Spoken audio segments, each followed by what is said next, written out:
Disciple, will you not stay? Master is willing to warm your bed. Disciple, is it possible to refrain from descending the mountain? Without you, Master feels an emptiness, loneliness, and chill. At the foot of Kunlun Mountain, 30 stunning women reluctantly addressed a young man. These 30 women, each a paragon of beauty, exuding unparalleled grace. Yi Ming expresses profound gratitude to all masters for their meticulous cultivation over these 3 years. Now, the disciple has achieved a certain mastery. It is time to avenge the massacre from 3 years ago. With a thud, Yi Ming knelt on the ground, offering 3 deep bows, and turned to leave. In that fleeting moment of turning, the stubborn tears in his eyes could not be restrained. Oh, why are you still crying? This is the first time I have seen you weep, disciple. At an unknown moment, the master unexpectedly appeared before him. Disciple, since you are determined to depart, I shall not hinder you. However, I have one request. There are your 12 senior sisters outside. This time, descending the mountain is not only for vengeance, but also to bring your sisters back, to help Kunlun flourish. Yi Ming furrowed his brow. 12 senior sisters? Flourish. He already had an engaged fiancée in Hang City. How could he indulge with other women? Moreover, they were his revered senior sisters. Master, after avenging the wrongs, I will return promptly to honor you all. Yi Ming did not directly acquiesce. The master's eyes glinted mischievously. He took a step closer, their proximity allowing him to catch a faint fragrance from her delicate form. Her bosom was full and white. Why Yi Ming's face flushed crimson. This Kunlun ring, keep it. There are myriad forces beneath the mountain at your disposal. If there are those unafraid of death, find your 12 senior sisters. She can help you settle matters. The master extended her slender hand, offering a black ring to him. This ring symbolized Kunlun. It was also a symbol of status.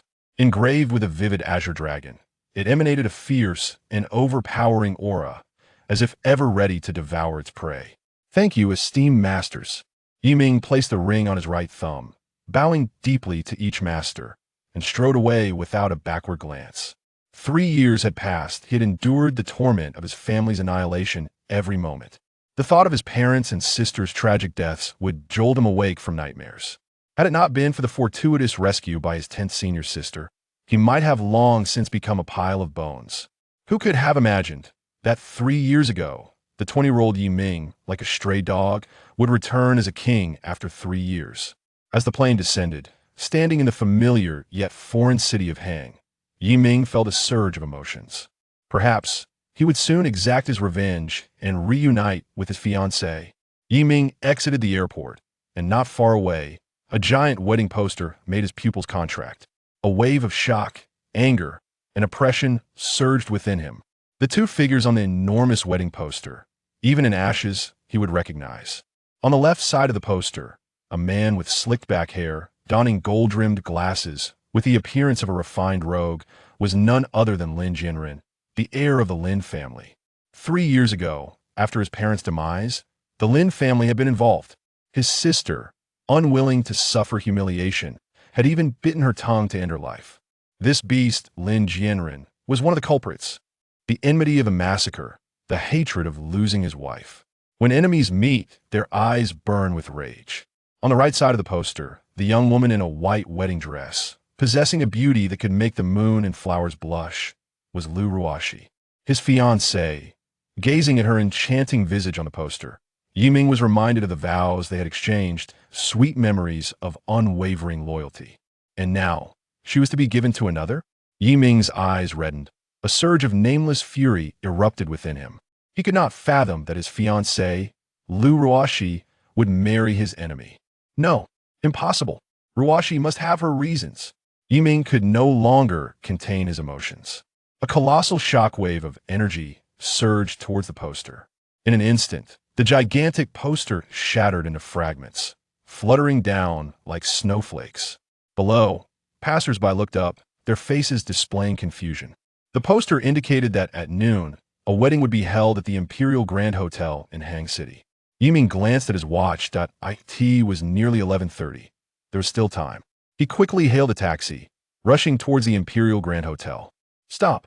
Do you know whose banquet is being held today? It's the wedding feast of Hang City's wealthiest, young Master Lin. Do you have an invitation? A corpulent security guard, seeing Yi Ming in a faded denim jacket, sneered and blocked his path. Huh, why are there so many riffraff today? I've lost count. On the day of the Lin family celebration, if you're not a dignitary or a wealthy merchant, you might as well leave. Another tall security guard mocked Yi Ming coldly. Yi Ming's eyes turned icy, like two beams of cold light piercing through the guards. Step aside, do not force my hand. Upon hearing this, the corpulent guard chuckled. With arms crossed over his chest, he grinned. Oh, you've got quite the bravado, and I want to see what you can do to me. Today, not only do you not think you can enter, but if you take another step, he'll make sure you leave sideways. The tall guard sneered as he approached, jabbing his walkie-talkie into Yi Ming's chest. Without an invitation, get lost. Don't embarrass yourself here. Look at your sorry state. Think you can enter the Imperial Grand Hotel? Go take a look in the mirror. Your shoes are falling apart. Why don't you bark like a dog? Maybe I'll bring you some scraps from the banquet later. Yi Ming's eyes flashed with cold light. Suddenly, he seized the guard's wrist. A sharp crack echoed, mixed with a pig-like wail. The tall guard's distorted wrist twisted at a 90-degree angle. Before the corpulent guard could draw his baton, a sweeping kick sent him crashing through the glass façade, rolling 3 meters away amidst shattered glass. My gold tooth! The corpulent guard spat out bloodied teeth. In a panic, he reached for the baton, but found a shadow looming. Yi Ming's foot was pressing down on his pudgy face. Grandpa, please spare me. The tall guard crawled over, dragging his broken wrist, his forehead striking the granite floor with a loud thud. Grandpa, spare me. The banquet hall is on the top floor in the Emerald Hall. The password for the exclusive elevator is 6688. Yi Ming looked down at them. Humph. Filth with dog eyes. The onlookers were dumbfounded. None could have anticipated that this seemingly ordinary young man was so formidable. In the blink of an eye, he had subdued 2 security guards. Yi Ming paid no mind to the gazes around him, striding directly into the hotel. Inside the Imperial Grand Hotel, the MC was conducting the wedding ceremony. He loudly asked the bride beside him, Bride, do you take the groom as your husband? Will you live together in this sacred marriage? In sickness and in health, in poverty and in wealth, in joy and in sorrow, will you love, comfort, respect, and protect him? And will you remain forever faithful to him throughout your lives? The audience below looked on with envy, eagerly anticipating the bride's I do. Standing beside the bride, Lin Jianren gazed greedily at the stunning beauty in her wedding dress. At this moment, his mind was already indulging in fantasies of how to ravish Lu Ruoxi that night, a lewd smile spreading across his face. The most beautiful woman in Hang City. You will ultimately moan beneath me. On stage, Lu Ruoxi wore a mask of indifference, her icy countenance starkly contrasting with the lively atmosphere of the wedding. At this moment, Lu Ruoxi felt sorrow, despair, and helplessness. She looked at the faces of the pretentious and morally corrupt people around her. Her heart felt as if it were suffocating. Yi Ming, I am left with no choice that I cannot contend with the Lin family. But I, Lu Ruoxi, am no coward. After the wedding, we may meet again in paradise. I will remain faithful to you and will never be sullied by another. Just then, with a resounding crash, the doors of the banquet hall were shattered by Yi Ming's fist. Several security personnel behind the door suddenly spat blood, collapsing to the ground. This unexpected turn of events left the crowd in shock, their gaze fixated on Yi Ming. Lin Jianren, it's been 3 years. Do you still remember me? A sorrowful, cold smile adorned Yi Ming's face, his eyes brimming with murderous intent. Countless security guards surrounded him, eager for confrontation. Upon seeing Yi Ming, Lu Ruoxi froze in place, her mind momentarily blank before her thoughts snapped back. Instantly, tears welled in her eyes. Lin Jianren narrowed his eyes, scrutinizing Yi Ming, before suddenly breaking into a derisive smile. I wondered who it was. Turns out it's a stray dog from 3 years ago. You're remarkably resilient. Still alive, are you? What? You, this useless wretch, have come to beg for a drink. Come, lick the wine off the floor clean. Not a drop must remain, or I shall break your legs. Lin Jianren casually tossed a bottle of wine from a nearby table. Laughter erupted throughout the room, mocking him. Lu Ruoxi's eyes reddened as she could no longer contain her crystalline tears.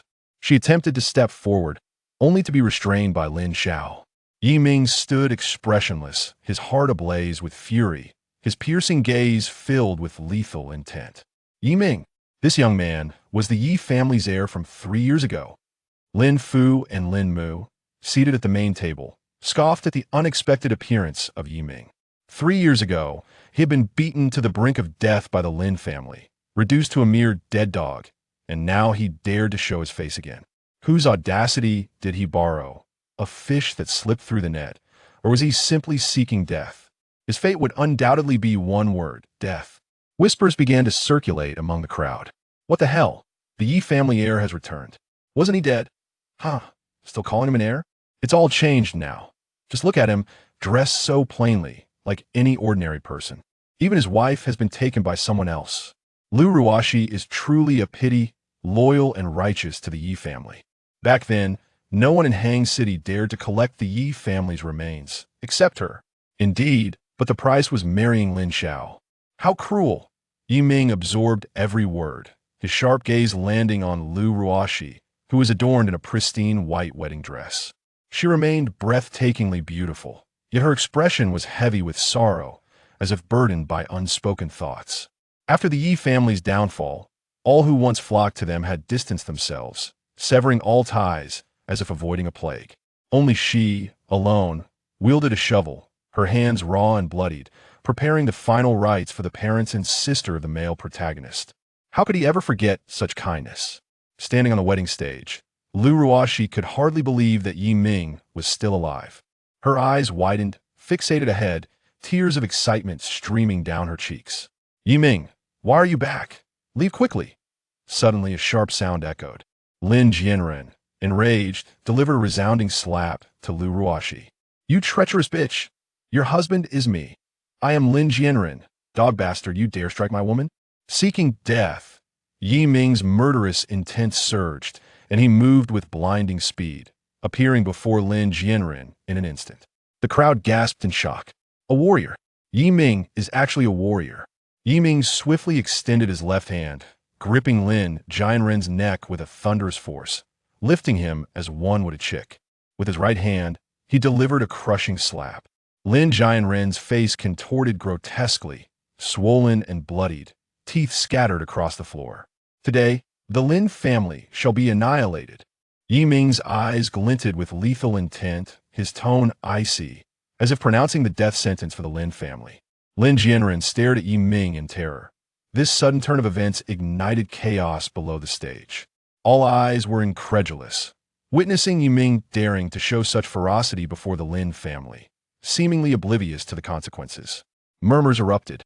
Damn, after 3 years, the Yi family kid has become a warrior, and evidently not weak. Ha! What of it? This useless wretch is alone, no matter how strong. Can he contend against so many warriors from the Lin family? Lin Fu erupted in fury, rising from his seat, pointing at Yi Ming with a roar. You useless fool, you are seeking death. Lin Mu, witnessing her precious son so grievously harmed, wept while shaking with rage. Dog bastard, dare to harm my son. I shall not let you go. I will make you pay. Lu Ruashi, standing on the stage, was utterly bewildered. Was this truly the Yi Ming she once knew? 3 years ago, he had been a pampered young master, helpless and unarmed. Yet now, his strength was overwhelming. Her gaze dimmed, and no matter how powerful he had become, he was still but one man. He faced the might of the Lin family. Yi Ming, you cannot defeat the Lin family. Don't be reckless. Just leave. At that moment, Yi Ming stood with his foot planted on Lin Jianren's face, imposing like a mountain. Lin Jianren's visage resembled that of a pig, blood pooling from his mouth. He spat defiantly at Yi Ming. Fuck you, Yi Ming, you better kill me, or I will make you wish you were dead. A dozen warriors from the Lin family glared at Yi Ming, their intent lethal. Were it not for Lin Xiao being in Yi Ming's grasp, they would have surely dispatched him in a single strike. Ha! After 3 years, the Lin family is no longer the Lin family that looked down upon my Yi family. But I, Yi Ming, shall reclaim the glory of the Yi family. Yi Ming heaved Lin Jianren forcefully onto the stage. In an instant, Lin Jianren's ribs shattered, blood gushing forth. Yi Ming then ruthlessly tore Lin Jianren's left arm from his body, discarding it aside. The excruciating pain nearly caused Lin Jianren to faint. Sweat the size of soybeans streamed down his forehead. He could hardly fathom that Yi Ming would be so merciless. Clutching his blood-soaked left arm, Lin Jianren writhed in agony, emitting cries of despair. The crowd began to squirm uncomfortably, some feeling nauseated. He's gone mad. The Yi family kid has gone mad. Lu Ruoxi watched Lin Jianren's suffering with worry etched in her eyes. Ah, you dog bastard. I will make sure you suffer 1,000 deaths. Lin Fu's veins bulged, consumed by rage as he longed to tear Yi Ming apart. Kill him! Quickly, kill him! Lin Mu was nearly beside herself, shrieking at the warriors below. The throng of warriors surged forward. Without hesitation, Yi Ming yanked Lin Jianren's other arm from his body. He then flung the bloodied limb onto the main table below. Before anyone could react, Yi Ming stomped down, shattering Lin Jianren's legs with a sickening crunch. Lin Jianren's screams echoed, akin to a slaughtered pig, sending shivers down the spines of all who heard. Lin Fu and Lin Mu, now pale and trembling, could hardly believe the brutality displayed by the young man before them. Please, let me go. You like Lu Ruoxi, right? I will give her to you, just spare me. At that moment, Lin Jianren broke down, tears streaming down his face as the searing pain forced him to confront reality. The man before him, filled with murderous intent, was no longer the lamb to be slaughtered from 3 years ago. Now, he was the fish and the man was the butcher. He'll not die. Huh. Where did you treat my family back then? Now, I will make you repay it tenfold, 100-fold. Yi Ming lifted his right foot, aiming to stomp on Lin Jianren's head. Bang! Lin Jianren's skull shattered like a watermelon, brain matter splattering everywhere. Lin Fu and Lin Mu, witnessing this horror, were overcome with tears, their bodies trembling with rage. Lu Ruoxi, witnessing the scene, staggered, her delicate hands trembling. A wave of intense bloodlust spread towards the crowd. Such a gruesome sight was unprecedented for these wealthy elites and renowned figures. Panic ensued, with people shrieking and scrambling for the exits. Ah, my son, you died so tragically. Lin Mu's heart-wrenching cries echoed. Kill him now. Skin these 2 dog lovers alive. I shall personally sever their dogs' heads as an offering to honor my son. Father Lin's furious roar echoed as he waved his hand with great force. A dozen formidable warriors charged menacingly towards Yi Ming. Chapter 3. Spare you a dog's life. How could this be? The members of the Lin family, warriors with grim faces, were cracking their knuckles, their expressions menacing, encircling Yi Ming and Lu Ruoxi in the center. Lu Ruoxi's heart raced, nearly leaping into her throat. Her delicate, fair hand clutched Yi Ming's arm tightly. Regardless of the outcome today, even if it meant perishing together, she would be content. Do not fear. I am here. Yi Ming gently patted her slender hand. Lu Ruoxi nodded with a smile. In an instant, the Lin family warriors surged from all directions. Lu Ruoxi closed her eyes, silently bracing herself for the final moments of her life. Despair flooding her heart, tears welling in her eyes. It was all right. This final journey of her life, accompanied by him, felt somewhat complete. Suddenly, a series of dull thuds echoed. The tragic scenes that had flashed through Lu Ruoxi's mind did not materialize. She fluttered her long eyelashes, slowly opening her eyes, and was instantly taken aback by the sight before her. Lying on the ground were the Lin family warriors in disarray, while Yi Ming stood tall amidst the chaos. His silhouette as imposing as a mountain. Lu Ruoxi instinctively covered her mouth, questioning whether she was dreaming. This bizarre scene caused the onlookers to gasp in astonishment. They hadn't even seen how Yi Ming had made his move. In the blink of an eye, those formidable Lin family warriors lay defeated, lifeless on the ground. Lin father gritted his teeth, pulling out a pistol from his waist without hesitation, his finger poised on the trigger. You bastard, die! Yi Ming swiftly shielded Lu Ruoxi behind him, and with a sudden motion, it was as if a barrier appeared before him. Deflecting the bullets, Lin father and Lin mother were struck with terror. Deflecting bullets from afar, Yi Ming's strength was at least above that of a 9th-grade warrior. Among warriors, there were varying levels of power, ranging from the 1st grade, the weakest, to the 9th grade, the strongest. Beyond that lay the realm of martial masters, and above them, none had ever been known. Then, Yi Ming's figure seemed to materialize before Lin father like a specter, his eyes filled with murderous intent. Looking down upon him, Lin father, akin to witnessing a ghost, felt his back drenched in cold sweat his body trembling uncontrollably. While Yiming's expression remained impassive as he forcefully severed Lin Father's right hand. Blood gushing forth. Lin Mother's last line of defense shattered completely, and she was left in a state of utter terror, kneeling on the ground, frantically begging for mercy. Young Master Yi, please spare my dog's life. Whatever you desire, I will comply. Please, do not kill me. Yiming cast a sidelong glance, seemingly annoyed, his gaze hardening as he delivered a swift kick. Lin Mother let out a wail, her body crumpling to the ground like a kite severed from its string. Breathless, Lin Father was already paralyzed with fear, collapsing to the ground. And I ask you, who was the mastermind behind the extermination of my Yi family 3 years ago? With your Lin family's power, how could this be possible? Cold sweat dripped from Lin Father's forehead as he hurriedly shook his head, claiming ignorance. Yiming's brow furrowed as he stomped down on Lin Father's leg, the sound of bones cracking reverberating. Lin Father, drenched in sweat, turned pale. If you do not speak, you shall not live beyond 3 seconds. Yiming's voice, he is the head of the Lin family. How could he possibly kneel before this brash young man and beg for mercy? The thought flickered momentarily, yet he gritted his teeth and launched an attack on Yiming. Utterly foolish, Yiming swiftly kicked him to the ground. At this moment, Lin Xiaotian found his meridians completely severed. Rendered a mere shell of Yiming placed his foot heavily upon Lin Xiaotian's face, looking down at him with disdain. Old dog, speak. Who is the mastermind behind the annihilation of my Yi family? Lin Xiaotian, in a state of disarray, gasped for breath, remaining silent. Speak now, or I shall eradicate your entire lineage. Yiming abruptly tore off a bloodied chunk of Lin Xiaotian's thigh. I'll tell you. It's the king of Jiangnan. He wields immense power. My Lin family had no choice.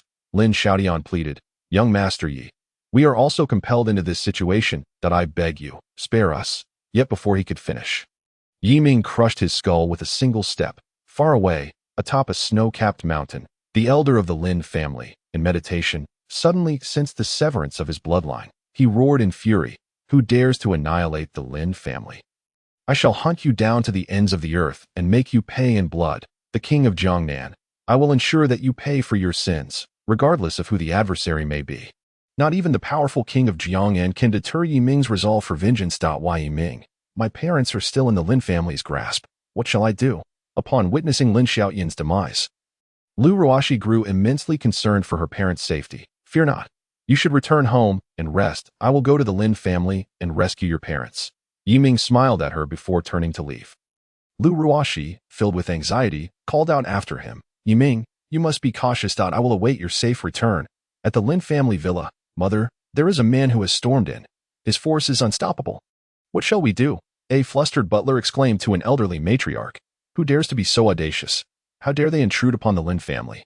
Bring me outside to see. The matriarch swiftly made her way outdoors, only to be greeted by a horrifying sight. The sprawling courtyard was littered with the corpses of numerous bodyguards and martial artists, not a single soul surviving. The matriarch's eyes widened in terror as she beheld the figure in the yard. You are the one who escaped from the Yi family. Yiming? Yiming's eyes glinted with murderous intent. This old cur had been present when the Yi family was exterminated, and his derisive laughter still echoed in Yiming's memory.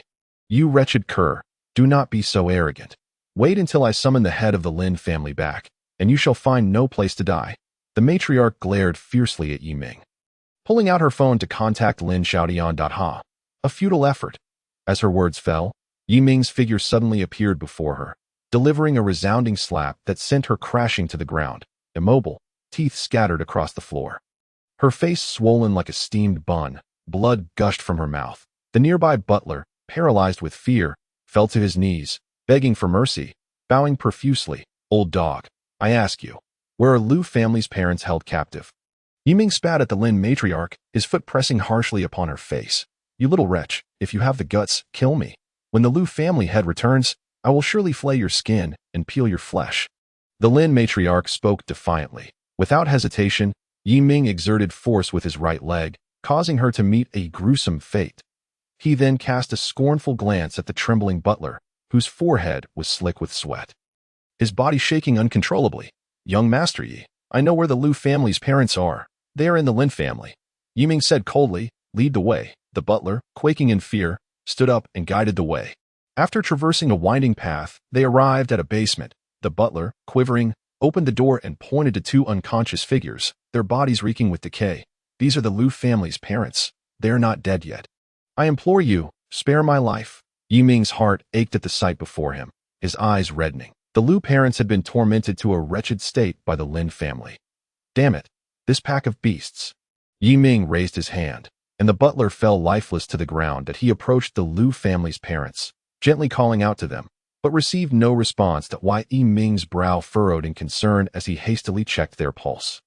It turned out they had been poisoned deeply and were in a state of unconsciousness. The Lin family's malice knew no bounds. Even annihilating the Lin family 10 times over would not be excessive. Yi Ming quickly retrieved a syringe from within his garments and injected silver needles into 13 acupoints on the Liu parents' bodies, the 13 ghost needles, reviving the dead and restoring the flesh. In the Liu family villa, Liu Ruoxi was heartbroken as she gazed at her unconscious parents, tears streaming down her cheeks. Ruoxi, do not worry too much. Uncle and aunt are deeply poisoned, but their vital energy remains intact. There is no immediate danger to their lives. They shall awaken shortly. However, to completely eradicate the poison, I will need to gather 3 types of herbs. Once I have avenged myself upon the king of Jiangnan, I will ensure their full recovery. With that, Yi Ming prepared to set out for revenge. Why, Yi Ming, you have yet to marry me. You must return alive. Liu Ruoxi, aware of his fervent desire for vengeance, gazed at him with tear-filled eyes, reluctant to part. Why, Yi Ming offered a slight smile. Yes, wait for me. Chapter 5. Today, I shall avenge my sister. Yi Ming arrived at the king of Jiangnan's mansion, ready to enter. Clad in tattered garments, bloodied from head to toe, he was immediately confronted by a guard whose expression shifted dramatically as he brandished his weapon, blocking the entrance. You filthy beggar, begone. This is the mansion of the king of Jiangnan. Unauthorized personnel are not permitted to intrude, and violators will be executed without mercy. Silence. Yi Ming's eyes narrowed, a glint of coldness shining within. With a swift motion of his right hand, the guard was sent flying several meters. Crashing heavily to the ground outside the mansion, his bones shattered, breath extinguished, the more than 100 guards training in the courtyard were taken aback. Quickly assembling to confront the intruder, Yi Ming had already stepped foot within the mansion. Colliding head-on with the group of guards, the leader's eyes glinted menacingly as he bellowed. Who are you? Daring to intrude upon the king of Jiangnan's estate without permission. Do you not realize this is a capital offense? As the words left his mouth, over 100 guards readied their firearms, aiming at Yi Ming. Unfazed, Yi Ming replied coolly, stand aside. I seek only the king of Jiangnan. How audacious, you wretched cur, in your tattered rags. Do you not glimpse your own worth? How dare you speak so disrespectfully of the king of Jiangnan? Kill him, the leader commanded, and the guards opened fire in unison. Yi Ming remained unperturbed, suddenly waving his hand as if a barrier materialized before him. Deflecting every bullet, blocking bullets with his bare body, he is indeed a martial artist, and a formidable one at that. This suffocating scene left all the guards gasping in shock, their hands trembling around their weapons. Today, you all shall die. Yi Ming's figure flickered as he swiftly drew a white dragon Yining sword from his waist. As the sword was unsheathed, it emitted a sound akin to a dragon's roar. This dragon Yining sword, a soft sword of defense crafted by his master, craves blood. As soon as it is drawn, blood must be shed, and the more blood it tastes, the stronger its aura becomes. With a single stroke, the guards in the front row fell one after another, their heads rolling to the ground. The remaining guards, witnessing this, were struck with terror and cast aside their weapons, scattering in a panic. Yi Ming's lips curled into a cold smile as he swung the dragon Yining sword, each strike resulting in more heads falling in an instant. The entire front courtyard of the mansion was a scene of carnage. Rivers of blood flowing freely. Within the opulent inner hall of the mansion, 2 young women, clad in revealing attire, nestled against 2 young men. Young Master Jiang, please do not touch me there. Chu Xiao, you must not act so recklessly, or I will call for help. One young woman, with short hair, playfully caressed the young man's chest, while the other, with flowing locks, half closed her eyes, savoring the moment. That moment, a silver-haired elder hastily approached a pale, emaciated youth with dark circles under his eyes, whispering urgently, Young Master Jiang, I have just received news. The Lin family has been exterminated. Impossible. Young Master Jiang shot up, spilling red wine all over the short-haired beauty in his lap. Jiang Shao, do exercise a modicum of caution. You have drenched someone in wine, and look, my attire is completely soaked. The short-haired young woman, in the bloom of youth, pouted with playful indignation, her delicate fist striking Jiang Shao's chest. Scoundrel, did you not see I was occupied? What right do you have to intrude? Do you lack any sense of awareness? A sharp crack resonated through the air as Jiang Shao delivered a stinging slap to the young woman's face, leaving 5 crimson imprints starkly visible. Immediately, her countenance transformed into one of grievance, tears welling in her eyes. What is the matter, Jiang Shao?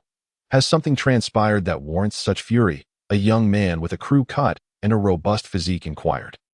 In his arms, a long-haired beauty cooed, Chu Shao, Jiang Shao is being excessively fierce. I am quite frightened. Jiang Shao cast a menacing glare her way, prompting her to quickly silence herself. The Lin family has been exterminated. They are the treasury of my Jiangnan Wangfu. Shi Lao, do you know who is responsible? Jiang Shao turned to the silver-haired elder before him, his personal bodyguard and a master of internal martial arts.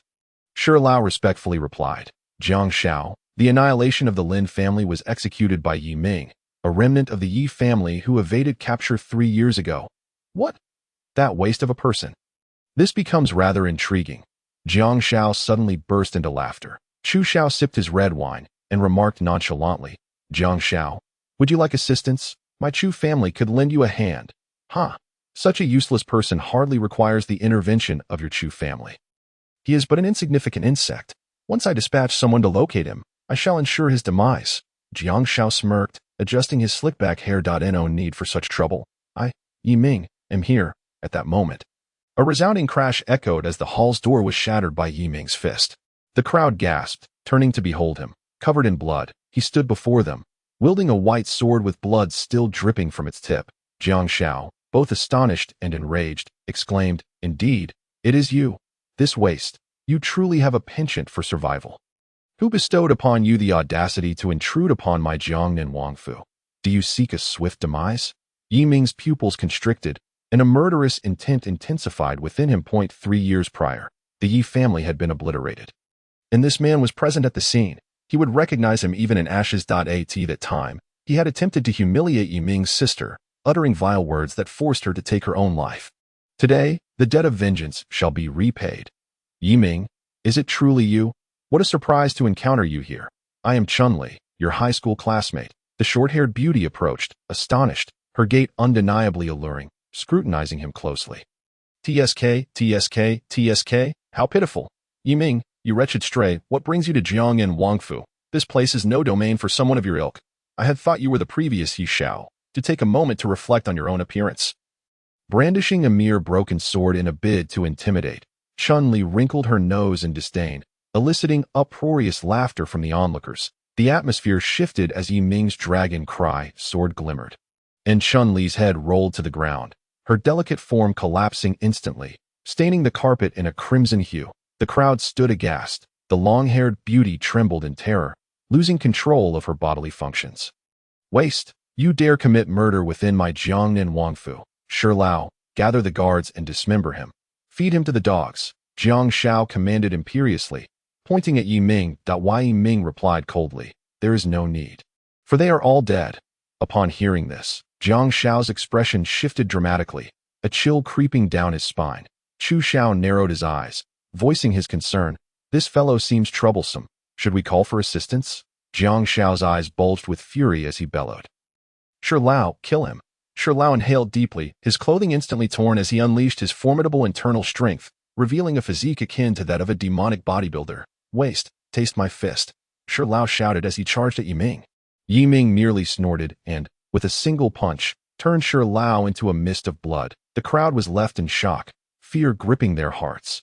It was known that Shi Lao was a master of internal martial arts, and to be dispatched with a single blow spoke volumes of Yi Ming's might. Suddenly, a barrage of gunfire erupted, targeting Yi Ming. His eyelids twitched slightly as he gripped the white dragon cry sword, effortlessly slicing the bullets in half. With the final bullet, he astonishingly caught it barehanded. Chu Shao's hand trembled violently. Disbelief etched across his face as he witnessed this spectacle. Could it be that he had become a master of martial arts? Yi Ming's gaze, filled with murderous intent, fell upon Chu Shao. The latter shivered in fright, his gun clattering to the ground.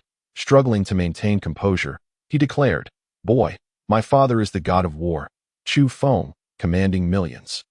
He ranks 5th on the god of war list. Be wise and depart quickly." Jiang Shao chimed in, "Waste, are you frightened? What of Chu Feng, the god of war? Today, I shall not spare you. Those who obstruct me shall die." No sooner had he spoken than Yi Ming launched a bullet from his right hand, striking Chu Shao squarely in the forehead, killing him instantly. The long-haired beauty, terrified, fainted from the shock. "Yi Shao, do not kill me. I beg you, spare my life.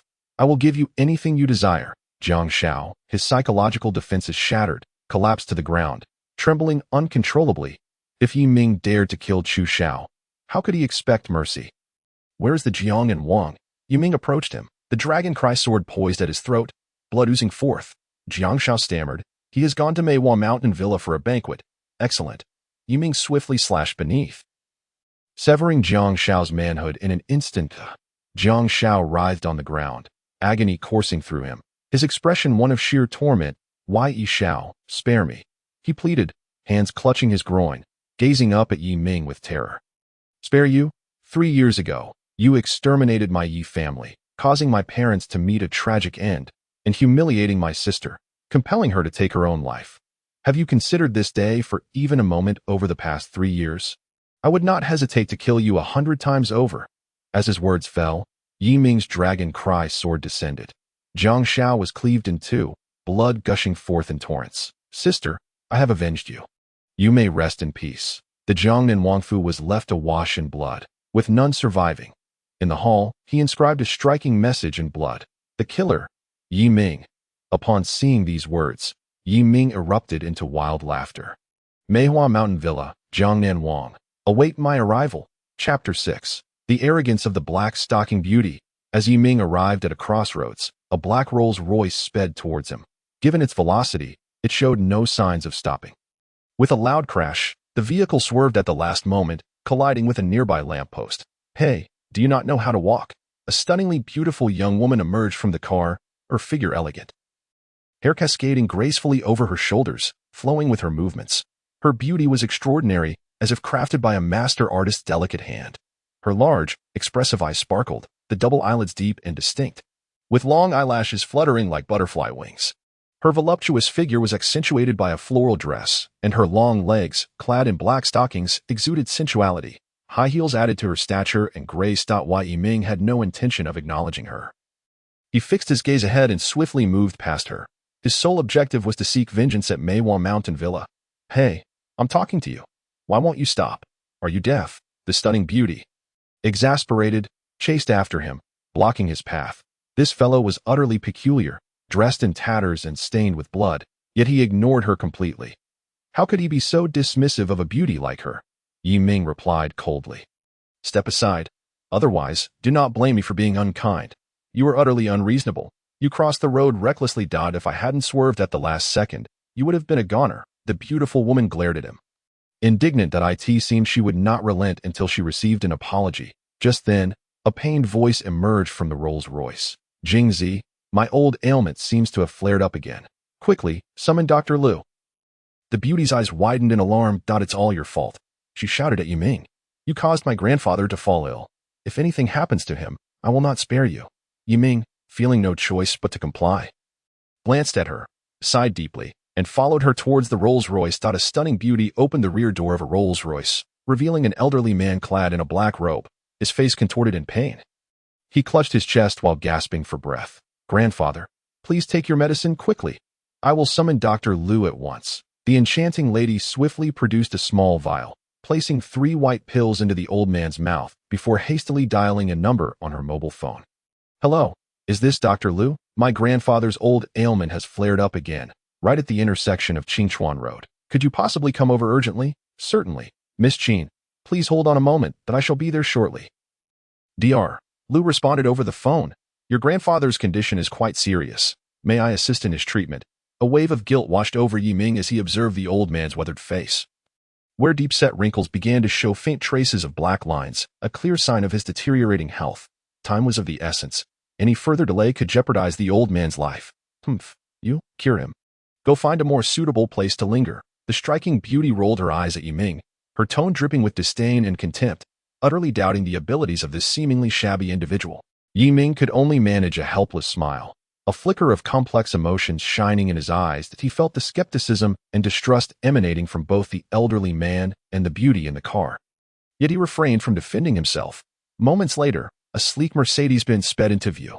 Upon halting, a short, balding man in a black suit emerged, carrying a medical bag. He appeared to be in his 50s, looking weary from travel. The beautiful lady anxiously waved at Dr. Liu, her eyes betraying deep concern and anticipation.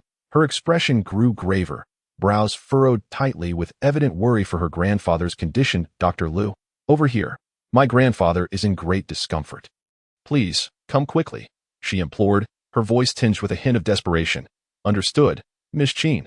Dr. Liu, drenched in sweat, rushed forward, his suit slightly disheveled. Wiping his forehead, he immediately checked the old man's pulse, his fingers pressing against the wrist with intense concentration. After a few tense moments, he respectfully addressed the elderly man. Old Qin, do not worry that it is merely an old ailment.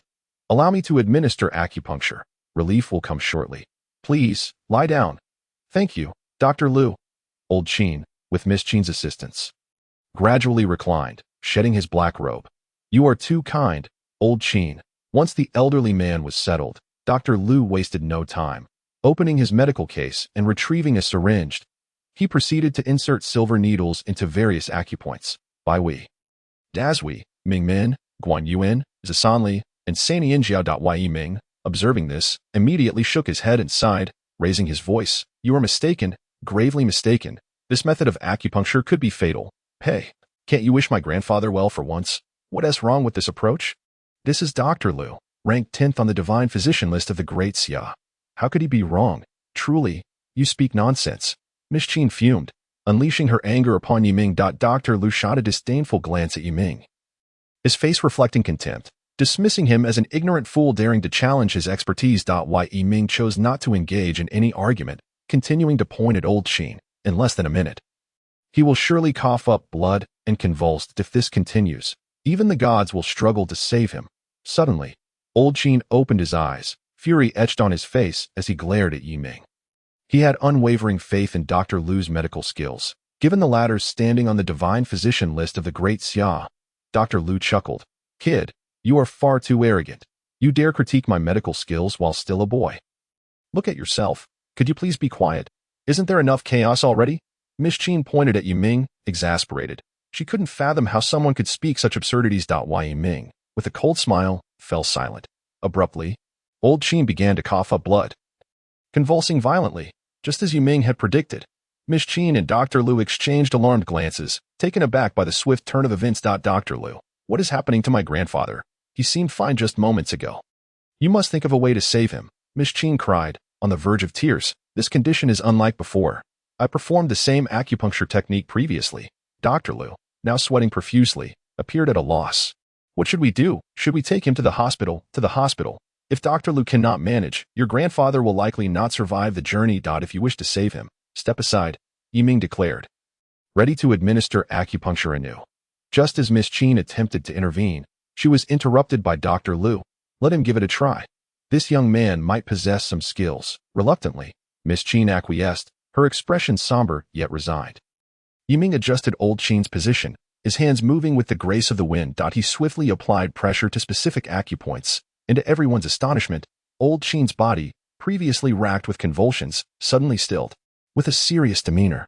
Yi Ming's star-like eyes locked onto Old Qin, his hands executing rapid movements akin to drifting snowflakes, swiftly inserting 13 silver needles into various acupoints, the infamous 13 ghost needles. Dr. Liu's eyes widened in disbelief, nearly popping from their sockets as he stared at Yi Ming, utterly astonished. The 13 ghost needles, originating from the Huangdi Neijing, were renowned for treating various malevolent ailments, capable of reviving the dead, the long-lost technique resurfacing in the hands of a youth-left doctor.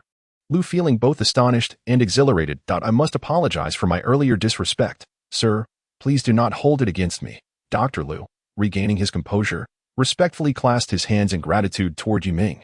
This gesture left Miss Qin bewildered, questioning whether this young man truly possessed such remarkable skills. There's no need for excessive courtesy. In 5 minutes, he should be fine.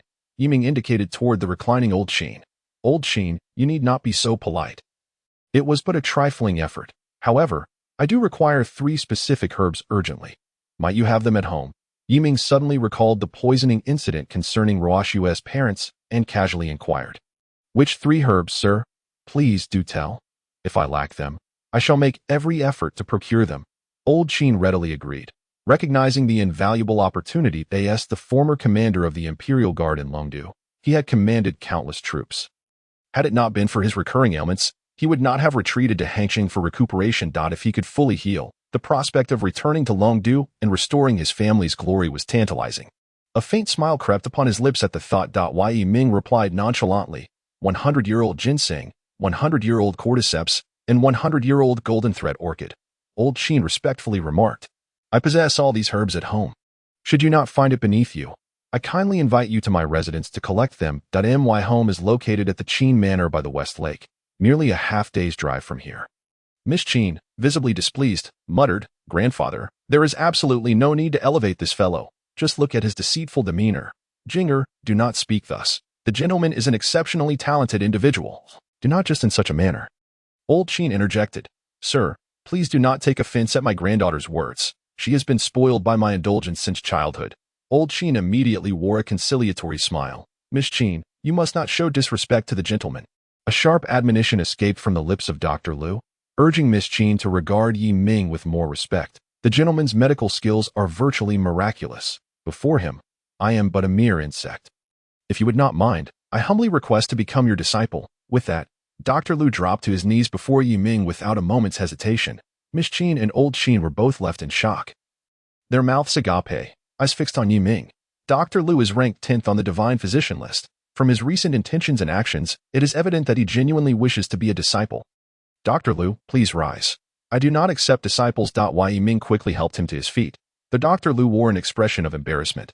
May I ask for your esteemed name, sir? Here is my business card. Please keep it. Old Sheen promptly handed Yiming a finely crafted card. Yiming, I have matters to attend to, so I must take my leave. He cupped his hands in farewell and turned to depart. Mr. Yi, please accept me as your disciple. Dr. Lu called out behind him, his voice filled with reluctance. This is the Ghost Gate 13 Needles. No aspiring medical practitioner would wish to miss such an opportunity. Grandfather, is he truly so formidable? Just look at his tattered attire. He hardly seems like a capable individual. Miss Qin's gaze lingered on Yiming's retreating figure, her expression one of disbelief. Jinger, do not judge a person by their appearance. How often has your grandfather taught you this? Even Dr. Lu holds him in high regard. Surely there can be no mistake. Furthermore, how could he possibly know of your grandfather's hidden ailments, which have never been disclosed to anyone?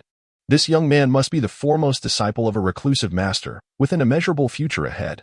By the way, Jinger, you are no longer a child. If you were to be with this gentleman, you would indeed make a splendid couple.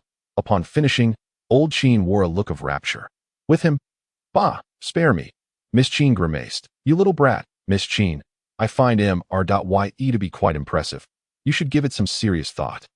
Meihua Villa, nestled at the foot of a remote mountain in Hangzhou, is encircled by lush plum trees, which are now on the cusp of blooming, heralding the arrival of spring. As the lights begin to illuminate the evening, the stars twinkle in the sky. At last, Yiming gazed at the grand sign of the villa, adorned with bold red characters, and let out a long sigh. Just as he was about to step through the entrance, 2 fierce-looking security guards leaped out to obstruct his path. What beggar dares to wander here? I advise you to get lost. This is not a place for the likes of you, one guard sneered. Are you blind? Do you not know that the king of Jiangnan is hosting a banquet inside? Look at your shabby attire. Once they finish dining, I might save you a couple of leftover bowls. For now, get lost. Chapter 8. One man with a sword storms into Meihua Villa. Yiming felt utterly vexed. All day long, he had encountered these insolent lackeys. Without uttering a word, he moved swiftly, delivering a punch to each guard, reducing them to a mist of blood. Anyone who obstructed him from slaying the king of Jiangnan would face death. Upon entering the villa's courtyard, a dozen security personnel rushed towards him, encircling him and preparing to strike. Step aside. Those who stand in my way shall perish. Yiming glared at the guards, his expression one of utter disdain. Ha! You amuse me. Where do you come from, you wretched cur, to threaten me with death? You are not even worthy to lick my boots. If I do not leave you with a mark today, you will not comprehend the heights of heaven or depths of earth. Indeed, look at your filthy clothing. Perhaps you should take a moment to reflect on your pathetic appearance. You still think you can compete with me? The guards erupted into laughter, mocking him, just as Yiming prepared to unsheath the longing sword from his waist. A middle-aged man in a white suit, wearing black-rimmed glasses and exuding an air of sophistication, stepped forth. He appeared remarkably composed, radiating an aura of authority without anger. He shouted, "Stop this at once. Do not harm my benefactor." The guards were taken aback, frozen in place, staring blankly at the approaching middle-aged man. Yiming, too, was taken aback. He did not recognize this man. Today was evidently their first meeting. Why was he being referred to as his benefactor? "Master, this young man speaks arrogantly, claiming that those who obstruct him shall die. The king of Jiangnan is hosting a banquet inside. What shall we do?" the head guard said, trying to muster courage in front of the middle-aged man. The middle-aged man's expression faltered for a moment but quickly shifted as he scolded the guards. "This is none of your concern. Leave at once. Furthermore, you shall pretend you did not see my benefactor's presence here. If anyone leaks even a hint of this, do not blame me for being unkind." The guards, bewildered, exchanged glances, sensing something amiss about their master's demeanor, and reluctantly retreated. "Benefactor, it truly is you. What brings you to Meihua Villa?" The middle-aged man approached Yiming eagerly once the guards departed. Have we met before? I have no recollection of you." Yiming replied, his expression one of skepticism. "Does the benefactor's surname happen to be Yi? Did you attend to an elder surnamed Qin around 5 o'clock this afternoon?" the middle-aged man inquired hastily. Yiming nodded. "Indeed, that is so. It was a mere act of kindness. I promised to visit him again in 3 days. Who are you to him?" "Haha. Indeed it is you, Benefactor Yi. I knew you looked familiar. After you treated my father, he shared your photograph in our family WeChat group, declaring that anyone who encounters you in the future must treat you as our Qin family's benefactor and esteemed guest. With utmost respect, I am his son, Qin Zhongshu. I shall not neglect you, Mr. Yi," Qin Zhongshu said with deep reverence. "You are too kind, Mr. Qin. I did not expect you to be the master of this villa." "What a coincidence." Yiming's guard began to lower slightly. By the way, Mr. Yi, it is getting late. May I inquire what brings you to Meihua Villa? If there is any way I can assist you, please do not hesitate to ask. Otherwise, please allow me to host you for dinner. I will prepare a meal, and we can converse while dining." Qin Zhongshu endeavored to extend the courtesy of a host. Yiming coldly replied, "No need. To speak frankly, I have come here to kill the king of Jiangnan." The words struck Qin Zhongshu like a thunderclap, leaving him momentarily stunned, nearly losing his footing. "Mr. Yi, you must not act impulsively. The king of Jiangnan wields tremendous power, and the guards within are numerous, fortified by many formidable martial artists surrounding him. If you are truly intent on this course of action, I advise you to think it through. Let me return and discuss it with my father. We can devise a plan together. You cannot go in alone. It would be tantamount to seeking death." Qin Zhongshu spoke earnestly, sharing a bond of trust with Yiming. He too disdained the king of Jiangnan for his oppressive behavior towards the common folk, but the situation was far too grave. He could only urge caution. "I appreciate your good intentions, Mr. Qin, but I, Yiming, am accustomed to acting alone. Whatever transpires within, do not intervene.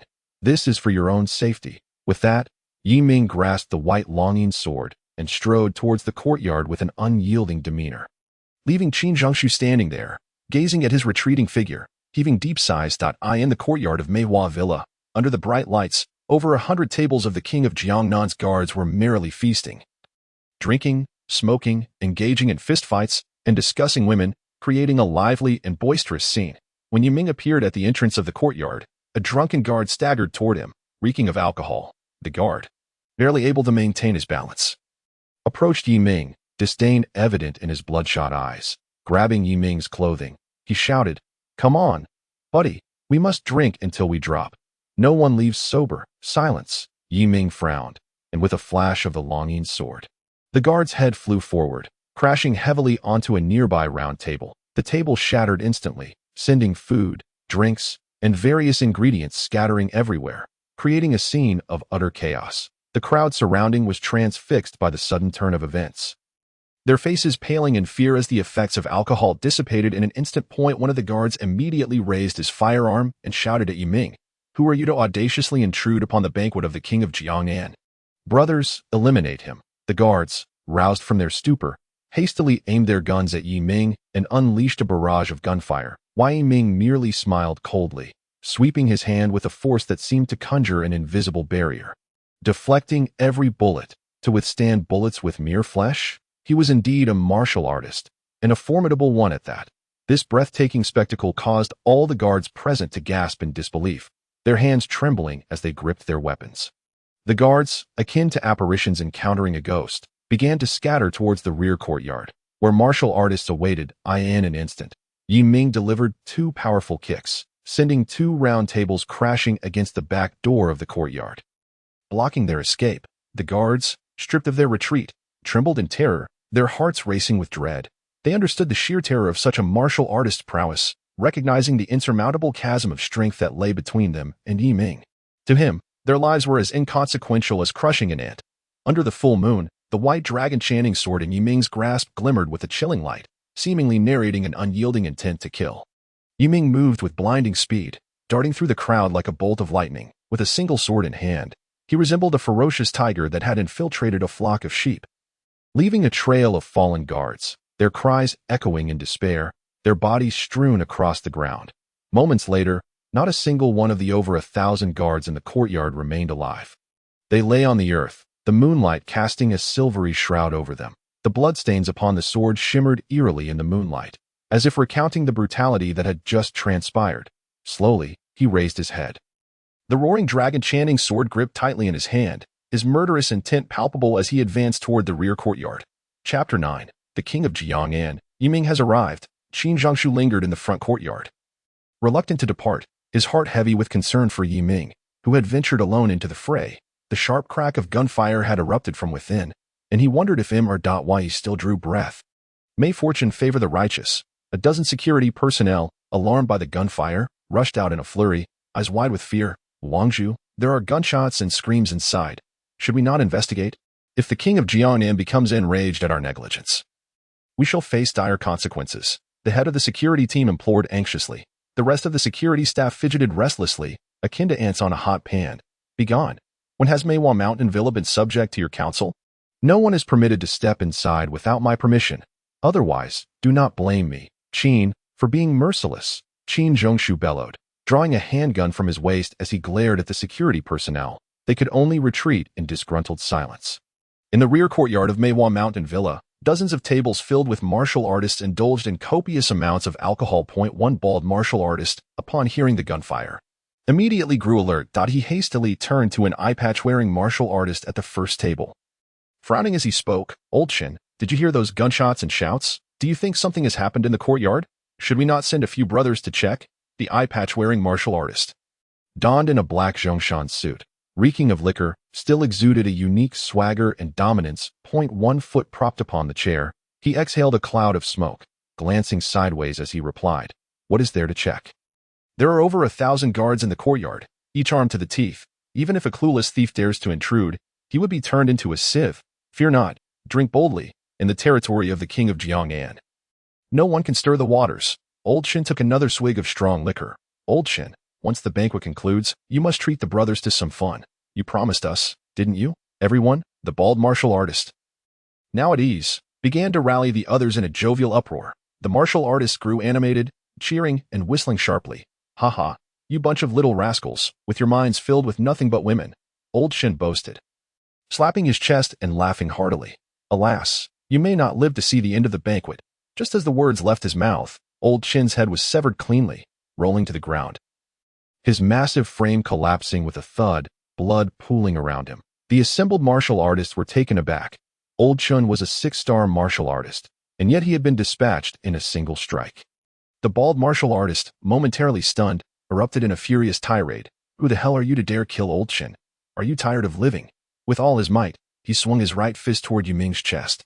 In a flash, Yi Ming's sword descended, cleaving the bald martial artist's arm cleanly from his body, blood spurting forth. He tumbled to the ground, wailing in agony. Kill him. Eliminate this scoundrel. Hundreds of martial artists, consumed by fury, charged at Yi Ming, their eyes ablaze with murderous intent. He wielded his sword, its blade radiating a frosty light, the tip gleaming with deadly sharpness, akin to the cold stars in the night sky.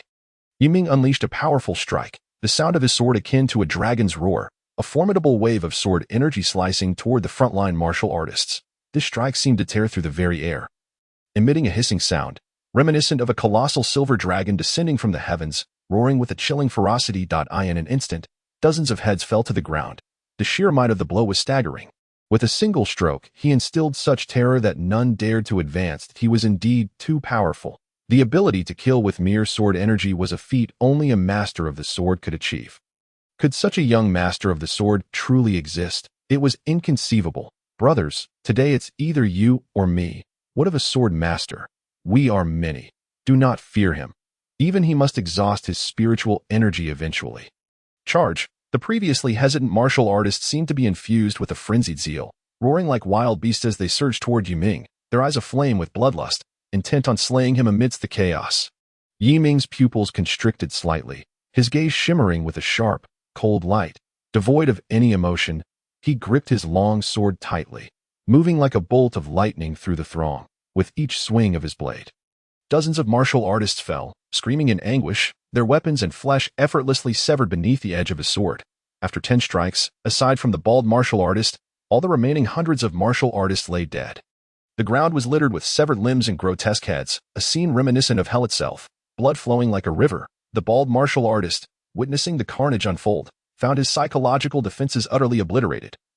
Breaking down in tears, trembling uncontrollably, overwhelmed by fear. Where was the dignity and spirit of a martial artist now? Spare me. Please don't kill me. I don't want to die, he cried, his voice quaking and hoarse. Yiming approached, his icy gaze cutting like 2 sharp blades, coldly demanding, "Where is the king of Jiangnan?" Jay just out at the top of the mountain. In the gathering of Heroes Pavilion, the bald martial artist trembled. Fear enveloping him like a dark shadow, pointing toward the gathering of Heroes Pavilion atop the mountain. The pavilion was not far, brightly lit, its ornate carved wooden windows and resplendent eaves dazzling against the night sky. Yiming lifted his gaze to the distant lights, his expression inscrutable and profound. Suddenly, with a forceful stomp, he crushed the bald martial artist's head into a pulp, akin to a watermelon smashed underfoot. Dark red juice splattering everywhere, while Yiming's eyes glinted with a cold, ruthless light.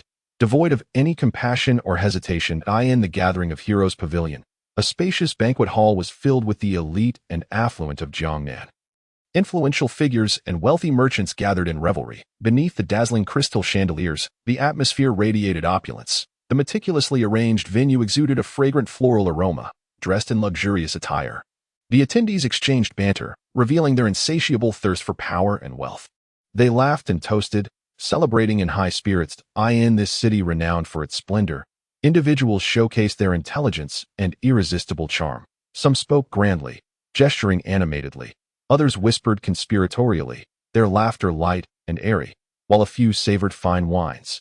Relishing the delightful moments. At the main table, a distinguished middle-aged man clad in an expensive black suit, donning gold-rimmed glasses and sporting a meticulously groomed mustache, exuded an air of authority. This was the king of Jiangnan. His dark suit accentuated his composure and restraint, while the golden frames of his glasses signified his unique taste and elevated status. Despite being middle-aged, he retained a tall and upright stature, radiating an undeniable aura of command. A throng of sycophants surrounded him, toasting him lavishly, their flattery flowing like an unending stream of praise, enchanting all who listened. They exerted their utmost efforts to display their wit and flattery, all in hopes of earning a smile and acknowledgement from the king of Jiangnan. The king is indeed a benevolent ruler. Under his governance, this year has been one of bountiful harvests and joyous citizens. Indeed, the king is known for his integrity, untainted by corruption. He tirelessly serves his people, bringing prosperity to the land. He is a paragon for us all in governance. Come, let us raise a glass to the king of Jiangnan. As the king languidly reveled in the adulation of the crowd, a flustered female secretary, elegantly attired in a tailored outfit, her hair styled in glamorous waves, her figure voluptuous and her beauty striking, hurriedly approached him in her high heels. Her gaze was suffused with tension and worry. As if the heavens were about to collapse, she leaned close to Jiangnan Wang's ear, whispering in a sweet yet hushed tone, "Jiangnan Wang, something grave has occurred." Her voice carried a beguiling quality that left listeners momentarily entranced. Jiangnan Wang stifled a yawn, casting a nonchalant glance her way, and asked in a tone tinged with fatigue, "What has happened to cause such alarm?" The beautiful visage of his female secretary was now clouded with despair. Her face drawn as she stammered, Just moments ago, everyone in the Wang residence was slaughtered. The perpetrator is Yu Ming from the Yi family, the same brat who was thought to be dead. What? Jiang and Wang nearly spewed blood in disbelief, struggling to accept her words. His eyes widened in shock as he stood trembling, gripping the secretary's neck tightly, and yelled frantically, "Val Winch, repeat what you just said. Misstate a single word, and I shall have you fed to the dogs. The Wang residence has just been exterminated, and the murderer is from the Yi family. Yi Ming." The secretary, her face flushed with fear, gasped for breath as she struggled to articulate her words. The other attendees were left in stunned silence, exchanging bewildered glances. This revelation struck like a thunderclap, leaving them utterly unprepared. Quickly find that wretched scoundrel. I shall flay him alive, dismember his corpse, and scatter his ashes, ensuring he never finds peace. Jiang and Wang's eyes blazed with fury as he overturned the round table before him, roaring in rage. At that moment, he resembled a furious lion, his wrath threatening to explode. Since becoming Jiang and Wang, he had never endured such humiliation. To dare disturb the peace of the mighty, that was tantamount to courting death. There's no need to search. I, Yi Ming, am here. At that instant, a deafening crash echoed as Yi Ming smashed through the loft door with a single punch. The crowd jolted at the sound, turning to behold Yi Ming, drenched in blood, wielding a glistening white sword, its tip still dripping crimson, like a deity of death incarnate. Chapter 10, The War God Shu Feng. Power unimpressive. Protect Jiang and Wang. The secretary's face turned ashen as she screamed. Two burly, muscular men in their 50s, their bald heads glistening, wielded broadswords and swiftly positioned themselves in front of Jiang and Wang. The guest seated near Yi Ming hurriedly stood and retreated. The sight before them was too terrifying. He was drenched in blood, emanating a palpable aura of murder, as if he could annihilate them all in an instant. Was he the one who had eluded capture? How could this useless wretch still be alive? That fool is bound to die soon, and in a most gruesome manner. Does he believe Jiang and Wang's guards and warriors are mere pushovers? Prepare to enjoy the spectacle. A few audacious guests began to murmur amongst themselves. You are the scoundrel from the Yi family 3 years ago. How bold of you to show your face here. Jiang and Wang, both astonished and furious, glared at Yi Ming with eyes ablaze, wishing to devour his flesh, peel off his skin, drink his blood, and render him to ashes. You think those lowly minions of yours could stand against me? They have all been dispatched, old dog. I ask you, why did you annihilate my Yi family when we had no enmity? Yi Ming replied coldly, his eyes glinting with a chilling light. Boasting, are we, Jiang and Wang's guards and warriors, slain by this waste? I suspect he crept up here unnoticed. Indeed, over 1,000 guards are armed, not to mention several hundred warriors. It would be difficult for a bird to fly up here. The onlookers scoffed, displaying their derision. Arrogant brat, do not presume this will intimidate me. Exterminating your Yi family is as simple as squashing a bug. First, I shall incapacitate you, and then you shall witness how I torment you. Jiang and Wang waved his hand, and the two bald warriors charged at Yi Ming with their broadswords raised. In a flash, the dragon's roar sword sliced through both broadswords effortlessly. The two warriors were struck with terror. Their expensive swords had been rendered useless in a single stroke. You wretched scoundrel, do not be so arrogant. I can incapacitate you without a weapon. One of the bald warriors lunged forward, his hand clawing towards Yi Ming's chest, while the other aimed for his forehead. In a split second, Yi Ming's sword fell, and the two bald warriors were cleaved in half, their deaths horrific. The banquet hall was instantly filled with the acrid stench of blood. This sudden turn of events left all present speechless. Some faint-hearted guests shrieking in terror, vomiting, and soiling themselves in shock. They were accustomed to gaiety and revelry, but had never witnessed such a gruesome scene. The only exit from the banquet hall was through the main door, and the crowd surged like ants on a hot pan, fearing they would be caught in the ensuing chaos. Quickly call for the guards and warriors below to protect the Wang. These two bald warriors were 9th-tier warriors, just a step away from master level. Now they had been dispatched by this ragged young man with a single sword strike. Could it be he has already reached master level in martial arts? At this realization, Jiang and Wang was utterly panicked. The female secretary, trembling, pointed at her phone and stammered, Jiang and Wang, I have called numerous times, but there has been no response. What shall we do? Jiang and Wang's scalp tingled, cold sweat pouring down his forehead, as he finally grasped that Yi Ming's earlier words were no mere bluster. Old dog, you have 3 seconds to consider why you exterminated my Yi family. If you do not speak, I shall rend you limb from limb. Yi Ming advanced slowly, the dragon's roar sword held aloft. Arrogant, I am Jiangnan Wang. Even the ruler of the great Xia must show me some respect. What are you to threaten me? Come and kill me if you dare. If I furrow my brow, I shall not be a good man. Jiangnan Wang feigned calmness, his dominance apparent, refusing to relinquish his dignity even in death. Old dog, perish. Just as Yi Ming was prepared to strike, a thunderous voice rang out from behind him. You wretched scoundrel, do not harm Jiangnan Wang. A tremendous force surged towards Yi Ming's back that he spun around. His sword whipping through the air, the clash of his sharp sword energy against the fierce force resonated with a deafening roar. The shockwave shattered tables on either side, scattering delectable dishes and drinks across the floor in disarray. A formidable middle-aged man, clad in a military cap, black combat attire, and a deep gray cloak, stormed into the room, towering at 2 meters tall. Behind him followed a throng of soldiers, no less than 100, who swiftly formed 2 lines, standing at attention with rifles in hand. Jiangnan Wang's heart soared with joy. Veins bulged on his neck as he shouted, eyes ablaze with fury, War God Chu Feng, you have arrived just in time. Quickly kill this wretched scoundrel. The tension in the room eased as the guests felt a wave of relief. War God Chu Feng ranked 5th among the war gods, and there were only 10 war gods in the entire Great Xia.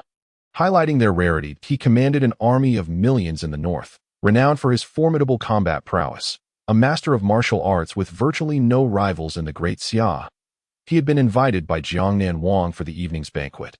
But upon learning of his son's untimely death, he had flown in on a fighter jet, bringing an enhanced battalion with him. Rest assured, Jiangnan Wang, I shall crush this insect. Chu Feng bellowed, wretched scoundrel, kneel and beg for mercy. And perhaps I shall leave you with a whole corpse. The aura of a seasoned warrior radiated from Chu Feng, a powerful pressure descending upon Yi Ming. Were Yi Ming merely an ordinary martial artist, this overwhelming force would have compelled him to the ground, potentially shattering every meridian in his body and rendering him utterly useless. Humph! You are the war god Chu Feng. Your strength is unimpressive. Do you think you can kill me? You are not worthy. Yi Ming stood his ground, scoffing lightly, unyielding as a rock. The pressure from Chu Feng's aura had no effect on him. Arrogant brat, do not be so reckless. Chu Feng replied, a cold smile playing on his lips, like a leopard stalking its prey, his gaze icy and sharp that he unleashed a powerful punch, the air slicing through like thunder. Chapter 11. The 12th Sister. Where God Lu Ruyan arrives. Yi Ming's pupils constricted. As he felt the inexorable killing intent within that punch, his heart raced. Though his face remained calm, a hint of gravity flickered in his deep-set eyes. Clenching his right fist, beads of sweat began to bead at his palm. The 2 fists collided in midair, resulting in a deafening boom akin to mountains crashing together. Both combatants were propelled backward, each retreating several meters before regaining their footing. The overwhelming force reverberated through the air, and the shockwaves rolled forth that Yi Ming and war god Chu Feng were thrust backward, managing to stabilize themselves only after considerable distance. Yi Ming felt his right arm tremble slightly, a maelstrom of emotions swirling within. Indeed, this was the war god. His strength was formidable beyond measure. This man was likely the most formidable opponent he had faced today. Chu Feng's eyes were wide with disbelief. He could hardly fathom that this young man, who appeared to be of similar age to his son, could withstand his punch. Could he also be a master of martial arts? This was inconceivable that a master of martial arts in their early 20s. Such a phenomenon was unheard of in the Great Xia, unless he were an extraordinary prodigy. The expression of excitement on Jiangnan Wang's face dimmed in an instant. The scene he had anticipated failed to materialize. This scoundrel had somehow managed to draw even with the god of war, Chu Feng. How could this be possible? Was his vision deceiving him? After all, this was the god of war, Chu Feng. What? This worthless individual actually withstood a punch from the god of war. His strength is truly terrifying. A prodigy, indeed. A remarkable prodigy. How is it possible that such a young martial arts master has emerged from our Great Xia nation? The crowd was once again taken aback at that moment. The soldiers flanking the god of war, Chu Feng, swiftly chambered their bullets, raising their weapons to aim at Yi Ming, ready to fire. Halt! A mere child like you is not worthy of your hands being raised against him. If I cannot subdue him today, wouldn't that be a jest for all the world to see? The eyes of the god of war, Chu Feng, were filled with murderous intent that Yi Ming must die today. Otherwise, where would his dignity reside? Kid, I must admit, At your age, you are indeed formidable. Alas, today, you have encountered me. This time next year will mark your death anniversary. Brat, prepare to meet your end, the god of war. Chu Feng surged forward, swiftly closing the distance to Yi Ming that he leaped into the air and delivered a powerful kick aimed at Yi Ming's forehead that Yi Ming did not evade. Instead, he countered with a sword strike towards Chu Feng's thigh. A sharp clang resonated as Yi Ming's dragon cry sword struck what felt like an impenetrable wall of iron. The sword reverberated with a buzzing sound. Child, my physical form has been honed to perfection. Blades and guns cannot pierce me. Show me what you are capable of. As soon as the words left his lips, the god of war, Chu Feng, escalated his assault with even greater ferocity. The two engaged in a fierce struggle, exchanging blows in a whirlwind of combat that left onlookers spellbound. They were evenly matched, with Chu Feng gaining not a single advantage. Realizing this, he resolved to employ his secret technique. Prolonged engagement would yield him no benefit. He swiftly retreated, biting his tongue to draw a drop of blood, which he smeared onto his forehead. Instantly, a crimson symbol appeared at his brow. That moment, the god of war's power visibly surged. With fiery eyes, he bellowed, "Brat, let us see how you withstand this punch." In an instant, he unleashed a devastating blow towards Yi Ming. The sheer force of the punch was terrifying, warping the very space around them and producing a deafening roar. A gust of wind swept through, stirring up a storm of dust. Before the punch even landed, the onlookers were blown to the ground by the force of the punch's wind at that crucial juncture. A striking red figure appeared before Yi Ming like a specter. "Halt! Let us see who dares to harm my junior apprentice."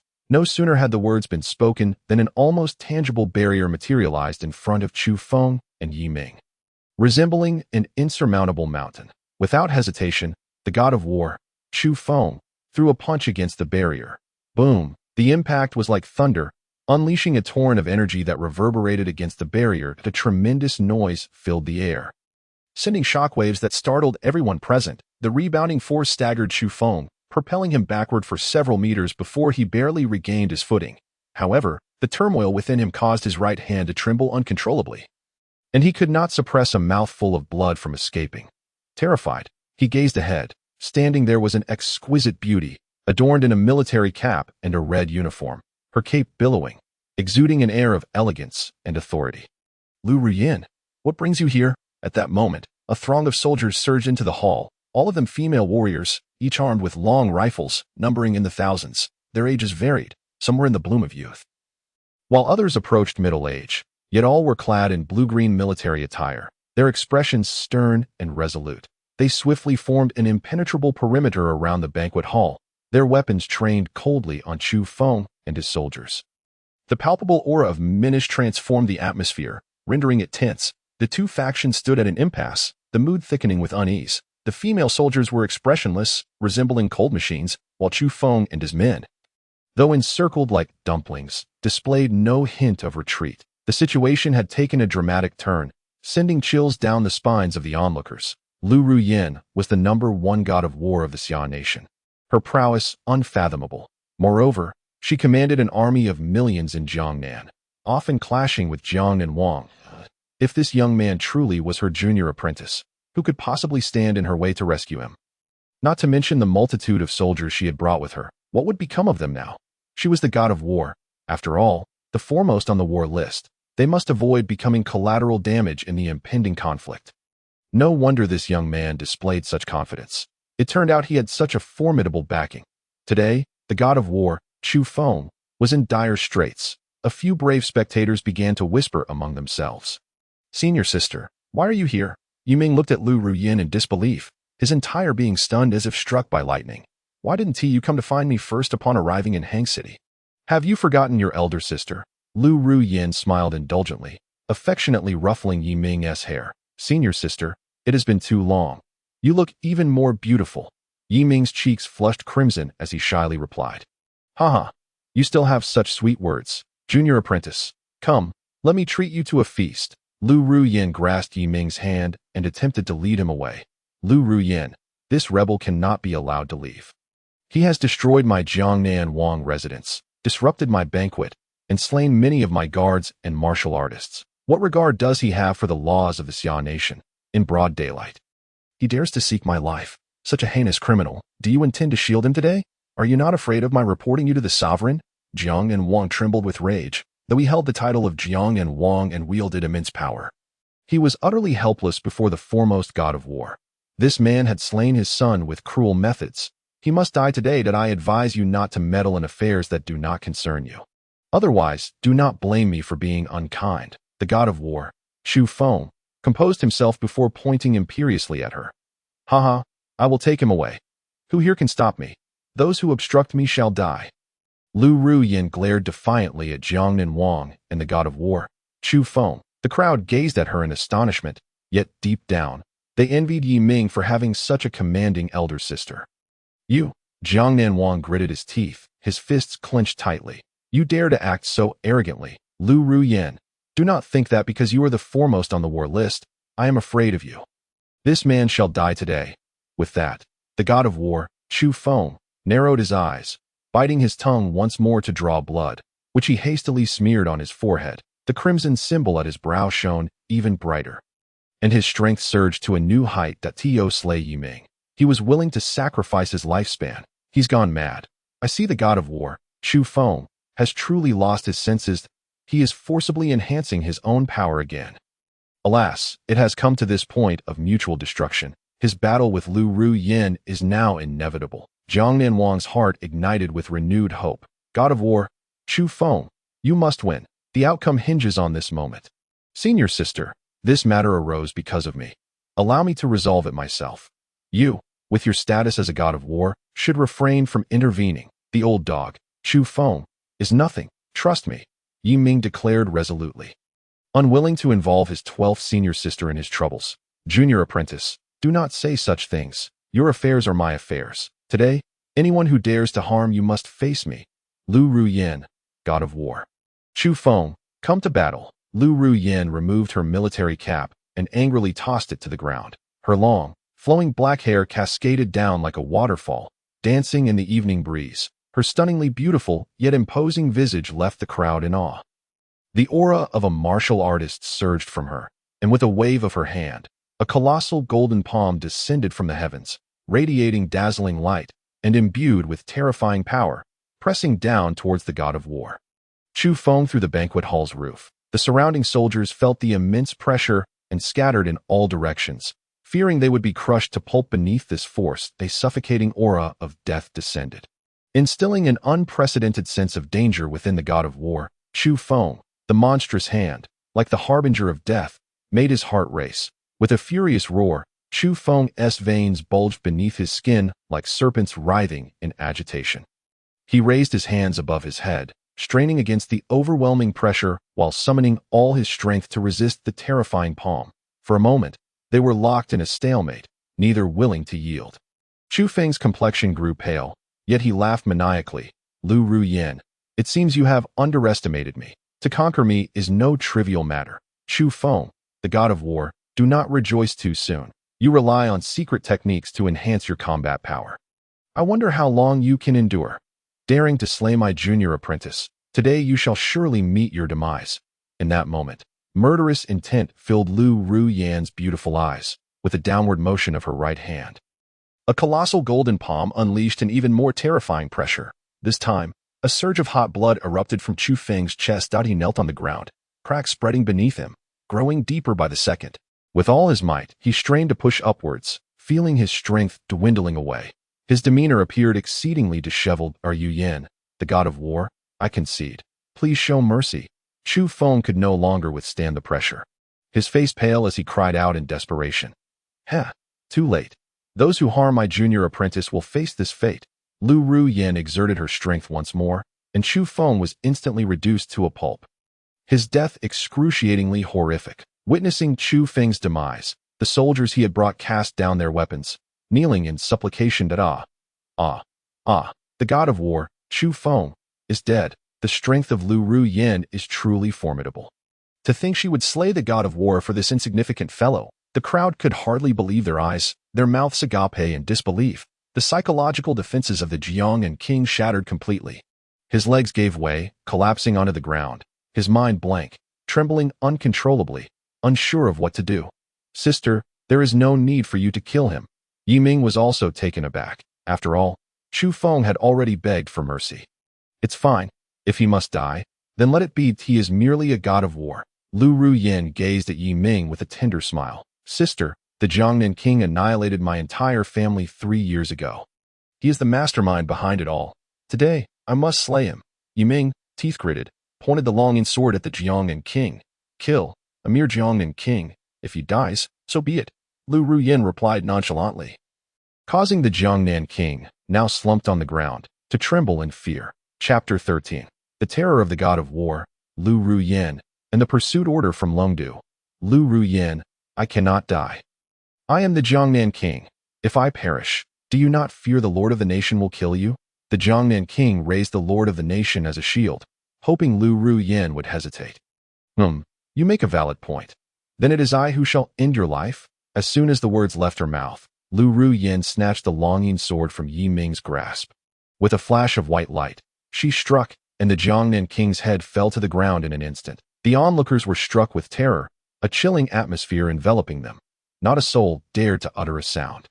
The Jiangnan king was dead. The entire Jiangnan region would surely face upheaval. Sister, was this truly necessary? Yi Ming sighed deeply, shaking his head in resignation. He understood that today, his 12th sister had offended the entire Jiangnan for his sake, and would undoubtedly face the Lord of the nation's wrath and retaliation from her peers. Knowing such consequences awaited her, she still acted with unwavering resolve. How could Yi Ming possibly repay her kindness? Junior apprentice, your enemies are my enemies. Point one Jiangnan king, let him die. What can they do to me? Lu Ruyin's fierce gaze swept over the assembled crowd, causing them all to bow their heads in silence. The banquet hall fell into a profound stillness. Let me make this clear. If even a single word of tonight's events escapes your lips, you shall face dire consequences. Junior apprentice, we shall take our leave. 12th sister, thank you for your assistance today. It has allowed me to avenge my grievances that I will forever remember this kindness. Yi Ming's voice trembled with emotion, tears threatening to spill from his eyes. Oh, when did my junior apprentice become so sentimental? Lu Ruyin teased, her laughter echoing. Where has that cold-bloodedness and dominance gone? She pointed at the corpses scattered in the courtyard, chuckling heartily. 12th sister, my Yi family was annihilated. There must be more to the story. 3 years ago, despite our wealth, it was implausible for the Jiangnan king to strike such a decisive blow overnight. We posed no threat to him. Yi Ming's heart was filled with doubts. He had intended to interrogate the Jiangnan king, only to find Lu Ruyin acting with such swiftness. Junior apprentice, I have been secretly investigating your family's downfall. The destruction of the Yi family is not merely a case of power consolidation. While the Jiangnan king is indeed the visible mastermind, there seems to be deeper involvement from the 4 great families of Longdu. The waters run deep, and the circumstances are quite peculiar. Once I uncover the truth, I will ensure your vengeance. Lu Ruyin gently patted Yi Ming's back, reassuring him. 12th sister, your kindness is overwhelming. Yi Ming felt warmth within him. He had not anticipated that the first-ranked powerhouse on the God of War list would be such a strong ally. What did he have to worry about? Junior apprentice, refrain from speaking such things in the future. Come, let us return to the God of War mansion. That shall be your home from now on. It has been ages since we last met. Tonight, we shall not part until we are inebriated. Lu Ruyin grasped Yi Ming's hand tightly, leading him toward the front courtyard. 12th sister, I fear I cannot return with you tonight. My fiancé awaits me at home. Yi Ming's cheeks flushed, his thoughts drifting to Lu Ruoxi, his concern evident. You rascal, since when do you have a fiancé? Lu Ruyin was taken aback, surprise quickly morphing into jealousy as she realized this boy had been so secretive. 12th sister, this matter dates back 3 years. She has waited for me all this time that I cannot let her down. Yi Ming spoke earnestly. Lu Ruyin could only relent. Very well, but you must not forget about us sisters or your masters once you marry. By the way, bring her over sometime, so I can meet her. I shall give her a generous gift. Lu Ruyin laughed heartily, dispelling Yi Ming's earlier unease that he nodded vigorously. Of course, 12th sister, who dares to lurk in the shadows? Come forth and meet your end. Lu Ruyin's expression suddenly shifted, pointing toward a nearby rockery with a swift strike. A deafening crash echoed as the rockery shattered, revealing a middle-aged man in a white suit accompanied by a dozen security guards. Lu Ruyin's soldiers immediately raised their weapons, aiming at them. Misunderstanding. It's a misunderstanding. Qin Zhongshu raised his hands in surrender, standing rigidly, not daring to breathe. His security detail mirrored his anxiety. Sister, it's Mr. Qin, the owner of Meihua Mountain Villa. Do not make things difficult for him. Yiming quickly interceded. Very well, since my junior apprentice has spoken, I shall spare you for today. However, ensure the Meihua Mountain Villa is cleaned thoroughly. If even a single word of today's events escapes, you shall know the consequences. Lu Ruyan's fierce gaze bore down on them, an invisible pressure forcing them to their knees. Qin Zhongshu trembled, cold sweat streaming down his forehead, managing to stammer, "Rest assured, God of War Lu, if even a word of today's events leaks, we shall not live to see another day." His security team hastily bowed. Fearing both the Jiangnan king and the formidable God of War Liu in the Lu family's villa, Lu Ruoxi paced anxiously in the hall, periodically glancing out the door. Lu father and Lu mother sat on the soft sofa. Fatigue etched on their faces as they stared at the quartz clock on the wall. It was already 10 in the evening, and Yiming had yet to return. Their anxious hearts twisted once more. So much had happened today, they were relieved to have survived, yet deeply worried about what lay ahead. Just then, the doorbell rang. Lu Ruoxi rushed to open the door, and there stood Yiming, bloodied and weary, yet still bearing a smile. Only she understood the trials he had faced that day. Tears welled in her eyes as she grasped his hand, scrutinizing him under the light. Yiming, are you hurt? Come in quickly. I made your favorite dishes. Yiming, Lu father and Lu mother exclaimed in unison, tears streaming down their faces. Had it not been for the calamity 3 years prior, they might have long been a family. Uncle, aunt, you're awake. How do you feel? Yiming hurried forward to inquire. No. Note to think we could still see you and Ruoxi alive. We would have no regrets even in death. Lu mother was already in tears. Unable to speak, do not speak such morbid words. Come, let us eat together. Ruoxi has been busy all afternoon, Lu father urged, guiding Yiming to the dining table laden with home-cooked dishes.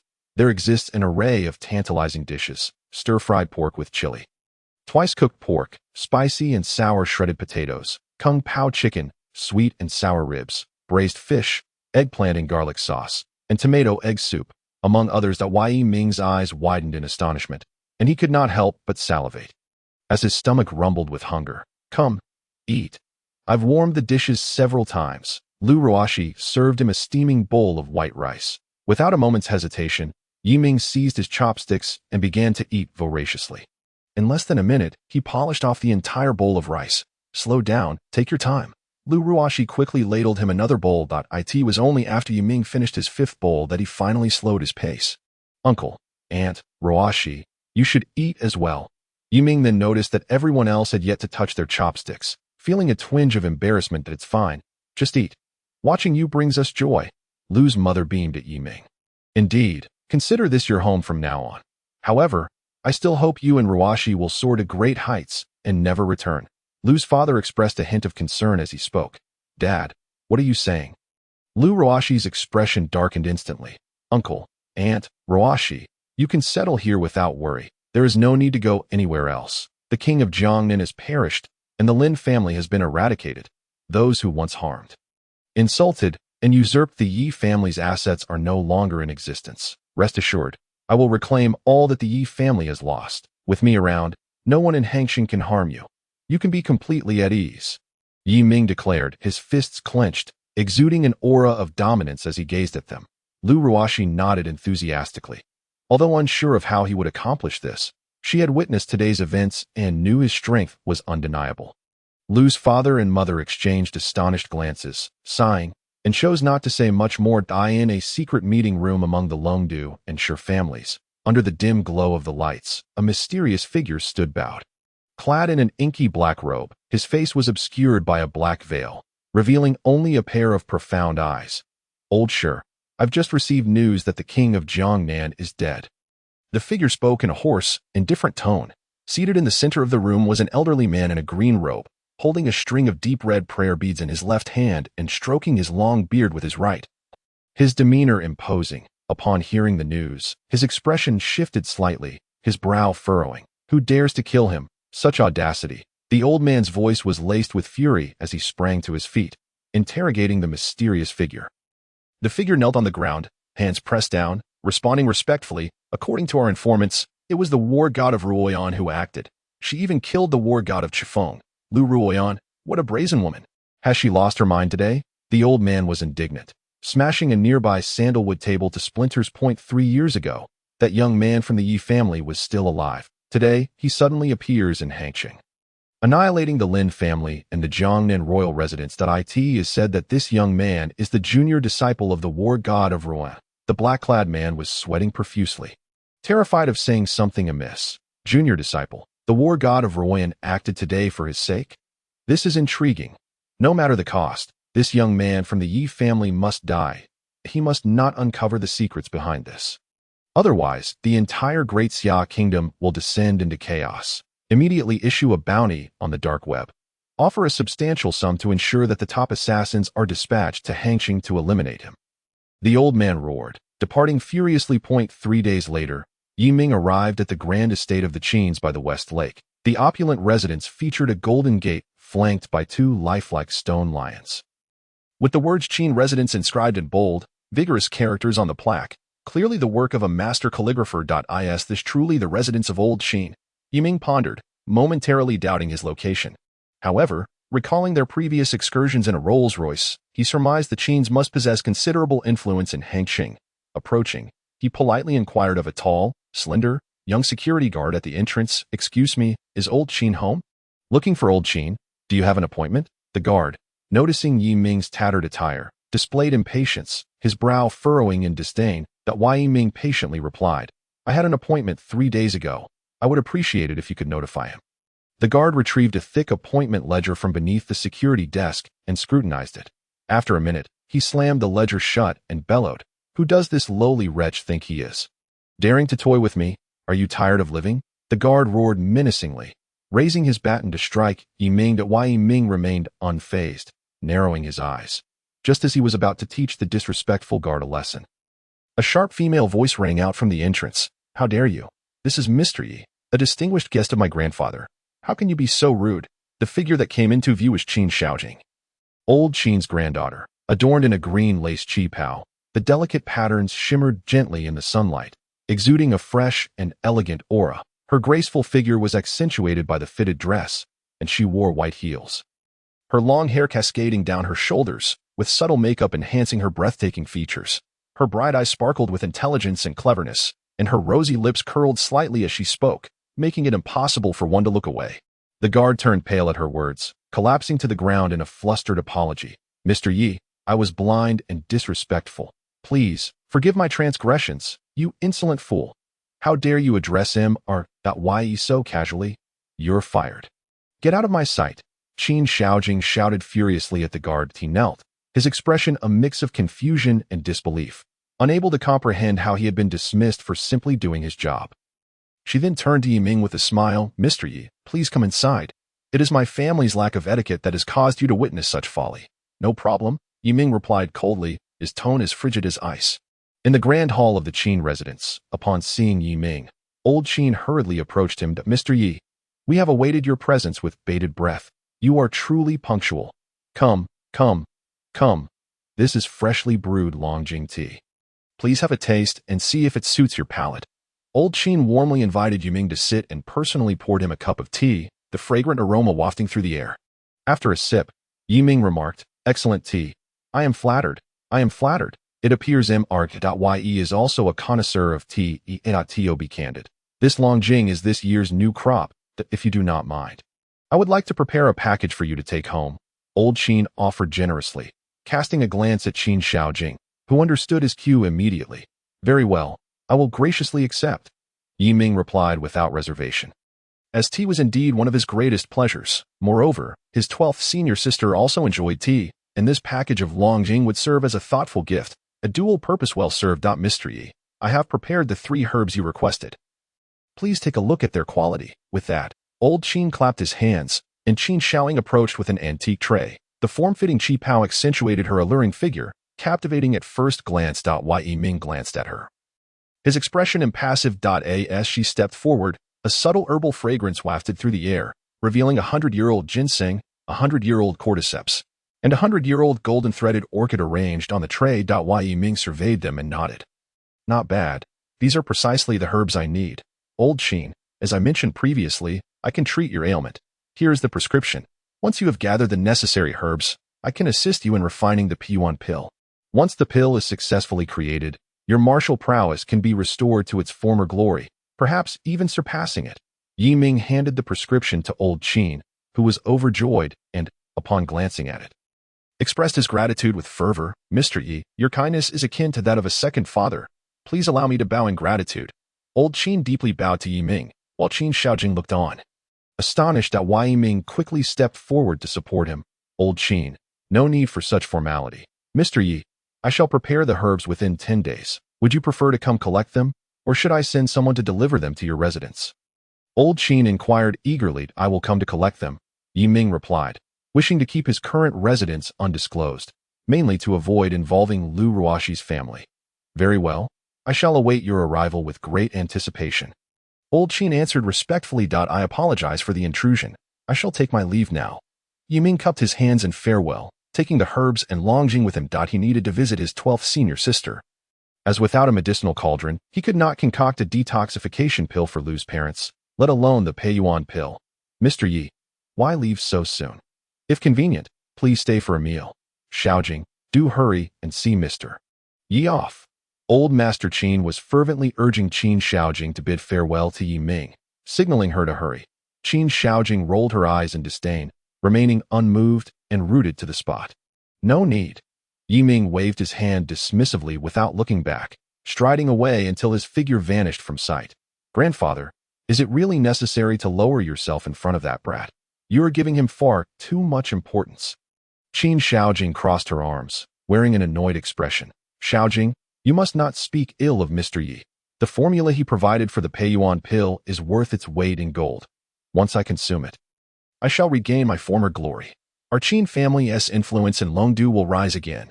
Old Master Qin declared proudly, holding the formula aloft, envisioning scenes of commanding respect in Longdu. Grandfather, life in Hangxing is quite pleasant. We can be indifferent to fame and fortune, with ample time for leisure. Qin Shaojing clearly dismissed Qin Tuo's words. Shaojing, leisure is only possible when one possesses sufficient strength. You wouldn't understand this yet. In due time, please help me find out where Mr.Ye resides that it wouldn't hurt for you to interact with him more. After all, feelings can be nurtured, young lady, Old Master Qin said with a smile. His intentions unmistakable. Grandfather, please refrain from such comments in the future. Even if all the men in the world were to perish, I would never consider him. So, give up on that notion. Qin Shaojing huffed. Her brows furrowed in annoyance as she stormed off. Shaojing, one should be careful with their words. Qin Tuo chuckled behind her. Chapter 15. How will you repay your senior sister, little junior brother? Yi Ming arrived at the residence of the war god Lu Ruyan, only to discover that the place was not only secluded but also somewhat desolate. Upon closer inspection, he noticed a grand military camp not far ahead. Truly a hidden gem teeming with potential. Mr. Yi, is that you? A young female guard, dressed in a sleek black military uniform, rushed out from the residence. You recognize me? Yi Ming scrutinized her with a hint of suspicion. Of course. You are the little junior brother of our war god Ruyan. She informed us that you would be arriving soon. As expected. Haha, let me take you to her. The guard's demeanor shifted as she looked at Yi Ming with curiosity and delight. Is my senior sister not at home? Yi Ming inquired. War god Ruyan is currently at the military camp, commanding 1,000,000 troops and dealing with a myriad of tasks. She mentioned that your arrival would provide her with a capable assistant. Please, get in the car. The guard swiftly started the vehicle, and Yi Ming calmly took the passenger seat. The off-road vehicle sped along the road, while the guard attempted to lighten the mood with playful banter. However, Yi Ming remained silent throughout the journey, and she soon fell quiet as well. After about 20 minutes, they arrived outside the camp. Exiting the vehicle and passing through the checkpoint, they headed directly to the largest tent in the military. Please announce the arrival of war god Ruyan's little junior brother, Mr. Yi. The guard instructed a soldier standing at the entrance of the tent.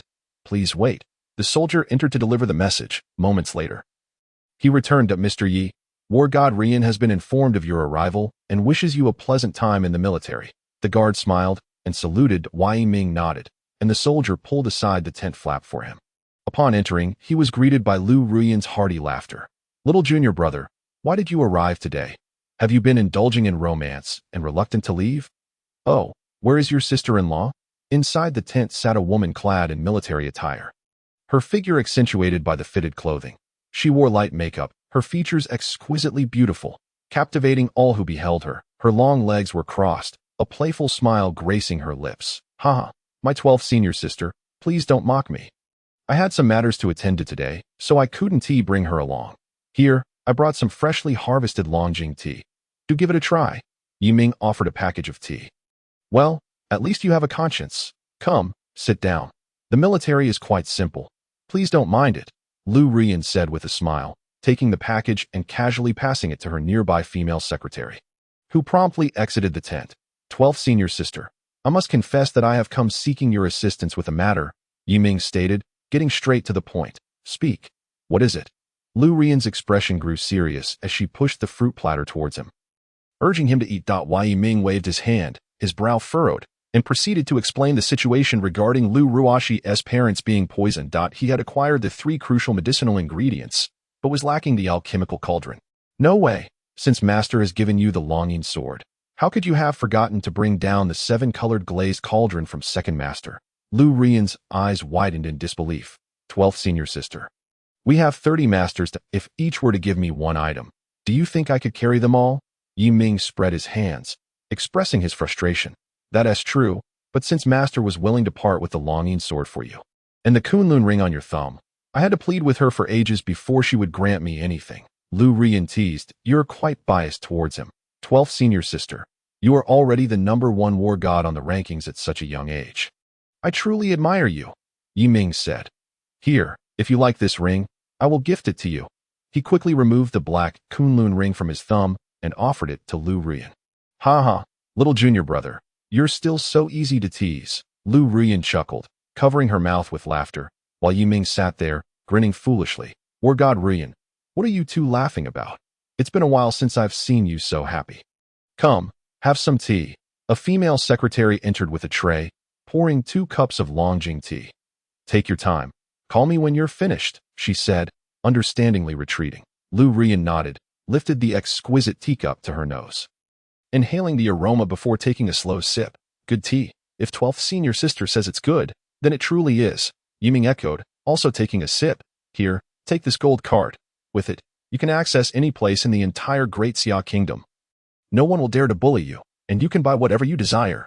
Lu Rian mysteriously pulled a gold card from her pocket, which glimmered in her hand, emanating a unique brilliance. Yiming accepted it with both hands. Examining the card closely, it was not only luxurious, but seemed to harbor a mystical power. The front was engraved with a vivid depiction of a divine beast, the vermilion bird. Its feathers shone brightly against the golden background, radiating a brilliant red light. It spread its wings as if preparing to soar, exuding an intense flame that seemed poised to consume everything in its path. The back of the card bore the image of a fierce azure dragon, its scales glinting with a cold metallic sheen against the gold. As it navigated the vast skies, the azure dragon was surrounded by swirling clouds, as if it were churning through a sea of clouds, enveloped by the light of the sun and moon, seemingly about to descend to the earthly realm. Senior sister, this doesn't seem appropriate. This should be your exclusive war god card, a symbol of your identity, Yiming remarked, feeling a tingle of unease. Now it belongs to you. My mark has been erased. Little junior brother, please don't refuse. Lu Rian took another sip from her teacup. Then I shall accept it with gratitude. Yiming placed the gold card into his pocket. Very well. Look at you, dressed so shabbily. Anyone who sees you would think you're a beggar. Your hair has grown long. A trim would make you look more spirited.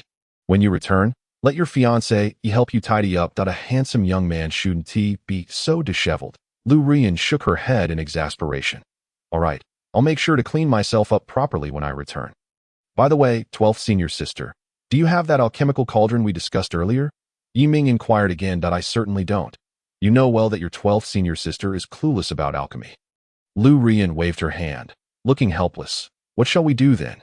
Yiming was anxious, akin to an ant on a hot pan.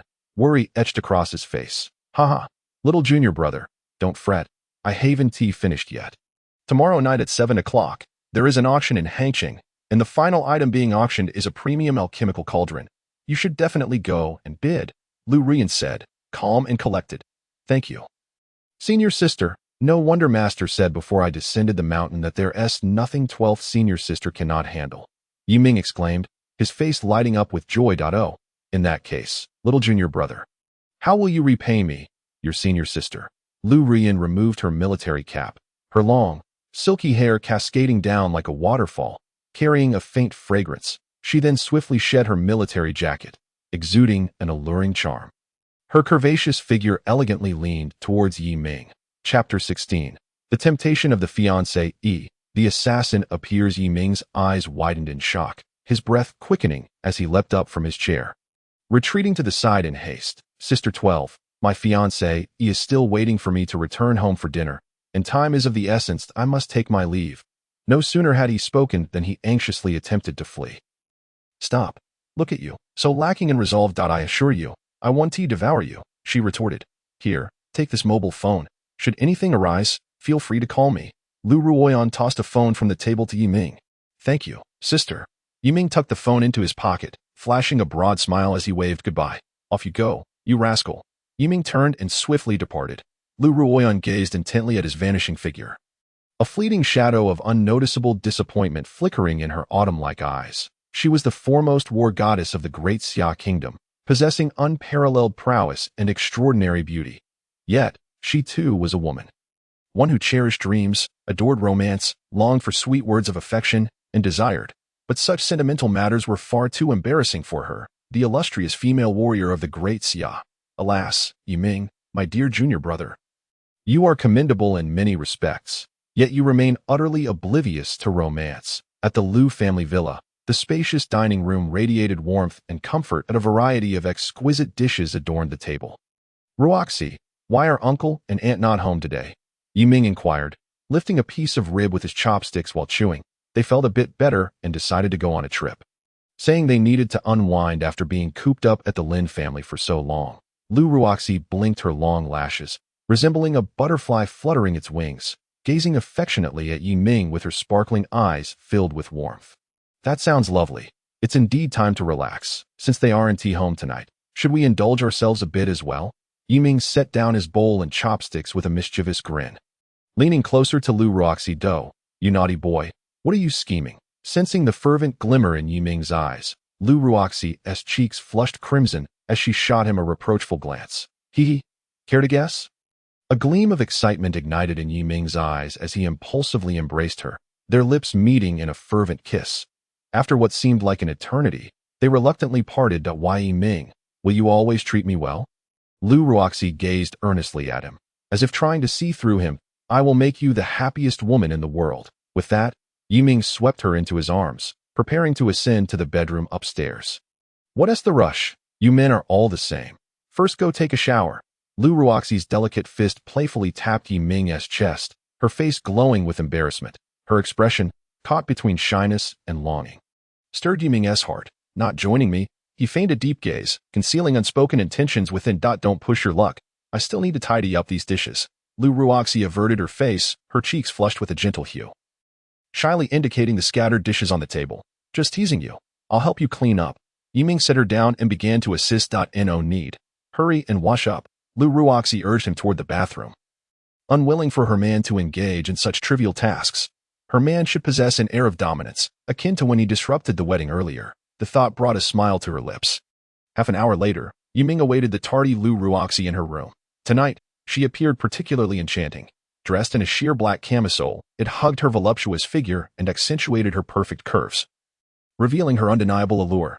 Her dark hair cascaded down to her slender waist, exuding a captivating fragrance. With a light touch of makeup enhancing her exquisite features, her eyes sparkled with desire for Yi Ming, while her luscious red lips appeared even more tempting under the dim light. Upon witnessing such beauty, Yi Ming felt a surge of excitement coursing through him. Turn off the lights, it's too bright. Lu Ruoxi, sensing the intensity of Yi Ming's gaze, hurriedly extinguished the lights, plunging the room into darkness. In that instant, the bedroom was enveloped in shadow. Lu Ruoxi's petite form trembled slightly, and in the darkness, Yi Ming could discern two bright points, her clear eyes shining in the night. He stealthily moved closer, drawn in by a faint, enchanting fragrance wafting from her. As he leaned in, their breaths mingled, and he caught a whiff of her sweet scent. Just as Yi Ming's thoughts began to drift, a shadow darted outside the window. A cloud of yellow smoke rapidly filled the room, its acrid scent overwhelming. In the next moment, Lu Ruoxi collapsed, unconscious, Who is it? Yiming bellowed, ensuring Lu Ren was safe before flinging open the window to pursue. He saw a shadow leaping across the rooftops. The figure stood atop the opposite roof, clad in black, a mask obscuring their face. Save for a pair of hawk-like eyes that glinted ominously, that piercing gaze seemed poised to tear Yiming apart. The figure raised their hand, defiantly extending a middle finger towards Yiming. A blatant provocation. Enraged, Yiming launched a powerful punch, a torrent of energy crashing toward the figure. The shadowy figure's pupils constricted, acutely feeling the immense pressure. Swiftly leaping to the adjacent rooftop, a resounding boom echoed as a terrifying pit formed where the figure had stood. The edges as sharp as a knife, the surrounding air thick with a burnt aroma, a powerful shockwave radiating outward. Energy projection, the figure sensed calamity and hastily unleashed a barrage of boomerangs toward Yiming. Dark as the night, they shimmered with a cold light, whistling as they hurtled towards him, each imbued with lethal force. Yiming scoffed. Drawing his Dragon-S roar sword, a blinding flash of white light erupted, shattering the boomerangs into fragments. With a powerful push, he launched himself like a dart towards the figure. The figure, now panicking, leaped from the rooftop as if fleeing for their life. You think you can escape? Yiming was unperturbed, leaping in front of the fleeing figure. Speak. Who sent you? The annihilation of the Yi family. What is your connection? Chapter 17. Master. Han Bingbing submits to you. Yiming regarded him coldly, his Dragon-S roar sword vibrating ominously. Humph, you think you can question me? The shadowy figure scoffed, swiftly forming hand seals, and in an instant, split into 5 identical figures, brandishing large knives, encircling Yiming. Die, they shouted in unison, raising their blades to strike. Child's play. Yiming chuckled derisively, his left hand swirling as an invisible barrier enveloped him. The 5 blades struck the barrier, resonating with a sharp metallic clang. The figures recoiled in shock, their hands numbed, a chill running down their spines as they gazed at Yiming in terror. Are you a martial arts master? Understanding came too late. The Dragon-S roar sword struck like lightning, severing the hands of the 5 figures in one swift motion, blood gushing forth like 5 crimson pillars. Pain surged through their wrists, and they screamed, hastily discarding black orbs. With a thunderous roar, a thick cloud of black smoke enveloped Yiming, plunging the surroundings into darkness. This sudden obscurity heightened Yiming's senses. He could distinctly hear faint footsteps in the distance. A cold smile crept across his lips as he followed the bloodthirsty guidance of his Dragon-S roar sword, stealthily positioning himself in a narrow alleyway. When the shadowy figure appeared, they were met with a startling sight. Yiming stood before them, causing them to tremble in fear, their eyes wide with horror. How did you know I would take this route? The figure stammered. Yiming, gripping his Dragon-S roar sword, advanced with cold determination, his eyes gleaming with a chilling light. I shall ask you once more. Who sent you to kill me? Who would have thought I, Hu Lao Sin, would fall to a mere boy like you? Ha ha ha. No excuses. It's simply that I am outmatched. The figure laughed bitterly, tilting his head as dark blood flowed from his mouth. Realizing he had poisoned himself, Yiming approached and yanked off the figure's mask, revealing a gaunt face resembling that of an elderly monkey, just as he sought further clues from the figure. Another shadow darted around the alley corner. Who is it? Yiming's heart raced, and he sprang forward. The shadow zipped away like lightning, but Yiming seemed to foresee their movement, swiftly positioning himself in their path. The Dragon-S roar sword shimmered, slicing through the air in a perfect arc with one stroke. The mask was deftly removed in the dim light. Yiming beheld an extraordinarily beautiful face that could topple kingdoms. Yiming found himself momentarily stunned, before he began to scrutinize the mysterious girl clad in black before him. Her short hair framed her face, and her long, thick eyelashes fluttered like the wings of a butterfly, accentuating her pure and delicate charm. Her eyes, reminiscent of autumn waters, sparkled with a lively cunning, resembling a crystal-clear lake, while her exquisitely shaped oval face exuded a jade-like warmth that stirred a sense of compassion within him. Though her lips bore a slightly pallid hue, this only enhanced her ethereal beauty. Judging by her age, she seemed to be of a similar generation as Yiming, radiating youthful exuberance, dressed in form-fitting black attire that perfectly highlighted her alluring, curvaceous figure. Please don't kill me. I have no connection to that person, the black-clad girl exclaimed, her expression fraught with anxiety as she spoke in a flurried tone. Do you truly think I would take your words at face value? I advise against any clever tricks. Confess honestly, or beware of the price on your head. Yiming's longing sword was poised at her alabaster neck, the razor-sharp blade already drawing tiny droplets of blood. My name is Han Bingbing. I am a Jinui from the Eastern Factory, sent by the inspector to investigate you.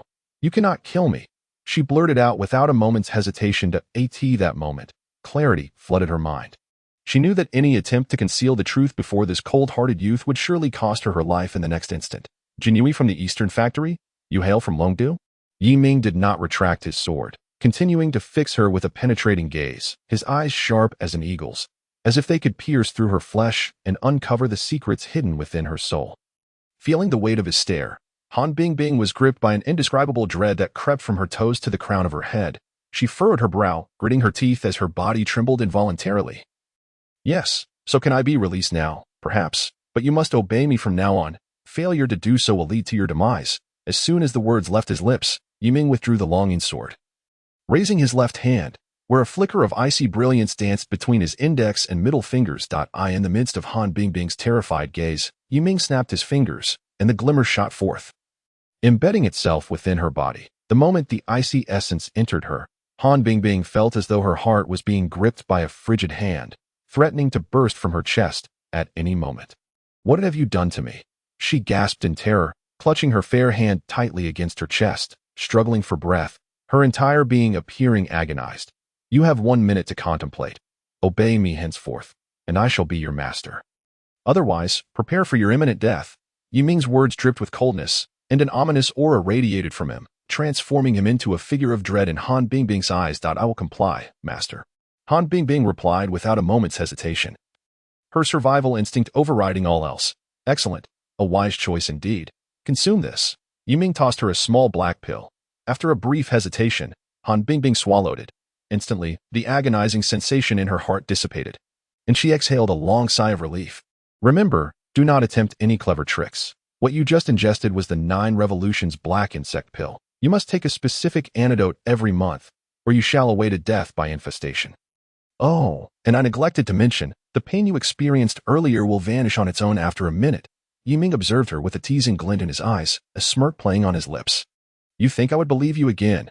Han Bingbing retorted, her teeth clenched tightly, fist balled with indignation as flames of anger surged within her. You are a Jinui from the Eastern Factory. Do you truly think I would allow you to follow me without employing some measures? Do you take me for a mere child? Decide whether to stay or leave. The choice is yours, Yi Ming stated coldly, hands clasped behind his back. You are truly a devil, Han Bingbing exclaimed in frustration. She turned to leave, but had scarcely taken 10 steps before she pivoted back, kneeling before Yi Ming, hands clasped in reverence. Master, Han Bingbing submits to you. Command me, as you wish. Very well. Tell me. Is the Anila, now that the opportunity to step on her foot has presented itself, how could she possibly let it slip away? I am speaking. So what gives you the audacity to interject? You wretched creature. Lu Ruashi delivered a resounding slap to her face, and in an instant, 5 distinct fingerprints appeared prominently on the right cheek of the petite model. When did it become acceptable for outsiders to mock her man? Yi Ming observed this scene with astonishment, never having anticipated that the typically delicate Lu Ruashi possessed such a commanding presence. How dare you strike my woman? Did you think you were still the lofty Lu Ruashi favored by young Master Lin? You vile harlot, seeking a fight, Lu Xiaopao declared, ready to retaliate against Lu Ruashi. Without hesitation, Yi Ming delivered a swift kick that sent Lu Xiaopao sprawling to the ground, landing in a manner reminiscent of a dog eating excrement. His face contorted in pain. How bold of you. You audacious couple dare to lay hands on others. Do you believe I won't call the police to apprehend you? Lu Xiaopao, clutching his chest, glared furiously at Yi Ming and Lu Ruashi, shouting in rage. Oh dear, Lu Xiao, are you all right? The petite model rushed forward to assist Lu Xiaopao. Esteemed guests, I implore you to maintain decorum and refrain from violence. The salesgirl, visibly anxious, stepped forward to mediate, her complexion pale with fear, her heart racing uncontrollably. You think you're quite the fighter, don't you? If Yi took a deep breath and then slowly spoke, thank you for the reminder. Senior sister, I will arrive on time. Yi Ming. What has happened? Seeing Yi Ming's brows furrowed, Lu Ruashi hastily inquired. Come, follow me to handle an important matter. Yi Ming gently brushed her nose with his finger, then promptly drove Lu Ruashi's Porsche straight towards Tianfeng Tower. Upon arriving at Tianfeng Tower, Lu Ruashi and Yi Ming easily accessed the 22nd floor using a gold card. This floor was filled with conference rooms, And as soon as they stepped through the entrance, an observant individual spotted them. "Ruashi, you seem well. Ling Xiao is dead. Please accept my condolences." A man with a cold demeanor rose from the sofa. Fixating his gaze on Lu Ruashi. He was Wang Zhongtian, the son of the vice president of Hangqing City, who had just returned and was once among Lu Ruashi's fervent admirers. "Condolences? Get lost." Yiming wrapped his right arm around Lu Ruashi's soft waist. Resembling a guardian deity, and directly asserted his claim. "Who are you to speak to me this way? Are you tired of living?" Wang Zhongtian's face instantly turned a shade of deep crimson, resembling that of a pig's liver. Filled with displeasure, his eyes, brimming with jealousy, seemed ready to ignite with fury. "He is Yiming, my fiancé. Kindly watch your words," Lu Ruashi retorted sharply. Unwilling to engage in further conversation, her declaration attracted the attention of everyone in the conference room. Yiming cast a piercing gaze over the crowd. "Does anyone have any objections?" The simple statement fell, and the room was enveloped in an oppressive silence. Upon hearing this, Lu Ruashi felt a shiver run down her spine, stealing glances at Yiming. She found herself pondering the depths of his secrets. The once lively venue was now utterly still, as everyone bowed their heads, too intimidated to meet Yiming's eyes. Today was meant to be a sumptuous feast for the division of the Lin family's commercial empire. With everyone eager to partake, little did they expect Yiming's sudden appearance. Wang Zhongtian's threats of violence and Wang Shi's pleas for mercy left them questioning who among them dared to oppose. "Very well, since there are no objections, I shall accept this honor without reservation. From this day forth, I shall be the president of the Hangqing Business Association, with Wang Shi as the vice president." Any dissenters? Yiming looked towards the crowd once more, and this time, hands were raised in agreement. He was merely taking over the Lin family business and the Yi family's assets from 3 years prior. For them, it was a stroke of good fortune amidst misfortune. Even if he were to seize all of Hangqing's industries from those present, they dared not utter a word. "Thank you for your trust, President Yi. Rest assured, I will expedite the transfer of the Lin family's assets and the Yi family's holdings to your name." Wang Shui stood, trembling, a sly smile creeping across his face. "Excellent. If there are no further matters, let us disperse. Ruashi, let us take our leave." Lu Ruashi beamed, embodying a delightful demeanor. Today, she had thoroughly experienced a moment of brilliance. The crowd watched the departing figures, their faces clouded with concern. Indeed, starting today, Hangqing was destined for a transformation. Chapter 22. The Auction. The mature siren's turmoil at 7 in the evening, Yiming made his timely appearance at the Hangqing auction venue. The atmosphere buzzed with chatter, as various boxes and seats overflowed with an eclectic mix of attendees. The lights within the auction hall were mesmerizing, casting distorted reflections upon the faces of the crowd. In this chaotic environment, all manner of characters could be found, if the Tianfeng building had gathered all the commercial forces of Hangqing during the day. Then this evening was a congregation of all its underground powers. Yiming sat comfortably in a VIP box on the second floor, sipping coffee and keenly observing every movement in the center of the auction hall. Suddenly, a brilliant beam of light descended from above, akin to the dawn's first light, enveloping the entire venue. The crowd fell silent, as if every thought had frozen in that moment. The rhythmic sound of high heels striking the floor resonated like a well-composed symphony, echoing in everyone's ears. As the sound grew clearer, a woman emerged from the distance, her figure swaying gracefully, reminiscent of a serpent gliding through water, exuding rhythm and vitality. Her steps were captivating, each one akin to a meticulously choreographed dance, drawing everyone's attention. As she approached, her presence became even more striking. With cascading golden hair reminiscent of a flowing waterfall, she moved with an alluring grace that stirred desires within. Her face was sculpted to perfection, compelling all eyes to linger. Her gaze was enchanting, imbued with an irresistible charm that captivated onlookers. A slight smile graced her lips, hinting at secrets untold. Clad in a striking red-embroidered cheongsam, she perfectly showcased her voluptuous figure. The garment clung to her elongated silhouette, accentuating her curves. The high-slit design teased glimpses of her thighs, igniting the imagination. Adorning her legs were seductive black stockings, leaving spectators yearning for more. She appeared to be in her 30s, embodying the essence of a mature siren. Her entrance sent waves of exhilaration through the male attendees, their gazes fervently tracking her every move. "Xiao Fei, it's been a while. Your assets have certainly grown. I fear they might burst under the touch of a man." "Hey, Xiao Fei, your posterior is as round as it is alluring. Come, allow me the pleasure of a touch." A chorus of lecherous voices from below leered at Xiao Fei, their salacious comments echoing throughout the hall. "You rascals, keep your distance. How tiresome to hear the same tired lines. I've Devil Xiao Fei beamed with delight as she gazed upon the assembly of martial artists. Noticing the silence, she decisively proclaimed, "Congratulations, Lord Tiger. From this moment forth, this ancient martial technique shall belong to you." Lord Tiger rose, repeatedly cupping his hands in gratitude, his joy evident in his beaming smile. Nearby, Yuming could not suppress a cold sneer. For he alone understood that the strength and explosive power of a martial artist's physique could only be honed through relentless training. Any shortcuts or so-called rapid training methods would undoubtedly lead to counterproductive results.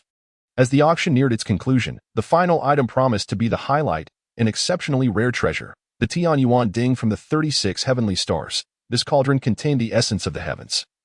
Brimming with primordial and fundamental power. It was a divine tool for concocting elixirs, surely familiar to any alchemist. The opening bid was set at 100 million Huaxia coins. Xiao Fei clapped her hands, and a guard cautiously brought forth a magnificent and uniquely designed Tian Yuan Ding. The cauldron appeared slightly larger than an ordinary incense burner, adorned with intricate carvings. The dazzling light it emitted instantly captivated the crowd, their eyes glinting with greed that a smile finally graced Yiming's face. It seemed his visit today was indeed worthwhile, for he intended to claim the Tian Yuan Ding. 200 million Huaxia coins, boomed a resonant voice from an elderly gentleman. Reverberating throughout the auction hall. It was none other than Elder Nalanjie of the ancient martial Nalan family, a rare sight indeed. Nalanjie seldom participated in auctions, but when he did, he was sure to secure his prize. Today, the Tian Yuan Ding would undoubtedly be a focal point of contention among the major factions. Indeed, this promises to be an intriguing spectacle. It remains uncertain to whom this cauldron will ultimately belong. A murmur spread among the martial artists, pointing towards a silver-haired elder seated in a VIP box on the second floor. The ancient martial families were now exceedingly rare due to the challenges of inheritance. With most having perished, those that remained were formidable clans steeped in martial tradition, generally avoiding worldly disputes and residing in remote areas. Yiming turned his gaze towards the source of the whispers. Observing an elderly man clad in a flowing black robe, his white hair cascaded down his shoulders, and he bore an air of antiquity and elegance, reminiscent of a scholar from ancient times. The elder exuded a powerful martial aura, a unique presence possessed only by masters of inner strength, heavy as a mountain, fierce as a tiger. Behind him stood two youthful figures, a boy and a girl, who appeared somewhat inexperienced. They silently observed the Tian Yuan Ding, their expressions a mix of vigilance and curiosity. Their stance and gaze suggested they were accompanying the elder for training, and their abilities should not be underestimated. 300 million Huaxia coins. Qin Shaojing raised her bid once more, clearly intent on acquiring the Tian Yuan Ding as well. Yiming regarded her with interest. Was she perhaps bidding for her grandfather's hidden ailment? Indeed, a person of filial piety, Nalanjie maintained his composure, having prepared for this moment, ready to bid again. Just as he opened his mouth to raise his offer, Lord Tiger interjected, 500 million Huaxia coins. Once again, astonishment swept through the crowd. Indeed, everyone coveted such a fine item. This was a superior medicinal cauldron, rare indeed, an opportunity not to be missed. Xiao Fei, sensing the bid undervalued the treasure, promptly ignited the fervor of the auction. After a vigorous bidding war, the price for the Tian Yuan Ding soared to 1 billion Huaxia coins. A radiant smile graced Xiao Fei's face at last. 1.5 billion Huaxia coins. Nalanjie nonchalantly announced the latest bid. Gasps of astonishment echoed throughout the auction hall, as many whispered in disbelief. Although the Tian Yuan Ding was remarkable, this price was exorbitant. Lord Tiger, Qin Shaojing, and others reluctantly withdrew, recognizing that while the item was desirable, it was not essential, merely an embellishment. The Nalan family was determined to acquire it, prompting a consensus among the martial artists to offer them face. Is there anyone else willing to bid? I will count down from 10. And if there are no further offers, the ding shall belong to Elder Nalanjie. Xiao Fei surveyed the crowd once more, knowing the price had reached astronomical heights. Ensuring her success today. She began her countdown. Yiming finally spoke. 2 billion Huaxia coins. The assembly of martial artists recoiled in shock at the youthful voice that resonated through the hall. Turning to locate its source. Yiming stood confidently on the VIP balcony, calmly absorbing the astonished glances directed at him. Who was this individual? Such wealth, to bid a staggering 2 billion outright. Laughter erupted among the onlookers. This promised to be quite the spectacle. Would Nalanjie dare to respond? All present were envious of Yiming's audacity, filled with curiosity and jealousy towards this young man. Qin Shaojing was left speechless, covering her mouth in disbelief as she stared at Yiming. His transformation was astonishing. Was this truly the same person who had once donned tattered clothing? Now, his hair was meticulously styled, slicked back, and his attire, a luxurious suit, enhanced his striking appearance, exuding the aura of a wealthy heir. His polished shoes gleamed brightly, radiating a wild yet unrestrained charm. What brought him to the auction in Hang City, and why was he seated in the VIP box? Qin Shaojing found herself confounded. Lord Tiger squinted at Yiming's unfamiliar face, whispering to his subordinate, "Find out who this person is." "Yes, Lord Tiger," the subordinate hurried off. Nalan Jie felt a flicker of trepidation as disbelief washed over him. He never anticipated such an unexpected contender would emerge at this critical juncture. "Esteemed elder, what shall we do? We did not prepare much money," exclaimed one of the young companions beside him, frustration evident in their tone. "Who is this person, daring to snatch what belongs to the Nalan family? We must teach him a lesson." Nalan Jie frowned, gesturing for silence, and the two youths fell silent, albeit begrudgingly. 0.2 billion Huaxia coins. "Is there anyone willing to bid higher?" Xiao Fei's excitement was palpable. Having never expected such a bid. It seemed this auction would afford her a lengthy respite. 0.3 billion Huaxia coins. Nalan Jie gritted his teeth, raising his bid once more. This was his limit. Though he believed the item did not warrant such a price, he had to deter Yiming's aggressive bidding. 0.4 billion Huaxia coins. Yiming interjected calmly. His senior sister's golden card could purchase anything, and today he would test that theory. "Old man, do you think you can outbid me?" Gasps filled the auction hall as the atmosphere thickened with tension. The crowd was captivated, their gazes fixed on Yiming as a whirlwind of emotions coursed through them. An elderly gentleman with graying hair murmured in disbelief, "This young man is truly insane. Even wealth should not be squandered in such a manner." Another seemingly composed middle-aged man furrowed his brow, astonished. "Who is this young man? When did such a figure emerge in Hang City?" A woman seated by the window sighed wistfully. "Though the ding is exceptional, it does not warrant such a price." Qin Shaojing, observing Yiming, felt her thoughts spiral into chaos. This man not only shocked her but also left her in utter disbelief. "Lord Tiger, Hang City has never seen such a character. This brat is unreasonably arrogant. Should we not teach him a lesson?" A subordinate whispered in Lord Tiger's ear. Lord Tiger nodded, a glint of malice flashing in his eyes as a plan formed in his mind. Nalan Jie's face turned pale in an instant, feeling humiliated beyond measure. He bellowed at Yiming. "Who is this impudent youth? Do you know where you are?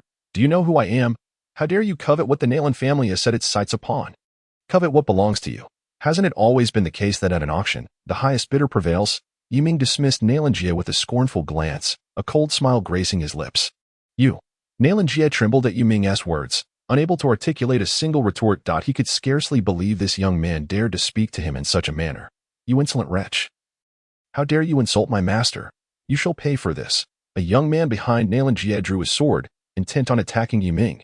The young woman beside him attempted to charge forward as well, but Nalan Jie restrained her, urgency etched on his face. Do not act rashly. Stand down. Do not disrespect our esteemed guest. Xiao Fei's voice rang out sharply. In an instant, the auction hall erupted with the rustling of movement. At her command, a cadre of martial artists clad in black, their faces obscured by masks, emerged from the shadows. Their eyes gleamed with ferocity, exuding an aura of formidable strength. Each was seasoned in battle, their chilling presence palpable. They fixated on the young man brandishing the sword, resembling a pack of bloodthirsty wolves, poised to pounce at the slightest provocation. Should he dare to challenge them, they would undoubtedly spring forward without hesitation, tearing him apart piece by piece. "Stop, Chao Air!" Nalan Jie bellowed sharply, shaking his head to signal him not to act impulsively. "Old Nalan, you are a familiar face in these parts. You understand the rules of the auction house. Since you have violated the rules, I must ask you to leave. This time, I shall overlook it, but should there be a next time, I will not be so lenient." Xiao Fei's beautiful eyes glinted with cold light, sharp as a blade, as she raised her snow-white hand and made a subtle gesture to escort them away. "Humph, let us depart." Nalan Jie flicked his black robe and cast a fierce glare at Yiming, leaving in a huff. "How arrogant. Just a fat sheep. Let me see how I will butcher you." Lord Hu mused to himself, taking a deep drag from his cigar. This fellow remains so audacious. What advantage does he gain by offending the ancient martial arts Nalan family? Qin Shaojing shook her head helplessly, pursing her lips. "I apologize for the slight inconvenience. However, congratulations to Mr. Yi. Your bid of 3 billion Huaxia coins has successfully secured the Tianyuan ding. Please take a seat while I arrange for its delivery shortly." Xiao Fei cast a seductive glance at Yiming, as if she were about to devour him whole. Such a wealthy tycoon, she must ensure to serve him well. After the martial artists gradually exited the auction house, Xiao Fei, cradling the Tianyuan ding, sauntered into the VIP room where Yu Ming was situated. She carefully placed the Tian Yuan Ding on the table and then performed a graceful bow. Mr. Yi, here is the Tian Yuan Ding you bid for. Would you like to inspect it? Very well. Yu Ming examined the Tian Yuan Ding intently, allowing his consciousness to sink into the sea of awareness, wrapping a strand of divine sense around the ding. The ding was approximately the size of both palms, exhibiting a deep azure-purple hue, intricately engraved with numerous ancient and complex patterns. Upon closer inspection, these patterns seemed to narrate a story of their own. Under the illumination, they appeared even more intricate and profound, emanating an ancient and mysterious aura. With this ding, he could concoct detoxifying pills for Ruashi's parents, and Yu Ming's spirit soared with joy. Xiao Fei stood beside him with a beaming smile. Her enchanting eyes fixated on Yu Ming. Mr. Yi, if this ding is indeed authentic, might I trouble you to settle the payment?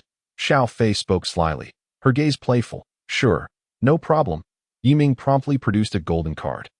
Adorned with fierce mythical beasts, a vermilion bird and a green dragon, Xiao Fei's pupils constricted suddenly, her entire being seemingly trembling. She recognized this card, and its owner as well. She scrutinized Yu Ming once more. Pondering his true identity, Xiao Fei picked up the POS machine, inputting the payment amount while casting electric glances at Yu Ming, her voice dripping with sweetness. Please, Mr. Yi, place your fingerprint. Ding. Payment successful. As Yu Ming's right index finger pressed down on the POS machine, Xiao Fei was profoundly shaken, her mind swirling with thoughts like a starry sky. This young man had an extraordinary background. He must have a close relationship with the war god of smoke. Could he be her brother? If she could forge a connection with him, her career would surely soar. With this thought, Xiao Fei's resolve strengthened. She feigned a slip, her soft body intentionally falling into Yu Ming's embrace. Oh dear, Mr. Yi, I apologize. I wasn't paying attention while walking. Her captivating eyes lingered on Yu Ming's chiseled face, nearly entrancing her. At this moment, Yu Ming's gaze remained as calm as still water, his expression devoid of any ripple. Xiao Fei deliberately pressed her ample bosom against him, her sultry eyes enticing him, her warm breath brushing against his ear, the atmosphere thick with ambiguity. This trick won't work on me. Kindly step aside. Yu Ming replied icily, his eyes glinting with coldness. Xiao Fei could only rise awkwardly. Mr. Yi, you truly are a paragon of virtue, unlike those lecherous old men who would pounce at any opportunity. By the way, Mr. Yi, venturing out alone might invite trouble. The ancient martial arts Nalan family is not to be trifled with. I suggest you have some martial artists escort you safely from here. No need. As soon as the words left his lips, Yu Ming, expressionless, strode away with the Tian Yuan Ding in hand. Xiao Fei watched him depart with an unwilling heart, feeling a pang of disappointment. After all, no man had ever outright rejected her advances before. Upon exiting the auction house, Yu Ming found the once bustling crowd had already dispersed. He noticed not far away, Nalan Jie and the other two had not yet left, seemingly waiting for someone. Chapter 25, The Ambush of the Black Dragon Gang. Finally, you have emerged. I thought you would spend the night there. How is Xiao Fei's company? A youth clad in a brocade robe jeered at Yu Ming. A lewd smile plastered across his face as if Xiao Fei were his plaything. Hand over the Tian Yuan Ding, then bow 3 times to my master. Perhaps I might spare your life. Nalan Chong, sword in hand, approached Yu Ming with an air of superiority, his eyes brimming with arrogance. Nalan Jie and his female disciple, Nalan Ing, glared coldly at Yu Ming, their eyes filled with murderous intent. Xiao Fei, intrigued, peered through the window, eager to see how Yu Ming would navigate this predicament. Today, I am in a good mood. You have 3 seconds to disappear from my sight, or bear the consequences. Yu Ming's eyes narrowed, a glint of cold light intensifying. Ha, that's the best joke I've heard this year. Kid, prepare to die. Nalan Chong lunged forward, his sword glinting like a flash of white light, aiming directly at Yu Ming's neck. Nalan Jie and Nalan Ing watched with malicious glee, reveling in the impending demise of the audacious young man. Are you ready to die, kid? Xiao Fei stood by, coldly chuckling, her eyes brimming with excitement yet tinged with confusion. In the next moment, Yu Ming finally made his move. Just as the sword was a mere centimeter from his neck, he pinched it effortlessly between his fingers. Clang! You cannot move an inch. Nalan Chong was taken aback, exerting every ounce of strength to wrench his sword free, yet no matter how he struggled, the blade remained firmly imprisoned by Yu Ming's fingers. These fingers were harder than steel. With a sudden force, the sword snapped cleanly and 2.1 half remained in Yu Ming's grasp, while the other was flung away. As Nalan Chong stood in shock, the half-sword in Yu Ming's hand swiftly cut through his throat, blood gushing forth in torrents. Nalan Chong collapsed at Yu Ming's feet. The onlookers stared in disbelief at the scene before them. Senior brother, Nalan Ing shrieked, drawing her sword in a fit of anguish. Charging toward Yiming, Nalan Jie hastily yanked Nalaning back, knowing she was no match for Yiming's prowess. Kid, you have some skill. I underestimated you. For killing my disciple, you shall pay with your life. Nalan Jie seethed with rage, his eyes blazing with fury, veins bulging ominously beneath his skin. Proclaiming his wrath, he charged toward Yiming like a tiger pouncing on its prey. Unstoppable. Thunderclap palm, Nalan Jie roared, unleashing a torrent of martial energy that surged toward Yiming like a tidal wave, threatening to engulf him entirely. You seek death. Yiming's figure exploded forth, disregarding Nalan Jie entirely, and with a single punch, he obliterated him into a mist of blood. Xiaofei was momentarily stunned, unable to believe her eyes. After all, Nalan Jie possessed strength rivaling that of a martial arts master. To see him so effortlessly dispatched by this young man was simply unfathomable. Ah, you killed my master and senior brother. You bastard, you're nothing but a beast. I will fight you to the death. Nalaning brandished her sword, charging at Yiming once more. How laughable. Yiming had initially refrained from harming her. Considering her, Yiming smiled faintly, for this Tiger Lord was renowned as the underground emperor of Hangzhou, with connections that were both extensive and intricate. Yet, what did that have to do with him? Yiming? He was certainly not the type to be intimidated by nefarious forces. I will not relinquish the Tianyuan Ding to you. If you desire it, come and take it by your strength. Yiming scoffed coldly, looking at Tiger Lord as though he were a fool. You. Tiger Lord was instantly enraged, spitting out a mouthful of thick phlegm, his eyes seemingly on fire. When had anyone dared to speak to him in such a manner? The underground emperor of Hangzhou? You are courting death. Ha! Those who have uttered such words before are all dead now. You truly have a death wish? As soon as Yiming finished speaking, a wave of laughter erupted from the crowd.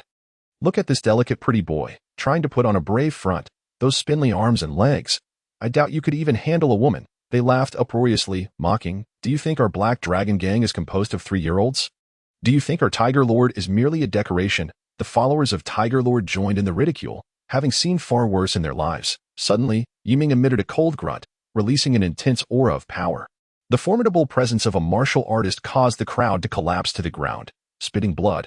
Under Yiming's oppressive force, they felt as if an invisible mountain was crushing them, making it nearly impossible to breathe.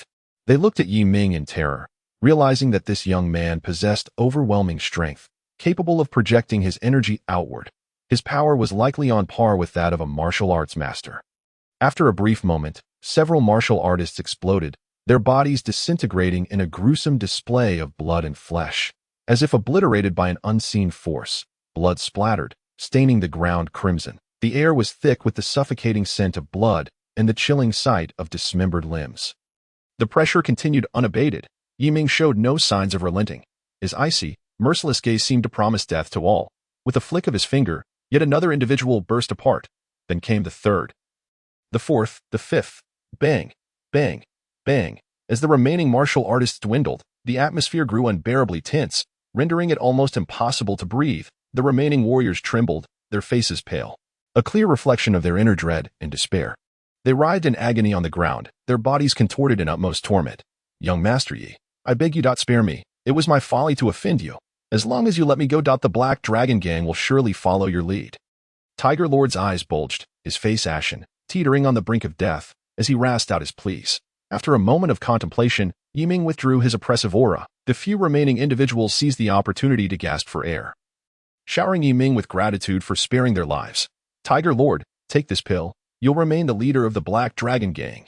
Yiming tossed him a small black pill. Without hesitation, Tiger Lord swallowed it, forcing a smile. Thank you, young Master Yi. My name is Li Hu. You may call me by my name from now on.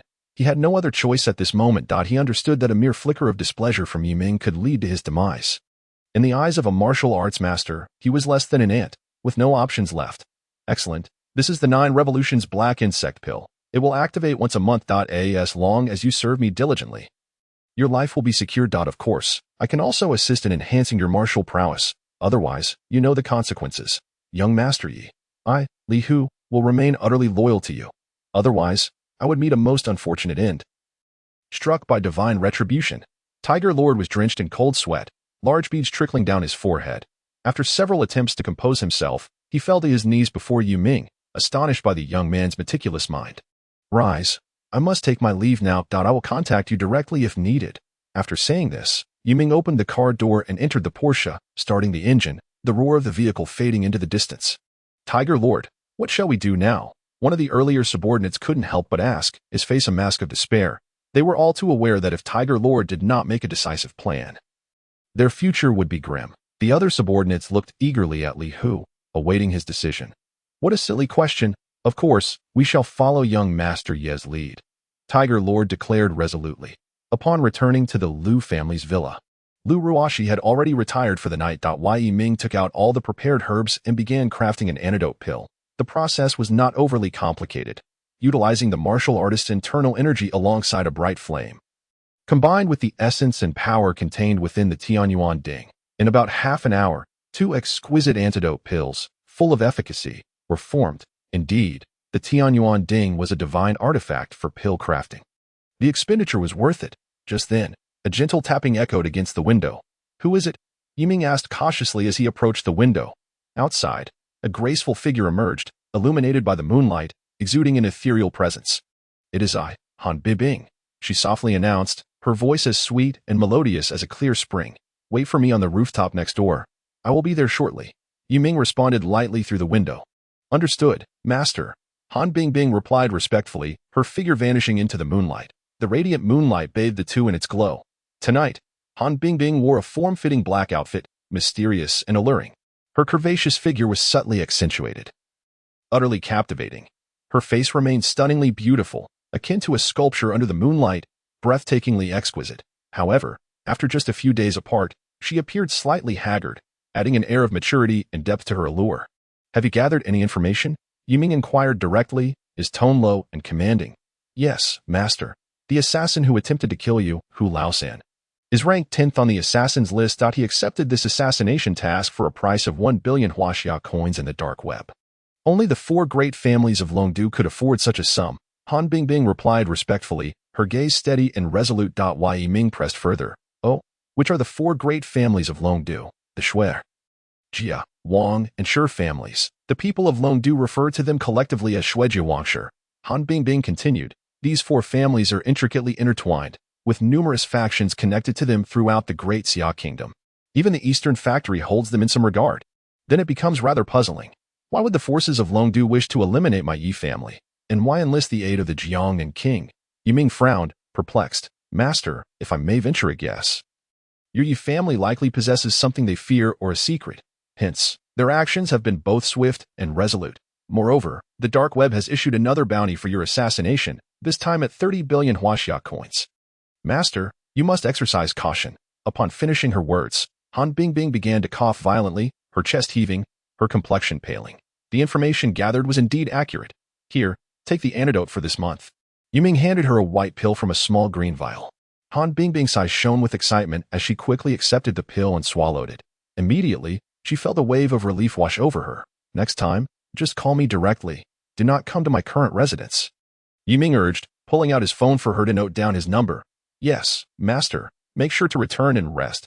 You do not appear well." Han Bingbing nodded, her figure vanishing from sight. The next day, just before noon, Yiming slowly awakened from his slumber. Rubbing his slightly swollen eyes, he groggily made his way to the living room. Upon entering, he found Lu Ruashi's parents seated on the sofa, their faces beaming with joy, appearing particularly vibrant. "Yi Ming, when did you return last night? Did you sleep well?" Lu Ruashi asked with a smile, her eyes filled with warmth. "I slept quite well. I have good news for you. The poison afflicting your parents can now be cured. Here are the antidote pills." As he spoke, Yiming handed them 2 golden, fragrant antidote pills that exuded a faint herbal aroma. "Yi Ming, where did you acquire these antidote pills?" Lu Ruashi exclaimed, her eyes wide in disbelief. "A highly skilled friend of mine prepared them. He spent considerable time crafting them. So rest assured." Yiming concocted a plausible excuse to avoid raising any suspicions. "Yiming, you are truly attentive to our well-being. We are at a loss for how to repay you." Lu Ruashi's parents gazed at him with admiration. Indeed, it was a wise choice for Ruashi to be betrothed to you.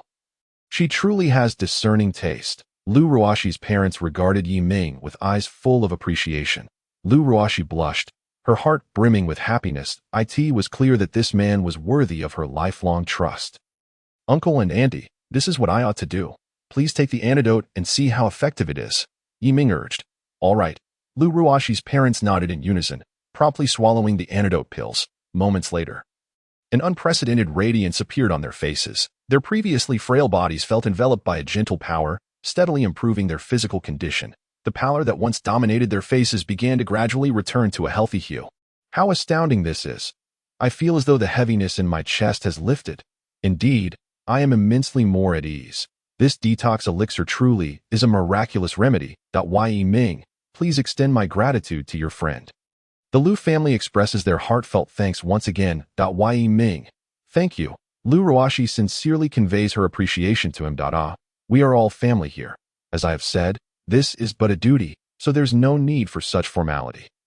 The Lu family's politeness leaves Yiming feeling somewhat awkward. Haha, Yiming, since we are all family, when will you marry Ruoxi? Yes, this is your top priority and should be arranged post-haste.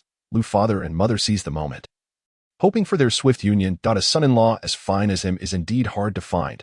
Lu Ruoxi remains silent, her cheeks flushed, gazing at him with affection. In her heart, Yiming has long been hers. Uncle and aunt, ever since Ruoxi and I became engaged 3 years ago, she has already been my wife in my heart, and that sentiment has never wavered. Yiming gazes at her with satisfaction and love. Lu Ruoxi nods with excitement, and the parents of the Lu family wear radiant smiles. Although the Lin family has perished and the king of Jiangnan is dead, the true mastermind behind the destruction of the Yi family remains at large. Current intelligence suggests this matter is connected to the forces of Longdu. I hope to capture the true culprit behind the annihilation of my family before marrying Ruoxi. Otherwise, I would feel discontent and fear for your safety. Yiming's words are earnest and sensible. Yiming, you truly are a good child, thinking of us even now, but your concerns are unwarranted. Yes, we are but old bones now. Our greatest wish is to see you and Ruoxi united for a lifetime.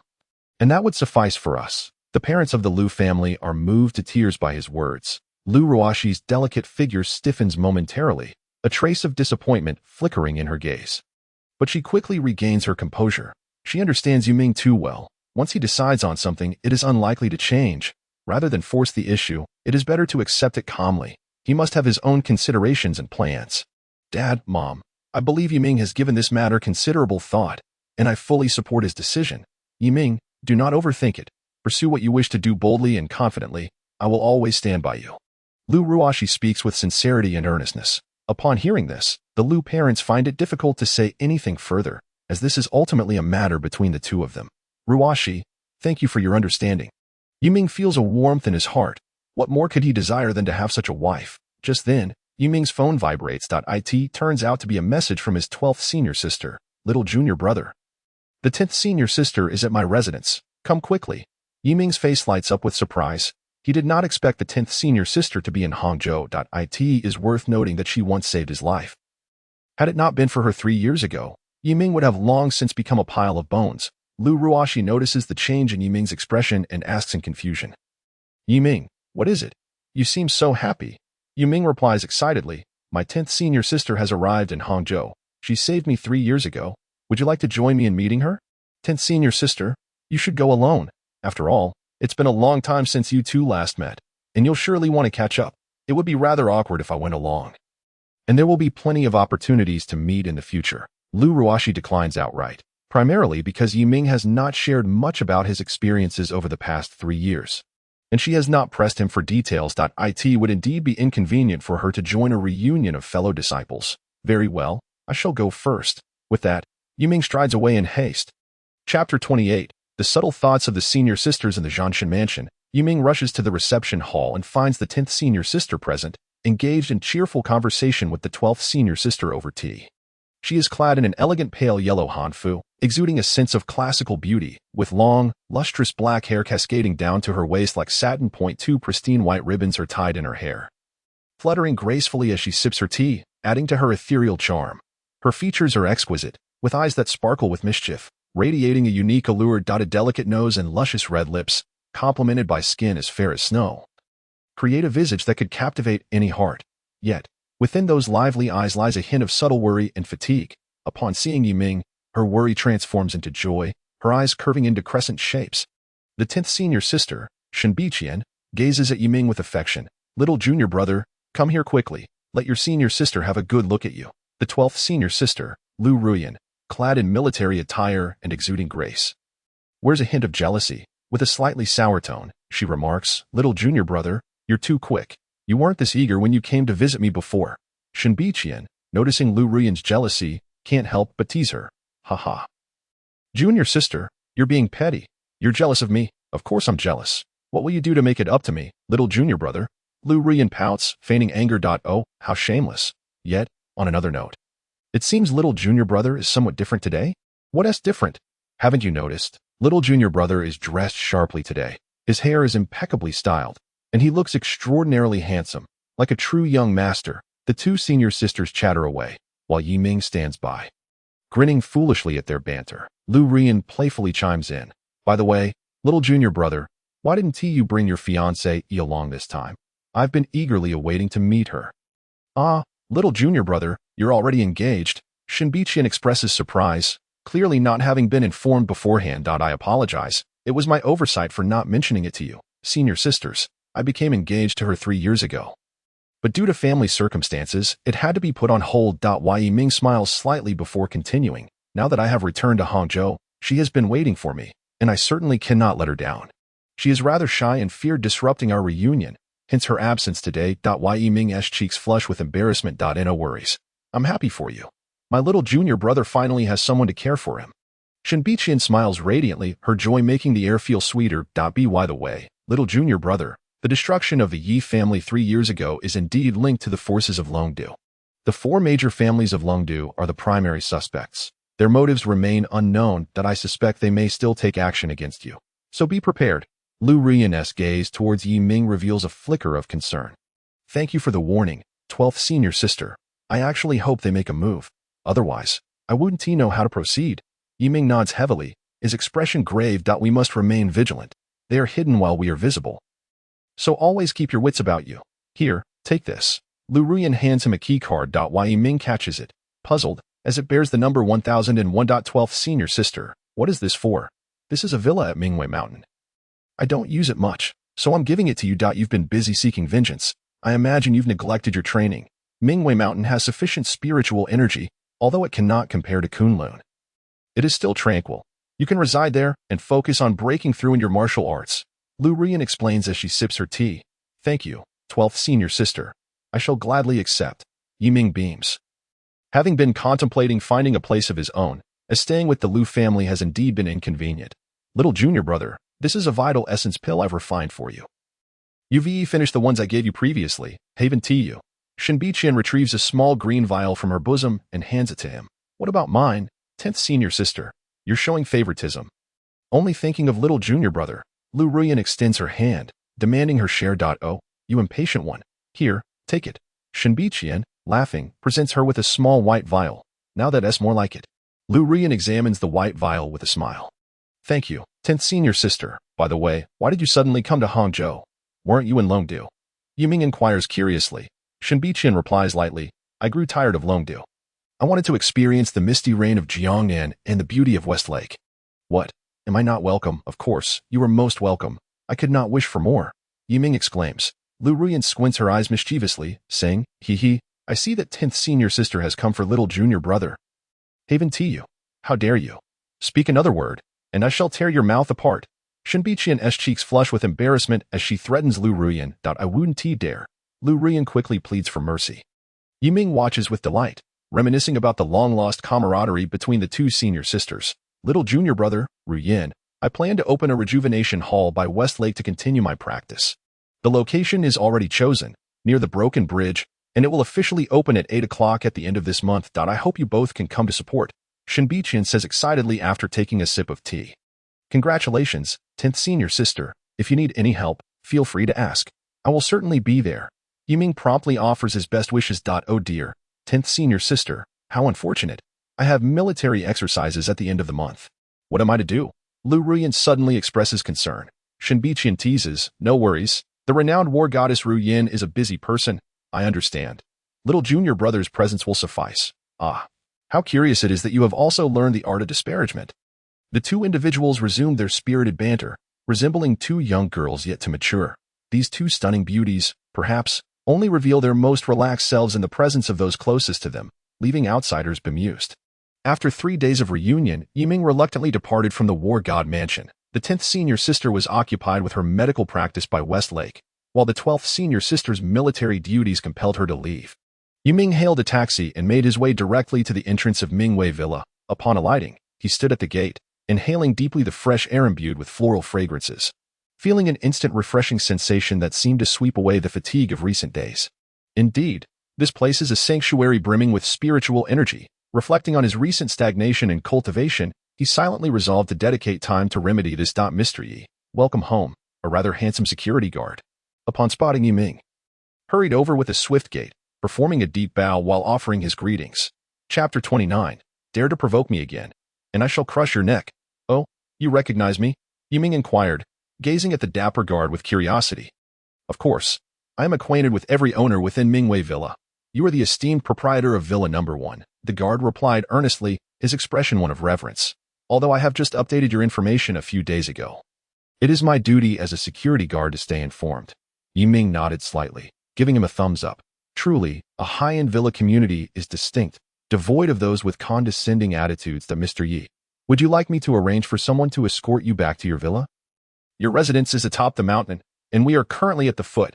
There is quite a distance in between. The handsome guard gestured towards a beautiful villa perched atop the mountain. Thank you. But that won't be necessary for now. This is my first visit to Mingwei Mountain, and I wish to savor the scenery. I shall walk up myself. Yiming waved his hand and proceeded forward. Very well, Mr. Yi. Wishing you a pleasant day. The security guard promptly stepped forward to open the gate for him. The scenery of Mingwei Mountain was indeed enchanting, inviting one to linger and appreciate its beauty. As he looked up, he beheld a panorama of lush, verdant trees, resembling natural green barriers that safeguarded this tranquil haven. The winding paths were flanked by vibrant blossoms, and the melodious chirping of birds mingled with the fragrant blooms. As if he had stepped into a picturesque painting, uplifting his spirits. Most astonishingly, nestled at the foot of this idyllic mountain lay a clear and radiant natural lake, Yangui Lake. The water mirrored the sky, its azure waves shimmering, while ancient trees stood tall along the banks, harmonizing with the scenic landscape. Each dawn, the lake would be enveloped in mist, creating an ethereal ambience, as if celestial beings might emerge from the fog. This location possessed exceptional feng shui and abundant spiritual energy, rendering it a rare treasure. As Yiming ambled along, pausing intermittently, he reached a mid-mountain point when a BMW sped past him. Strangely, after covering some distance, the vehicle abruptly reversed back towards him. The BMW halted swiftly beside Yiming, and a young man's voice emerged from the lowered window. Yi Shao, is it truly you? Yiming glanced up, recognizing a familiar face in the back seat, his high school classmate, Li Renjie. Upon seeing Yiming, Li Renjie was momentarily stunned, his expression one of disbelief. Long time no see. Yiming greeted him warmly. Wow, it really is you. I thought I was seeing things. You disappeared for 3 years. What brings you here? The other 2 passengers in the car were equally astonished, stepping out to scrutinize Yiming. The woman, named Pan Ting, was of decent appearance, her expression currently one of schadenfreude, while the man, known as Xia Chong, nicknamed Xia Ergo, had been Yiming's most loyal sycophant in high school, now serving as a sales director at a well-known real estate agency. Calling you Yi Shao, the Yu family was eradicated by the Lin family 3 years ago. I thought you were the untouchable Yu Shao of yesteryears. Pan Ting crossed her arms, adopting a mocking demeanor. Indeed, I surmise he returned only after hearing of the Lin family's troubles. Look at his appearance. Could he be in real estate now? Xia Chong scoffed, his face twisted in disdain. Li Renjie, whose family had some assets, was on the verge of engagement to Pan Ting, who had expressed a desire to purchase a villa here. Today, they were brought by Xia Chong to view properties. Yiming had hoped to reconnect with old classmates, but their blatant realism extinguished any desire for conversation. Apologies, but I reside at the mountaintop, and I have matters to attend to. Please enjoy yourselves. Yiming chose to disregard them, striding forward. As soon as he spoke, the trio erupted in laughter. Ha ha ha. This kid can't possibly be serious. Can he? Not just serious. He clearly has no idea of the heights he's reached. Does he know who resides in the mountaintop villa? Is he tired of living? Indeed, as far as I know, the mountaintop villa is home to a person of immense power. A mere stomp would send tremors through Hangzhou. Yi Shao, you ought to maintain some dignity. Don't lie. If you truly lived at the mountaintop 3 years ago, I would have believed you, but now you are merely a stray dog, and I feel embarrassed for you. Li Renjie and Pan Ting took turns mocking him. Yiming, halt. You cannot leave yet. You are not going anywhere. Xia Chong swiftly positioned himself in front of Yiming, a malicious grin gracing his features, his eyes fixed on him like a predator eyeing its prey. His hands slightly spread, as if ready to ensnare Yiming, leaving him with no escape. Pan Ting and Li Rinjie looked on with amusement, as if witnessing a farce. Yiming narrowed his eyes and coldly retorted, "Get lost. Oh, look, our Yi Xiao is angry. Ha ha ha. What will you do if I don't leave?" Xia Chang laughed maniacally, his expression dripping with derision. In that instant, a sharp crack echoed as Xia Chang was sent sprawling to the ground. His face contorted in pain, blood pouring from his mouth, teeth scattered about.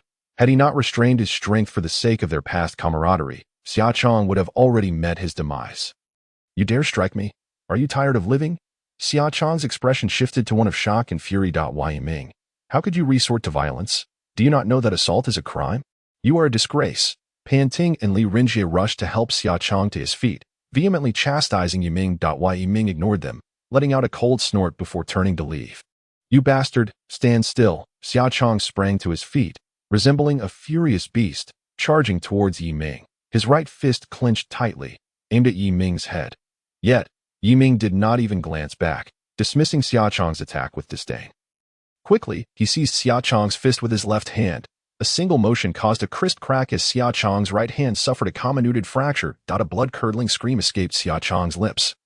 His face paling instantly, filled with as he lifted his gaze, the villa atop the mountain loomed before him. He quickened his pace, but just then, a sudden blare of horns erupted behind him. Yiming furrowed his brow and turned to see a pickup truck and a BMW barreling towards him. Kicking up clouds of dust. In a matter of moments, both vehicles skidded to a halt before him, blocking his path. From the pickup emerged 6 menacing security guards, striding towards Yiming, with the leader, a man in his 30s clad in a security uniform, taking the lead. This man resembled a feather duster, standing at around 175 centimeters and weighing barely 50 kilograms, his short hair distinctly parted, cheeks puffed out like a monkey's. "Captain Huang, don't let him escape," shouted Xia Chang, pointing at Yiming. Pan Ting and Li Rinjie followed closely behind. "Xia Chang, it's you again." Yiming's tone was frigid, his eyes flashing with cold light as he fixed his gaze on him. "What are you posturing for? Just a few pathetic moves. Don't think I'm afraid of you." Xia Chang swaggered, exuding false bravado. "Indeed, Captain Huang, this brat claims to reside in the mountaintop villa. What a joke. He must be there to steal something. We cannot let him succeed." Pan Ting and Li Rinjie wore expressions of smug satisfaction, eager to see Yiming embarrassed. "Brat, surrender quietly. Otherwise, don't blame us for being rude." Captain Huang pulled out a security baton, glaring menacingly at Yiming. The 5 guards behind him swiftly encircled, ready to strike. "Ha! A bunch of useless fools. Open your eyes and see what this is."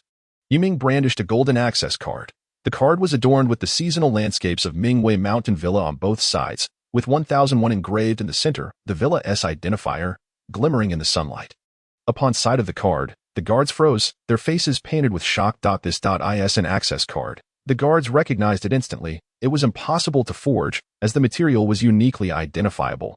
Pan Ting and Li Rinjie, who had been so confident moments before, now found their expressions stiffening at the sight of the access card. They never expected Yiming to possess the access card to the mountaintop villa. What trick is this brat playing? Could he truly be the villa's owner? Doubts began to seep into their minds. Don't listen to his nonsense. That card must be stolen, as far as I know. The villa has long been sold. There's no way this scoundrel could be living there. Xia Chang raged, determined to crush Yiming. Silence. Yiming narrowed his eyes slightly, suddenly appearing before Xia Chang and delivering a heavy palm strike. A sickening sound echoed as Xia Chang's body disintegrated into a mist of blood, staining the ground crimson. The onlookers were horrified, not even catching a glimpse of how Yiming had struck. Realizing only then that he was a martial artist, a powerful one at that. Pan Ting and Li Rinjie stared at Yiming in panic, collapsing to the ground, trembling uncontrollably, terror causing them to lose control. Captain Huang fell to his knees, frantically slapping his own face, pleading for mercy. "Young Master Yi, we were deceived by that scoundrel and acted inhumanely. Please grant us a chance to redeem ourselves." Thud. The other 5 guards, shaking with fear, knelt before Yiming, banging their heads on the ground, wailing pitifully. They understood that their lives hinged on Yiming's whims. "You fools cannot distinguish right from wrong, twisting black and white." Yiming's eyes glinted with murderous intent as he coldly declared, "Death sentences can be avoided, but living penalties cannot. Today, sever one arm, and I shall spare you." As his words fell, silence enveloped the scene. "Young Master Yi, you speak truly. Thank you for your mercy." Captain Huang gripped a telescopic baton tightly. Gritting his teeth, and with all his strength, smashed the baton against his left hand that in that moment, time seemed to stretch. And a crisp crack echoed. His left hand broke, the excruciating pain spreading like wildfire throughout his body, causing uncontrollable tremors. The other 5 guards exchanged glances, helpless, and steeling themselves. Each pulled out their batons and struck their own left hands. A cacophony of cracks resounded, each sound striking terror into the hearts of all present. Pan Ting and Li Renjie, paralyzed by fear, huddled together, scarcely daring to breathe. Pan Ting's eyes widened, shimmering with tears of fright, while Li Renjie bit his lips, striving to remain silent. "Young Master Yi, are you satisfied?" Captain Huang forced a pained smile through gritted teeth. "Get lost, and don't let it happen again." Yi Ming's voice cut through the air. And as the 6 guards expressed their gratitude and hastily climbed into the pickup, they sped away without a backward glance. "You lowly creatures, we truly lacked vision and offended you. Please let me and Pan Ting go." Li Renjie lay on the ground, tears and snot streaming down his face as he looked up at Yi Ming, trembling like a leaf. "Young Master Yi, please spare me. I will do anything you ask. By the way, I have a particularly good figure. Would you like to give it a try?" Pan Ting said, deliberately pushing her well-endowed chest forward, pulling down her neckline to reveal a generous expanse of fair skin. "You shameless harlot, don't you have any decency?" Li Renjie exploded, slapping Pan Ting hard across the face. "Have no shame. If you had the guts, you wouldn't beg young Master Yi for mercy. Be a man and protect me." Pan Ting glared back, her movements too vigorous, causing her bosom to sway dramatically. In the face of life and death, what did it matter to sell a little beauty, as long as she could survive? Yi Ming frowned, pinching his nose. The overwhelming odor from the 2 made it hard for him to breathe. As he watched them tear into each other, exchanging insults and blows, Yi Ming found himself intrigued. Li Renjie yanked Pan Ting's hair, dragging her towards him and delivering a series of slaps. In retaliation, Pan Ting, stung by the pain, grabbed a shard of broken porcelain from the ground and slashed it across Li Renjie's arm. Instantly, her white shirt bore shocking crimson streaks. Pan Ting screamed as Li Renjie retaliated with a punch, pinning her down, seizing her hands, and using both hands to strike her face with the porcelain shard. Completely disregarding her cries, like a berserk killer, Yi Ming could no longer bear the sight. What was happening? He turned and made his way directly towards the mountaintop villa. As he approached, he was awestruck by the grandeur of the massive structure. Each floor boasted its own unique decorations and designs, rendering the entire villa both luxurious and majestic. Upon entering, he was captivated by the spacious and comfortable interior: living room, dining room, study, bedroom, kitchen, and entertainment room, all exquisitely designed, instilling a sense of comfort and pleasure. Standing on the villa's terrace, the entire view of Hangzhou unfolded before him. The distant Yingui Lake, shrouded in mist under the sun's rays, shimmered like a painting, while the nearby mountains and forests were lush with greenery, the air filled with the refreshing scent of flowers and grass, offering a serene sense of tranquility. This place was not merely a luxurious residence. It was also an excellent sanctuary for self-cultivation. Yi Ming resolved to retreat here and focus on his training to elevate his martial arts prowess. Only by reaching a higher level could he better protect himself and those around him. With this thought, he promptly dialed Lu Ruoxi's number, finding solace in the sound of her voice. Over the course of a week, Yi Ming absorbed spiritual energy while taking the essence pills from the 10th senior sister, significantly enhancing his martial arts level. However, he remained stuck at the martial master stage, feeling that breaking through was exceedingly challenging. Without a special opportunity, it seemed unlikely he would ever succeed. Glancing at the date and time, he was surprised to find it was already the end of the month, around 7 in the morning. Remembering that the 10th senior sister's new clinic, Huichun Hall, was set to open at 8. Yi Ming quickly freshened up and set out. At the West Lake, Huichun Hall. A truck laden with opening day flower arrangements was parked in front of the hall. Yi Ming pointed at the truckload of floral displays and smiled broadly at Shen Biqian, saying, "10th senior sister, congratulations. Please accept this small token of my appreciation. Junior brother, why buy so many flower baskets? Isn't that wasteful?" Shen Biqian remarked, eyeing the truck filled with blossoms, though pleased. She couldn't help but chide Yi Ming. Yet, a glimmer of joy sparkled in her eyes, revealing her delight. "What waste? The 10th senior sister's clinic is opening. It surely deserves a grand celebration," Yi Ming replied, unfazed by her reproach. "You all, hurry up and unload the flower baskets. If there isn't room outside, bring them inside," Yi Ming commanded loudly, hands on his hips, directing the workers as they bustled about. At exactly 8 o'clock, a deafening crack of firecrackers erupted, reverberating through the air as if heralding the commencement of a momentous occasion. Amidst the cacophony of explosions, the sound of gunpowder crackling filled the street, infusing the atmosphere with festivity. This jubilant ambience instantly drew the attention of countless passers-by, who paused in their tracks, their eager gazes converging on the entrance of Huichun Hall. In an instant, the entrance was besieged, resembling a unique little stage to everyone's surprise. Another traditional Chinese medicine clinic had opened near the broken bridge. One could not help but wonder about the medical skills of its proprietor. A middle-aged man, dressed in a gray robe, furrowed his brow and inquired of those beside him. Surely, the medical expertise cannot be lacking. Otherwise, how would they dare to set up shop in such a prime location? A younger man responded, "Indeed, it must be commendable. Goodness gracious! Could that enchanting beauty in a bright red Hanfu be the owner?" An astonished voice exclaimed, drawing the attention of the crowd towards the entrance. Under the gaze of many, a woman clad in a resplendent red Hanfu gracefully emerged from within. Her cascading black hair fell gently to her waist, adorned with delicate jade hairpins that swayed lightly with her movements. Her features were exquisitely painted, her skin fair as jade, and against the backdrop of her red attire, she appeared even more strikingly beautiful. Her gaze exuded a tranquil and serene demeanor, reminiscent of a placid lake, rendering it impossible for anyone to look away. "She is truly breathtaking, like a celestial being descended to earth," a woman marveled. The entrance of the Huichun Hall now resembled a living painting, showcasing the allure of traditional Chinese culture. The woman in red became the focal point of everyone's attention, not only due to her beauty, but also because of the unique aura she radiated as the sound of firecrackers ceased. Shen Biqian elegantly walked to the entrance, her face adorned with a gentle smile, akin to the warm and radiant sunlight of dawn. She took a graceful step forward, her movements resembling a captivating poem that irresistibly drew others in. "Esteemed villagers, I am Shen Biqian, and it is my first time establishing the Huichun Hall in this esteemed place. I hope for your kind patronage. The physician's mission is to save lives and alleviate suffering. I wish for all people to be free from pain and in good health. Therefore, at our clinic, we will provide treatment first and accept payment afterward. For those facing genuine difficulties, we can also offer appropriate concessions based on their circumstances."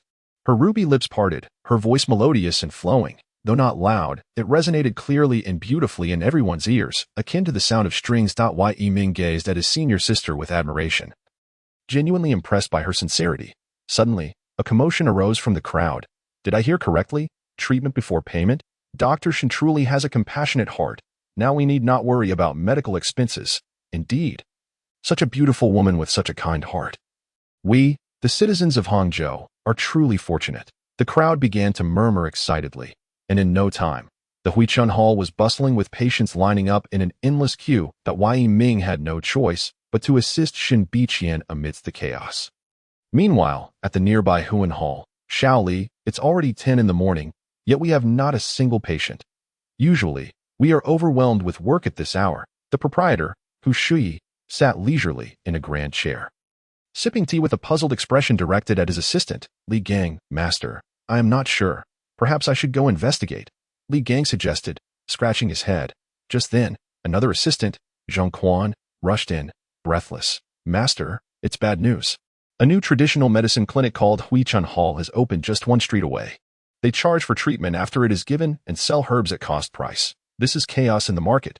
Patients have flocked there, and if this continues, we may have to close our Huan Hall for good." "What? Selling at cost price? This is impossible. There must be something amiss." Hu Shui could not believe that anyone would be foolish enough to sell herbs at cost and then collect payment afterward. Countless negotiations with herbal suppliers had made him intimately familiar with pricing. Based on his experience, the Huichun Hall could not possibly be selling at cost. "Zhang Quan, go to the Huichun Hall and buy a few prescriptions to test the waters. We must uncover their secret," Hu Shui ordered decisively. "Understood, master." Zhang Quan responded promptly and dashed out. "Li Gang, you immediately go find a few people to investigate the background of this Huichun Hall." After Zhang Quan left, Hu Shui turned to Li Gang. "Yes, master," Li Gang replied, hurrying out as well. Within the Huichun Hall, the atmosphere was lively, with a multitude of individuals bustling about. Thanks to the viral spread of information, nearly all patients from Hangzhou had made their way there. "Oh, it's quite lively here. Get out of my way, you scoundrel. Who is the owner here? Come out." A young man, with a fearsome appearance and a pair of prominent mustaches, cursed as he strode in, scanning the room as if searching for something. Behind him followed a group of unsavory youths with gaudy hair, ranging from fiery red to lake blue, and even green and purple, exuding an air of menace as they brandished iron rods that glinted ominously in the light.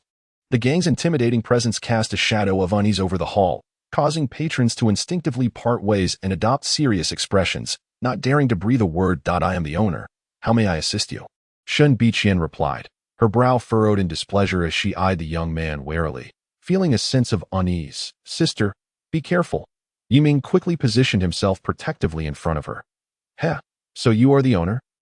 I didn't expect it to be a woman, and such a beautiful one at that. Today is my lucky day. Come, let me have a kiss. The young man with the mustache leered at Shen Biqian, his eyes glinting with mischief as he advanced toward her. A sharp crack echoed through the air as the young man was sent flying several meters away. His previously confident expression morphed into one of disbelief, as if his thoughts had momentarily ceased, leaving him in a haze of pain. Teeth scattered across the floor, and blood streamed from his mouth, staining his pristine white shirt with a shocking crimson. His right cheek swelled grotesquely, resembling a pig's head, making him appear comically distorted. His body lay sprawled on the cold floor, dazed and disoriented, as the once belligerent youths gasped in shock, retreating as though they had encountered a junior disciple. Do exercise utmost caution. Yiming nodded in acknowledgement before charging towards the group of ruffians. In the blink of an eye, the entire gang lay sprawled on the ground, groaning in agony, their legs and feet writhing. A pitiful sight indeed. So, you are a martial artist. Kid, if you have the guts, don't run. Upon realizing the situation had taken a turn for the worse, Brother Yong immediately fled, disregarding his comrades on the ground. Junior disciple, you are truly remarkable. Shen Biqian gave Yiming a thumbs up, her beautiful eyes brimming with admiration. Senior sister, it was only right. I could not allow them to cause a ruckus in your establishment. Just as Yiming finished speaking, the onlookers and patients in the clinic were still processing the scene when the ruffians scrambled out in panic. Witnessing this, the crowd erupted into applause, showering Yiming with praises.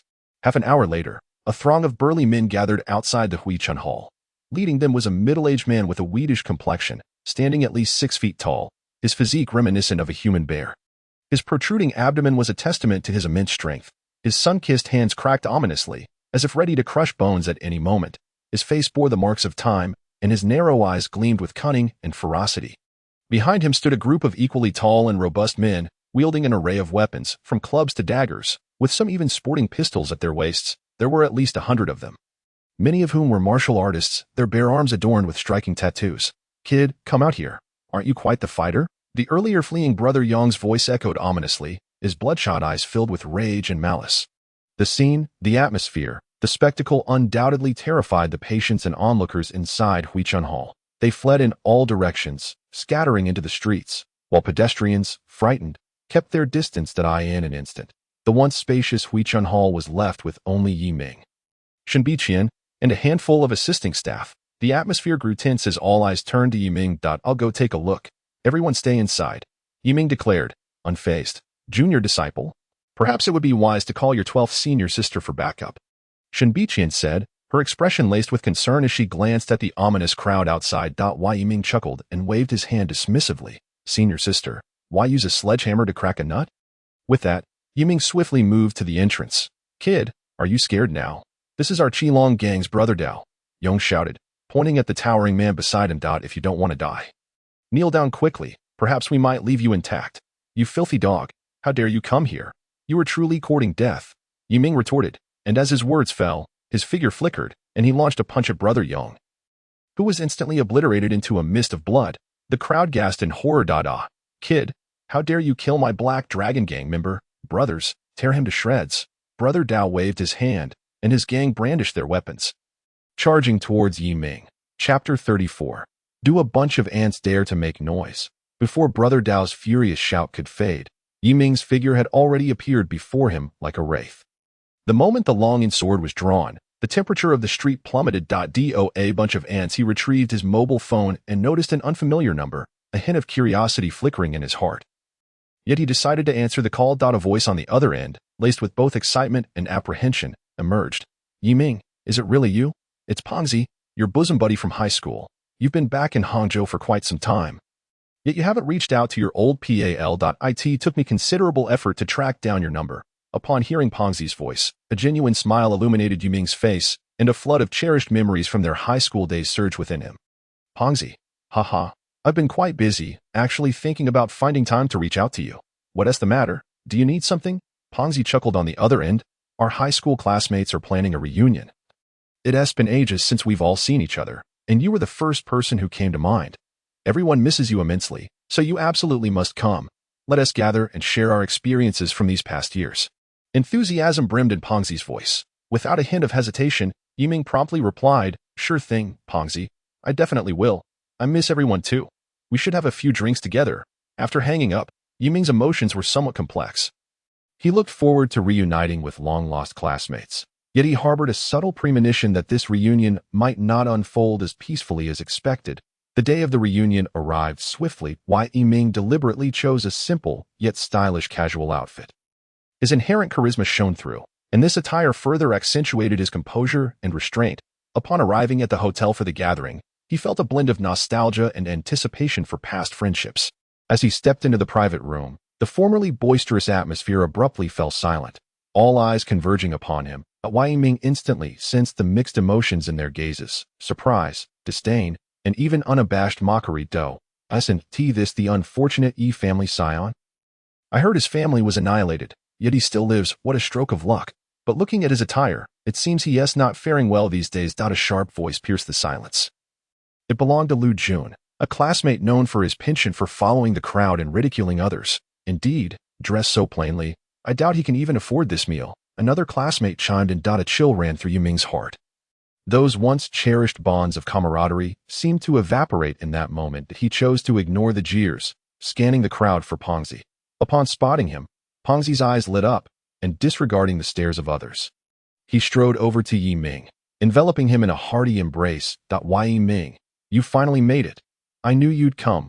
Pongzi's voice resonated loudly, as if proclaiming his support for Yiming to the rest. Once everyone was seated, a man clad in an ostentatiously expensive suit, hair meticulously styled, and adorned with a chunky gold chain, stood up. His name was Wang Kai, and a haughty smile graced his face as he cleared his throat and declared, For this reunion, we're going to go Dutch. This hotel is quite upscale, so everyone should be generous and be ready to pay up. With that, he cast a disparaging glance at Yiming. Yiming, you wouldn't happen to be unable to scrape together this small amount, would you? If you're really struggling, just let us know. We wouldn't mind covering for you, but don't hold us back. Upon hearing this, Pongzi's anger flared, and he leaped to his feet, pointing at Wang Kai. Wang Kai, don't go too far. Yiming is my brother. He doesn't lack for money. Stop being so sarcastic. Wang Kai, however, remained unfazed, sneering, Pongzi, don't try to save face for him. We all know what he's like. He might very well be living from hand to mouth. Wai Yiming regarded Wang Kai with a glint of coldness in his eyes and replied nonchalantly, Wang Kai, since you're so concerned about my finances, perhaps you should first examine your own situation. Those designer clothes you flaunt are likely just cheap knockoffs, aren't they? And as for your claim of being a high-ranking executive at a prestigious company, I've heard you're merely an ordinary employee, constantly berated by your superiors for poor performance. Wang Kai's complexion shifted dramatically, turning a deep shade of crimson, as if stripped bare before an audience. You don't spout nonsense. What proof do you have? Unfazed, Yiming calmly pulled out his phone, swiftly navigating to display the screen to the crowd. It clearly revealed Wang Kai's transaction records for counterfeit designer goods, alongside his actual position and performance evaluations at the company. Laughter erupted among the onlookers. Ha, Wang Kai, who would have thought you were this kind of person, pretending to be wealthy? How embarrassing. Wang Kai trembled with rage, pointing at Yiming but struggling to articulate a response. Wai Yiming coldly admonished him. It's better to be honest in life. Stop trying to show off in front of classmates, or you'll only end up humiliating yourself. After the gathering concluded, Yiming and Pongzi exited the hotel together. The night streets felt somewhat desolate, and noticing Pongzi's downcast demeanor, Yiming inquired, Pongzi, what's wrong? You seem a bit off. Pongzi sighed, his face reflecting pain and helplessness. Yiming, to be frank, I've had a tough time these past years. He paused, a flicker of painful memories crossing his eyes. Back in college, I fell for a girl who was exceptionally beautiful. I thought it was a tremendous stroke of luck to be with her. I poured my heart out, accommodating her everyone. Pongzi's voice quivered, but later I discovered she was nothing but a manipulative vixen. She agreed to be with me under the influence of a wealthy heir, merely to amuse herself by watching me suffer. Clenching his fists, Pongzi's eyes brimmed with anger and resentment. They plotted against me throughout school, humiliating me in front of classmates that in the end, I was expelled for baseless accusations that my parents were utterly disappointed in me, and I felt too ashamed to face anyone. Since then, I've struggled to find work. With no qualifications or connections, I've only been able to take on menial labor. Now, I'm trying to scrape by selling goods at the night market. But that wealthy heir has tea let up. He often sends his lackeys to harass me, smashing my stall. I've truly had enough. As Pongzi spoke, tears welled in his eyes. Listening to Pongzi's plight ignited a surge of anger within Yiming. And he clenched his fists tightly. Pongzi, rest assured, their bullying of you is tantamount to bullying me. I will ensure you get your revenge. What is that wealthy heir's name? Where can I find him? Tell me. Pongzi hesitated momentarily. Yiming, his family is quite affluent and influential. Can we really handle this? I don't want to drag you into trouble because of me. Yiming placed a reassuring hand on Pongzi's shoulder. His gaze resolute and confident. Pongzi, don't worry. With me around, you have nothing to fear. And no matter how wealthy or powerful he is, he cannot bully others at will. Let us go confront him right now. At that moment, a group of unruly young men emerged from a nearby alley. Leading them was a young man with dyed yellow hair, who upon spotting Pongzi, broke into a mocking grin. Oh, isn't this the expelled fatso? What's wrong? Bringing your new friend out to humiliate yourself again. Yiming's expression hardened as he stepped forward, positioning himself protectively in front of Pongzi. Who are you? What business do you have with Pongzi? The yellow-haired youth disdainfully regarded Yiming. And who might you be? Stay out of this. We're just here to teach this fatso a lesson, so he knows the consequences of offending our young master. Yiming scoffed. You lot, no one is going to bully Pongzi today. The yellow-haired youth bellowed angrily. Brothers, attack. Beat him to a pulp. With that, a swarm of thugs charged toward Yiming. He swiftly maneuvered, darting through the crowd like a bolt of black lightning. His movements were precise and efficient, each strike landing squarely on his adversaries. The cacophony of pained cries erupted as the thugs collapsed to the ground, groaning in agony. The yellow-haired youth stared at Yiming in terror, never having anticipated such prowess. Why? You? Who are you? How are you so strong? Yiming approached him, his gaze as frigid as winter's frost. Go back and inform your so-called young master if he dares to harass Pongzi again. I want to be so courteous next time. The yellow-haired youth nodded repeatedly, retreating in disgrace with his minions. Pongzi looked at Yiming, his eyes filled with gratitude and admiration. Yiming, thank you so much. If it weren't for you, I wouldn't know what to do. Yiming patted Pongzi on the shoulder. What are you thanking me for? We're brothers. Come on, let us go find that wealthy heir and make him understand the consequences of bullying others. Chapter 36. Please, don't kill me. I beg you. Yiming and Pongzi marched with determination to the opulent estate of the wealthy heir. This estate resembled a lavish palace, situated in the most expensive district of Hangzhou. Surrounded by towering walls, the electrified fence atop the walls glimmered ominously, as if announcing the owner's power and wealth to the world. The grand European-style architecture cast imposing shadows in the moonlight, while the exotic flowers in the garden swayed gently in the breeze, unable to mask the palpable tension brewing within. As they approached the entrance of the estate, a pack of fierce-looking security guards barred their path. The leading security guard was tall and robust, his face adorned with a multitude of fleshy folds, and his gaze exuded both ferocity and disdain. You too, go back to where you came from. This is no place for your reckless behavior. Yiming's eyes narrowed, and an overwhelming aura emanated from him. Step aside. I have matters to discuss with your young master. His voice was deep and authoritative, imbued with an irresistible power. However, the head of the security team remained unfazed, instead mocking. You think you can see our young master? Scram. Before we are forced to take action. The other guards joined in the laughter, eagerly preparing to teach Yiming and his companion a lesson. Yiming let out a cold snort, and a surge of anger ignited within him. Like a specter, he darted forward, instantly appearing before the head of security. His movements were lightning fast. The guard barely had time to react before Yiming seized his wrist. With a sharp crack, pain shot through the guard's arm, eliciting a pained scream. My hand. Seeing this, the other guards rushed forward en masse. Yiming's eyes turned icy as he moved with the speed of a phantom, each punch and kick striking precisely at his opponent's vital points. In an instant, cries of anguish filled the air, and the guards, unable to comprehend Yiming's speed, fell to the ground, groaning in pain. Now, can you take me to see your young master? Yiming's cold gaze swept over the group of guards, his eyes glimmering with unrelenting chill. The guards, terrified, nodded repeatedly. Yes, yes. Please, follow me. Under the guidance of the guards, Yi Ming and his companion entered the living room of the villa. Inside, the wealthy heir was reveling on the sofa with a few friends. Surrounded by several provocatively dressed beauties, with an array of expensive wines and delicacies spread across the table, upon spotting Yi Ming and his companion, the heir was momentarily taken aback, then a mocking smile spread across his face. "Oh, isn't this the fat one and his lackey? What brings you here? You must be tired of living." The heir spoke arrogantly, his eyes brimming with mockery and contempt. Yi Ming ignored his taunts and walked straight up to him, looking down with an intensity that seemed to ignite flames in his gaze. "Are you the one who has been bullying the fat one?" Yi Ming's voice was frigid, laced with palpable anger. The heir scoffed dismissively. "So what if I am? He is merely a useless waste, toyed with at my whim, and he dares to come here for trouble? What a fool!" The heir's tone was full of arrogance and insolence. A glint of cold light flashed in Yi Ming's eyes. "Do you find pleasure in bullying others? Today, you shall pay for your actions." With that, Yi Ming reached out, his hand like a hawk's talon, grasping the heir's collar and hoisting him directly off the sofa. The heir struggled in midair, his face turning crimson. Although fear gripped him, he feigned composure. "Don't you dare. Do you know who my father is?" "He is a powerful figure in Hangzhou. If you lay a finger on me, you and your family will suffer." Yi Ming chuckled coldly. "I couldn't care less who your father is. To me, you are nothing but a spoiled brat who misuses his family's wealth." With that, Yi Ming casually tossed the heir aside onto the floor. The heir scrambled to his feet, anger and fear swirling within him. "Just wait. I'll call someone to deal with you."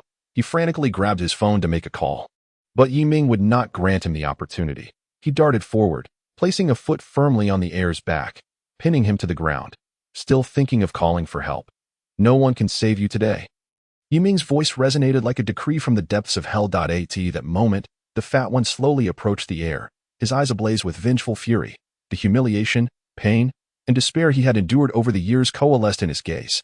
"Do you recall what you did to me all those years ago?" He gritted through clenched teeth, his voice trembling with rage. The heir, pinned to the ground, wore a look of terror, yet stubbornly retorted, "Why, you'd best not go too far. What can you do to me?" The fat one laughed bitterly. "What can I do? Today is your reckoning." With that, he surveyed the room, seizing an expensive wine bottle from the table, and brought it crashing down onto the heir's head. "This is for causing me to drop out of school." The bottle shattered, wine and blood mingling as the heir let out. She acutely sensed the peril lurking behind the phone call. Unable to quell her concern for Yi Ming, she stealthily followed him. Yi Ming arrived at an abandoned factory in the western part of the city, where an eerie silence enveloped the surroundings.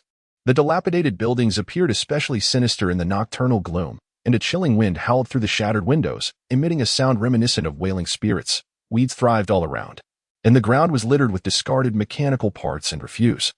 Exuding a pungent stench. Yi Ming cautiously stepped into the factory, his gaze sharp as that of a leopard, scanning every corner with vigilance. Suddenly, he bellowed, "Come out! Stop hiding!" As his voice echoed, a group of assassins surged forth from all directions, encircling him, clad in black tactical gear with their faces obscured by masks. Only their cold, merciless eyes were visible, and the firearms in their hands glinted ominously in the moonlight. "Yi Ming, today shall be your demise," one of the apparent leaders among the assassins declared coldly, gesturing for his comrades to open fire without hesitation. In an instant, the air erupted with the sound of gunfire, a torrential barrage of bullets raining down upon Yi Ming. Yet, in this critical moment, he remained unperturbed. With a disdainful snort, he unleashed his inner energy, causing a faint golden glow to envelop his body, forming an indomitable barrier of qi.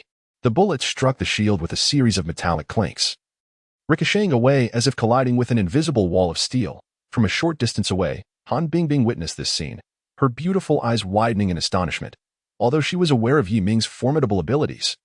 Witnessing him withstand bullets with his flesh left her profoundly shaken. Seeing their attacks rendered futile, the assassins wore expressions of dread.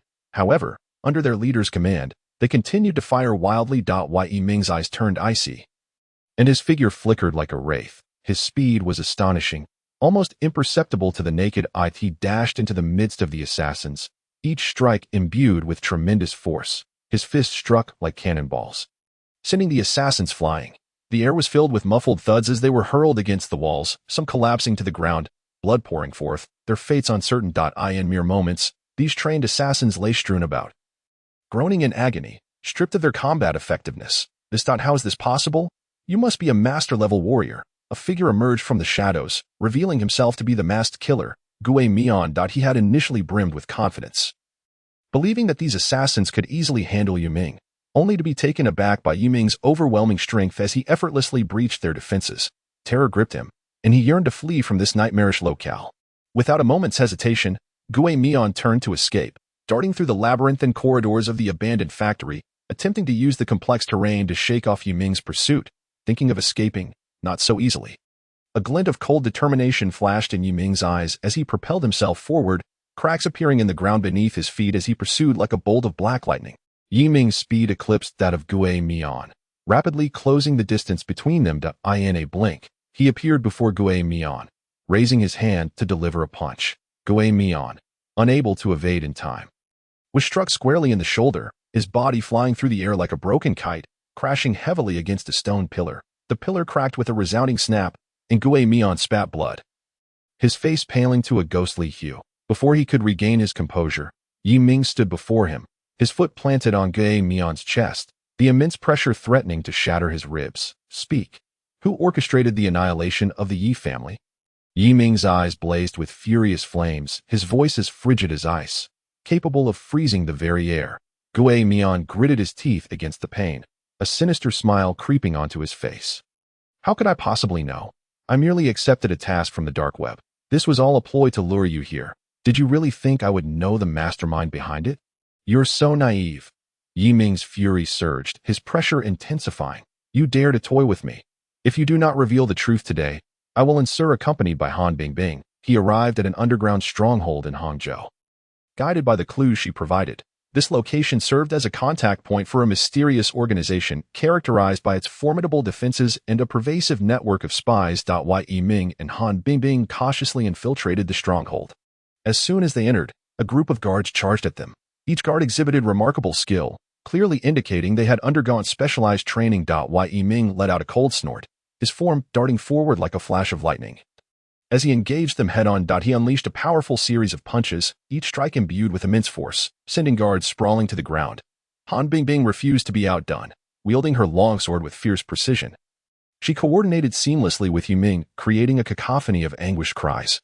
After dispatching the guards, they pressed deeper into the stronghold. In a concealed chamber, they uncovered crucial documents detailing information related to the Yi family massacre, along with references to a mysterious Dragon Shadow project, though the specifics remained vague. Just as Yiming was scrutinizing the files, a chilling laughter reverberated through the chamber. Yiming, do you really believe you can uncover the truth so easily? This is merely another trap we've set for you. The voice of a shadowy figure echoed ominously. Yiming scanned his surroundings warily and called out, "Who are you? Show yourself." Yet the mysterious figure remained hidden. Continuing, "Do you think the death of Gue Mian is the entirety of our scheme? You're far too naive. From the moment you set foot in this stronghold, you've been ensnared in a deadly predicament." Yiming's eyes hardened as he retorted, "Stop trying to intimidate me. Unleash whatever means you have." No sooner had he spoken than a thick cloud of poisonous smoke surged from the walls of the chamber. Han Bingbing's expression shifted in alarm. "Master, this smoke is toxic. We need to leave immediately." Nevertheless, Yiming remained unfazed. Channeling his inner energy, he formed a protective barrier that shielded them from the noxious fumes. "Fear not. I am here. If they wish to play, I shall indulge them to the end." He grasped Han Bingbing's hand and moved towards the source of the smoke. At the end of the toxic haze, they discovered a hidden passageway, where a cadre of skilled fighters awaited them.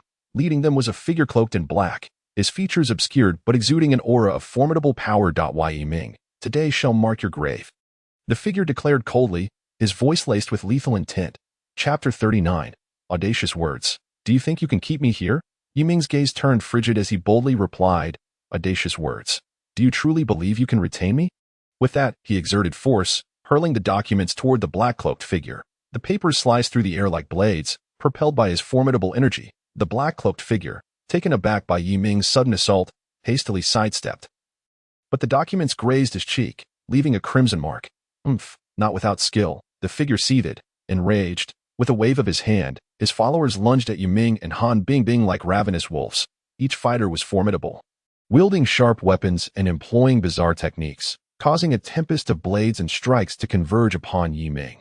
Yet Yiming remained composed, weaving through the throng with ghostly agility. With each strike, He precisely targeted his opponent's vulnerabilities. His fists cut through the air with a forceful whoosh, each impact accompanied by the sound of breaking bones.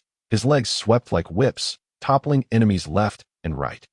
Han Bingbing followed closely behind, her sword dancing as she deflected attacks aimed at Yi Ming from behind. "If you wish to harm my master, you must first contend with me," she cried, her swordplay growing increasingly fierce.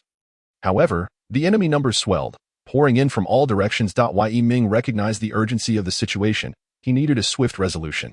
"Han Bingbing, fall back behind me and do not linger," he commanded. Although reluctant, she complied. Positioning herself behind him, Yi Ming inhaled deeply, his inner energy surging wildly, causing his eyes to blaze a vivid red, emanating a terrifying aura. "Break," he bellowed, executing a devastating martial technique. His hands moved rapidly, conjuring a colossal golden palm that surged toward the enemy.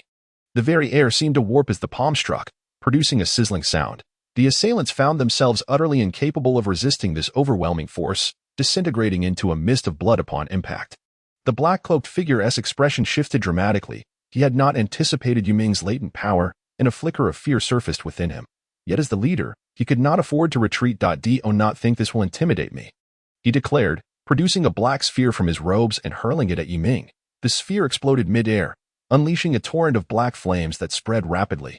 The flames burned with an intense heat, reducing all in their path to ash. Sensing the threat, Yi Ming acted swiftly, concentrating his energy to form a solid defensive barrier. The black flames collided with the shield, creating a cacophony of crackling sounds, the force pushing Yi Ming's feet deep into the ground.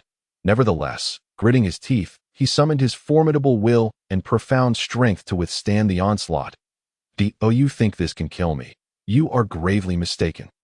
Seizing the opportunity amidst the black-cloaked figure's assault, Yi Ming darted toward him like a bolt of lightning. The figure attempted to evade, but Yi Ming's speed was blinding. In an instant, he was upon him. Yi Ming raised his fist, striking down at the black-cloaked figure's head. The figure's eyes widened in terror as he raised his hand to block, but it was too late. Yi Ming's fist slammed into him with tremendous force, resulting in a sickening crack as his head burst apart, splattering blood and matter everywhere. With the black-cloaked figure dispatched, the remaining enemies scattered like frightened birds. Yi Ming observed the fleeing foes but did not pursue. He understood they were mere pawns, and the true puppet master lurked deeper within. "Master, are you all right?" Han Bingbing inquired with concern. Yi Ming wiped the blood from the corner of his mouth and shook during his cultivation journey. He continuously grasped the essence of the martial arts learned from Kunlun, integrating various martial disciplines into a cohesive whole. After a period of diligent effort, Yi Ming finally sensed a breakthrough in his martial realm. On a moonlit night, he ventured alone to the back mountain of the villa. Standing atop the peak, he embraced the moonlight and circulated his inner energy. Suddenly, he felt his vital energy surging within him like tumultuous ocean waves, relentlessly battering against the barriers of his limitations. "Breakthrough!"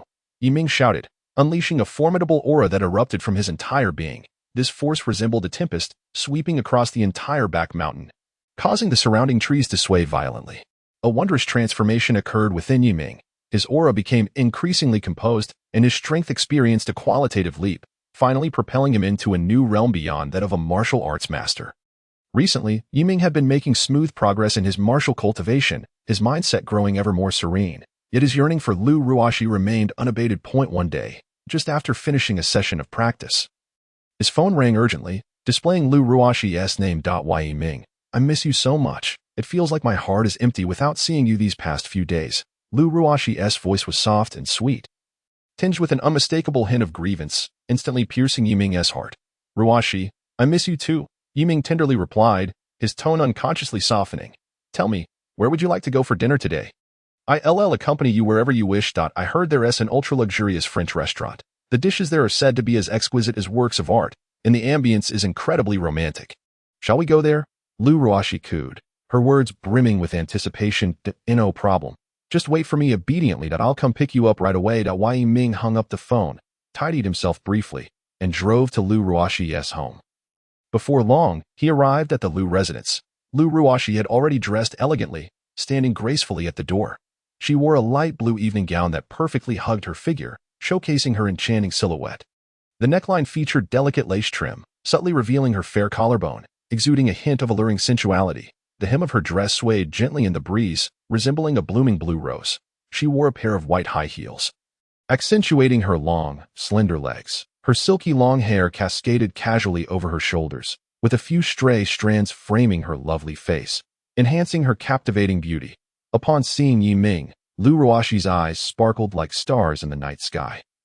She bounded towards him like a joyful fawn, leaping into his embrace, her arms tightly encircling his waist. "You finally came. I couldn't wait to go out to dinner with you." She tilted her head back, her eyes filled with love and joy, her pink lips slightly pouting as if silently asking for something. Yiming gazed at the radiant Lu Ruoxi before him, his heart swelling with affection.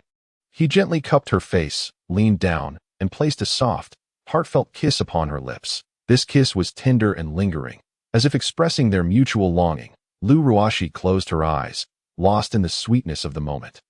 Her hands instinctively gripping Yiming's shirt, her body feeling slightly weak.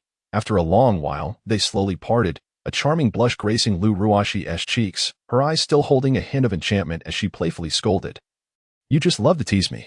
Chapter 40. A gentle and passionate kiss. "Come, my little princess, let me take you to savor the delicacies you've been yearning for." Yiming took Lu Ruoxi's hand, leading her to the car, fastening her seatbelt with care before settling into the driver's seat. Along the way, Lu Ruoxi chirped like a cheerful bird, sharing snippets of her recent experiences, while Yiming smiled, occasionally responding gently, his eyes brimming with affection. Soon, they arrived at the French restaurant. The entrance was a spectacle of luxury, with fancy cars lined up in abundance. As Yiming and Lu Ruoxi approached the doorway, a well-dressed attendant greeted them. The attendant scrutinized Yiming's casual yet tidy attire, contrasting sharply with the lavishly dressed patrons surrounding them, a flicker of disdain flashing in his eyes. "Sir, our restaurant has strict dress codes, and your attire might not meet the standards," he stated, his tone polite yet condescending. Lu Ruoxi immediately bristled at this, her brows furrowing in discontent. "What do you mean by that? We are dressed perfectly appropriately," she retorted. The attendant maintained his haughty demeanor, slightly raising his chin as he replied, "Our restaurant caters to guests of high status, and the dress requirements are quite elevated. I hope you can understand." Yiming regarded the attendant's arrogance with a cold smile. He calmly retrieved the gold card given to him by his 12th senior sister, waving it slightly before the attendant. The intricate patterns and unique insignia on the card shimmered in the sunlight. The attendant's expression drained of color upon recognizing the card, his previously arrogant demeanor vanishing entirely, replaced by sheer terror and reverence. He recognized that this was a card possessed only by the elite, and its holder's wealth and status far exceeded his imagination. "I'm terribly sorry, sir. I failed to recognize your status. Please, follow me, and I will escort you and this young lady inside." The attendant bowed deeply in apology, his posture nearly touching the ground, his attitude undergoing a dramatic reversal. Yiming ignored the attendant's apology, firmly grasping Lu Ruoxi's hand as they strode confidently into the restaurant. Inside, the decor was opulent, crystal chandeliers casting dazzling light, each table adorned with exquisite cutlery and vibrant blossoms, the air rich with the delicate fragrances of perfume and gourmet cuisine. The attendant led them to a seemingly decent table, but Yiming frowned slightly upon inspection. "This position won't do. Give us the best one available." His voice, though not loud, carried an undeniable authority. The attendant's face revealed a look of distress. "Sir, this is the best position we can currently offer. The finest table has already been reserved." Yiming scoffed. "I don't care whether it has been reserved or not. I want that table now." With that, he waved the gold card once more. The attendant trembled at the sight, hastily replying, "Understood, sir. Please wait a moment. I will arrange it for you immediately." He dashed away in a hurry. Moments later, the attendant returned, a forced smile plastered on his face. "Sir, your new table has been arranged. Please follow me." Yiming led Lu Ruoxi, drawing astonished gazes from the surrounding patrons as they made their way to the restaurant's most central table. This position offered an excellent view, and the surrounding decor was even more lavish, the crystal chandelier above seeming to focus all its brilliance upon them. Once seated, Yiming perused the menu and instructed the attendant, "Bring us all of your signature dishes. Additionally, I have reserved this restaurant for tonight. Do not accept any other guests." The attendant nearly dropped his jaw, his eyes wide with disbelief. "Sir, are you certain you want to reserve the entire restaurant? The cost is quite exorbitant." Yiming, growing impatient, shot him a glance. "Spare me the details. If I say I'm reserving it, then I am. Hurry and arrange it without wasting my time." The attendant quickly nodded. "Yes, sir. I will take care of it immediately." With that, he rushed off to inform the kitchen, the surrounding patrons, overhearing Yiming's words, exchanged astonished glances. Who is this person? So wealthy that he is reserving the entire restaurant? Doesn't he look like a typical tycoon? Could he be a wolf in sheep's clothing? They whispered among themselves. Lu Ruoxi looked at Yiming, her eyes filled with admiration and love. She gently tugged at his arm. Yiming, is reserving the entire restaurant a bit extravagant? Yiming affectionately ruffled Lu Ruoxi's hair. Ruoxi, as long as you're happy, it's nothing. You deserve the very best. To me, you are more important than anything else, as he spoke. He gently held Lu Ruoxi's hand, their fingers interlocking. Lu Ruoxi felt the warmth and strength of Yiming's hand, her heart swelling with sweetness as a radiant smile spread across her face. At that moment, the restaurant manager hurried over, a fawning expression on his face. Sir, I sincerely apologize for the earlier incident. It was our mistake, and I hope it did not mar your experience. To express our regret. We would like to offer you a 20% discount on tonight's bill. Yiming didn't even glance at him, coldly responding, do you think I need that little amount of money? All expenses tonight will be charged to this card. Furthermore, I want the best chef in your kitchen to prepare our meals. If I find even a hint of dissatisfaction with the flavors, your restaurant can forget about operating. The manager's face turned pale, hastily nodding in agreement. Yes, sir, you can rest assured. We will do everything to meet your demands. With that, he scurried off to make arrangements. Before long, exquisite dishes began to arrive at their table, each dish resembling a meticulously crafted work of art, the presentation breathtakingly stunning. Lu Ruoxi gazed at the array of delicacies, her eyes sparkling with delight. Yiming, you're so good to me. Everything looks incredibly delicious. Yiming smiled, picking up a tender piece of steak and gently placing it on Lu Ruoxi's plate. Try this, see if it suits your taste. Lu Ruoxi blushed, nodding as she took a bite of the steak, the succulent meat melting in her mouth, eliciting a satisfied sigh. It's so delicious. You should eat too. During their meal, Yiming and Lu Ruoxi occasionally exchanged affectionate glances, their eyes brimming with love. Yiming would attentively wipe away the remnants of food from the corner of Lu Ruoxi's mouth, while she would gently hand him a napkin. Every gesture they made was infused with sweetness and intimacy, as if the entire world had faded away, leaving only the two of them. Suddenly, Lu Ruoxi playfully winked, picked up a small piece of cake, delicately scooped a bite with a spoon, and brought it to Yiming's lips, urging, open your mouth and taste this. As Yiming gazed at Lu Ruoxi's endearing expression, warmth flooded his heart, and he obediently opened his mouth to savor the cake. Is it delicious? Lu Ruoxi inquired eagerly. Yes, it's delightful, but not as sweet as you, Yiming replied with a smile, his eyes filled with deep affection. Lu Ruoxi burst into a fit of giggles, her cheeks flushing even more. After finishing their meal, Yiming took Lu Ruoxi's hand and led her out of the restaurant. The moonlight bathed them in its glow, as if draping them in a silvery veil. Yiming, I truly had a wonderful time today, Lu Ruoxi murmured, leaning against his shoulder. As long as you are happy, I will take you out like this every day, Yiming replied tenderly. Once they reached the car, Lu Ruoxi shyly suggested, Yiming, I don't want to go home so early. Shall we sit at your villa for a while? Seeing her bashful demeanor stirred something within him, and he readily agreed. All right. Upon arriving at the villa on Mingwei Mountain, Yiming opened the door and guided Lu Ruoxi inside. The soft lighting within the villa created a warm and romantic atmosphere. Lu Ruoxi curiously explored the villa, marveling at its luxury and elegance. This place is truly magnificent, she exclaimed. Yiming approached her from behind, gently wrapping his arms around her waist, burying his head in the crook of her neck, his warm breath brushing against her skin, causing Lu Ruoxi to shiver slightly. From now on, this will be your home as well. If you like, I can have it redecorated according to your preferences, Yiming's deep, magnetic voice whispered in her ear, like a tender love confession.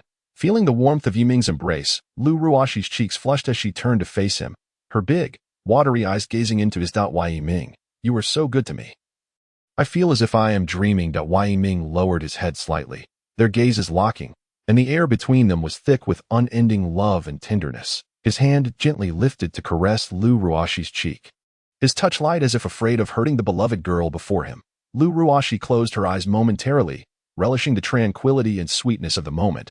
Under the soft glow of the lights, their figures gradually drew closer until their lips met in a kiss filled with longing and deep affection, time seeming to freeze at that instant. After a long while, they slowly parted, Lu Ruoxi's face adorned with a charming blush as she nestled against Yiming's chest, listening to the steady rhythm of his heartbeat. Filled with comfort and happiness, Yiming tenderly stroked her hair, and they embraced silently, cherishing this rare moment of warmth. After a while, Lu Ruoxi lifted her head, her eyes gleaming with a hint of shyness and anticipation. Wai Ming, I feel a bit scared, but I also want to stay with you like this forever. Wai Ming gazed at her, his eyes softening further. He gently cupped Lu Ruoxi's face, saying earnestly, Ruoxi, I will always protect you and ensure you face no harm. If you prefer, we can take things slow. Lu Ruoxi bit her lip, nodding slightly. I understand, Yi Ming. I trust you. Her voice was soft yet filled with determination. Wai Ming embraced her once more, and this time, his kiss was no longer just gentle, but infused with a hint of fervor. Lu Ruoxi instinctively wrapped her arms around Yi Ming's neck, responding to his kiss, her heart ablaze with love. In that moment, they seemed to merge into one, the world around them blurred, leaving only their heartbeats and breaths. As their emotions intensified, they nestled closer together on the sofa.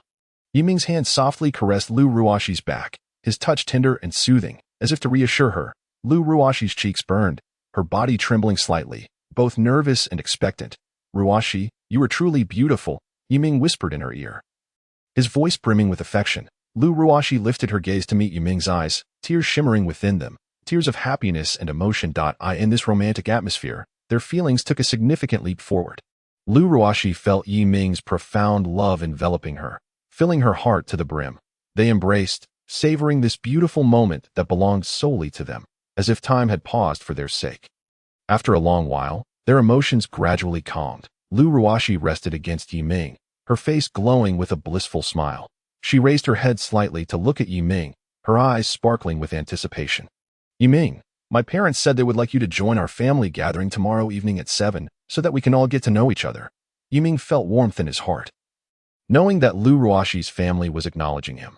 All right, I will make sure to prepare well for tomorrow. Chapter 41. Daring to cause trouble at Huachuntang, eating the heart of a bear and the gall of a leopard under the diligent management of the 10th senior sister. Shenbiqian, Huachuntang had truly become a revered sanctuary of healing in Hangzhou.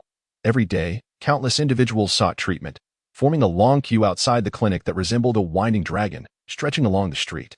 The fragrant aroma of herbs wafted through the open doors, mingling with the fresh morning air, creating a sense of tranquility and reassurance. On this day, Shenbiqian, as usual, donned a light purple traditional gown, busily attending to patients within the clinic. Her expressive eyes were filled with focus as her slender fingers checked pulses, softly inquiring about ailments, and then calmly prescribing remedies, each movement exuding the composure and confidence of a healer. Suddenly, a cacophony of raucous voices shattered the clinic's tranquility. Everyone, get out of my way. Accompanied by this boisterous shout, Zhao Hu stormed into Huachuntang with a few menacing thugs, carrying a stretcher with an aggressive demeanor.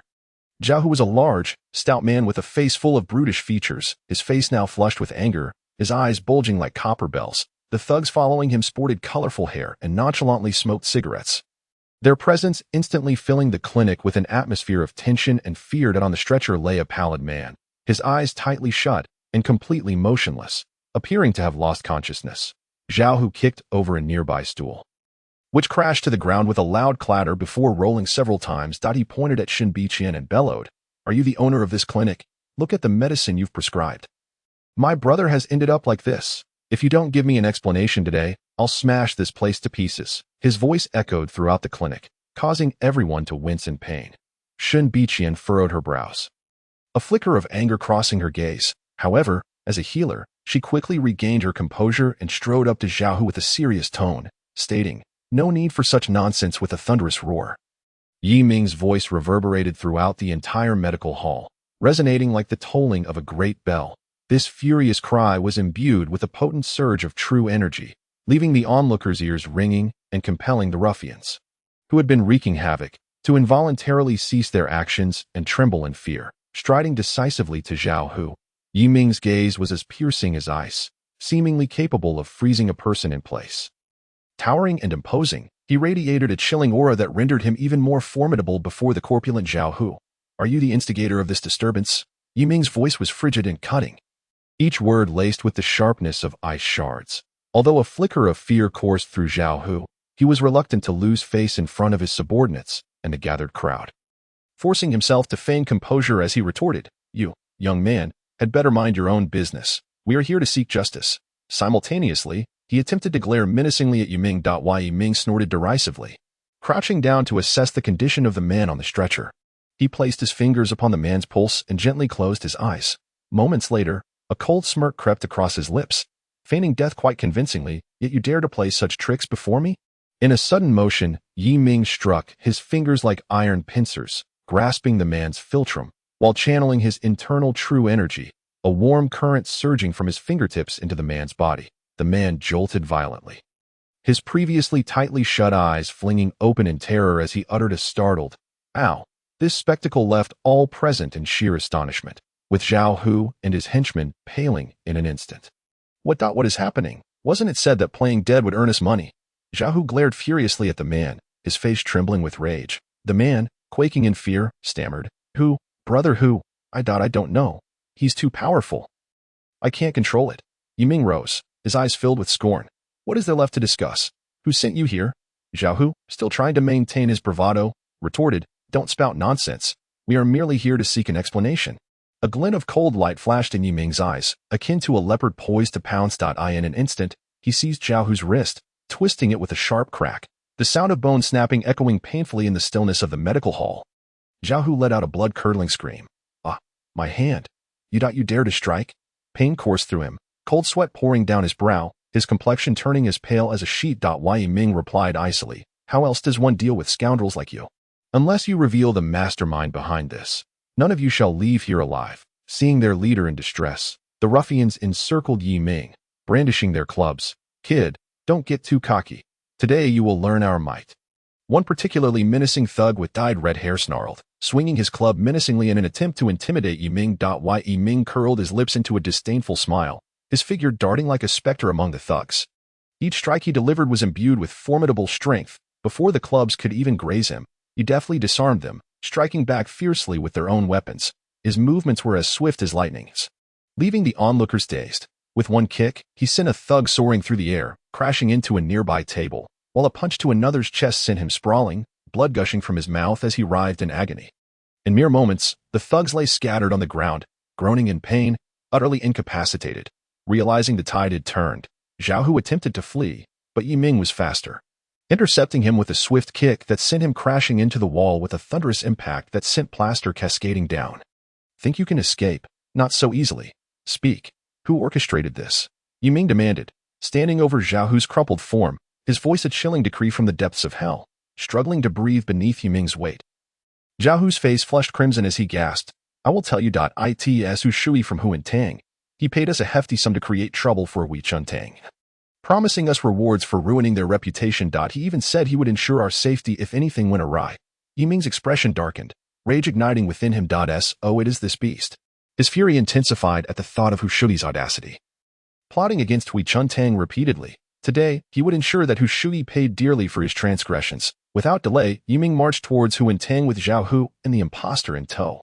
Inside Huantang, Hu Shui reclined in a grand chair, leisurely sipping tea while perusing a ledger. A smug grin plastered across his face. He remained blissfully unaware of the impending danger. Suddenly, the door was kicked open with a resounding crash, the impact reverberating through the room. Startled by the commotion, Hu Shui dropped his teacup, shattering it upon the floor.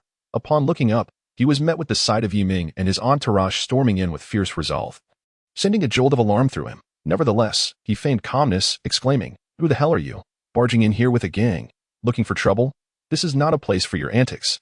Yi Ming flung Zhao Hu to the ground, his voice cold as I see. Hu Shui, you are the one responsible for this chaos. You thought you could escape punishment for instigating these thugs to extort Wei Chuntang. Although a flicker of fear crossed Hu Shui's face, he maintained his facade of innocence. "You were mistaken. I would never do such a thing. Don't slander me." Yi Ming advanced, kicking over a table, sending tea sets and ledgers scattering across the floor. Still trying to deny it? Zhao Hu has already confessed, and you think you can evade the truth? Realizing his ruse was unraveling, Hu Shui's face paled, and he shouted, "Help! Someone is causing a ruckus." Instantly, a cadre of thugs surged from the back room, encircling Yi Ming. Each thug was a hulking figure, muscular and armed with sharp blades, exuding a palpable air of menace. They formed a tight circle around Yi Ming, akin to a pack of ravenous wolves closing in on their prey. Hiding behind his henchmen, Hu Shui smugly declared, "Kid, unless you clarify this matter today, you won't leave Huantang alive. My men are professionally trained. You won't escape." As he spoke, he laughed arrogantly, envisioning Yi Ming's defeat. Yi Ming regarded the thugs with unwavering composure, a cold smile gracing his lips. Is that so? Today, you shall witness the consequences of provoking me. With that, he lunged into the throng of thugs, unleashing a ferocious and relentless barrage of strikes. Each punch sliced through the air with the force of a tempest. One blow landed squarely on a thug's chest, sending him hurtling like a kite severed from its string, crashing through a window with a shower of glass. A kick shattered another thug's leg, the sickening crack echoing ominously as he fell, howling in pain. Yi Ming moved with unparalleled agility, navigating through the chaos as though it were an unchallenged domain. His gaze was steely and merciless, each strike delivered without hesitation. Despite their numerical superiority, the thugs were no match for Yi Ming, collapsing like mere insects beneath his might in a matter of minutes. They lay scattered on the ground, writhing in agony, some spitting blood, others nursing broken bones, robbed of their combat prowess. Seeing his henchmen defeated, Hushudi's complexion drained of color, his legs trembling as he nearly crumpled to the floor. He spun around, attempting to flee through the back door, his thoughts racing with the hope of escaping and regaining his footing. However, Yi Ming was resolute, swiftly blocking his escape and seizing him by the collar, lifting him effortlessly as if he were a mere chick. Think you can run? Do you truly believe you can escape? Yi Ming's gaze was as frigid as ice, tightening his grip until Hushui struggled to breathe. His face reddening with panic, eyes wide with terror. Spare me. I was wrong. I'll never do it again. Hushui begged, tears streaming down his face, mingling with snot, rendering him a pitiful sight. Yi Ming regarded him with unyielding disdain. You have repeatedly committed heinous acts, plotting against Hui Chuntang, tarnishing the reputation of the medical hall, and harming innocent lives. Today shall mark your end. With that, Yi Ming condensed a formidable surge of true energy into a razor-sharp blade of energy. Glinting ominously as it sliced through the air, with a swift motion, he directed the energy blade precisely across Hushui's throat. Hushui opened his mouth to scream, but no sound emerged. Only a gurgling noise escaped as blood erupted from his wound, cascading forth as he slowly collapsed, pooling into a horrifying crimson stain upon the ground.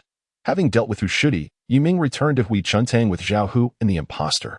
By now, a crowd had gathered, comprising local citizens and fellow practitioners from other medical halls, all eager to witness the unfolding events. Yi Ming tossed Zhao Hu and the impostor to the ground, his icy gaze sweeping over the onlookers as he proclaimed, Hushui is dead.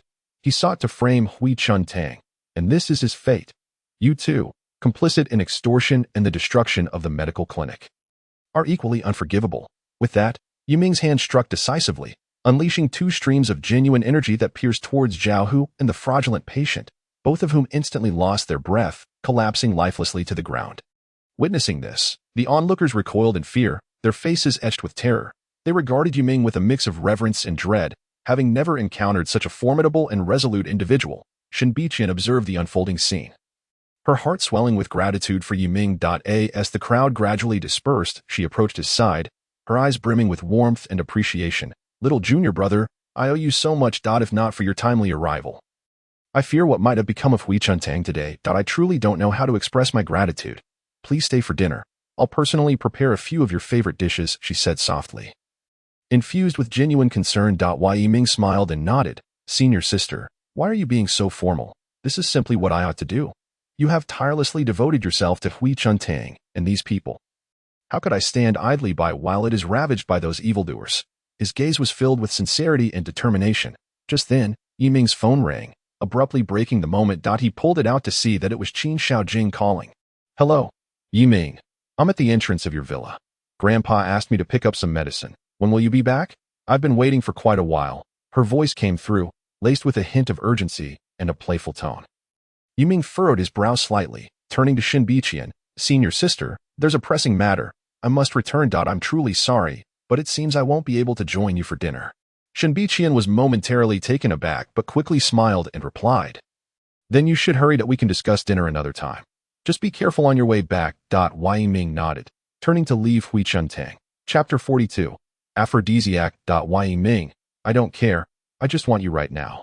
Upon reaching the entrance of the villa, he spotted Qin Shaojing. She was clad in a delicate blue floral dress, swaying gently in the breeze, resembling a flower blooming in the wind, clutching an exquisite brocade box. She anxiously scanned the surroundings, her eyes gleaming with anticipation. Upon catching sight of Yi Ming, her eyes lit up instantly, like a joyful fawn, as she hurried towards him. Yi Ming, You finally returned. I've been waiting for so long. Her tone carried a hint of reproach, yet was tinged with an almost imperceptible intimacy. Yi Ming, looking fatigued, nodded slightly and apologized. I sincerely apologize. Something held me up. The medicine is inside. Please come in and retrieve it with me. As they entered the spacious, well-lit living room, Qin Shaojing's face blossomed into a radiant smile as she extended the brocade box toward Yi Ming. This is a gift from Grandpa. He keeps mentioning how grateful he is for your previous assistance. This is his small token of appreciation, and you must accept it. Yi Ming took the box, gently opening it to reveal a crystal sphere nestled within. Within the sphere, a brownish-green object emitted a mysterious and peculiar glow. As if concealing untold secrets. Yi Ming, puzzled, harnessed his powerful spiritual awareness to carefully examine the crystal sphere. However, after meticulous scrutiny, he was astonished to discover that this seemingly extraordinary crystal was, in fact, an ordinary object devoid of any spiritual energy or hidden power. Feeling somewhat awkward, he returned the crystal to Qin Shaojing, sincerely stating, "Please convey my gratitude to old Qin for his kind gesture, but this gift is far too precious and holds no practical value for me. You should take it back." Qin Shaojing's previously radiant smile faltered, her eyes flashing with a hint of anger and profound grievance. Her voice trembled slightly, tinged with a quiver. "What do you mean by that? Do you find my grandfather's gift lacking? Or do you look down upon the Qin family?" Her eyes glistened with unshed tears, as if she had suffered a great injustice. Realizing her misunderstanding, Yi Ming hastily explained, "You've truly misinterpreted my intentions. I absolutely did not mean that. This item genuinely holds no value for me. Please take it back and do not dwell on it." Yet Qin Shaojing was beyond reason, her anger flaring up as if her heartfelt enthusiasm had been ruthlessly trampled upon. Leaving her embarrassed and furious. In a fit of emotional turmoil, she hurled the crystal sphere to the ground. With a resounding crash, the sphere shattered into countless fragments, scattering through the air. Neither Yi Ming nor Qin Shaojing had the chance to react before they inhaled the strange powder that filled the air. In mere moments, Qin Shaojing's complexion flushed a deep crimson, her gaze becoming dazed and fervent, her body trembling uncontrollably. Yi Ming, I feel so unwell. Her voice was laced with breathiness, her hands instinctively clutching at her collar in a desperate attempt to alleviate the growing heat within her. Yi Ming, too, felt an unusual warmth surging from the depths of his being, akin to a tidal wave, rapidly spreading throughout his body. This heat began to cloud his consciousness, and alarm bells rang in his mind as he immediately activated his robust energy, striving to suppress this enigmatic force. However, the warmth seemed to possess an ability to penetrate all barriers, effortlessly breaching his defenses and assailing his rationality. "Qin Shaojing, don't." Before Yi Ming could finish his sentence, Qin Shaojing gazed at him with longing eyes, akin to a moth drawn to a flame, recklessly launching herself towards him, pressing her body against his. Her cheeks burned with an intensity that felt as if they could ignite everything around her, her gaze radiating an overwhelming desire. Her hands fumbled over his body, breathlessly murmuring, "Yi Ming, I'm so hot. Please help me." Yi Ming found himself thrown into disarray by her sudden advance, acutely aware of her soft form and rapid breaths. Each of her touches sent electric jolts through him, causing his heart to race wildly, the heat within him intensifying as if it sought to consume him whole. His rationality faced an unprecedented challenge.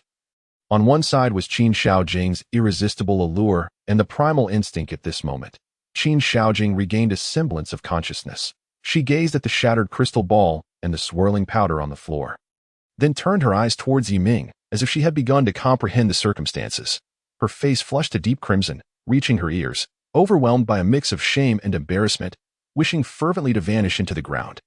I didn't mean to. I truly had no idea it would turn out this way." She lowered her head, unable to meet Yi Ming's gaze, her hands nervously twisting the hem of her dress, her heart heavy with regret, resembling a child who had committed a misdeed. Observing her distressed demeanor, Yi Ming's anger gradually dissipated. He understood that both of them were victims of this unforeseen incident. "Let us not dwell on this for now. Please, take a seat and rest a moment. I will see if I can find a solution." His tone softened considerably, imbued with understanding and compassion.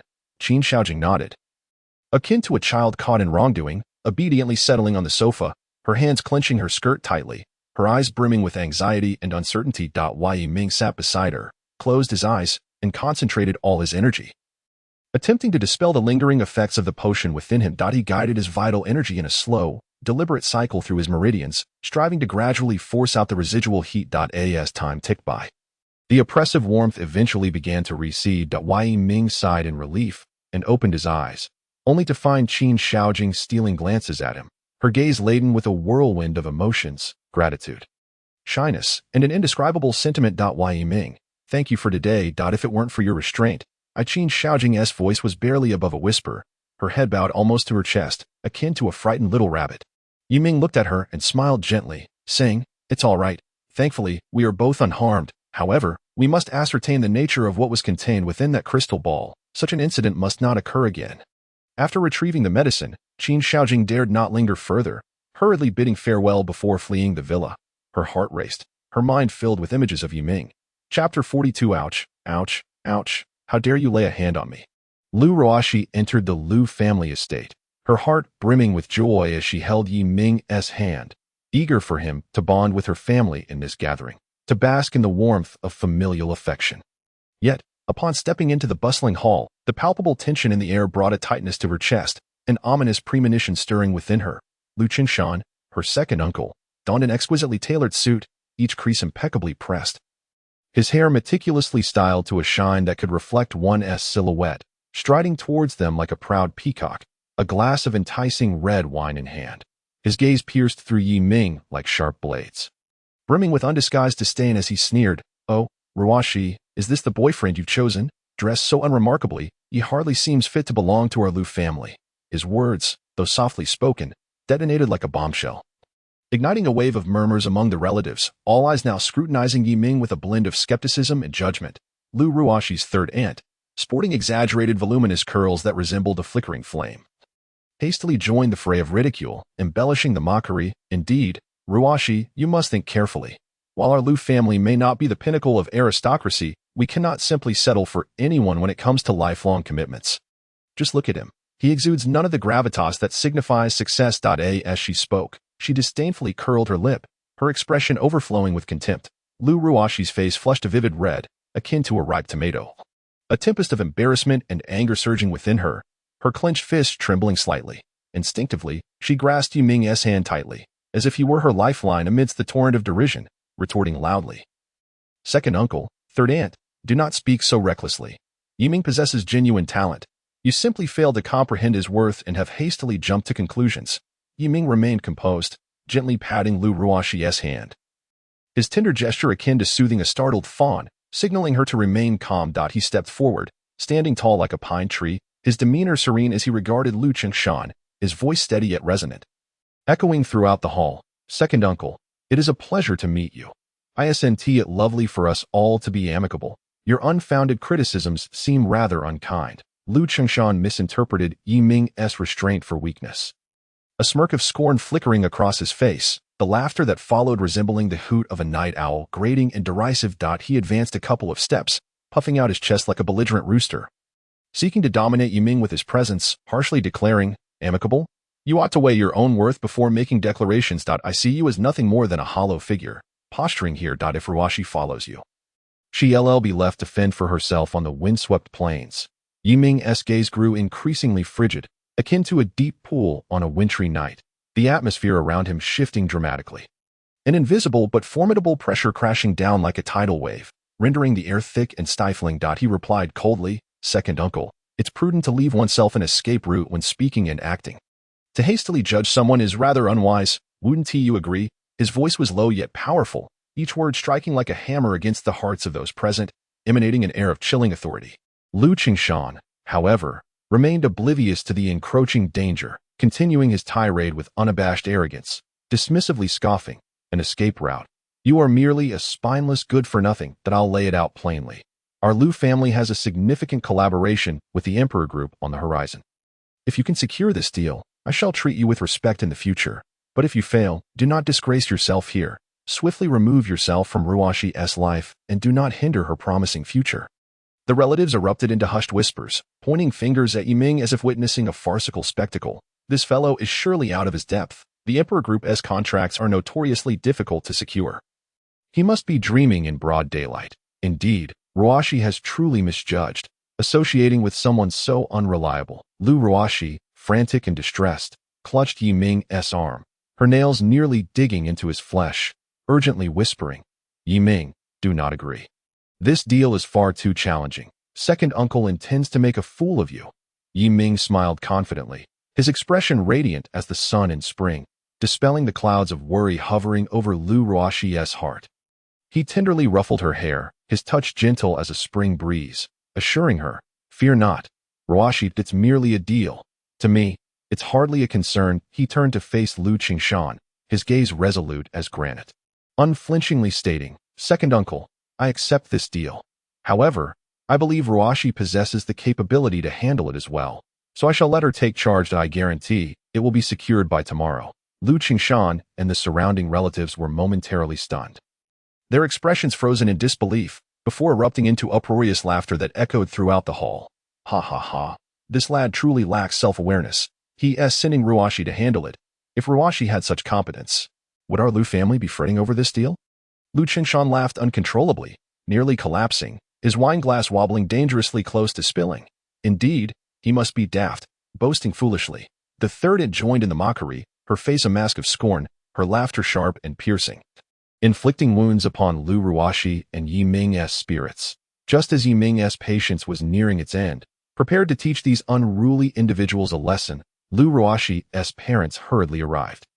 Lu's father wore a forced smile, tinged with helplessness and awkwardness, urging, "Everyone, let us refrain from escalating matters. We are family, after all. Why create such an unpleasant atmosphere, damaging our harmony?" Lu's mother chimed in. Indeed, today is a family gathering. It would be delightful to keep it joyful." Though they refrained from revealing Yiming's true background, their words subtly conveyed their support for him. Yet Lu Qingshan remained obstinately unruly, bellowing, "Today, unless he proves himself, he shall not escape unscathed." A glint of coldness flashed in Yiming's eyes, reminiscent of a meteor streaking across the night sky, fleeting yet laden with peril. In a heartbeat, he moved like lightning, appearing before Lu Qingshan with breathtaking speed. Before anyone could react, Yiming Swiftle, previously the third aunt, who had been sneering and mocking with a fierce demeanor, now appeared pale as frost, resembling a frightened mouse, hiding behind the crowd and scarcely daring to breathe. Yiming took Lu Ruoxi's hand and found a secluded corner to sit down, disregarding the astonished gazes and whispers surrounding them. Lu Ruoxi's parents sighed helplessly, knowing they had to calm the relatives who were thoroughly shaken. After the gathering concluded, Yiming escorted Lu Ruoxi back to Mingwei Villa. As soon as they entered, Lu Ruoxi's face was etched with worry, her brows tightly knitted, and she anxiously said, "Yiming, what are we to do about this order? The requirements from the Dihao group are exceedingly stringent. Our Lu family has exhausted all connections and attempted countless times without success." Yiming gently grasped her hand, warm and strong, as if conveying boundless strength and confidence, and reassured her, "Ruoxi, do not fret. Since I have promised, I will undoubtedly deliver. You must trust in your own abilities. And more importantly, trust in me. I shall not let you down." The following day, Lu Ruoxi approached the Lu family home with a heart full of trepidation. In the grand hall, relatives had gathered once more, discussing Yiming's bold proclamations from the previous day, interspersed with derisive laughter that felt like salt in Lu Ruoxi's wounds. "I see that Yiming is nothing but a complete fraud. He surely won't dare show his face today, hiding away in shame." Lu Qingshan grimaced, rubbing his still aching wrist, his eyes filled with resentment and frustration. Indeed, he even suggested that Ruoxi should secure the order. "It's nothing but a delusion, a colossal joke." The third aunt chimed in, her expression gleeful, as if she were witnessing a splendid comedy. At that moment, the doorbell rang unexpectedly.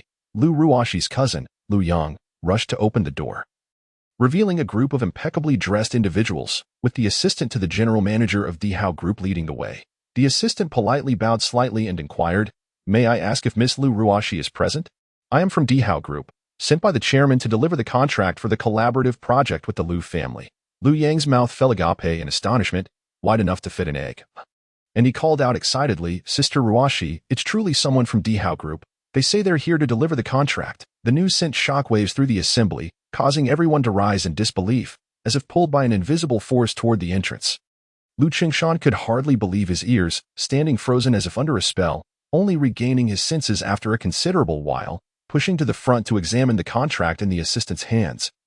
Stammering, What is happening here?" The assistant, observing the astonished expressions around him, spoke calmly. "The chairman specifically instructed that this collaboration project is to be entirely handled by Miss Lu Ruoxi. Here is the contract. All terms have been drafted. Once Miss Lu signs, the partnership will be officially established. Lu Ruashi stepped forward, her hands trembling slightly as she accepted the contract, excitement and anxiety causing her to shake. She scrutinized the contents, and then a confident smile blossomed on her face as she declared, "All right, I have no objections, I can sign." The surrounding relatives were dumbfounded, their expressions shifting from shock to disbelief, and then to regret and embarrassment. They had never anticipated that Yi Ming's words would indeed materialize. Lu Qingshan's countenance darkened significantly, alternating between hues of green and red, resembling a spilled palette of colors. His lips quivering as he struggled to articulate his thoughts, trapped in silence. The third aunt, too, was momentarily taken aback, only to recover after a while, hastily remarking, "Ruashi, you should have informed us about such a significant matter in advance. You truly are something else." Her tone bore no hint of apology, but rather a trace of reproach. Lu Ruashi regarded them, a surge of exhilarating satisfaction swelling within her, akin to sipping an ice-cold beverage on a sweltering summer day. She replied, "Third aunt, you certainly did not say this yesterday. And as for you, second uncle, weren't you the one who claimed that Yi Ming and I were incapable? It seems the lack of insight lies elsewhere." Lu Qingshan's face flushed crimson, as if he were a ripened liver, awkwardly scratching his head as he stammered, "Ruashi, I was merely jesting. Look at you quietly securing such a significant order. Truly impressive. You have certainly surpassed my expectations." Lu Ruashi let out a cold laugh, tinged with derision, and said, "Second uncle, you were the one who insisted that if Yi Ming could not secure the order, he should leave me, now that I have acquired it. Shouldn't you uphold your promise and treat Yi Ming with courtesy from now on?" She fixed her gaze on Lu Qingshan, her eyes filled with unwavering determination, as if proclaiming her triumph. Lu Qingshan's expression fluctuated between green and red. Never having imagined the situation would unfold in such a manner, he had intended to embarrass Yi Ming, only to have the tables turned and find himself in a most disconcerting position. Yet, he could not bring himself to concede, mumbling, "Ruashi, I was just joking. Don't take it to heart. We are family. Let's not dwell on it." Before Lu Ruashi could respond further, Yi Ming stepped forward at an opportune moment. Gently grasping her hand, the warmth of his palm offering comfort and strength, he smiled at Lu Qingshan and stated, "Second uncle, since you say so, let us put this matter behind us. However, I hope you will show Ruashi the respect she deserves. Her capabilities extend far beyond what you have perceived." Yi Ming's tone was calm, yet his words carried an undeniable authority, as if declaring to all present that he would no longer tolerate any dismissive attitudes toward Lu Ruashi. At that moment, the surrounding relatives began to encircle Lu Ruashi and Yi Ming, their previous mockery transformed into flattery, their demeanor shifting faster than the turning of a page. "Ruashi, you are truly the pride of our Lu family. Securing such an impressive order, you must look out for us in the future. Indeed, Yi Ming, we were blind to your potential. You have a generous heart. Please do not hold it against us, should there be any good fortune ahead. Do not forget us, your relatives." Yi Ming gazed at their hypocritical expressions with disdain, a feeling of revulsion surging within him like a tidal wave. Yet, he kept his composure, merely replying, "We are all family. It is only natural to assist one another. However, I hope in the future, we can embrace sincerity over schemes and refrain from allowing family ties to be shrouded in a veneer of falsehood." Just as the relatives continued to shower Lu Ruashi and Yi Ming with praise, the Lu family's front door swung open once more, revealing a well-dressed man stepping inside. The crowd stared in astonishment. It was none other than the chairman of Dihao Group. Upon entering, the chairman walked directly toward Yi Ming, a respectful smile gracing his face as he said, "Mr. Yi, the collaboration went remarkably well, all thanks to your meticulous arrangements." This scene left all present in shock, their curiosity about Yi Ming's identity intensifying, yet shrouded in mystery. Lu Qingshan was left speechless, stammering, "Chairman Wang, what is your relationship with him?" The chairman smiled silently before addressing Yi Ming. "Should you have any requests in the future, please do not hesitate to let me know. I shall do my utmost." Lu Ruashi stood by, observing the unfolding events with a heart brimming with pride. The sensation akin to witnessing a magnificent blossom unfurl within her. Yi Ming smiled warmly at her, his expression suffused with tenderness and affection. "Ruashi, I promised I would make you the happiest woman in the world. No one shall ever bully you, including your relatives. I will always stand by your side, shielding you from the storms of life." Amidst the astonishment and regret of the onlookers, Yi Ming and Lu Ruashi departed from the Lu family home, accompanied by the chairman in an abandoned factory. The air was thick with the stench of blood, the walls bearing the scars of fierce conflict. Li, who was battered and bleeding, his clothes soaked in crimson as the blood dripped steadily from the hem. Trembling, he dialed Yiming's number, his voice quaking with despair. "Mr. Yi, the ancient martial arts families are exterminating us. My brothers can barely hold on. Please, we beg for your help." Fear consumed him, as he realized that the Qilong gang was facing an inevitable demise. Cold sweat trickling down his forehead, dampening his disheveled hair. "Hold on, I will be there shortly." Chapter 43. I am Nalan Qiu, the eldest daughter of the Nalan family. Today marks your day of reckoning. Yiming's steady and powerful voice resonated like a ray of hope in the darkness, easing Li Hu's tense nerves and igniting a flicker of hope within him. Before long, Yiming appeared in the factory like a wraith. Clad in black, his tall figure exuding an aura of authority that seemed to freeze the very air around him. "Kid, you finally made it," a crisp yet venomous voice rang out. Nalan Qiu glided forward from the crowd. Adorned in an exquisite red ancient gown, the hem embroidered with intricate golden patterns that swayed gracefully with her movements, accentuating her slender waist and long legs. The neckline of her red dress was modestly open, revealing her snow-white skin in a perfectly balanced display of her alluring figure. Her lustrous black hair was elegantly tied up, with a few stray strands cascading down her fair cheeks, enhancing her breathtaking beauty. Her phoenix-like eyes blazed with a fiery hatred as she fixed her gaze on Yiming, as if she intended to devour him whole. "I am Nalan Qiu, the eldest daughter of the Nalan family. Today is the day you must pay for the blood you spilled in avenging Nalan Jia." She stood with her hands on her hips, her tone brash and her voice crisp yet laced with animosity. Beside her, the elder guardian wore a grave expression, draped in an ancient, flowing robe, his hands clasped behind him, exuding the aura of a seasoned warrior. "To avenge Nalan Jia. How fortuitous, saving me the trouble of seeking you out." A cold smile crept across Yiming's lips as he contemplated. "Today, I shall resolve these troubles once and for all." His voice, though deep, resonated clearly in the ears of all present, imbued with an innate authority that sent a shudder through the crowd. Nalan Qiu was thoroughly incensed by this disdainful demeanor, her face flushed crimson, her chest heaving violently. With a sudden flourish of her hand, she screamed, "Kill him!" Instantly, a throng of ancient martial artists surged towards Yiming like famished wolves.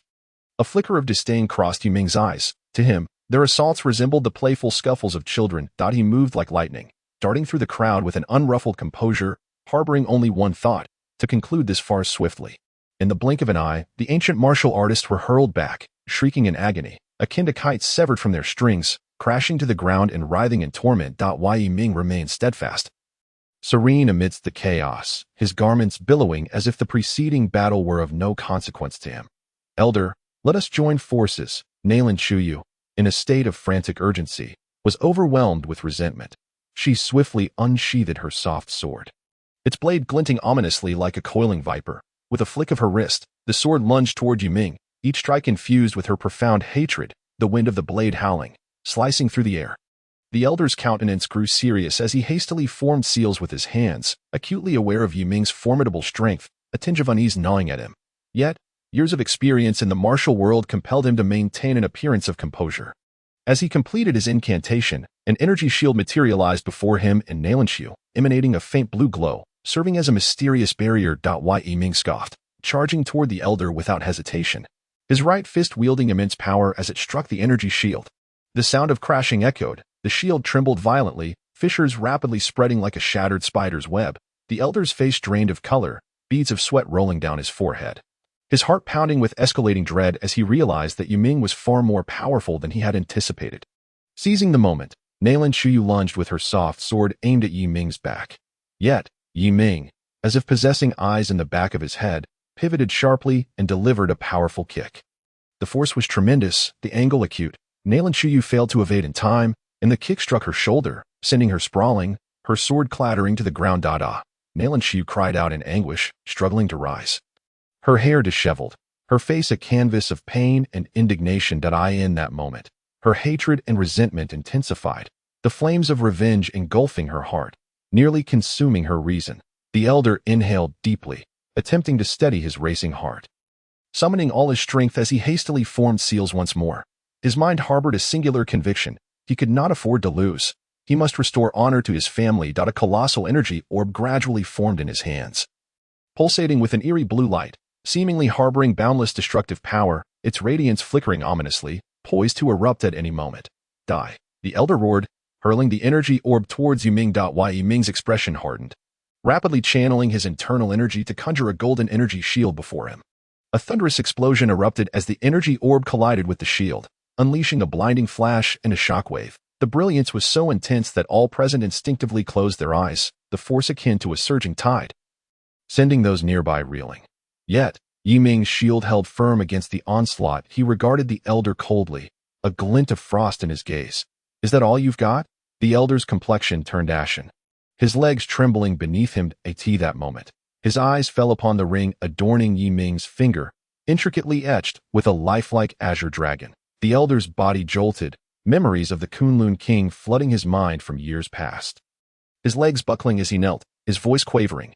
Kunlun king. The crowd fell silent, as if ensnared by an enchantment, frozen in place. Nalanshi was equally stunned, her face a tapestry of confusion and disbelief. Elder.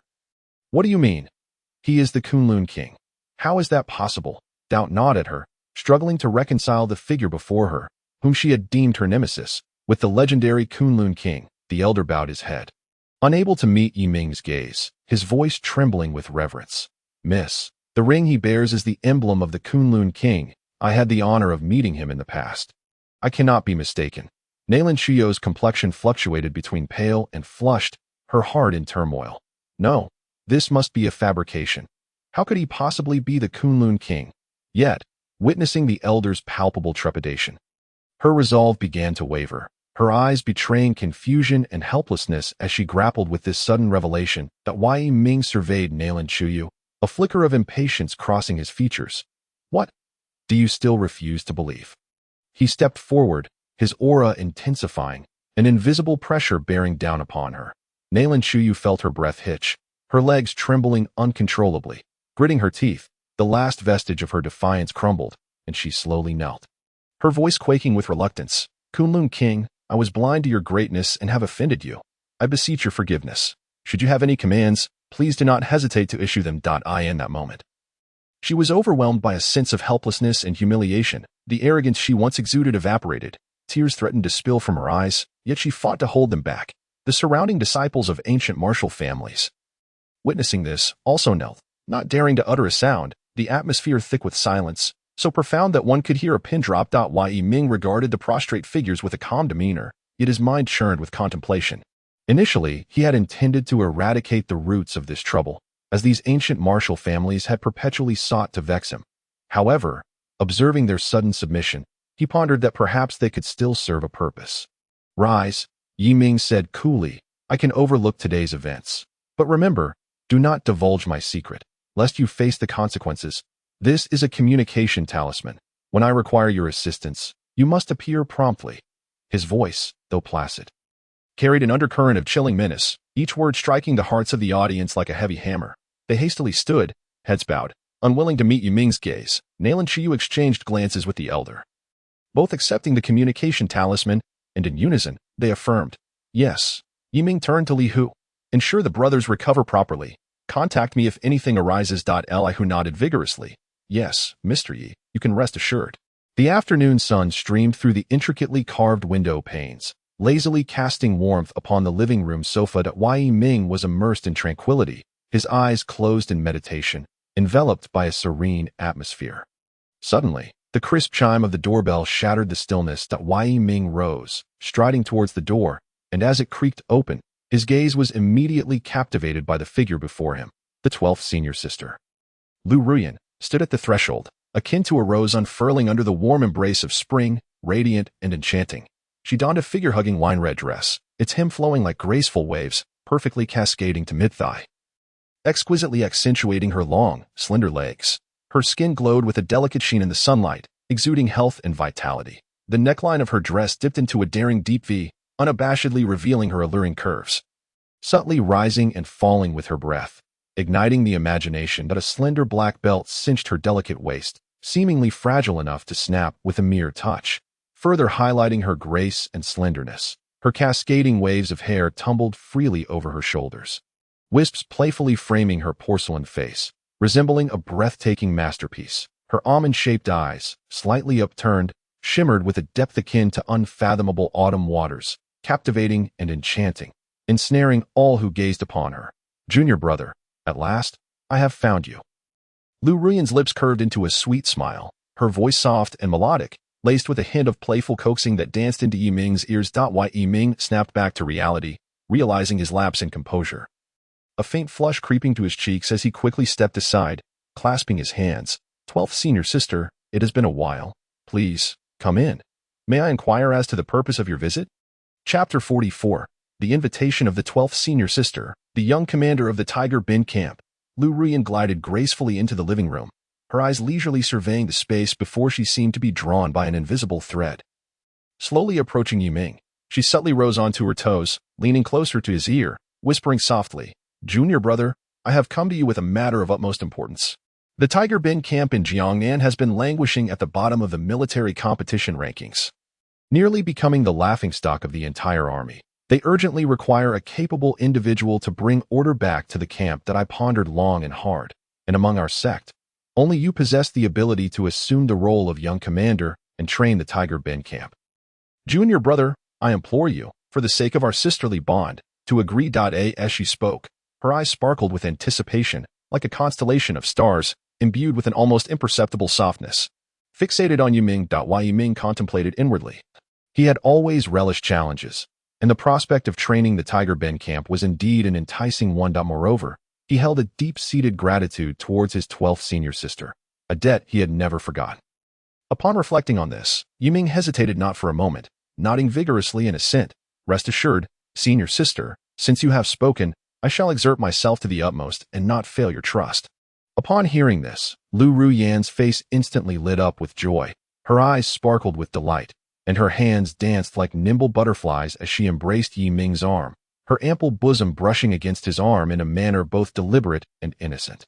With a playful pout, she exclaimed, Junior brother, you are truly wonderful. Once you are stationed at the barracks, I shall certainly visit you often, and we can enjoy each other's company.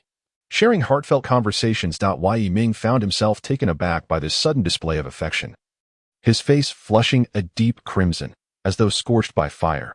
His heart raced violently, threatening to leap from his chest, leaving only the thunderous sound of his heartbeat echoing in his ears. Instinctively, he yearned to pull away. Yet he feared that such emotion might be too brusque and hurt his senior sister's feelings. Stammering, he managed to say, Senior sister. There is a distinction between men and women. What are you doing? His gaze darted around in a fluster, unable to meet Lu Ruyan's tender, longing eyes.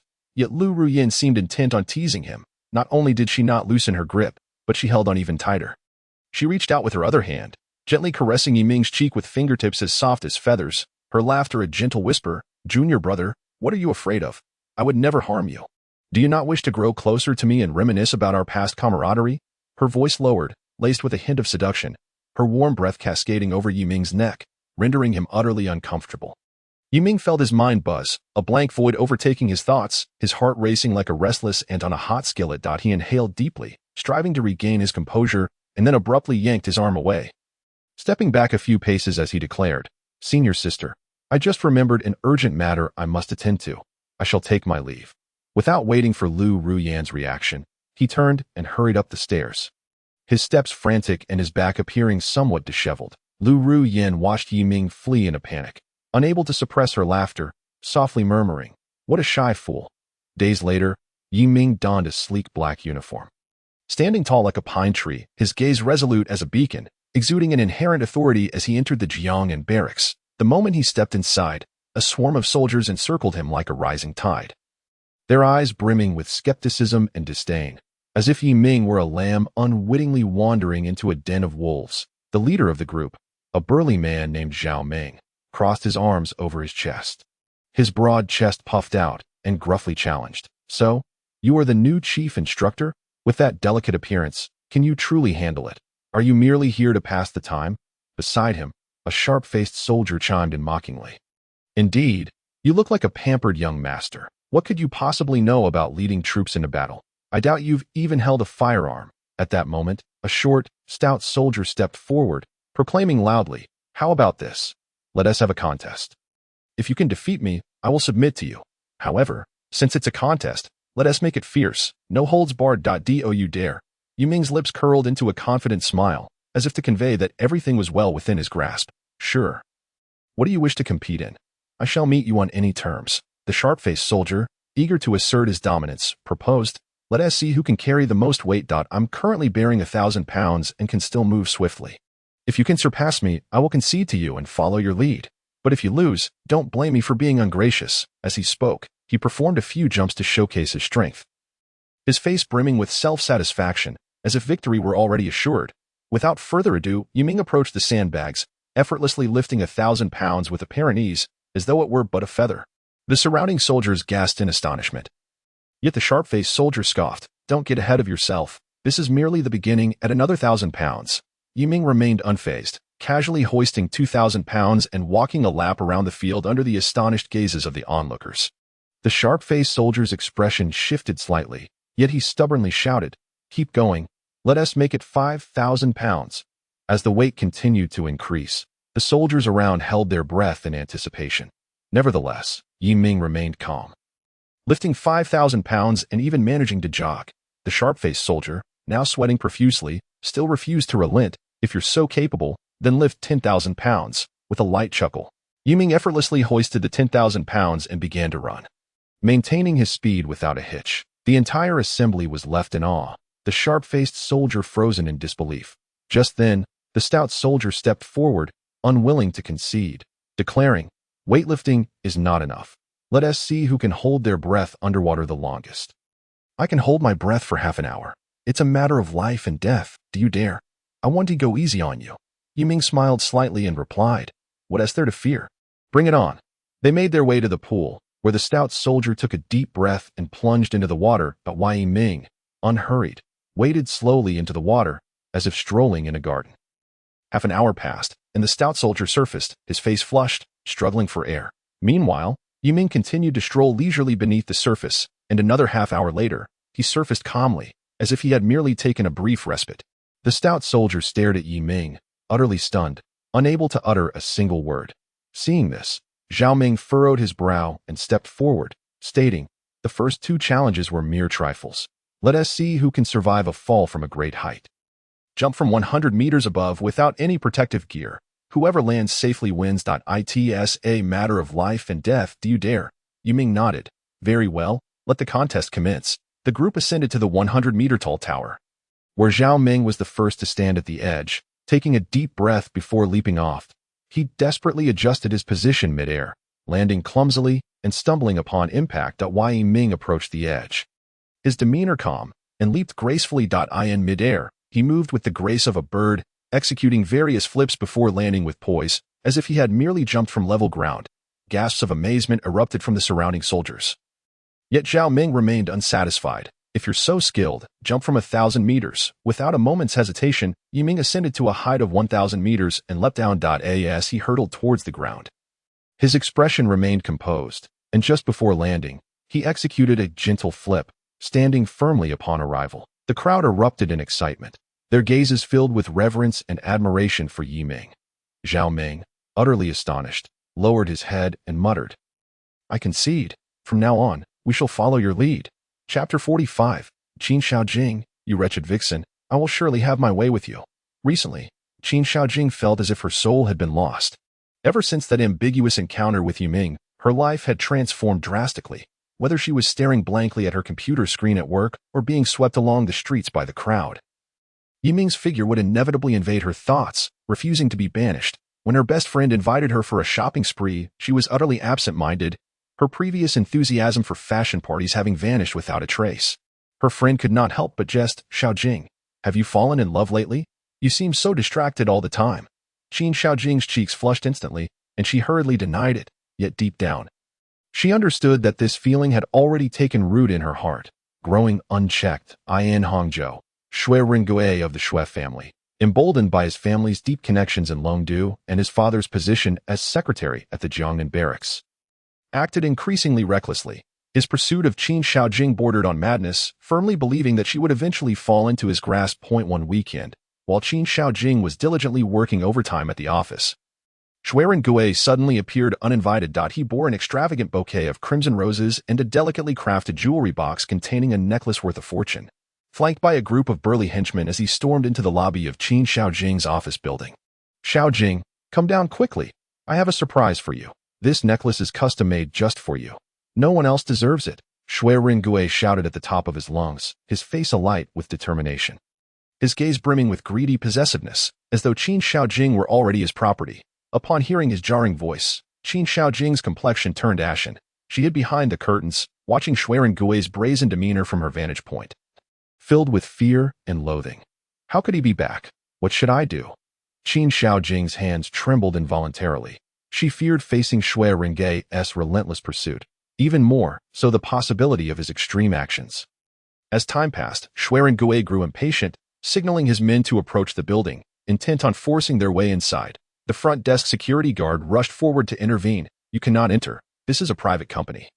And without an appointment, you cannot simply walk in. Yet Shui Ringui's men disregarded the guard, shoving him to the ground and threatening, if you know what is good for you, stay out of it. The guard attempted to rise to stop them, but was swiftly surrounded and beaten, left curled on the ground in pain. Witnessing this, Qin Shaojing's heart tightened. She knew she could no longer hide. Pacing anxiously in her office, she suddenly recalled Yiming's figure. After a moment of hesitation, she sat at her desk, her fingers hovering over her phone screen for what felt like an eternity. Before mustering the courage to dial Yiming's number. Hello, Yiming. It's me, Qin Shaojing. Her voice trembled, laden with fear and helplessness. This moment, Yiming was on the training grounds of the barracks, instructing soldiers in tactical drills. Upon hearing Qin Shaojing's voice, tinged with tears, he immediately ceased his actions, his expression turning grave. Qin Shaojing, what troubles you? What has happened? Taking a deep breath, Qin Shaojing recounted in detail how Shui Ringui had harassed her downstairs at the office, even injuring the security guard to force his way inside. Yiming, could you possibly help me by pretending to be my boyfriend and driving him away? I am truly frightened. Her voice trembled. On the verge of tears, upon hearing this, Yiming furrowed his brow. The responsibilities at the barracks were already overwhelming, and he was reluctant to become entangled in such emotional turmoil. Shaojing, I have too much on my plate lately. I fear I cannot spare the time. Panic surged within Qin Shaojing. Suddenly, a clever idea struck her. Yiming, if you refuse, I shall inform my grandfather about the last time we were alone together. You may end up regretting it. Yiming felt a sense of helplessness. He knew that Qin Shaojing's grandfather was exceedingly traditional, and if he learned of this matter, it would undoubtedly lead to considerable complications. Weighing his options, he sighed. All right. I truly cannot deal with you. Do not fear. I will come right away. Qin Shaojing's heart leapt with joy upon hearing this. Thank you so much. Yiming, please hurry.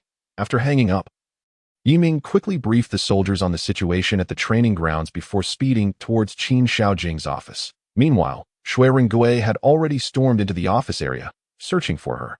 Qin Shaojing hid in a conference room, clutching her phone tightly as she listened to the chaotic sounds outside, her heart racing. Shaojing, you cannot hide forever. Come out. Shui Ringui's voice echoed down the hallway, brimming with menace. Just as despair threatened to engulf her, Yiming arrived. He strode into the office, witnessing the injured security guard and the rampaging Shui Ringui and his men, his anger igniting. Hey, who do you think you are? What business do you have stirring trouble in someone else's company? You've injured a guard. Do you even acknowledge the law? His voice was deep and powerful, imbued with an unassailable authority. Upon hearing this, Shui Ringui turned around, momentarily taken aback before a derisive smirk spread across his face. Who are you? With that physique, do you think you can be the hero? A toad lusting after a swan. Do you even know your own place? As he spoke, Shui Ringui arrogantly lifted his chin, dismissing Yiming entirely. Yiming remained calm, slightly raising his chin as he replied coolly, I care not who you are. Harassing others and injuring the innocent cannot simply be overlooked today. With that, he took a few deliberate steps forward, exuding an invisible yet palpable aura. Shui Ringui was infuriated by Yiming's demeanor. With a wave of his hand, he viciously commanded, Get him. Beat him to a pulp. Let him know the consequences of offending me. As soon as he finished speaking, one of Shui Ringui's subordinates charged at Yiming like a raging bull, swinging a massive fist aimed at his head. If it landed, it would surely cause severe injury. A glint of coldness flashed in Yiming's eyes. Without hesitation, he moved like lightning, closing the distance, and his right fist, infused with tremendous force, struck the subordinate squarely on the temple. A dull thud echoed, and the man collapsed like a lifeless heap, instantly lifeless. The second subordinate, witnessing this, did not retreat. Rather, he was incited by rage and leaped high, delivering a powerful kick aimed at Yi Ming's chest in a futile attempt to avenge his fallen comrade. Yi Ming stood his ground, stepping forward suddenly, and with a swift motion, his palm struck the opponent's carotid artery with precision. This strike was as quick as a flash. The subordinate was rendered breathless midair and crashed heavily to the ground, stirring up a cloud of dust. The third subordinate, paralyzed with fear, trembled as he faced Yi Ming, but under Xuerengui's fierce gaze, he steeled himself and rushed forward. Shakily, he drew a dagger from his waist and lunged at Yi Ming's back. Yi Ming, as if sensing the attack, swiftly turned just as the dagger was about to pierce him, grabbing the assailant's wrist and twisting with force. A sharp crack he was, before Xuerengui could finish. His complexion instantly turned as pale as a sheet, and the hand gripping his phone began to tremble uncontrollably, resulting in the device clattering to the ground. He could hardly fathom that the figure he had consistently belittled, Yi Ming, possessed such an astonishing identity. Observing the terror etched on Xuerengui's face, Yi Ming coldly remarked, "Now, do you know fear?" His voice dripped with mockery, as though he were pronouncing Xuerengui's death sentence. Xuerengui's legs buckled, and with a thud, he collapsed to the ground, the arrogance on his face utterly vanquished, replaced by boundless dread. Yi, young Master Yi, I was wrong. I truly was wrong. I beg you, spare me. I did not harm Qin Shaojing. She is locked in the basement, I swear." As he spoke, he repeatedly knocked his head against the floor, causing blood to quickly ooze from his forehead. Yi Ming let out a cold snort, his eyes brimming with murderous intent, akin to surging tides. "Xuerengui, today you shall pay the price for your misdeeds." With that, he moved like a wraith, instantly charging toward the surrounding henchmen. His movements were as swift as lightning. Each strike carried the sound of rushing wind, rendering the thugs powerless in his presence. In mere moments, they lay sprawled on the ground, lifeless. Yi Ming weaved through the crowd. Where he went, there were only cries of agony and splattered blood. His figure loomed larger in the crimson light, terrifying, as if he were a reaper returned from the depths of hell. Xuerengui watched this scene, trembling uncontrollably, losing control of his bodily functions, collapsing to the floor while incessantly pleading for mercy. "Yi, young master, I beg you, spare me. For the sake of my father, please let me go." His voice, tinged with a sob, resonated painfully in the bloody tableau. Just then, Xuechong rushed in, upon witnessing the gruesome scene inside the villa. His legs turned to jelly, nearly causing him to fall. When he spotted his son, Xuerengui, kneeling in a pitiful state, his heart twisted in agony. Suppressing his inner terror, he approached Yi Ming, and with a thud, he knelt down. "Yi, young master, I implore you to spare my son. He is my only child. For the sake of the god of war, Ru Yan, please forgive him this once." Tears and anguish marred his face, and his voice grew hoarse with sorrow. Upon hearing the name of the god of war, Yi Ming's heart stirred slightly, yet his expression remained as frigid as ice. "Xuechong, your son has committed numerous wrongs. Bullying the weak and being unfilial. Today's events cannot simply be brushed aside." With that, he slowly raised his hand, a glint of cold light flashing through the air. Xuerengui's eyes widened in infinite fear and regret as he collapsed into a pool of blood. Xuechang stood before his son's lifeless body, utterly heartbroken, wailing in despair, his cries piercing the air as if they could shatter the very world. Yi Ming observed him coldly, stating, "Xuechang, as the Secretary General of the Jiangnan military camp, you have condoned your son's reckless behavior. You have 3 days to personally apologize to Qin Shaojing. Otherwise, your son's fate shall serve as a cautionary tale for you." His voice was icy, devoid of any emotion. Xuechong, tears streaming down his face, slowly lifted his head to gaze at Yi Ming. His eyes filled with anguish and helplessness. He weakly nodded. "Yi, young master, I will comply." His gaze was hollow, as if he had lost all hope. Yi Ming no longer regarded Xuechong, swiftly turning to stride toward the basement. Upon opening the basement door, he found Qin Shaojing bound to a chair, her complexion pale and her eyes filled with fear. Yi Ming's heart ached, and he hurriedly approached to untie her. "Qin Shaojing, do not fear. I am here. It is all over now." His voice was gentle, as if soothing a frightened fawn. Seeing Yi Ming, tears streamed down Qin Shaojing's face as she tightly embraced him, her voice choked with sobs. "Yi Ming, I thought I would never see you again. I was so frightened." Her body continued to tremble, still trapped in the terror of earlier. Yi Ming gently stroked her hair, comforting her. "It is all right. It is all behind us, as long as I am here. No one can harm you." His hands softly patted her back, as if conveying boundless warmth and strength. After escorting Qin Shaojing away from the Xue family villa, Yiming took her home. Following this incident, news of Shui Ringgui's demise swiftly spread throughout Hangzhou, causing those who had once relied on the Shui family's power to retract their actions, fearful of provoking the ominous Yiming. Qin Shaojing, filled with joy, meticulously selected the most romantic French restaurant in Hangzhou. Dressed in a delicate lavender off-shoulder evening gown, the hem swayed gently with her movements, resembling a blooming violet. She arrived early at the restaurant. Seated at a beautifully arranged table, her eyes sparkling with anticipation as she envisioned a delightful dinner with Yiming, nervously smoothing the creases of her skirt and glancing toward the entrance. Hoping for his swift arrival. Yiming, having received Qin Shaojing's invitation, felt it inappropriate to decline, especially considering her recent traumatic experience, and thus arrived punctually.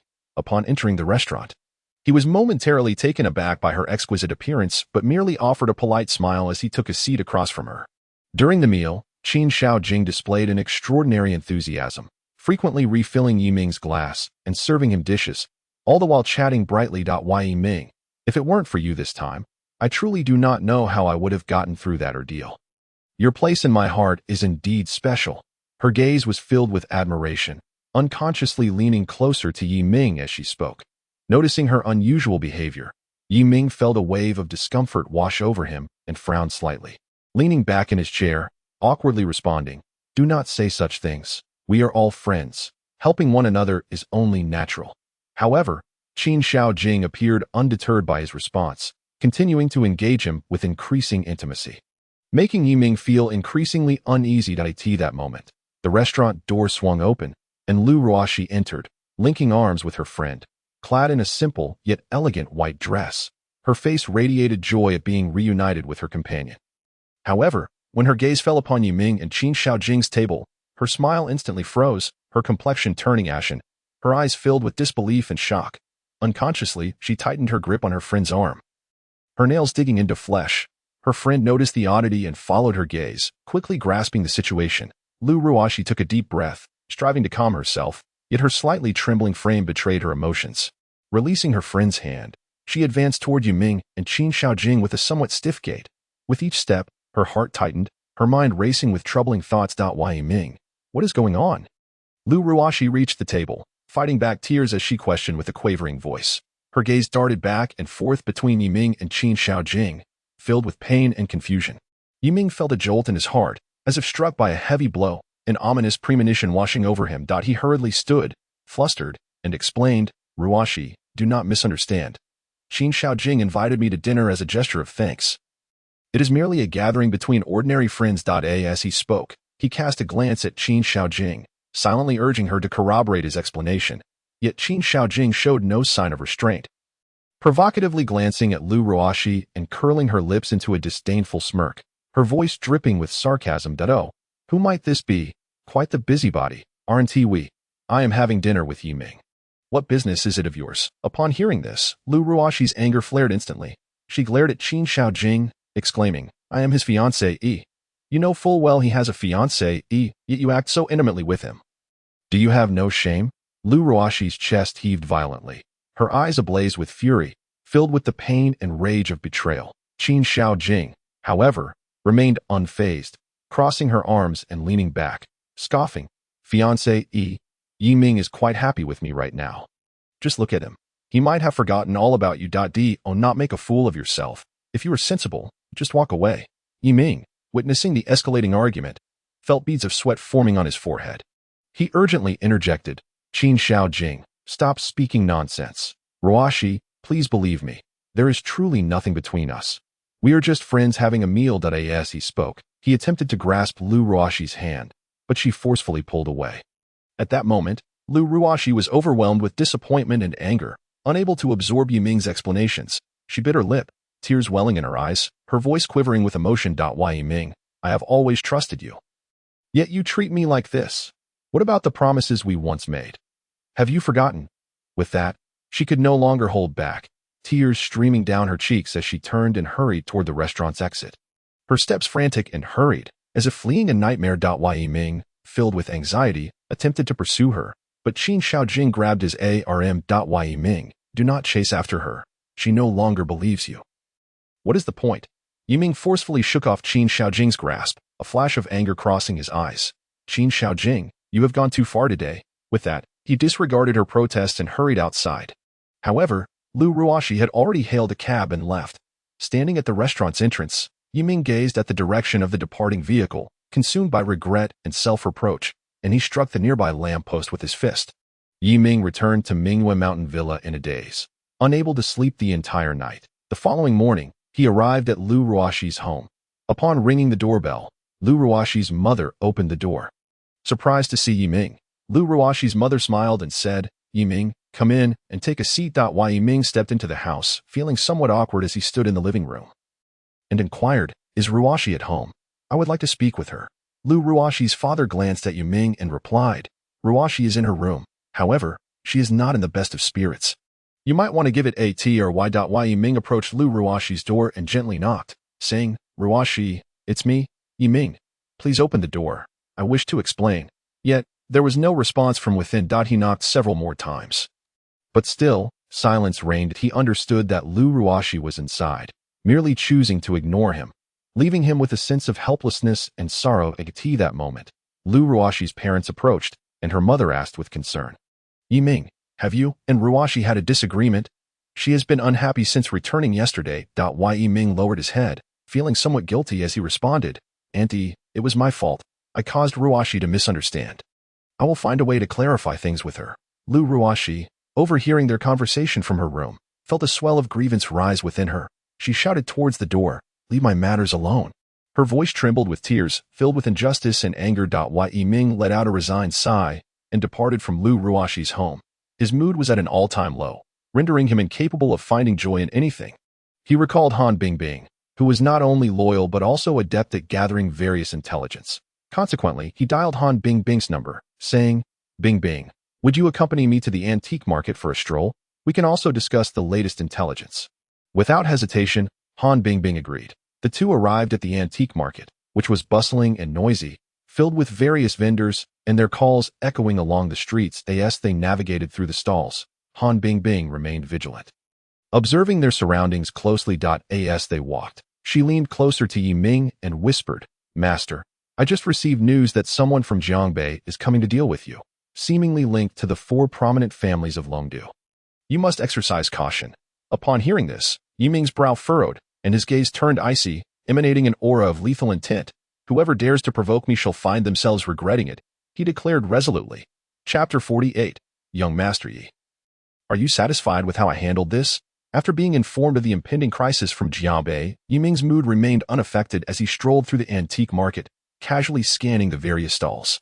Suddenly, an unassuming ordinary wooden box caught his attention. The box appeared aged and unadorned, yet Yiming sensed an inexplicable air of mystery emanating from it. He crouched down to examine it closely. Using the skills he had acquired at Kunlun, and through recent experiences, he keenly noticed several subtle engravings on the box, suggesting hidden mechanisms. The vendor, a frail old man with murky eyes yet a shrewd demeanor, approached him with a smile plastered across his face, saying, "Sir, you truly have an eye for quality. Although this box seems ordinary, it is indeed an old artifact that has endured the test of time." Yiming ignored the vendor's pleasantries and remained focused on studying the box. After a moment, he gently manipulated one of the engravings, prompting the box to click open, revealing a hidden compartment containing a piece of jade. The jade was warm and translucent, radiating a gentle glow, clearly worth a fortune. Yiming's heart leaped with joy. He realized he had stumbled upon a treasure. Maintaining a calm demeanor, he inquired, "How much for this box?" A glimmer of cunning flashed in the vendor's eyes as he promptly replied, "Sir, seeing as you are such an astute connoisseur, I won't ask for much, just 100,000. Yiming understood that this price was several times inflated. Yet he was enamored with the jade and had no desire to haggle with the vendor. He simply took out his card and made the payment. As the vendor accepted the card, the corners of his mouth involuntarily turned upwards, secretly pleased to have encountered a gullible customer. Yiming retrieved the box and, in front of the vendor, opened it once more to extract the jade. At that moment, the vendor's expression shifted dramatically. His eyes widened in disbelief as he suddenly lunged to snatch the jade from Yiming's hands, shouting, "You cannot take this. It is a family heirloom that I accidentally sold you. You must return it."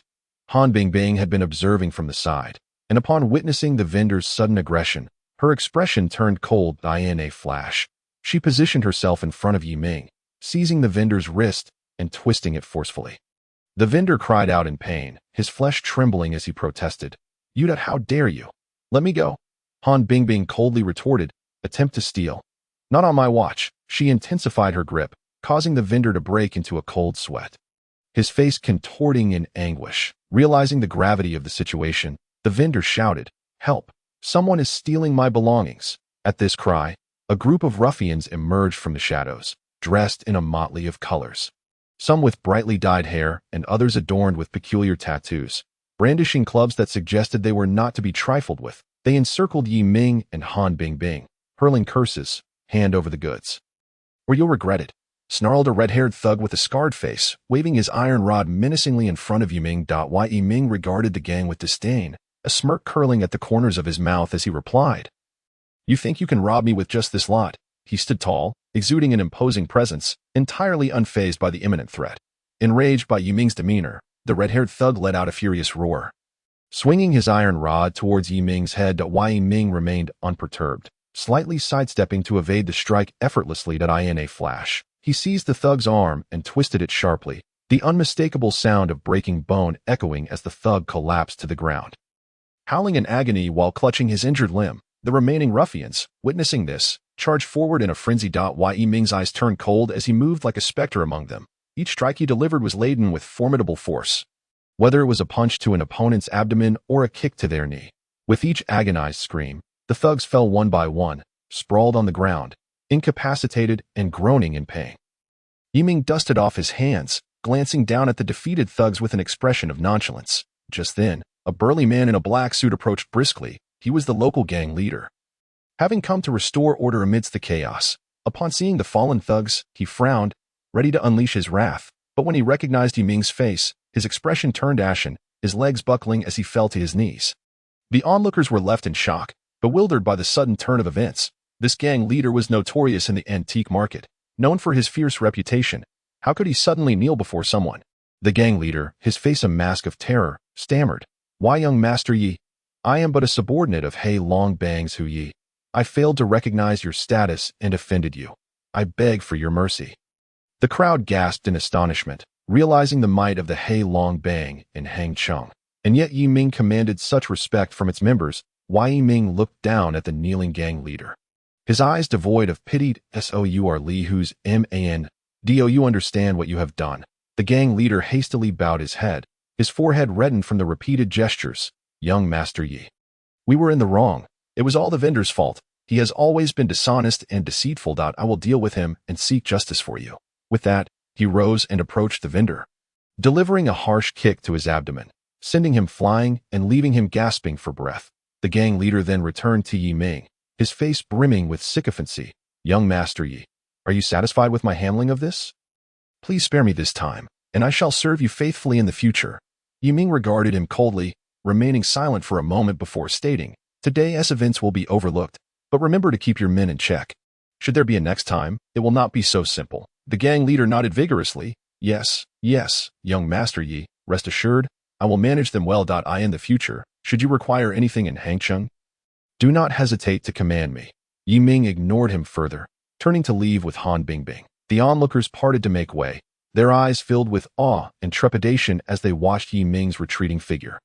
Upon exiting the antique market, Yi Ming's mood remained unlifted despite the earlier confrontation. That he knew that the crisis from Jiangbei was the true predicament, and while the jade was indeed precious, it had to be set aside for the moment.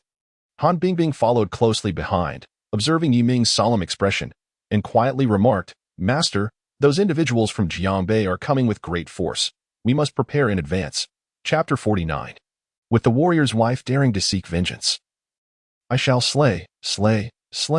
Yi Ming nodded, his gaze resolute as he declared, "Regardless of their schemes, I shall not be intimidated. If one comes, I will strike him down. If two come, I will defeat them both." Back at Mingwei Villa, Yi Ming began to contemplate strategies to counter the impending crisis from Jiangbei. He understood the vast influence of the four prominent families of Longdu. Their decision to send someone after him would not be taken lightly. He paced back and forth in his room, various tactics swirling in his mind. He contemplated the connections he had in Hangzhou, the formidable forces of his 12th senior sister, Lu Rian, and the Black Dragon Gang's Li Hu. Perhaps he could enlist their aid to confront the enemy. Meanwhile, a group of mysterious individuals in Jiangbei were clandestinely devising a plan to deal with Yi Ming. At the forefront stood a middle-aged man with a grim expression. His eyes glinting with ruthlessness, he addressed his subordinates with a menacing tone. That brat Yi Ming has been far too arrogant of late. This time, we must make him understand the consequences of offending us. Prepare thoroughly and ensure there are no mistakes. His subordinates nodded in agreement, their eyes brimming with murderous intent. Within the Jiangnan military camp, the atmosphere was as tense as the oppressive calm before a storm. Li Ranfeng, the wife of the war god Chu Feng, stormed in with a cadre of fierce-looking subordinates, exuding an intimidating presence. Clad in a sleek black outfit, her eyes blazed with the fire of vengeance, while her followers brandished sharp blades, emanating an aura of lethal intent. Standing at the center of the camp, she unabashedly bellowed, "Lu Ruyan, get out here! Hand over Yi Ming, or this Jiangnan military camp shall know no peace today." Her voice, sharp and filled with fury, echoed through the expansive camp, causing a commotion among the soldiers. Soon, Lu Ruyan received the news and hurried over. Dressed in military attire, she stood tall. Yi Ming let out a furious roar, his voice brimming with wrath and authority, causing the entire medical hall to tremble slightly under the weight of his ferocity. Like a bolt of lightning, he surged toward the thugs, before the man adorned with a golden chain could react. Yi Ming had already reached him.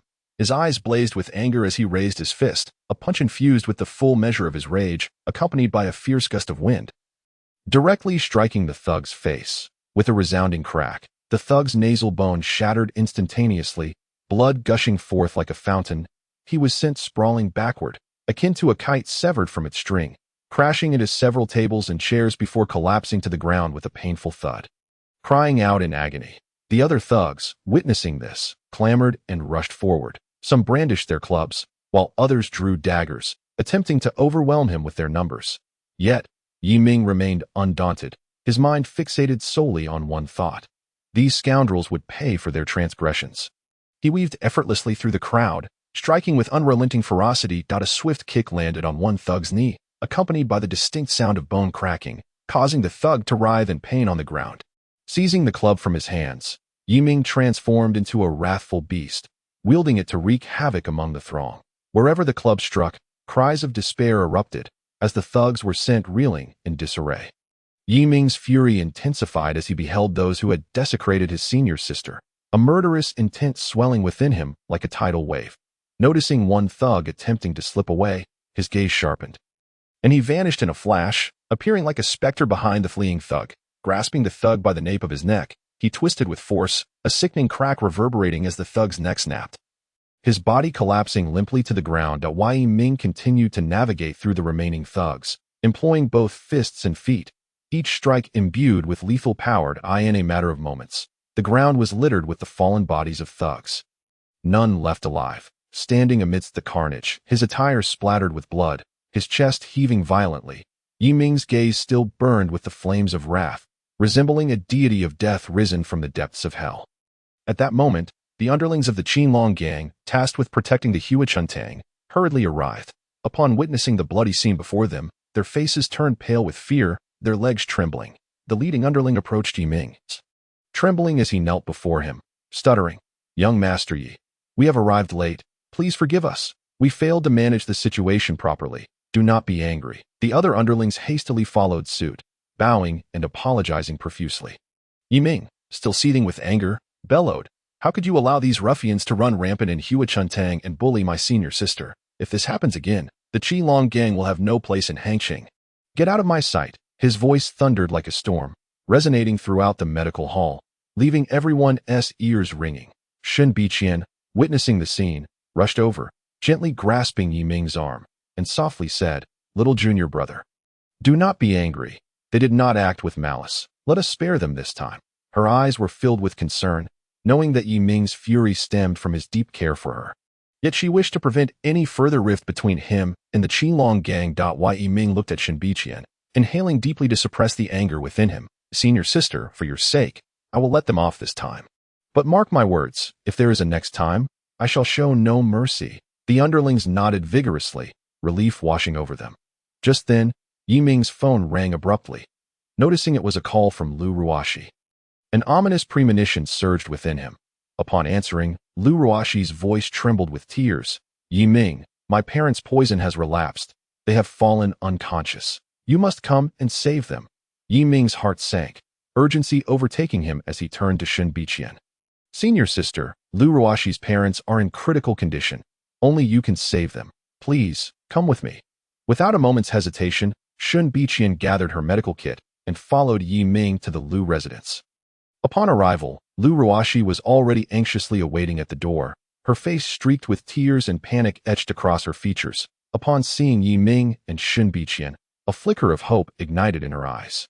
As Shen Biqian and Lu Ruoxi exchanged glances, both women silently marveled at each other's beauty. Shen Biqian smiled slightly, remarking, Yi Ming is indeed fortunate to have found such a beautiful fiancée.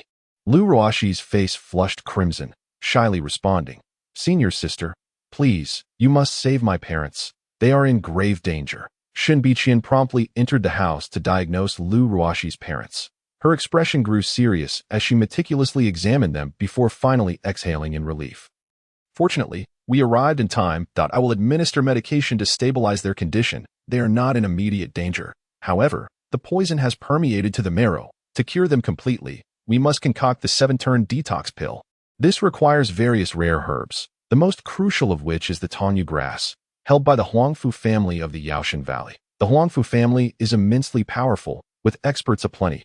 Obtaining the Tongyu grass will undoubtedly be a formidable challenge. Yi Ming's gaze hardened, resolute as he declared, Senior sister, no matter how difficult it may be, I will acquire the Tongyu grass. Uncle and aunt have shown me immense kindness. I will not allow anything to happen to them. Lu Ruoxi looked at Yi Ming, her heart swelling with gratitude as she recalled their previous misunderstanding at the restaurant, feeling a wave of remorse. She realized that Yi Ming had always harbored deep feelings for her. Willing to face any hardship for her and her family, her eyes moistened, and she silently vowed never to doubt Yi Ming again. Just then, Yi Ming's phone rang once more, this time from Han Bingbing. Her voice was laced with urgency. Master, the bounty on you has increased on the dark web, and many formidable assassins are now targeting you. You must be cautious. Moreover, I just received news that the head of the Lin family has also arrived in Hangqing. He is surely here to seek revenge. You must tread carefully. Yi Ming's expression sharpened, his grip on the phone tightening that he understood that trouble was brewing. Yet saving Lu Ruoxi's parents remained his utmost priority.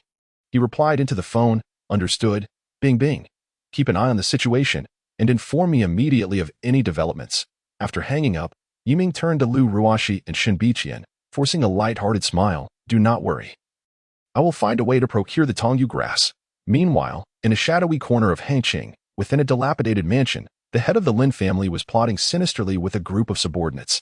Dressed in a black robe, his countenance was grim, and his eyes glinted with unending hatred. Yi Ming, you have annihilated my entire family. Today, we shall settle this blood debt. This time, I will ensure you have no place to rest in death. The dark web forum was ablaze with activity.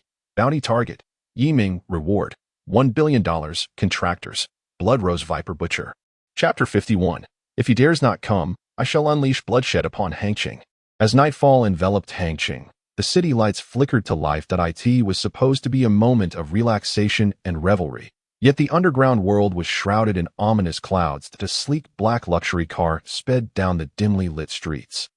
Inside, the head of the Lin family wore a sullen expression, his eyes gleaming with a predatory light, resembling a wolf poised to pounce. That a group of subordinates remained silent, not daring to utter a word. They understood well the temper of their leader, knowing that a single misstep could cost them their lives. The car halted outside the stronghold of an underground gang, located within an abandoned factory, surrounded by heaps of discarded machinery and debris. Seemingly unremarkable, yet serving as the gang's core, the head of the Lin family strode into the factory with his subordinates. Inside, gang members were drinking and exchanging lewd banter, caught up in their revelry. Until the sudden intrusion of strangers sparked their wariness. Who are you? Dare to invade our territory? A scar-faced man shouted, the second in command of the gang, known for his tyrannical behavior in the area. The head of the Lin family remained silent.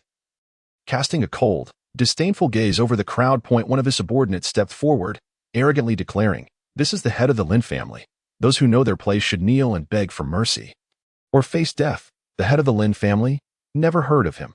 The scar-faced man scoffed, waving his hand dismissively. The surrounding gang members armed themselves, closing in on the Lin family's group. The head of the Lin family smiled cruelly. Very well, since you refuse my hospitality, do not blame me for being ungracious. And no sooner had he spoken than he shot forward like a bolt of lightning, his speed so swift that it was nearly imperceptible. A sharp dagger appeared in his hand, each swing sending forth sprays of blood. One gang member swung a metal rod at him, but the head of the Lin family deftly evaded the attack. Then swiftly slashed the dagger, slicing open the opponent's throat. Blood gushed forth, splattering across his face, yet he paid it no heed, instead licking the blood from his cheek as though he were a demon. Kill, leave none alive, the head of the Lin family bellowed, and his subordinates surged into battle alongside him. Engaging in a chaotic melee with the gang members, the patriarch of the Lin family navigated through the throngs with remarkable agility, his eyes brimming with exhilaration and fervor. Each strike he unleashed was merciless, targeting the vital points with precision. In no time, the ground was strewn with lifeless bodies, the crimson blood oozing forth and converging into rivulets.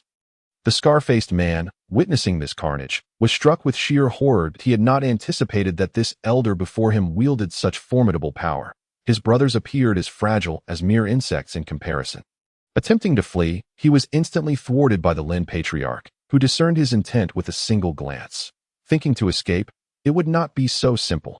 In a flash, the Lin patriarch materialized behind the scar-faced man, seizing him by the nape and lifting him effortlessly. What do you want from me?" the scar-faced man stammered, his voice laced with terror. The Lin patriarch regarded him coldly, slowly articulating, "I want you dead." With that, he exerted a forceful twist, snapping the man's neck before discarding the lifeless form onto the ground. "Move on." The next, he commanded icily, leading his subordinates away from the stronghold. Thus, the Lin patriarch and his followers wreaked havoc throughout the underbelly of Hangzhou. At every gang stronghold they encountered, he unleashed a relentless onslaught. Some factions attempted to resist, yet before his overwhelming might, they were akin to a mantis attempting to stop a chariot. Utterly powerless, he reveled in the thrill of slaughter. Each time he witnessed his enemies writhing in agony before him, a sliver of his deep-seated hatred seemed to dissipate. The convoy soon arrived at the headquarters of the Black Dragon Gang. The building appeared rather unremarkable from the outside, but concealed within were intricate defenses of formidable strength. However, to the Lin patriarch, these obstacles were of little consequence. He approached the entrance with an air of menace. Flanked by his gang, "Break it down for me," commanded the Lin patriarch, and his underlings sprang into action. Several burly men wielding heavy hammers struck the door with tremendous force, and despite its sturdy construction, cracks began to form under the relentless assault. Members of the Black Dragon Gang, alerted by the commotion, rushed to the scene, led by their leader, Li Hu. Upon spotting the Lin patriarch and his entourage, his eyes brimmed with suspicion and ire. "May I inquire who you are, daring to cause a stir at my Black Dragon Gang?" Li Hu bellowed. The Lin patriarch sneered, stepping forward. "Who I am matters not. What matters is that from this day forth, the Black Dragon Gang is under my command. If you wish to avoid death, you will obediently comply." His voice was devoid of emotion, as if discussing the most mundane of matters. "Huh, just you? You ought to consider where you are," Li Hu scoffed, erupting into laughter. With a wave of his hand, his followers assumed a battle-ready stance, their weapons glinting ominously. The Lin patriarch's gaze turned icy, and he scoffed, "You know not the meaning of your own demise." With that, he surged forward like a bolt of lightning, his speed rendering him almost invisible. In the blink of an eye, he pounced upon one of the gang members, his hands claw-like as they seized the man's throat. The unfortunate member had no time to react before the Lin patriarch's iron grip crushed his windpipe, ending his life instantly. "Kill!" shouted the Lin patriarch, and his followers joined the fray, engaging in a chaotic melee with the Black Dragon Gang members. The air was filled with the cacophony of battle cries and anguished screams, echoing throughout the headquarters. The Lin patriarch savagely slaughtered his foes, each movement executed with brutal force and precision. At times he struck with his fists, at others with his claws, leaving a scene awash in blood and carnage. One gang member swung a long knife at him, but he did not flinch. Instead, he raised his arm to block. The blade met his arm as if striking steel, leaving only a shallow mark. Seizing the opportunity, the Lin patriarch grasped the assailant's wrist, twisting it with such force that a pained cry escaped the man's lips as his wrist shattered, causing the knife to clatter to the ground. The Lin patriarch followed up with a swift kick, sending the man crashing against the wall, a large portion of plaster crumbling upon impact. "Old man, prepare to meet your end," roared Li Hu, charging forward in a fit of rage. He swung a massive battle axe, each strike imbued with tremendous power. The axe sliced through the air with a chilling whoosh, instilling fear in those who beheld it. Yet, the Lin Patriarch remained undaunted. A flicker of disdain dancing in his eyes as the axe descended towards him. He deftly sidestepped, extending his hand to grasp the axe's handle. Li Hu yanked forcefully, but the axe remained immobile, as though it had been welded in place. The Lin Patriarch smirked, yanking with all his might, causing Li Hu to lose his balance and stumble forward. Seizing the moment, the Lin Patriarch delivered a flying kick to Li Hu's chest, propelling him backward like a cannonball. Crashing heavily to the ground, blood spilling from his mouth. "Boss," the surrounding gang members gasped, rushing to his side. "Do not concern yourselves with me. Eliminate these bastards," Li Hu struggled to shout, his eyes filled with defiance and rage. "Brother Hu, you must flee. We will hold them off," one of his underlings urged loudly. "No, I cannot abandon you," Li Hu shouted, his eyes reddened with fury, his grip on his weapon unwavering, ready to charge into battle against their foes. "If you fall, our sacrifices will be in vain," another underling pleaded anxiously. At that moment, the Lin Patriarch's eyes gleamed with excitement, akin to a ravenous wolf spotting its prey. "Today, you shall have nowhere to run," he roared, charging toward Li Hu. Seeing this, Li Hu's followers stepped forward, forming a protective barrier around their leader. "Old man, if you wish to harm Brother Hu, you must first tread over our corpses," one underling shouted defiantly. The Lin Patriarch merely chuckled coldly. Not pausing in his advance, he unleashed a tempest of strikes upon the underlings, who, despite their bravery, were utterly no match for his overwhelming prowess. With each punch, he felled several of them in an instant. "Brother Hu, go now," one underling cried with his last breath. Gritting his teeth, Li Hu turned and dashed toward a hidden passageway. The passage was dim and damp, permeated by a noxious odor. He sprinted forward with all his might. The anguished cries of his brothers echoing behind him. Each scream pierced his heart like a dagger. "You may run swiftly, but it is futile," the Lin Patriarch bellowed in anger upon noticing Li Hu's escape. Yet, he did not pursue, for he understood that the Black Dragon Gang had been severely crippled. Even if Li Hu fled, he would pose no further threat. Following this gruesome slaughter, the Black Dragon Gang was nearly obliterated. Standing amidst the devastation of the headquarters, the Lin Patriarch surveyed the sea of corpses with a satisfied smile. He knew he had successfully instilled fear within the underworld of Hangzhou. "Inform all gangs in Hangzhou," he declared to his remaining subordinates, "that from this moment forth, they must submit to me. Should anyone dare defy me, they shall meet the same fate as the Black Dragon Gang. Additionally, locate Yi Ming for me. In 3 days, I shall confront him in the martial arts arena. If he dares not show, I will unleash a bloodbath upon Hangzhou." At that moment, Yi Ming was at the Jiangnan military camp, engaged in a discussion with his 12th senior sister, Lu Ruyan, regarding the acquisition of the Tongyu herb. Abruptly, his phone buzzed with a message from Li Hu. Upon reading it, his expression altered drastically, his eyes filled with shock and fury. The Lin Patriarch has truly lost his mind. Chapter 52. The Martial Arts Arena Showdown. Yi Ming accepts the challenge. Lu Ruyan, noticing the worry etched across Yi Ming's face, spoke with concern. "Little junior brother, I have seen you neglecting food and rest these past few days. What troubles you so? If you are in distress, I shall do everything within my power to assist you." Yi Ming slowly raised his head, gratitude mingling with an undeniable resolve in his gaze. 12th senior sister, the Lin Patriarch I once annihilated has returned. He is wreaking havoc in the underworld of Hangzhou, seeking vengeance upon me. But this is my grudge to bear. I must resolve it myself that I extinguished the Lin family, and now I must repay that debt. Lu Ruyan furrowed her brow, wishing to offer further counsel, but upon seeing the determination in Yi Ming's eyes, she could only nod in resignation. "Little junior brother, the Lin Patriarch is ruthless. You must exercise utmost caution that if danger arises, do not act recklessly. Remember, I shall always be your support." At that moment, the 10th senior sister, Shen Biqian, rushed in, holding a delicate brocade box, her expression urgent. "Little junior brother, this is a medicinal pill I concocted for you during the night that will swiftly restore your stamina and enhance your strength. Be careful during your upcoming confrontation. Yi Ming accepted the brocade box, warmth flooding his heart. Thank you, 10th senior sister. With your support, I feel much more at ease. You need not worry. I will return safely. In the ensuing 3 days, Yi Ming immersed himself entirely in his training that he practiced the techniques learned from Kunlun repeatedly, striving for perfection in every movement. Sweat drenched his garments, yet he remained oblivious. The longing sword gleamed as he polished it. As if anticipating the impending battle, that Yi Ming's resolve grew ever stronger, his mind singularly focused on one conviction: to defeat the Lin Patriarch. 3 days swiftly passed, and Yi Ming arrived punctually at the martial arts arena. Lu Ruyan and Shun Biqian followed closely behind, their eyes filled with concern and trepidation. The arena was already teeming with spectators, the air thick with excited chatter.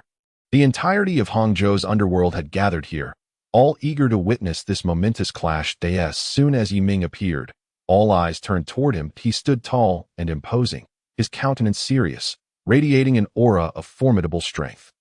Lu Ruyan and Shun Biqian stood beside him, their exquisite beauty and distinctive aura instantly capturing the attention of all. Whispers drifted through the crowd. This Yi Ming not only possesses remarkable strength, but is also accompanied by such enchanting companions, truly enviable. Indeed, one of these beauties exuded a valiant grace, while the other radiated gentle charm. Yi Ming was undeniably fortunate. The gazes of the onlookers flitted back and forth between Yi Ming and his 2 senior sisters. Brimming with envy and jealousy, the old master of the Lin family, upon spotting Yi Ming, was momentarily taken aback, then erupted into a harsh, mocking laughter. Ha ha, Yi Ming, you truly dare to show your face. And you've brought along 2 such stunning beauties. Are you planning to present them to me? His eyes gleamed with greed and derision, his words dripping with humiliation aimed at Yi Ming and his 2 senior sisters. Lu Ruyan and Shun Biqian, upon hearing this, furrowed their brows and widened their eyes in fury, their anger igniting like a wildfire. Lu Ruyan stepped forward, her aura surging with intensity, fists clenched, ready to confront the audacious old man. Yi Ming, quick to act, reached out to restrain Lu Ruyan, softly advising, 12th sister, do not act rashly. Today is my duel with him. I must handle this myself and seek justice for those who have unjustly perished. The old master of the Lin family, seeing Yi Ming thwart Lu Ruyan's advance, felt a sense of triumph swell within him. He stepped forward with a twisted smile, venomously declaring, Yi Ming, who do you think you are? Just a reckless brat. You managed to eliminate my Lin family by sheer luck, but today, I shall show you what despair truly means. Did you bring these 2 women to witness your demise? Or perhaps, once you fall, they will become my playthings. As he spoke, he unleashed a torrent of vile insults, attempting to provoke Yi Ming. Yet Yi Ming remained composed, coldly regarding the old master of the Lin family, a disdainful smirk gracing his lips. Your Lin family is merely a troop of buffoons. The annihilation of your clan was a testament to your incompetence and weakness. Today marks your end. With that, Yi Ming slowly drew the longing sword from its sheath, its blade gleaming ominously, the sound of its dragon-like resonance echoing, as if heralding an impending victory. As Yi Ming unsheathed his sword, the stage was set for a breathtaking battle. The old master of the Lin family was the first to strike, his form darting forward like lightning, brandishing a shimmering soft sword that had appeared in his hand. The soft sword traced bizarre arcs through the air, targeting Yi Ming's throat and vital points. Yi Ming's eyes narrowed, and with a deft flick of his foot, he ghosted backward, effortlessly evading the old master's fierce assault. With a sweep of his longing sword, a wave of sword energy surged forth, slicing through the air with a hissing sound. Seeing this, the old master quickly swung his soft sword to counter. The clash of sword against energy produced a series of sharp, ringing sounds, sparks flying in all directions. After several exchanges, the old master began to feel overwhelmed, panic creeping into his heart. It dawned on him that Yi Ming's strength far surpassed his expectations. You've reached the master level. The old master gasped in disbelief. This declaration sent shockwaves through the crowd. Gasps of astonishment filled the air as they processed the revelation. Yi Ming, a master-level fighter? They had truly underestimated him. Indeed, it appeared the tide of battle was turning. The old master of the Lin family was likely to face defeat. Whispers of astonishment rippled through the audience, their eyes now filled with a newfound respect for Yi Ming. Lu Ruyan and Shun Biqian were equally taken aback. Though they had known of Yi Ming's exceptional prowess, they had not anticipated he had attained such heights. Lu Rian felt a swell of pride mixed with concern for Yi Ming. Uncertain of how the battle would unfold, Shen Biqian, her hands clenched tightly, gazed at him with worry, silently praying for his safety. Realizing the precariousness of his situation, the old master of the Lin family steeled himself. Determined to unleash his ultimate techniques, with a thunderous shout, his aura surged dramatically, enveloping him in an eerie black glow. Rapidly forming hand seals, he chanted incantations, gathering a dark energy orb in his hands. The sphere emanated a chilling aura, warping the air around Yi Ming. Taste the might of my world destruction demon ball. The old master bellowed, launching the energy orb toward Yi Ming with all his might. The orb hurtled through the air like a black comet, brimming with destructive intent. Yi Ming's expression turned grave at the sight. He understood the immense power behind this attack and could not afford to be complacent. Taking a deep breath, he channeled his internal energy, the longing sword dancing swiftly in his grasp, forming a golden sword energy shield before him. The energy orb collided fiercely with the shield, producing a deafening roar. The force of the impact rippled outward like a raging tide, causing spectators to stagger back, some losing their footing and falling to the ground as smoke billowed. The arena was engulfed in chaos. All eyes were glued to the stage, breaths held in anxious anticipation, pondering Yi Ming's fate. Moments later, as the smoke began to clear, Yi Ming's figure emerged, the sword energy shield intact, and he stood unscathed. His expression steely, exuding powerful confidence and authority. The old master of the Lin family, witnessing his ultimate technique effortlessly neutralized, was consumed by bitterness and despair. His eyes flickered with a manic light as he recklessly charged at Yi Ming once more. Yi Ming regarded the frenzied old master with disdain. You have exhausted your tricks. Today marks your demise. With a thunderous roar, the longing sword erupted in radiant light, unleashing golden sword energies that shot toward the old master like lightning. The old master, unable to evade in time, was struck, gruesome wounds appearing on his body, blood gushing forth. His form swayed unsteadily, yet he refused to concede defeat. Yi Ming, do not revel in your triumph, even in death. I shall not allow you peace, the old master roared, attempting one final struggle. Yet Yi Ming offered him no reprieve. He advanced step by step toward the old master, his eyes cold with murderous intent. You have committed countless atrocities. Today is your reckoning. It is time for you to meet the righteous spirits of your family. The old master, gazing at Yi Ming, was filled with dread and resentment, yet he lacked the strength to fight back. You will regret this. Yi Ming scoffed. Regret? I shall only regret not having ended you sooner. With that, Yi Ming gathered formidable energy, channeling it into the longing sword, then thrust it fiercely toward the old master's heart. The old master expelled blood, his body hurtling backward like a marionette severed from its strings, crashing heavily to the ground. He struggled to rise but found himself utterly drained. Yi Ming approached the old master, looking down upon him with scorn. Weren't you quite arrogant? Why so silent now? The old master, filled with hatred yet unable to speak, merely stared at Yi Ming. Embrace your fate, Yi Ming thundered, unleashing a surge of energy that conclusively extinguished the old master's life. The old master's body slumped, and a profound silence enveloped the arena. The spectators were awestruck by Yi Ming's overwhelming strength, unable to fathom that this highly anticipated duel had concluded in such an unbalanced manner. News of Yi Ming's victory spread like wildfire through the crowd. A thunderous cheer erupted, as admiration and reverence filled the air. Lu Rian and Shen Biqian rushed toward Yi Ming, joy radiating from their faces. Junior brother. You were magnificent. Yi Ming smiled at his two senior sisters. I owe my success to your unwavering support and care. However, just as the crowd basked in the joy of Yi Ming's victory, a shocking scene unfolded. The once lifeless body of the old master of the Lin family began to rise slowly. An eerie black aura enveloped him, his eyes reflecting madness and defiance. It turned out he was an immortal being.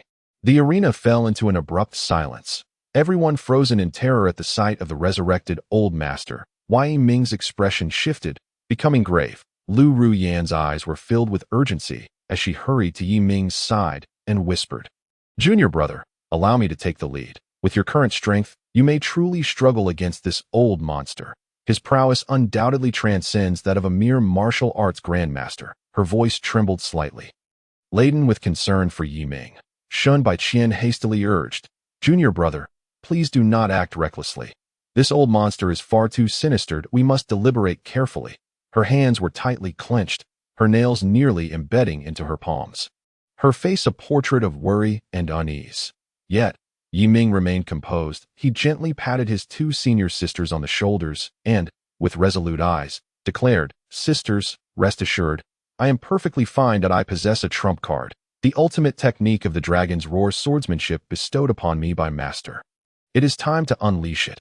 His gaze radiated confidence, as if he had everything under control. Seeing Yi Ming standing still, the elder of the Lin family assumed he was stricken with fear and began to mock him even more brazenly. "What is this? Afraid to make a move? Weren't you quite formidable just a moment ago? Have you finally recognized your own cowardice?" His voice was sharp and grating, echoing across the desolate arena, brimming with provocation.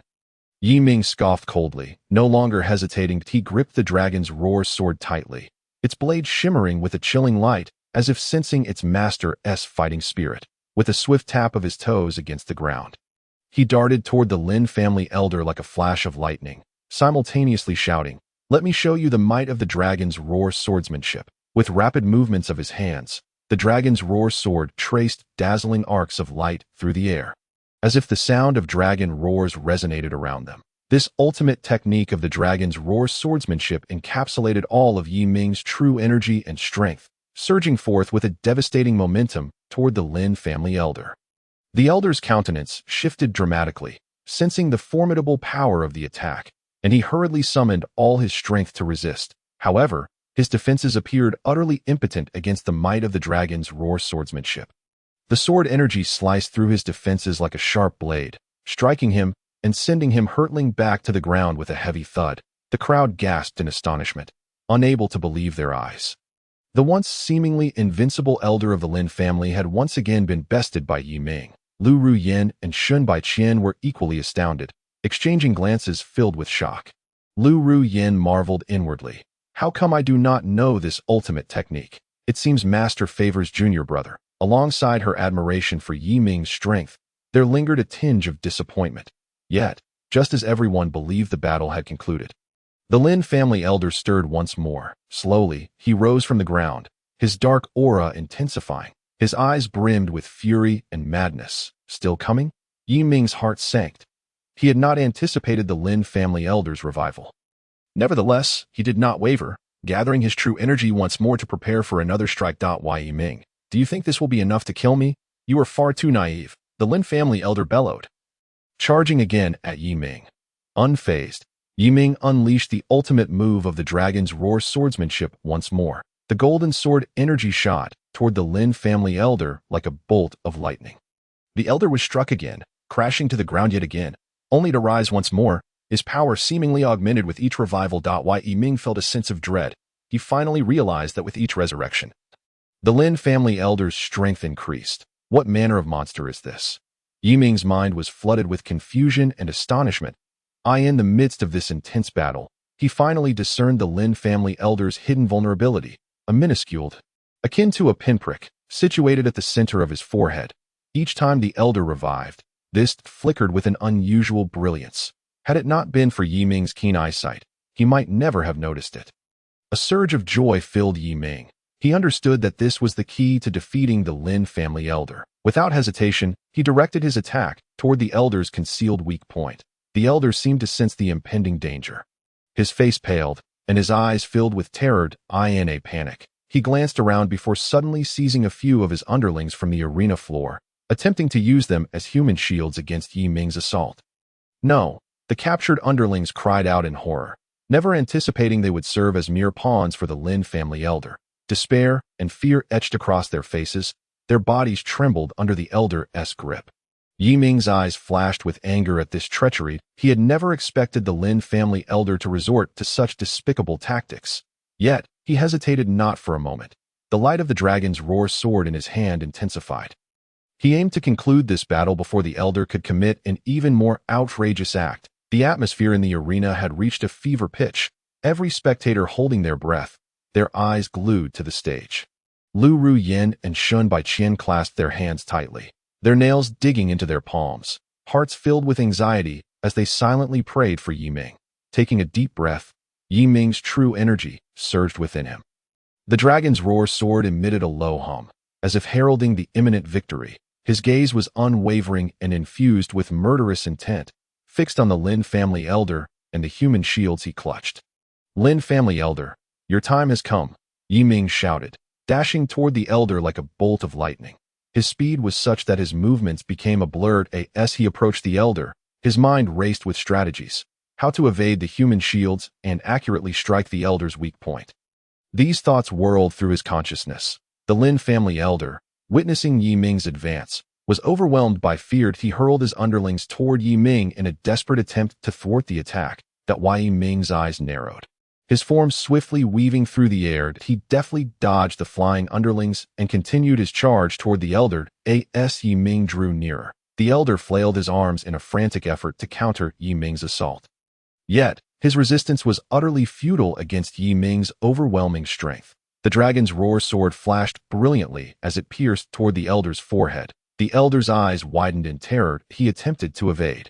But it was too late. Yi Ming's sword, imbued with formidable power, struck at his weak point. This strike consolidated all of Yi Ming's resolve and strength, as if he aimed to eradicate all the evils of the world. The Lin family elder's eyes bulged with fear as his pupils constricted sharply, filled with dread and despair. But in that moment, he was consumed by regret, yet powerless to alter his fate. Instinctively, he twisted his body in a futile attempt to escape. But the lightning-fast dragon's roar sword was beyond his reach. Time seemed to freeze at that instant. The world narrowed down to Yi Ming's unwavering gaze and the descending sword, with a sickening sound.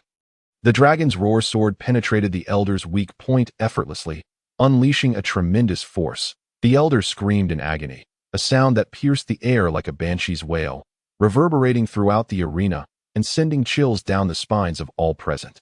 Simultaneously, the elder's body erupted in a blinding radiance, the light so brilliant that it resembled the sun, rendering it impossible to behold. Spectators shielded their eyes, filled with confusion and astonishment, unsure of what would transpire next.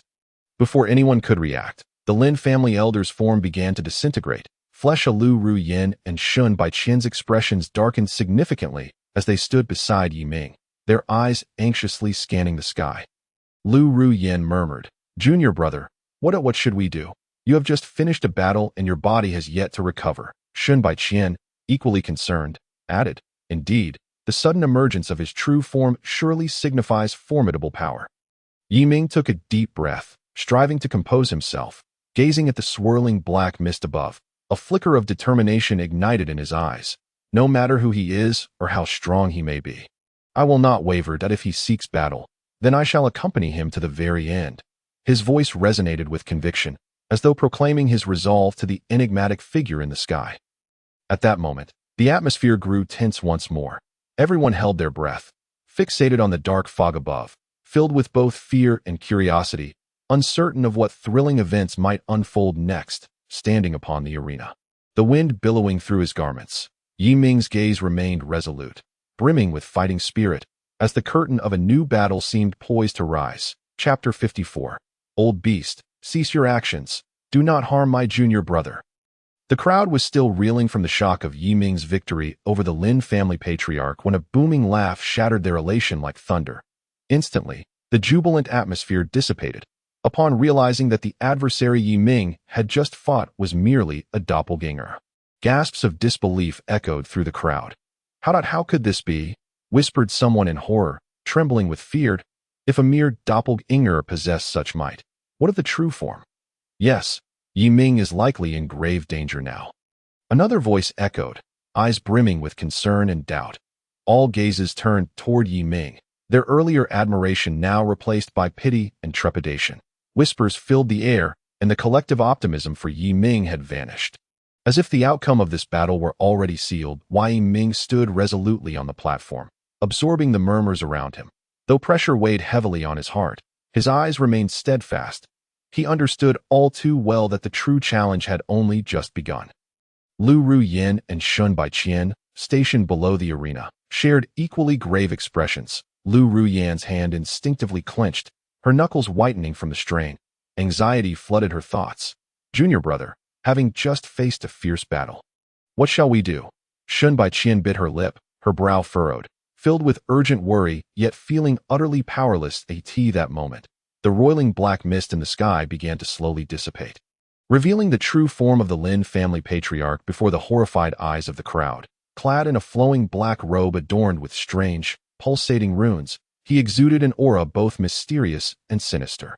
His face was gaunt and withered, skin stretched taut over bone, and within his sunken eye sockets glimmered a malevolent green light, brimming with insatiable evil and greed. That in his grip was a verdant staff, topped with a chilling skull, its hollow eye sockets flickering with a ghostly glow that sent shivers down the spines of onlookers. That a wave of icy dread surged through the crowd, as if they had been thrust into a frigid abyss.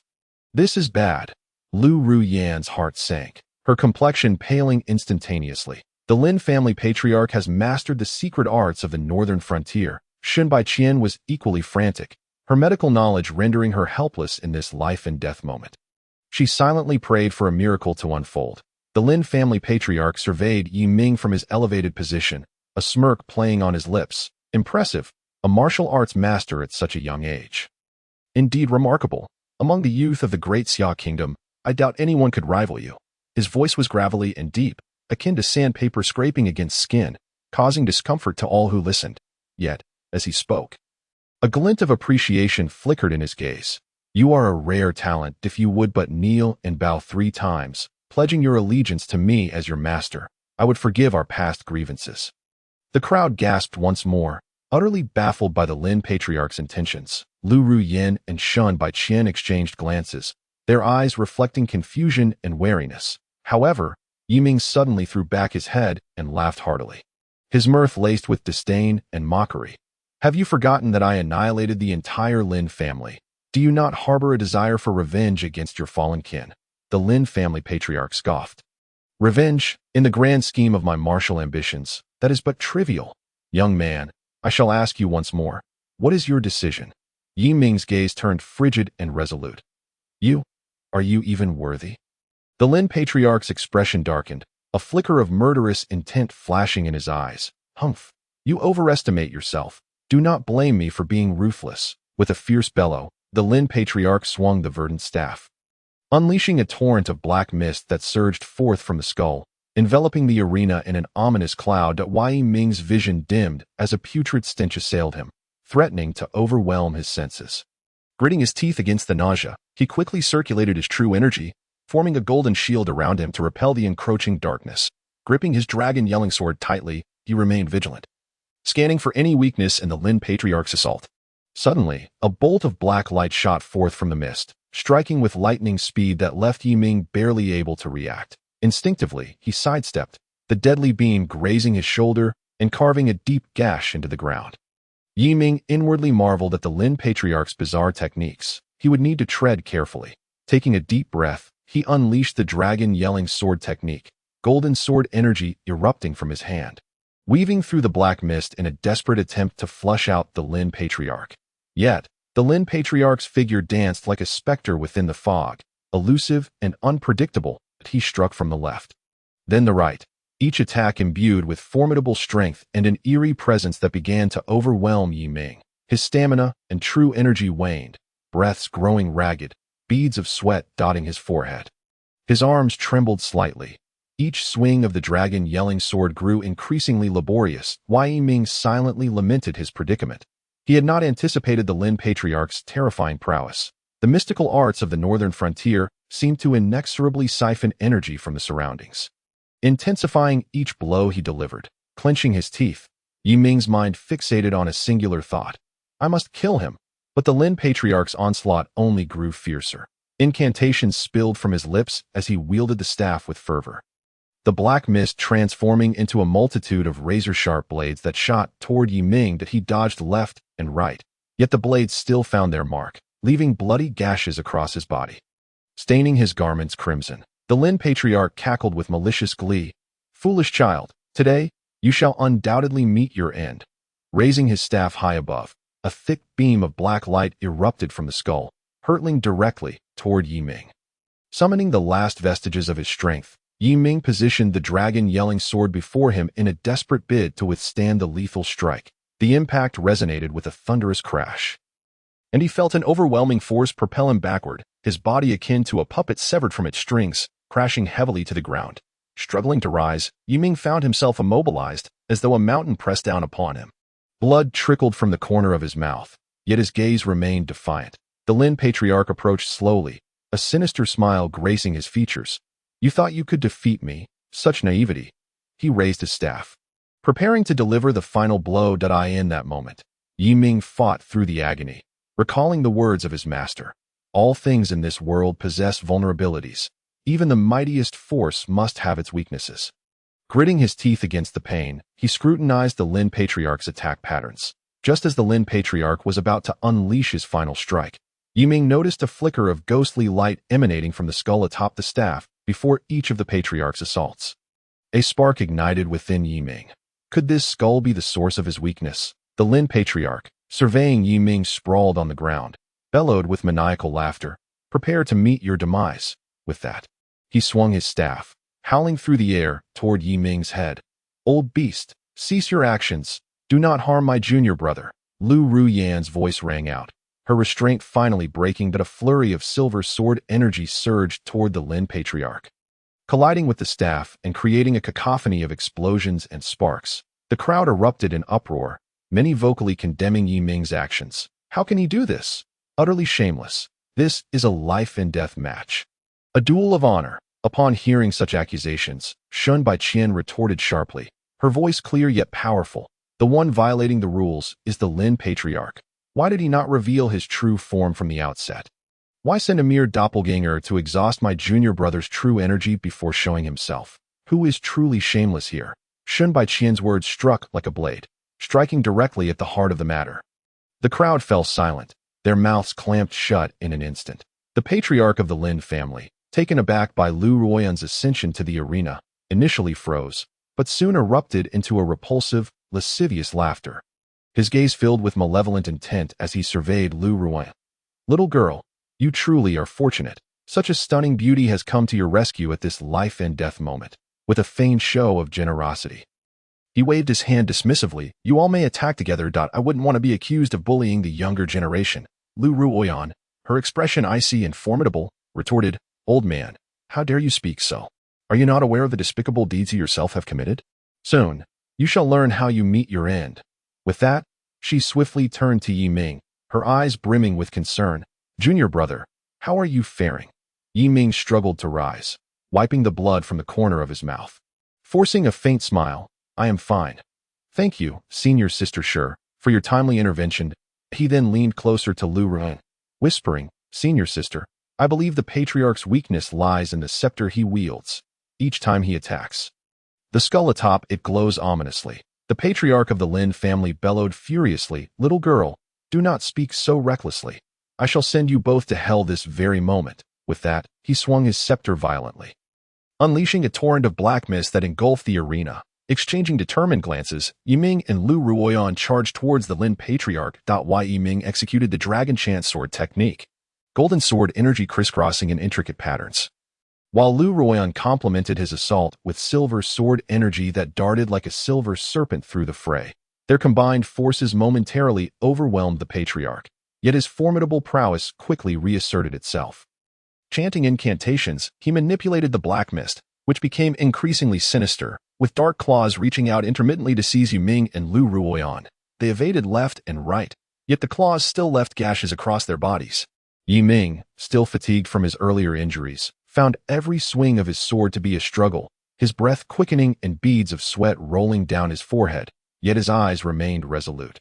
The Lin Patriarch, noticing this, grinned malevolently.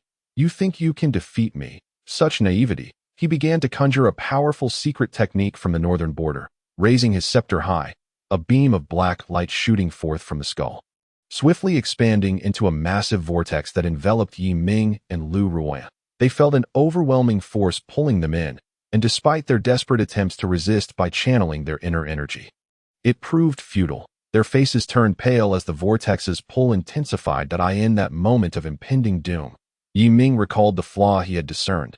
Gritting his teeth against the pain, he shouted to Lu Ruoyan, Senior sister, pay attention to the skull atop his scepter. Understanding his intent, Lu Ruan sprang into action. Yi Ming took a deep breath, summoning every last ounce of strength to divert the patriarch's attention. The Lin Patriarch, seeing this, sneered, "You overestimate your abilities." He unleashed a wave of dark energy towards Yi Ming, who narrowly dodged, but still sustained a deep gash on his arm, blood flowing freely in that instant. Lu Ruan seized the opportunity, her sword shimmering with silver light as she lunged toward the patriarch's scepter, striking it with the swiftness of lightning. Realizing the impending danger, the Lin Patriarch attempted to evade. But it was too late. With a resounding crack, Lu Ruan's sword struck the skull, creating a fissure. The patriarch let out a piercing scream, stumbling backward, his right arm hanging limply as blood poured from the wound. Clearly gravely injured. Yi Ming, witnessing this, felt a surge of elation. Senior sister, well done. Chapter 55. The death of the Lin Patriarch. Has someone issued a challenge to the 10th senior sister? Ignoring his pain, Yi Ming gripped the dragon chant sword. Preparing to deliver a lethal blow to the Lin Patriarch, he inhaled deeply, his inner energy surging violently as the sword hummed in his grasp, resonating with his determination. His eyes burned with fierce resolve. A desire for victory and an unwavering commitment to justice. That moment, he channeled all his strength into the dragon chant sword, its blade glowing with a brilliant golden radiance, as if the sound of a dragon's roar echoed within. The Lin Patriarch, witnessing Yi Ming's actions, was engulfed by a wave of dread. He was acutely aware of the power behind Yi Ming's attack and attempted to evade, but his injuries hindered his movements.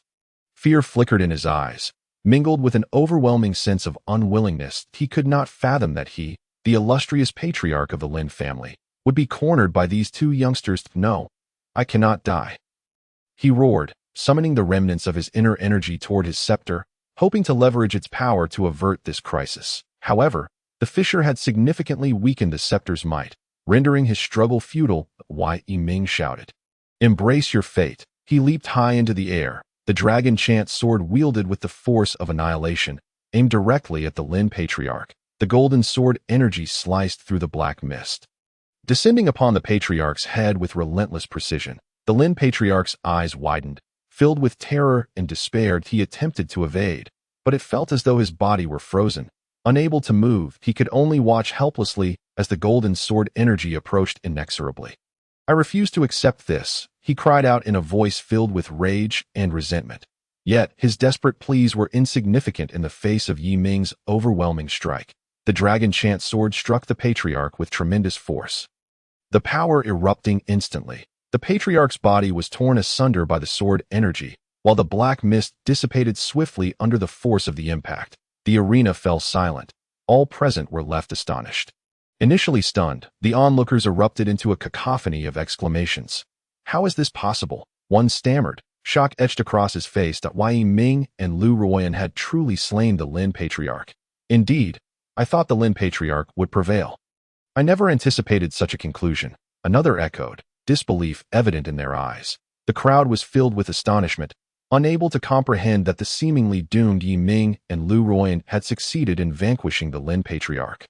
Shun Biqian's eyes glistened with tears as she rushed onto the platform, enveloping Yi Ming in an embrace, weeping with joy. "Junior brother, you did it. You truly did it." Her voice trembled with elation and relief. Lu Ruan, observing Shun Biqian, teased with a smile, "Senior sister, you seem solely concerned for junior brother and neglecting your little sister here. That I too contributed significantly." Lu Ruan's face radiated victory, her eyes shimmering with tears of emotion. Shun Biqian quickly released Yi Ming and linked arms with Lu Ruan. "Little sister, I certainly care for you as well. You and junior brother are both dear to me. Oh, not be so petty." The three exchanged smiles, their eyes filled with joy and gratitude. After the fierce battle, Yi Ming's silhouette stretched long in the afterglow. Having just emerged from the harrowing conflict, his thoughts turned to the health of Lu Ruoxu's parents. With the formidable threat of the Lin Patriarch resolved, Yi Ming took a brief respite before making his way to the Lu residence once more. The courtyard of the Lu family remained tranquil. Yet Yi Ming's arrival infused the atmosphere with a subtle shift. Upon learning of Yi Ming's presence, Lu Ruoxu hurriedly emerged from the house, her eyes reflecting surprise and a hint of complex emotions. "Yi Ming, you have come," she said softly, her voice tinged with an almost imperceptible guilt. Wei Yiming nodded slightly, his gaze filled with concern. I am here to check on your parents' condition. With that, he followed Lu Ruoxu into the house. Upon seeing Yiming, Lu's parents expressed their gratitude. Yiming, we truly appreciate your efforts. Lu's father's voice was weak, but laden with appreciation. Wei Yiming approached the bedside, meticulously taking the pulse of Lu's parents. His expression focused and serious. After a moment, he lifted his head, a reassuring smile gracing his features. Uncle, Aunt, their condition is relatively stable. I will expedite the detoxification process. The necessary herbs have been collected from various locations. Do not worry. Lu's parents exchanged glances, their eyes brimming with gratitude. Wei Yiming, you are an immense help, Lu's mother said, her voice trembling slightly. Without you, we truly would not know what to do. Wei Yiming quickly waved his hand, sincerely expressing, we are all one family. There is no need to stand on ceremony. Warmed Lu Ruoxi's heart upon hearing these words. Simultaneously, the guilt that had arisen from her previous misjudgment of Yiming became even more pronounced within her. She lowered her head, unable to meet Yiming's gaze, and softly murmured, Yiming, I am sorry. Wei Yiming was momentarily taken aback, but soon comprehended her meaning. He gently replied, it's all in the past. Do not dwell on it. After Yiming completed the treatment for Lu's parents, dusk began to settle. Wei Yiming stood to take his leave, preparing to return to the Mingyue villa. Observing this, Lu's parents urged, Ruoxi, you should see Yiming off. Lu Ruoxi hesitated for a moment, but ultimately nodded in agreement. Throughout their journey, neither spoke, and the atmosphere felt subtly charged. It was not until they reached the entrance of Mingyue villa that Lu Ruoxi suddenly asked, Yiming, may I come in for a while? Yiming, slightly surprised, nodded in acquiescence. Of course. Upon entering the villa, the soft glow of the lights enveloped them. Lu Ruoxi took a deep breath, summoning her courage to say, Yiming, I apologize once more for the misunderstanding. I understand that with your exceptional qualities, it is only natural for other women to be attracted to you. However, you must not be fickle. Her cheeks flushed slightly, her eyes betraying a mix of anxiety and anticipation. Wei Yiming gazed at her, feeling a stir in his heart, and softly reassured, Ruoxi, rest assured, my heart belongs solely to you. Lu Ruoxi lifted her head, tears glistening in her eyes, her lips curving into a faint smile. Really? Yiming gently clasped her hand, affirming, indeed. Suddenly, Lu Ruoxi's heart raced as she felt the warmth of Yiming's palm. A wave of sweetness washed over her, and she lowered her head, unable to meet Yiming's passionate gaze. Wei Yiming tenderly held her close, and Lu Ruoxi shivered slightly before relaxing into his embrace. In that moment, time seemed to stand still, and the world around them faded away, leaving only the two of them. The sound of Lu Ruoxi's heartbeat echoed in Yiming's ears as he softly caressed her hair. They remained in their quiet embrace for what felt like an eternity before Lu Ruoxi finally lifted her head. Her cheeks flushed, her eyes shimmering with shyness and joy. Wei Yiming, unable to resist, playfully pinched her nose, chuckling. You little fool. Lu Ruoxi pouted playfully, swatting Yiming's shoulder. You are the fool. Their eyes met, and they shared a smile, filled with sweetness and affection. Afterward, Yiming guided Lu Ruoxi to sit on the sofa, their hands still tightly clasped, neither wanting to let go. Wei Yiming gently tucked a stray hair behind Lu Ruoxi's ear, causing her face to redden further. She lowered her gaze, her fingers unintentionally tracing gentle patterns on the back of Yiming's hand. Wei Yiming felt her subtle movements, warmth flooding his heart, and he gently pulled Lu Ruoxi closer. She leaned against his shoulder, as the room filled with a cozy and intimate ambience. They conversed softly, sharing their innermost thoughts and feelings, occasionally stealing glances at one another, only to quickly avert their eyes. Both blushing. Outside, the moonlight bathed the earth in its silvery glow, seemingly blessing this couple's reconciliation. In Hangzhou, the Rejuvenation Hall, established by the 10th senior sister Shen Biqian, was gaining immense fame. Her medical skills were exceptional, effortlessly treating common ailments and even the most complex conditions. Importantly, her fees were remarkably low, and she often treated impoverished families for free, leading to a bustling clientele at the Rejuvenation Hall. While local hospitals and clinics faced dwindling patronage, their business plummeting. Although the Black Dragon Gang supported Shen Biqian, her competitors could only seethe in silence at their losses. Next door in the medicinal capital of the Sun family, wealth and influence flourished.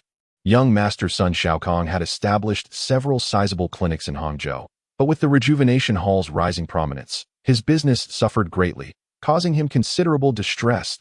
He decided to convene the core members of his clinics to discuss countermeasures. In the spacious conference hall, the atmosphere was tense. Sun Shaokong furrowed his brow, slamming his hand on the table, and exclaimed furiously, "This Shen Biqian, a mere girl, has managed to steal our business. Think of a solution. We cannot just sit idle." An elderly man stroked his beard and replied slowly, "Young master, do not be anxious that I believe Shen Biqian is merely lucky, charming the common folk.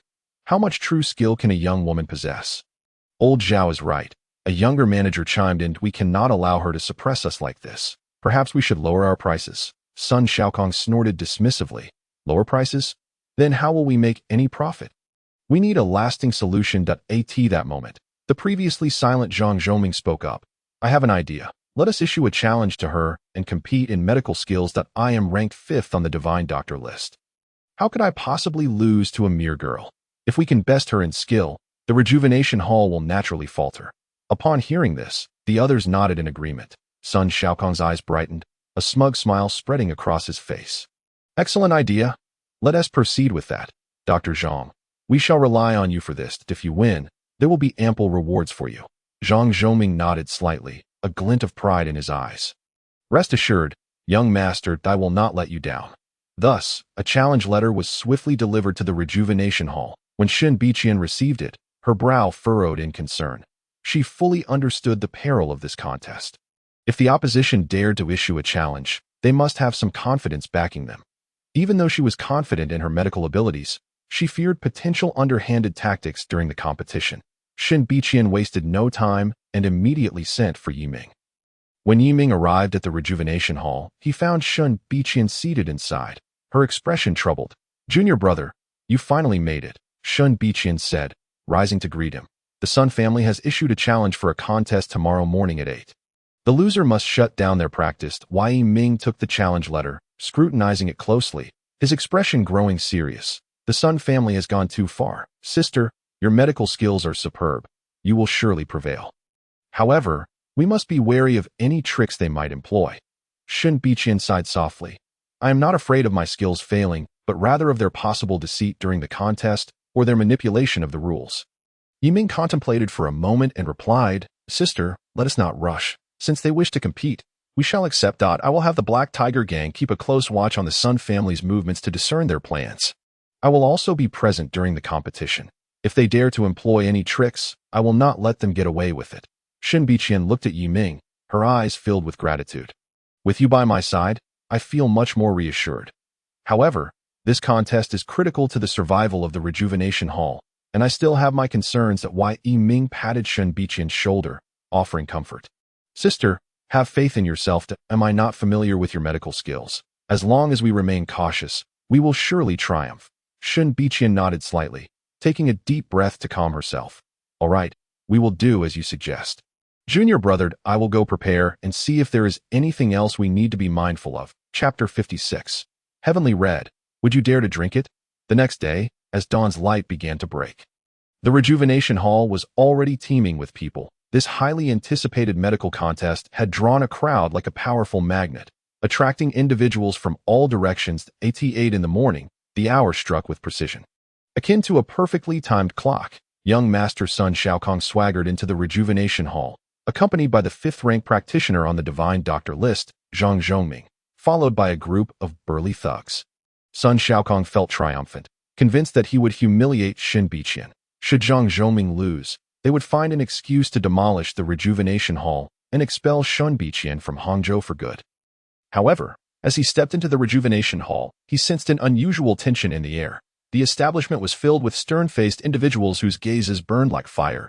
Upon closer inspection, he realized they were members of the Black Dragon Gang. Yet, his inherent arrogance prevented him from tempering his demeanor. He held his head high, disdain plastered across his face.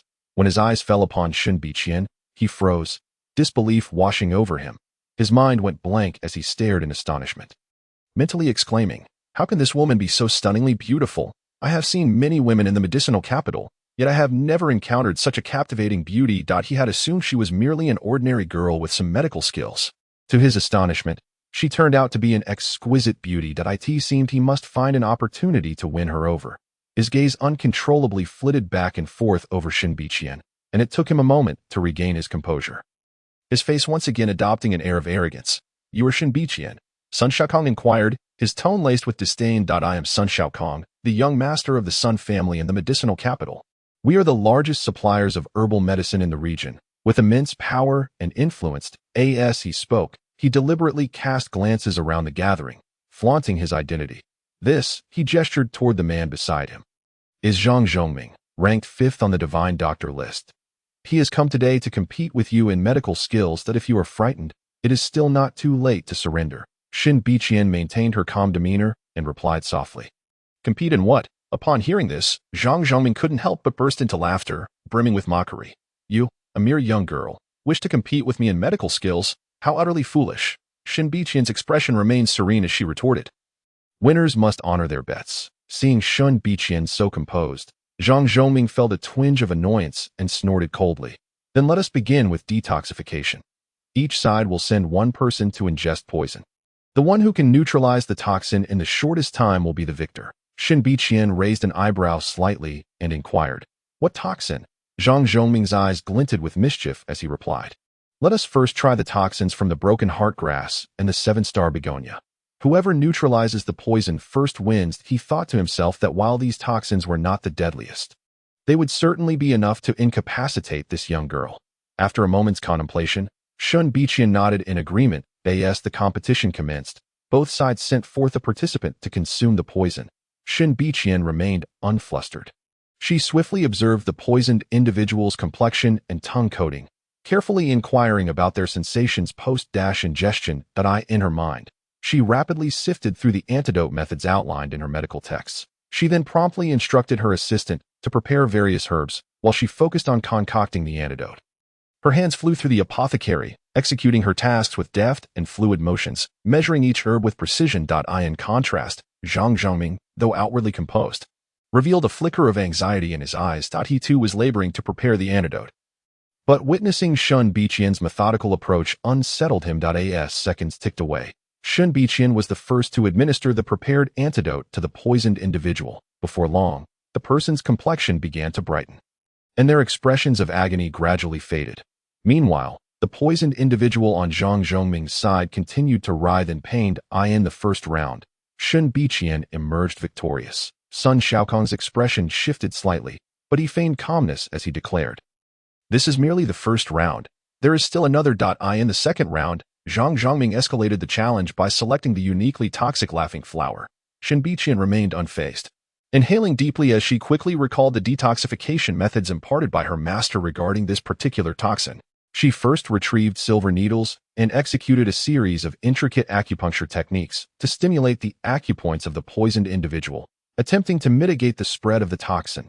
Simultaneously, she instructed her assistant to prepare a special medicinal brew composed of several exceedingly rare herbs. In the midst of this preparation, Shen Biqian meticulously selected each herb from the cabinet, ensuring their efficacy was optimal. Her gaze was focused and resolute, unaffected by the tense atmosphere surrounding her. On Zhang Zhongming's side, he too was exerting himself to save the poisoned individual, yet his techniques lacked the finesse of Shen Biqian's. Beads of sweat began to form on his forehead as a hint of urgency crept into his expression. Ultimately, Shen Biqian once again completed the detoxification first, successfully pulling the poisoned individual back from the brink of danger, while Zhang Zhongming's patient remained critically weak. After 2 rounds, Shen Biqian had triumphed. The crowd erupted into cheers, exclaiming, "Miss Shen is truly a divine doctor."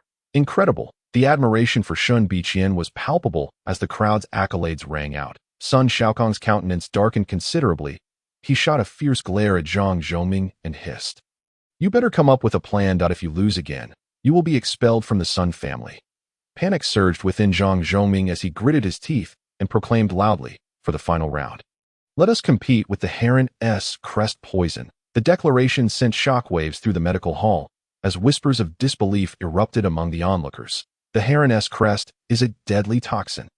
Consuming it will lead to immediate demise, one spectator exclaimed in horror. Indeed, this competition is far too cruel. Is it not a matter of life and death? Another echoed, their face etched with concern that Yi Ming could no longer contain himself and stepped forward. Raising his voice, the Heron S crest is a lethal poison. Consuming it will result in instant death, and the process will be agonizing. We must choose another. Upon hearing this, Sun Xiaokong burst into laughter, his tone dripping with derision. And who are you? If you are afraid to compete, just admit defeat. Stop making excuses. Shen Biqian quickly interjected, he is my junior apprentice. Then, turning to Sun Xiaokong, she stated earnestly, my junior is correct. A physician should embody compassion and righteousness. How can one engage in such cruelty? Sun Xiaokong sneered coldly, his voice laced with menace, not competing. Then you may close your doors and leave. As soon as those words left his lips, the members of the Black Dragon Gang stepped forward, eyes ablaze with indignation. Sun Xiaokong's lackeys were equally defiant, advancing as well, the atmosphere thick with tension, on the verge of conflict. Shen Biqian's heart raced with anxiety. Competing was perilous due to the Heron S crest poison, yet refusing would mean the closure of their clinic. She cast a desperate glance at Yi Ming, her eyes pleading for assistance. Understanding the implications of the situation, Yi Ming inhaled deeply, suppressing his anger, and addressed Sun Xiaokong. We can compete. What is the Heron S crest poison after all? He gestured for the attendant to bring forth 2 vials of the toxin. I will drink one, and you will drink the other. My senior sister will detoxify me, and your divine doctor will detoxify you. Do you dare? Upon hearing this, Sun Xiaokong guffawed. Such matters do not warrant my personal involvement. He signaled to one of his subordinates, who promptly understood the cue, snatched the vial of Heron S crest, and downed it in one swift motion. Yi Ming, seeing the decisiveness of his opponent, decided to follow suit. A member of the Black Dragon Gang, admiring Yi Ming and Shen Biqian, stepped forward and declared, Young Master Yi, Miss Shen, I have faith in you both. I shall partake of this poison. Without hesitation, he grabbed the other vial of Heron S crest and drank it down. You must have cheated, smashed the Huichuntang. Upon hearing this, his lackeys rushed forward. Yi Ming, witnessing the scene, felt a flicker of anger in his eyes and bellowed, Do you dare? With that, he charged ahead, engaging in a fierce struggle with the lackeys. Members of the Black Dragon Gang swiftly joined the fray, and chaos erupted within the Huichuntang. Yi Ming's agility was remarkable. He moved through the crowd like a ferocious tiger, rendering the lackeys mere fodder before him. In a short time, Sun Xiaokong's minions were left battered and groaning on the ground. Seeing the tide turn against him, Sun Xiaokong attempted to flee, only to be seized by Yi Ming, with fury blazing in his eyes. Yi Ming declared, thinking of escaping? Not so easily. He then delivered a powerful punch to Sun Xiaokong, causing blood to flow from his mouth and nose as he collapsed to the ground. Zhang Zhongming, terrified, crumpled to the floor, hoping to slip away unnoticed, but was intercepted by the Black Dragon Gang members. Yi Ming, still unsatisfied, sought to continue his assault, intent on crippling both Sun Xiaokong and Zhang Zhongming. At that moment, Shen Biqian hurried forward to restrain him, saying, Junior brother, there is no need for total annihilation. We may still require the Sun family for some medicinal supplies. Sun Xiaokong, his face awash with terror, trembled as he fell to his knees, hands clasped over his head, pleading, Please, no more. I was wrong, truly wrong. I beg you to spare me. I will never provoke Huichuntang again. I'll close my family's medical practice immediately.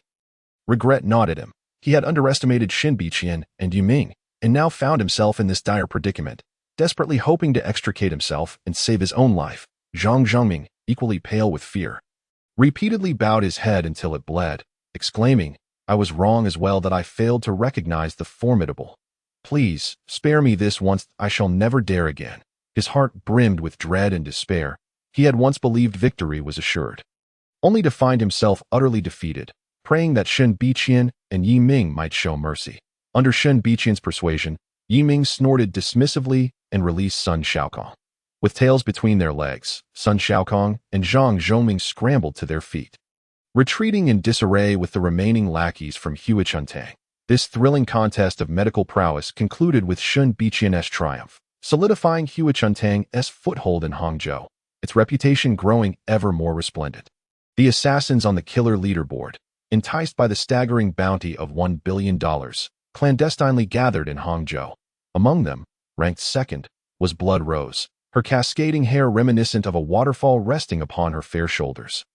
Her eyes, like an unfathomable abyss, sparkled with a hint of mischief when she smiled, revealing pearly white teeth akin to the most exquisite blossoms of spring. Yet, beneath this captivating facade lay a heart more venomous than that of a viper. Having orchestrated the demise of countless lives, the third-ranked viper appeared gaunt, resembling a withered leaf clinging precariously to a branch in late autumn, his pallid visage almost translucent, as if a mere breeze could whisk him into the abyss. Nevertheless, his gaze was as sharp and icy as a lone wolf in the dark of night, adept at lurking in the shadows, striking with deadly precision. The fourth-ranked butcher towered at 2 meters tall. Resembling a formidable mountain, his muscled frame evoking images of unyielding steel, each sinew brimming with latent power, his bulk quivered slightly with each breath. Exuding an aura of dread, he relished the thrill of violence. Perceiving the bloodshed merely as a macabre celebration. Typically, assassins preferred solitude, reveling in the freedom and mystique of their lethal trade. However, the temptation of this bounty was too great to resist. Completing this job would grant them a reprieve from their blood-soaked existence, allowing them to either seclude themselves in a haven or indulge in lavish excess. Furthermore, the assassin leaderboard updated annually, compelling them to perpetually accept contracts and remain vigilant against rival assassins. This treacherous world was rife with bloodshed and peril.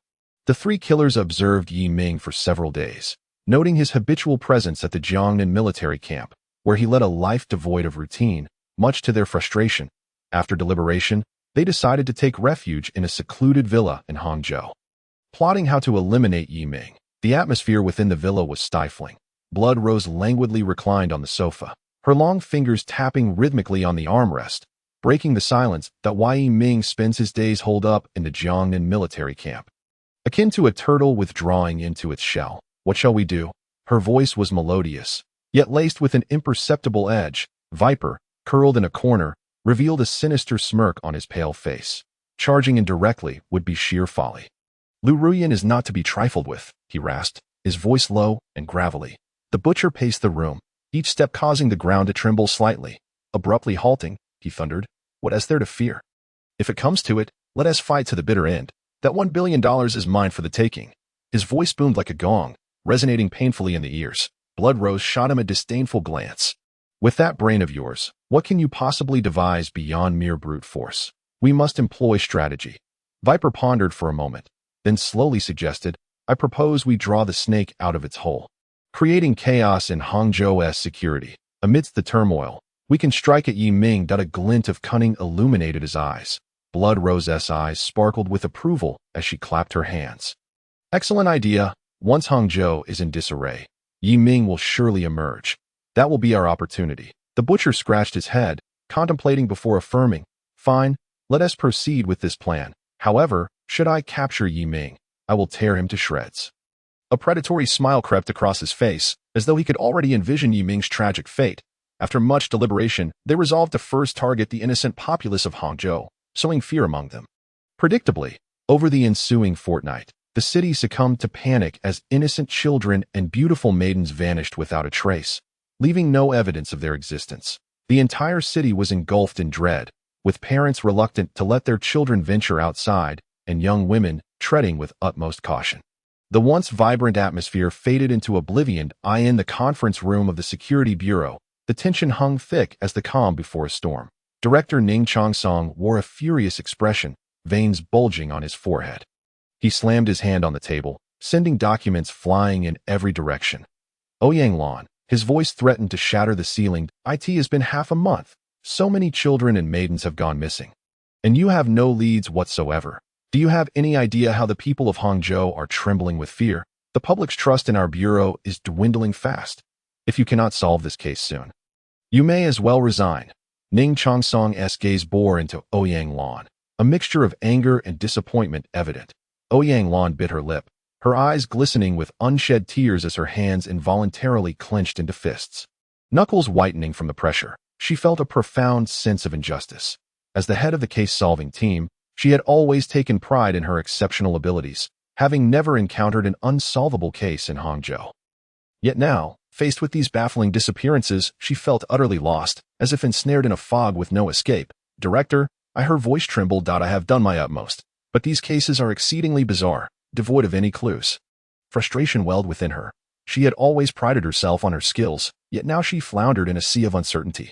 Ning Cha-song inhaled deeply, struggling to temper his rage. He regarded Ouyang Lan, his tone softening slightly. Xiaolan, I understand this case is challenging. However, the situation is urgent. I will give you 3 more days. Seek assistance from the war god Lu Ruyan of the Jiangnan military camp. Her extensive connections might yield results. If you fail to produce results within these 3 days, I cannot protect you. A hint of helplessness flickered in Ning Cha-song's eyes. He too wished to resolve these cases swiftly, but now had no choice but to rely on Lu Ruyan. Ouyang Lan's heart tightened. She understood the gravity of the situation. 3 days presented both an opportunity and a formidable challenge. Gritting her teeth, she rose to her feet and declared resolutely, "Director, I will do my utmost." With that, she swiftly exited the conference room, her heart racing with urgency, eager to reach Lu Ruyan without delay. Ouyang Lan made her way to the Jiangnan military camp. Upon meeting Lu Ruyan, I anxiously recounted the entire sequence of events. After listening, Lu Ruyan smiled faintly and nonchalantly remarked, "It's but a trifling matter. Allow my junior disciple to assist you. He is the young commander of the Tiger Ben camp, exceptionally capable and surely able to help you solve this case." With that, she beckoned for Yiming. Shortly thereafter, Yiming entered the room. The moment Ouyang Lan laid eyes on him, she was momentarily taken aback. She never imagined that the capable assistant Lu Ruyan spoke of would be such a youthful lad. Displeasure and skepticism instantly manifested on her face, and without a second thought, she exclaimed, "No way. I want to change my assistant. He is far too young, with such slender arms and legs. What prowess could he possibly possess? This is a matter of utmost importance concerning the safety of the citizens of Hangqing. If something goes awry, I shall not take responsibility." Upon hearing this, Yiming felt a surge of indignation. This woman truly lacked intellect beneath her ample bosom. He furrowed his brow and addressed Ouyang Lan, saying, "Captain Ouyang, how can you judge me solely by my appearance? You focus only on my age while disregarding my abilities. If you hold such distrust in me, then I shall truly withdraw from this case." His gaze bore a hint of stubbornness. He had intended to assist in resolving the case, yet he found himself belittled by Ouyang Lan's words. Ouyang Lan, upon hearing Yiming's retort, felt a flare of irritation. With her arms crossed, she coldly replied, "I do not judge by appearances. This case is far too intricate. What I require is experience, not merely a young individual brimming with confidence. You claim to possess skill, but what proof do you offer?" Although Ouyang Lan felt a flicker of doubt within her, her years of professional habit made it difficult for her to trust Yiming. Yiming took a deep breath. Striving to calm himself, he looked earnestly at Ouyang Lan and said, "Captain Ouyang, I comprehend your concern regarding the case. However, you cannot dismiss me solely based on my age. I have faced numerous life and death trials and navigated through many complex situations. Surely, you do not wish for Hangqing to endure yet another missing persons case." His eyes radiated determination and sincerity. Ouyang Lan, upon gazing into Yiming's resolute eyes, felt a slight stir within her. Yet, she quickly reverted to her guarded stance. "You must earn my trust. Prove yourself in battle first." With that, her eyes narrowed, and with a swift motion, she charged at Yiming like an arrow released from its bow, her right fist cutting through the air with a swift whoosh aimed directly at his face. That Yiming's eyes flickered with a hint of resignation. Yet he remained unperturbed. Just as Ouyang Lan's fist was about to strike him, he sidestepped with an astonishing speed, extending his right hand to gently guide her off balance. In an instant, Ouyang Lan lost her footing and tumbled forward. Startled, she attempted to regain her balance, only to find her body wholly unresponsive. With a thud, she crashed heavily to the ground. Ouyang Lan's face flushed crimson, a mix of embarrassment and anger flooding her. She could hardly believe how easily she had been bested by Yiming. Lu Ruyan chuckled softly from the side and finally spoke up. All right, Xiaolan. Did I not tell you my junior disciple is no ordinary person?" As she approached to help Ouyang Lan to her feet, she continued, "Xiaolan was simply too anxious. Please do not take it to heart." Lu Ruyan then turned to Yiming, her eyes glimmering with amusement. Yiming nodded slightly, saying, "I understand. I only hope that Captain Ouyang can extend a bit more trust in the future." With her head bowed, Ouyang Lan felt a wave of shame wash over her. She had never anticipated that the seemingly youthful and inexperienced Yiming possessed such formidable skills. I am sorry. I underestimated you, she confessed, her gaze meeting Yi Ming's, now imbued with admiration and regret. Lu Ruyan patted both of their shoulders, saying, "Well then, since the misunderstanding has been cleared, let us devise a strategy to crack this case. The individuals behind these incidents are undoubtedly not simple, and we must act swiftly." The three of them gathered together, initiating a discussion on potential strategies. Leveraging his keen insight, Yi Ming swiftly unearthed clues from seemingly unrelated leads. I believe that while the locations of these disappearances may appear scattered, they are, in fact, concentrated within a specific area. Moreover, surveillance equipment in this region seems to have malfunctioned prior to the incidents. This cannot be mere coincidence. He pointed at several marked locations on the map with utmost seriousness. Ouyang Lan leaned in, scrutinizing the map, secretly admiring Yi Ming's observational acuity. You are correct. It seems they came prepared. Furthermore, the missing children and young women appear to share certain common traits, such as age and appearance. Ouyang Lan furrowed her brow, lost in thought, but why Yi Ming began meticulously reviewing all documentation related to the missing persons cases. Leaving no detail overlooked. He discovered that these disappearances occurred at night, often in remote areas devoid of surveillance equipment. He surmised that the perpetrators must have conducted prior reconnaissance, selecting these secluded locations for their nefarious deeds. Meanwhile, Xue Chongwei, Shi, and Tu Fu were not idle at the villa, continuously gathering information on Yi Ming in an attempt to uncover his weaknesses. Xue Chongwei, leveraging her connections, learned of the close relationship between Yi Ming and Lu Ruoxi. And a sinister plan began to form in her mind. We can target Lu Ruoxi, she thought, a glint of malice flickering in her eyes. If we capture her, we need not worry about Yi Ming's compliance. Shi nodded in agreement, adding, "That's a sound strategy. However, Lu Ruoxi undoubtedly has numerous protectors by her side. We must proceed with caution." Tu Fu rubbed his hands together in excitement, exclaiming, "No matter how many there are, as long as we can capture her, I have ways to make Yi Ming submit." Chapter 58. Was Lu Ruoxi kidnapped? The following day, a pall of fear hung heavily over Hangqing. Disappearances surged like an unstoppable tide, with more innocent children and young women vanishing into thin air in broad daylight. Within the Safety Bureau, the atmosphere was as tense as the stillness before a storm. Each officer bore furrowed brows, their faces etched with anxiety and fatigue. The weight of pressure felt as if an enormous boulder pressed down upon their hearts. Ouyang Lan was particularly frantic over the past few days.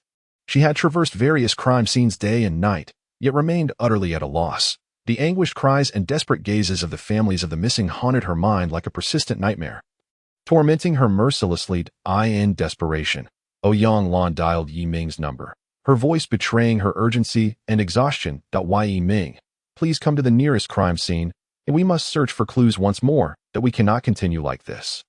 Hangqing cannot withstand such turmoil. Her voice trembled slightly, tinged with a hint of sobbing. Why, Yi Ming did not hesitate for an instant, promptly agreeing and rushing towards the crime scene with utmost speed.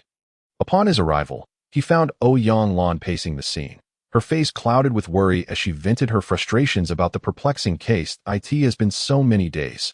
How can there be not a single clue? Those children and young women are still waiting for us to save them. Just then, a shadow darted past like a ghost, moving with such swiftness that it seemed almost illusory. The collective gasp echoed through the crowd as they instinctively tightened their grips on their weapons. Scanning their surroundings with heightened vigilance, a woman clad in form-fitting black attire emerged, her face obscured by an exquisite mask. With a supple whip in hand, her alluring figure was shrouded in mystery beneath the dark fabric. "Greetings, everyone. It has been a while," she spoke, her voice like silver bells, resonating in the air. The sound was crisp and melodious, yet devoid of warmth, sending a chill down their spines. The officers tensed immediately, some involuntarily stepping back, while others clutched their batons or firearms, their palms slick with sweat. Ouyang Lan's senses heightened, her eyes widening as she stepped forward, demanding, "Who are you? Are you connected to these disappearances? Are you the culprit?" Yi Ming felt a sense of foreboding rising within him and hastily reached out to stop Ouyang Lan, urgently warning, "Captain Ouyang, be cautious. This woman is not to be trifled with."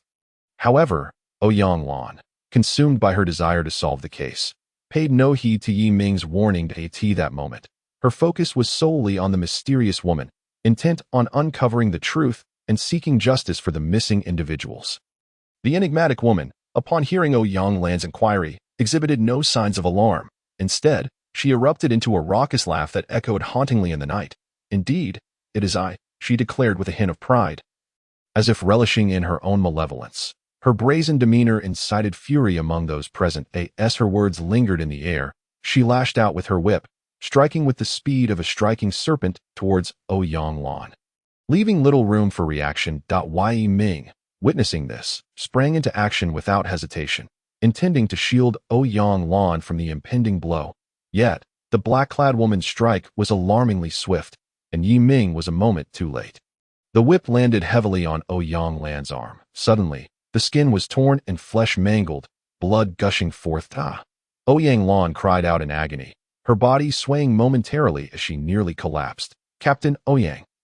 Yi Ming was consumed with urgency, a flicker of anger flashing in his eyes. Yet before he could take action, the woman in black fiercely cracked her whip, unleashing an overwhelming force that struck the surrounding officers, turning them into a mist of blood in an instant. The scene descended into chaos. Dismembered limbs scattered across the ground, blood spreading like a dark stain, the acrid scent of blood suffocating the air and inducing nausea. Ouyang Lan gazed at the horrific scene before her, and the last bastion of her resolve crumbled entirely. Her legs weakened, and she collapsed to the ground, her eyes filled with fear and despair. Murmuring, "No, this isn't real," Yi Ming suppressed the fury boiling within him, coldly regarding the woman in black as he demanded, "Who are you? Why are you doing this?" The woman in black sneered dismissively and replied, "Want to know my name? That depends on whether you have the strength for it." With that, she swung her whip again, launching an attack at Yi Ming, fully aware that the woman before him was no ordinary foe. Yi Ming dared not let his guard down. He swiftly drew his dragon chant sword, its blade glinting like a dragon poised to take flight. The whip of the woman in black lashed out like a bolt of black lightning, clashing repeatedly with Yi Ming's sword, producing a series of crisp sounds. They engaged in a fierce exchange, the woman's whip techniques unpredictable and ever-changing, alternating between ferocious assaults and sudden shifts that left one vulnerable to counterattacks. Yi Ming, however, maintained a composed demeanor, wielding the dragon chant sword with impenetrable precision, each swing imbued with powerful sword energy that thwarted the woman's advances. Suddenly, the woman in black leapt high into the air, her whip slicing through the air like a dragon emerging from the sea, hurtling toward Yi Ming's head. Unperturbed, he sidestepped gracefully while delivering a swift strike, the sword energy slicing toward the woman's arm. She quickly retracted her whip to block, the metallic clash reverberating through the night sky. Seizing the moment, Yi Ming advanced rapidly, the dragon chant sword darting toward the woman's chest like a phantom. The woman's eyes narrowed, her body floating like a willow in the wind, evading the lethal blow. Simultaneously, her whip traced an arc in the air, striking toward Yi Ming's back. Sensing the incoming attack, he spun around and deflected the whip with his sword, the tremendous force forcing him back a few steps. As the battle raged on, Yi Ming gradually discerned the woman's attack patterns in a sudden burst of energy. His inner force surged forth like a torrent, and he unleashed a fierce sword strike with the dragon chant sword, a streak of sword energy cleaving toward the woman. Caught off guard, she could not evade in time, and the sword energy ripped through her mask, which fell away slowly, revealing a face of ethereal beauty illuminated by the moonlight, both pure and enchanting, enough to take one's breath away. However, in that moment, Yi Ming and Ouyang Lan felt no awe, only an overwhelming sense of vigilance. The woman's expression changed subtly, a glint of anger flashing in her eyes as she coldly remarked, "I didn't expect you to be a martial arts master at such a young age. Indeed, your strength is remarkable. However, anyone who has seen my face is destined to die, and you, Yi Ming, are no exception." With that, she provocatively posed before him, a seductive smile curling at her lips as she asked, "Do you think I'm beautiful?" Ouyang Lan, observing the woman's arrogant demeanor, felt her hatred and anger peak, unable to restrain herself from exclaiming, "You cold-blooded, venomous woman, you are utterly incomprehensible." At her words, the woman's expression darkened instantly, her gaze turning vicious as she retorted, "You, mere decoration, should refrain from speaking that I will carve 108 scars on your face, turning you into a hideous sight." Ouyang Lan felt a chill of fear at her words. her body trembling uncontrollably. Witnessing the woman's heinous deeds, Yiming could no longer suppress the murderous intent boiling within him. Without a moment's hesitation, he resolved to eliminate the woman in black. Just then, his phone rang abruptly. It was Han Bingbing. "Master, something's wrong. Lu Ruashi has been kidnapped." Han Bingbing's voice was laced with urgency.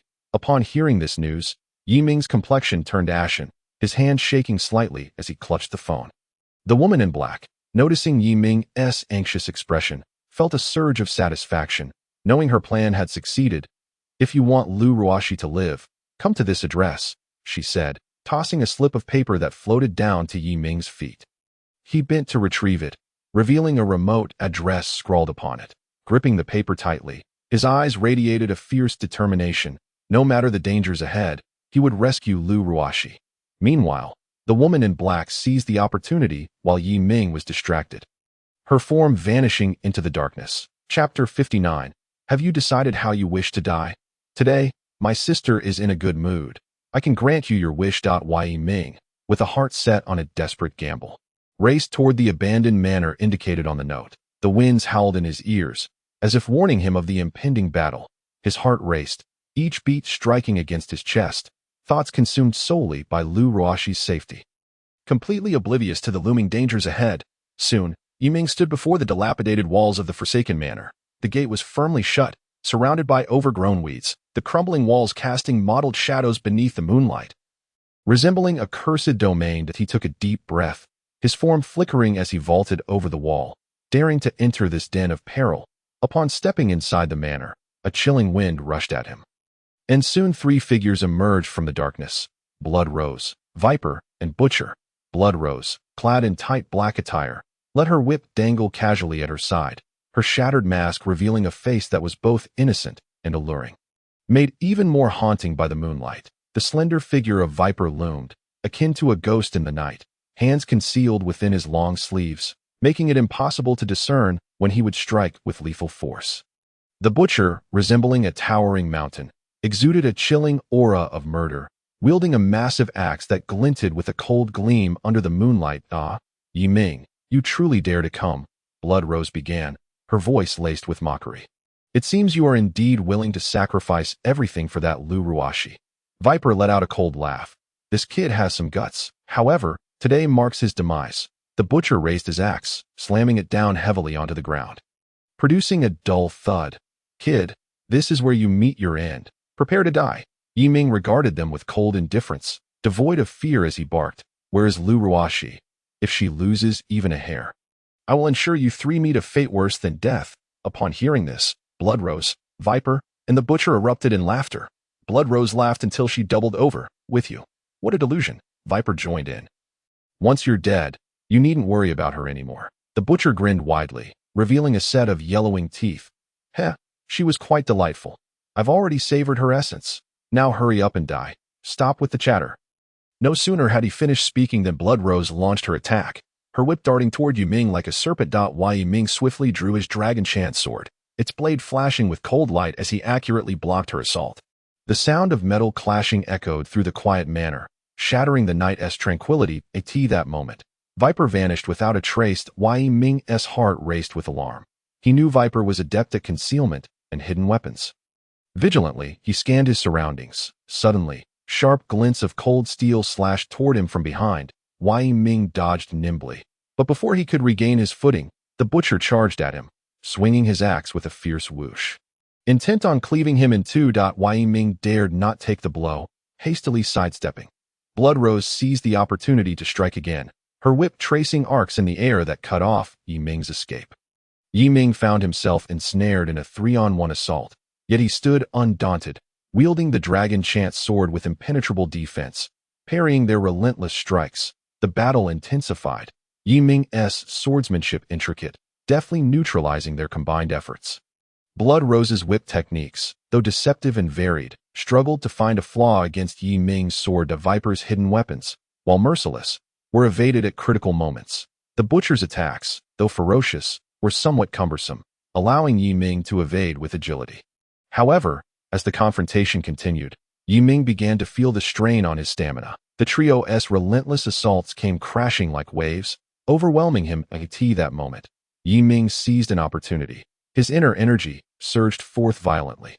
And with the dragon chant sword, he unleashed a formidable strike toward the butcher. The butcher attempted to evade, but Yi Ming's blow was too swift, too powerful for him to react in time. A cry of agony erupted as the butcher was cleaved by the sword, his massive form crashing to the ground with a thunderous thud. Blood rose and Viper's expressions changed drastically, shock and fury flooding their eyes. You actually killed the butcher!" Blood Rose shrieked, her voice tinged with fear. The Viper's gaze turned even colder. "This kid possesses some skill that it seems we must get serious now." With that, he exchanged a knowing glance with Blood Rose. A silent agreement passing between them. The sinister plot began to unfold as the Viper's hands danced rapidly. Countless concealed weapons rained down upon Yi Ming like a torrential downpour. Meanwhile, Blood Rose wielded her flexible whip, launching a side attack under the cover of the hidden projectiles. That Yi Ming found himself in a desperate situation, evading the onslaught of hidden weapons while simultaneously fending off Blood Rose's strikes. Gradually, he began to feel overwhelmed, with several wounds appearing on his body, staining his garments with crimson. To make matters worse, traps within the manor triggered sporadically, sending sharp arrows hurtling towards him from all directions. Yi Ming dodged left and right, acquiring additional injuries. Internally, he lamented his predicament, realizing he could not continue in this manner, lest he meet his demise that very day. Drawing a deep breath, he endeavored to regulate his breathing and internal energy, searching for an opportunity to counterattack. However, the assaults from Blood Rose and the Viper grew increasingly ferocious, as if they had sensed his dwindling strength, intent on defeating him in one fell swoop. Just as Yi Ming appeared to be on the verge of succumbing, an idea sparked within him. He deliberately exposed a flaw, inciting both Blood Rose and the Viper to strike simultaneously in the blink of an eye. As their attacks were about to land, Yi Ming evaded with an astonishing swiftness, narrowly escaping their blows. In that moment, the longing sword surged forth towards Blood Rose, who was unable to evade in time, resulting in her arm being grazed by the blade, blood streaming forth. Blood Rose cried out in agony, taken aback by Yi Ming's ability to counterattack despite his dire circumstances. Witnessing this, the Viper immediately launched a flurry of concealed weapons at Yi Ming. He swiftly parried with his longing sword, seizing the opportunity for Blood Rose to retreat and regain her composure. Yet, before Yi Ming could catch his breath, the ground beneath him gave way, and he plummeted into a trap. A colossal iron cage descended from above, ensnaring him within. You have finally fallen." Blood Rose cackled triumphantly, her face alight with glee. The Viper, equally exhilarated, turned to her and said, "We are on the brink of achieving our goal. $1 billion, half each, that's 500 million apiece. Have you considered how to spend it?" Blood Rose's smile deepened, yet she retorted coldly, "What do you mean 500 million? This entire billion belongs to me." No sooner had she spoken than the Viper coughed up blood, gazing at her in disbelief. It turned out that Blood Rose had seized the moment of his excitement to strike, creating a gaping wound in his chest. In her hand, a freshly beating heart pulsated. The Viper's eyes filled with shock and resignation. He could scarcely believe he was meeting his end at the hands of a companion. He opened his mouth to utter something, but only a feeble sound escaped as his body crumpled to the ground. Blood Rose coldly regarded the Viper's lifeless form. "Anyone who has gazed upon my face must perish," turning her alluring visage toward Yi Ming. She took a bite from the heart in her hand, and with a beaming smile declared, "The taste is delightful, young man. Have you contemplated how you wish to die? Today, dear sister is in a good mood and can grant you your wish." Chapter 60. Elder Sister, how could it be you? Yi Ming found himself imprisoned within the iron cage, each bar resembling a shackle that bound his movements, yet they could not confine the urgency and fury swelling within him. His eyes widened, fixated on Blood Rose, the fire of his rage threatening to engulf her. "What have you done to Lu Ruashi? Is she alive or dead?" His voice, laden with boundless anger, reverberated through the night sky of the abandoned manor. Each word infused with deep concern for Lu Rueleven. That moment, his chest heaved violently, his heart racing as if it would burst forth. Vivid images of the dangers Lu Ruashi might be facing flooded his mind, and the tide of fury consumed him entirely. Blood Rose, observing Yi Ming's frenzied state, erupted into a fit of unrestrained laughter, her mirth reminiscent of a malicious night owl's call. "I relish watching you in this state of madness. It is utterly delightful." She laughed as she slowly approached the iron cage, her eyes gleaming with a cruel light. "I intend to torment you slowly, to render you unable to live or die, and to witness why the blade of the battle axe glimmered with a chilling radiance, as if it could effortlessly cleave through anything that stood in its way." Beside him stood a petite woman, her features delicately crafted like a porcelain doll, her skin as pale as freshly fallen snow.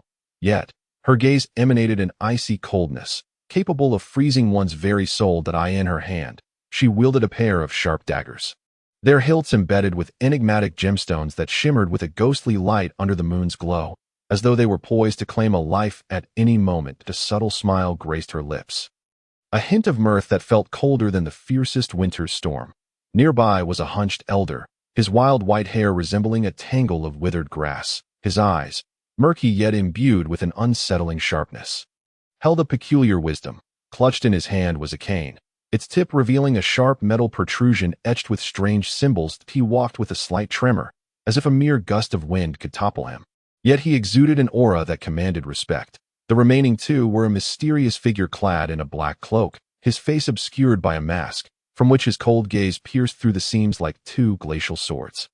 His hands were hidden beneath his cloak, concealing unknown lethal weapons that evoked dread. The last was a dark-skinned man, his eyes aflame with madness and bloodlust, his face smeared with bizarre war paint. Rendering him even more fearsome, he wielded a massive spiked club, each swing accompanied by a howling wind, as if it could shatter the very air around him. The moment these five appeared, they swiftly struck, intercepting Yi Ming's deadly assault. The burly leader boomed, "Blood Rose, why do you find yourself in such disarray?" Blood Rose was momentarily taken aback, but soon erupted into laughter, addressing Yi Ming. "They are all top assassins on the leaderboard. What does it matter if you have ascended in rank? We are numerous, and today you shall meet your end. Everyone, kill him.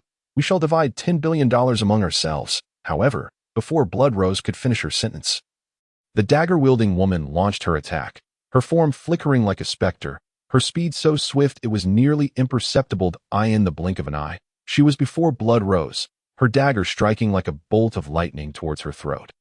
Blood Rose's eyes widened in terror as she sought to evade, only to find her escape route sealed by the other assassins. Next, the elder they endeavored to seek solace in each other's gazes, yet were met only with the same trepidation. "Indeed, you may perish. Those who bully my junior brother shall all meet their demise."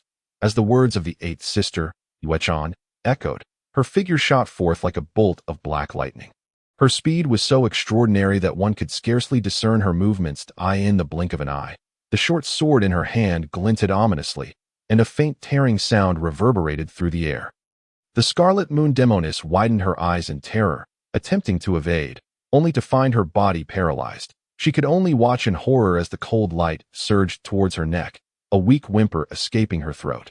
Despair etched across her face. The shadow of the underworld turned to flee, yet felt an invisible, formidable force binding his limbs tightly. His legs buckled, and he collapsed to the ground, his hands flailing futilely in the air.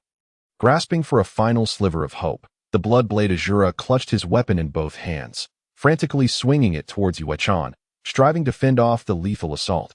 However, the sword energy of the eighth sister surged forth like a tidal wave, instantly engulfing him. His blade was effortlessly sent flying, and his body was carved with deep wounds, blood erupting like a fountain. The Night Stalker flickered, seeking refuge in the shadows, but the aura of Yuechan shone like a beacon in the dark, illuminating his hiding place. The moment his figure was revealed, he was struck by a blade of energy, sent reeling back to the ground, blood spilling from his mouth. The messenger of death let out a desperate howl, exerting every ounce of strength to resist, yet found himself utterly powerless against the might of the eighth sister. His voice was abruptly silenced, his head severed by a flash of cold light, his body frozen in a posture of defiance, yet devoid of life.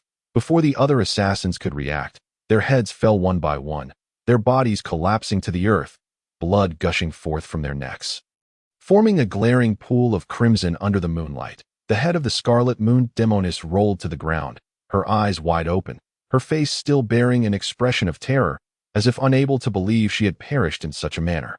A trace of undried tears lingered on her cheek. The shadow of the underworld lay amidst the pool of blood, his hands still in a defensive posture, yet lifeless, his fingers curled slightly, as if still attempting to grasp something. The blood-blade Azura's body was marred with scars from Yuechan's sword energy, his weapon having fallen aside, snapped in two, but his chest rose and fell faintly, merely a final struggle. The Night Stalker's form appeared particularly incongruous in the dark, gradually stained red with blood, as if the shadows could not conceal his demise. His eyes were hollow and devoid of spirit, gazing at the night sky, as if narrating endless resentment. The corpse of the messenger of death lay on the ground, his face contorted with a sense of injustice, yet unable to utter another sound, and a trickle of blood lingered at the corner of his mouth, rendering him a pitiful sight. The entire ordeal transpired in the blink of an eye. So swift it was hard to fathom. Yi Ming was once again astounded, staring blankly at the scene before him, his heart brimming with shock and admiration. Eighth sister, what brings you to Hang City? Yi Ming finally regained his composure and hastily inquired. Eighth sister, Yuechan sighed softly, replying, the reasons are complex. We shall discuss them later. Her eyes revealed a hint of weariness and helplessness, as if many untold stories lay beneath the surface. The missing children and beautiful maidens of Hang City were all imprisoned in the basement of this abandoned manor. However, some maidens had already suffered at the hands of these scoundrels. That a flicker of anger and sorrow flashed in Yuechan's eyes. Her voice tinged with compassion, but rest assured, your fiancé, Lu Ruashi, is quite safe. Although the Viper and the Butcher had abducted her, I rescued her midway and sent her to your 10th sister, Shun Biqian, for treatment. Yuechan gazed at Yi Ming, a hint of relief gracing her features. Upon hearing this, the weight in Yi Ming's heart finally lifted. He looked gratefully at 8th sister Yuechan, saying, thank you, 8th sister. It is fortunate that you came to Hang City just as 10th sister and 12th sister are here. We should gather together. 8th sister Yuechan shook her head, stating, perhaps next time. I have tasks to attend to. Her gaze conveyed a sense of resolve and determination, as if something significant awaited her completion. You are indeed fortunate to have such a beautiful fiancée. Treat her well, 8th sister, Yuechan advised earnestly. Before her figure gradually vanished into the night, leaving Yi Ming standing alone, his heart filled with myriad emotions. Yi Ming, anxious and restless, hurriedly made his way to the Huichun Hall of 10th sister, Shun Biqian. As he pushed open the door, a warm fragrance of medicine enveloped him, mingling with the cozy atmosphere inside. He lifted his gaze to see Shun Biqian softly comforting Lu Ruashi, who resembled a startled fawn. Her eyes filled with lingering fear. The moment her gaze met Yi Ming's, the pent-up emotions burst forth, and she wept uncontrollably, throwing herself into his embrace, her hands tightly clutching his sleeve, as if fearing he might vanish if she let go. I was so scared. I thought tonight would be my last. I feared I would never see you again. Lu Ruashi's voice trembled with tears, her body quaking gently in Yi Ming's arms, her tone laced with grievance and fear. Tugging at Yi Ming's heartstrings, he gently caressed her hair, his voice filled with remorse. It is my fault. I have caused you suffering. He silently vowed never to allow her to fall into danger again. Shun Biqian stood quietly to the side, watching the couple embrace tightly, a faint blush creeping onto her cheeks, yet her heart swelled with indescribable melancholy, clearing her throat softly to mask her emotions. She spoke gently, sister-in-law is fine, just some superficial injuries. The wounds have been treated and bandaged, do not worry. Her voice was soothing, imbued with the calmness and warmth characteristic of a healer. Yi Ming gazed at Shun Biqian with immense gratitude. 10th sister, thank you so much. His eyes were filled with sincerity, and this gratitude extended beyond her saving Lu Ruashi. It encompassed her continual care and support for him. Lu Ruashi chimed in. 10th sister is both gentle and beautiful. Whoever marries you will be truly fortunate. The genuine compliment deepened the blush on Shun Biqian's face. With a smile, she waved her hand. No need to flatter me. Now that you are safe, you should return home to rest early. Her smile held a hint of loneliness as she watched Yi Ming and Lu Ruashi walk hand in hand toward the door, her heart a mixture of emotions. Just as they were about to exit, Shun Biqian suddenly called out to them. The poison affecting Lu Ruashi's parents is becoming uncontrollable. You must find the Tongyu herb swiftly. Her voice was tinged with urgency, indicating that the situation was far more dire than they had imagined. Lu Ruashi trembled at the news, her eyes wide with panic as she turned to Yi Ming, her gaze filled with hope and trust. Without a moment's hesitation, Yi Ming declared, I will set out for Yaoshan Valley tomorrow. His voice was resolute, determined to brave any peril for Lu Ruashi and her family. Shun Biqian cautioned, be sure to exercise caution. Her eyes were filled with concern, fully aware of the complexities of Yaoshan Valley and the potential dangers Yi Ming might face. Yi Ming recalled that the Tongyu herb was held by the ancient martial arts Huangfu family in Yaoshan Valley. The image of Nalan Chuyue from the ancient martial arts Nalan family surfaced in his mind. Perhaps they shared a connection that might facilitate his quest for the herb. With that thought, Yi Ming promptly sent a message to Nalan Chuyue via a communication talisman. Upon receiving the message, Nalan Chuyue paused for a moment. Ever since her previous defeat to Yi Ming, she had felt somewhat disgruntled, but having acknowledged him as the Kunlun king, she knew she must uphold her prior promise. Within half a day, Nalan Chuyue appeared before Yi Ming, adorned in a delicate lavender gown embroidered with intricate patterns that swayed gracefully with her movements. She resembled flowing clouds. Her lustrous black hair was casually tied up, a few strands framing her fair face, enhancing her porcelain complexion. With her crescent-shaped brows and bright eyes, she blinked at Yi Ming and politely greeted, "Good day, Kunlun king. What urgent matter do you have for me?" Yi Ming inquired, "What is your relationship with the ancient martial arts Huangfu family?" His eyes held a glimmer of hope, yearning for Nalan Chuyue's response to bring him some optimism. Nalan Chuyue blinked and replied casually, "It's all right. My father has a good relationship with the Valley Master of Yaoshan Valley." Her tone radiated confidence, as if the matter was trivial for her. Why Yi Ming's heart leaped with joy, and he quickly said, "I need to find the Tongyu herb to save people, but do not reveal my identity as the Kunlun king." His eyes reflected his wariness. He understood that exposing his identity could lead to significant trouble. Nalan Chuyue readily nodded. "No problem. I will accompany you."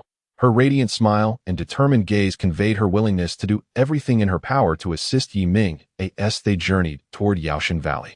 The streets bustled with people coming and going. They overheard conversations among passers-by about an upcoming decade-long auction in Yaoshan Valley, where various precious herbs would be auctioned off. For Yi Ming, this was undoubtedly a rare opportunity.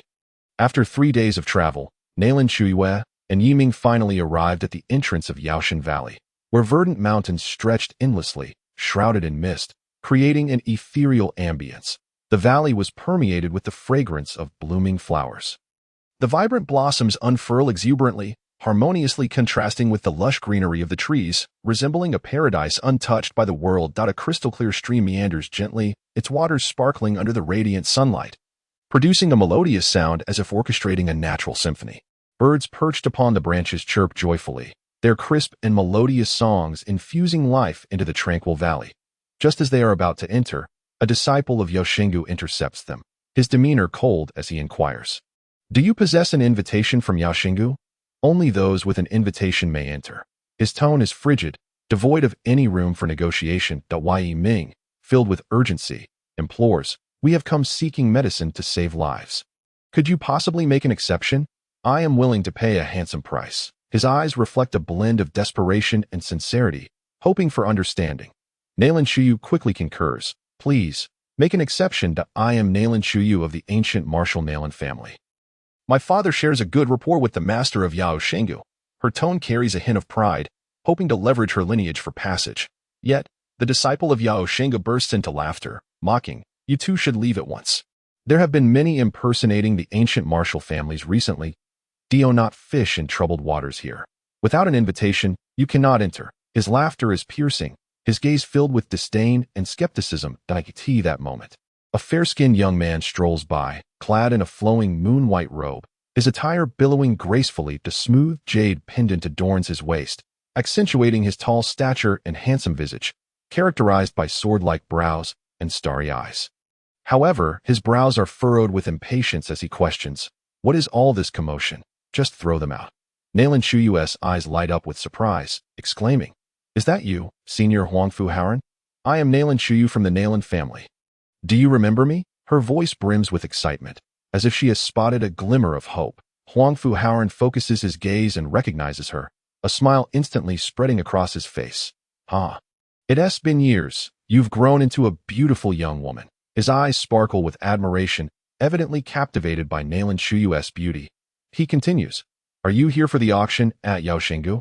If so, I'll take you in." His tone is accommodating, secretly wishing for more time with Nalan Chuyue. In truth, Huangfu Haoran has harbored feelings for her, though he has never expressed them. Nalan Chuyue, filled with joy, asks, "Can you bring my friend in as well?" She gestures towards Yi Ming. Huang Fu Haoran scrutinizes Yi Ming, his eyes brimming with suspicion as he coldly inquires, "Who is he?" His tone is laced with wariness. As though Yi Ming were a rival, Nalan Chuyu replies, "He is my good friend, here to seek medicine from Yao Xinggu." Her eyes convey concern, hoping Huang Fu Haoran would acquiesce. However, witnessing Nalan Chuyu's warmth towards Yi Ming ignites Huang Fu Haoran's jealousy. He assertively declares, "Only you may enter, T cannot. It is already a privilege for you to be allowed inside without an invitation." His tone is unwavering, imbued with an undeniable authority. Nalan Chuyu, feeling conflicted, states, "If he cannot enter, then I shall not go in either." Her eyes are resolute, unwilling to abandon Yi Ming. Huang Fu Haoran stubbornly responds, "I only trust you, not him." His gaze reflects possessiveness, intent on enjoying exclusive time with Nalan Chuyu. Yi Ming observes the situation and calmly states, "It's fine, Nalan Chuyu, you may go in." His voice is steady, though a flicker of displeasure crosses his eyes that he then commands, "Remember to accomplish what you set out to do." Nalan Chuyu nods obediently, having grown accustomed to Yi Ming's occasional authoritative tone to her. His words are directives that must be followed. This, however, infuriates Huang Fu Haoran, who glares at Yi Ming and shouts, "You should speak more respectfully. She is not your servant." His voice is rife with anger, feeling belittled by Yi Ming's demeanor. Yet, Yi Ming coolly replies, "That is how I speak." His eyes betray no fear, maintaining his calm and composure. Nalan Chuyu hastily interjects, "It's all right," attempting to ease the tension and avert conflict. Huang Fu Haoran smirks disdainfully. "Today, I shall teach this arrogant brat a lesson." Chapter 62. Huang Fu Haoran, die. Huang Fu Haoran's eyes suddenly become bloodshot. Jealousy and fury surging like a tidal wave, completely engulfing his reason, that he strides forward with a mighty step, the ground beneath him cracking with a thunderous sound as his formidable spiritual energy erupts from within. Akin to a roaring beast, expressing his inner turmoil. Yi Ming, today shall be your demise. His roar reverberates at the entrance of Yao Xinggu, causing the surrounding air to tremble slightly. Nalan Chuyu's heart clenches painfully at the sight. Her face etched with anxiety. Without a second thought, she rushes forward, her hands flailing in the air in a futile attempt to prevent the impending clash. "Senior Haoran, please stop. Don't act impulsively," she cries out desperately. However, Huang Fu Haoran's speed is like lightning, the gust of wind knocking her off balance, preventing her from getting close. The disciples of Yao Xinggu encircle them, wearing mocking smiles, their eyes filled with contempt. This kid is truly overestimate. A formidable force jolted his arm, leaving it numb. The longsword nearly slipped from his grip. Before he could react, Yi Ming's other hand shot out like lightning, striking his chest. Wow! Huang Fu Haoran spat a mouthful of fresh blood, his body uncontrollably propelled backward. This time, he fell even farther, rolling several times on the ground before finally coming to a stop. Yet, Huang Fu Haoran remained unwilling to concede defeat. He struggled to rise, blood still trickling from the corner of his mouth. His eyes gleaming with madness. "That I have not lost," he shouted, charging once more at Yi Ming. Yi Ming furrowed his brow, a flicker of anger flashing in his eyes. "3 times is enough, since you persist in your folly. Do not blame me." His voice was deep and cold, imbued with an undeniable authority. With a swift motion, Yi Ming's feet barely touched the ground before he appeared before Huang Fu Haoran like a wraith. He raised his right leg high, the wind howling around it, and delivered a devastating kick to Huang Fu Haoran's abdomen. Huang Fu Haoran let out a wretched scream, his body shot forth like a cannonball. The force of the kick was tremendous, and he crashed into a large rock with a resounding thud, shattering it to pieces. His skull struck the stone with a sickening crack, and his brain splattered, causing instant death. The disciples of Yaoshan Valley were left pale with fear, shouting in terror, You actually killed Senior Brother Haoran. Just wait. If you have the guts, don't run." Their voices trembled, filled with fear and rage. Yet they dared not confront Yi Ming directly, quickly retreating to spread the word. Chapter 63. All elders of Yaoshan Valley mobilized. Kill. Nalan Chuyu was taken aback by this sudden turn of events. Her face drained of color, lips quivering slightly. She worriedly said, "What should we do now? Perhaps you should return first. I will plead with the Valley Master of Yaoshan Valley on your behalf. Considering my father's reputation, there might still be a chance for reconciliation." Her eyes brimmed with helplessness, her heart filled with concern for Yi Ming. Yet Yiming shook his head firmly. No, I will speak for myself that I had no intention of taking a life. This was simply an accident. With that, he strode purposefully towards Yaoshan Valley. Nalan Shuyu, resigned, sighed and followed behind him as they approached the entrance of Yaoshan Valley. The disciple who had previously fled reappeared, accompanied by a throng of people. The disciple's face was contorted with rage, eyes wide like brass bells, pointing an accusatory finger at Yiming that it was this beast who killed senior brother Howren. Everyone, attack! Let us avenge our brother. His gaze burned with hatred. As if he wished to devour Yiming whole, that why Yiming hurriedly explained. This is a misunderstanding that I came to Yaoshan Valley seeking herbs for healing, never intending to harm anyone. His tone was earnest, eyes filled with urgency and hope for understanding. Nalan Shuyu chimed in. It truly is a misunderstanding. Everyone, please calm down. Her face was anxious as she waved her hands in an attempt to quell the rising fury. However, the Yaoshan Valley disciple disregarded her pleas, adding fuel to the fire.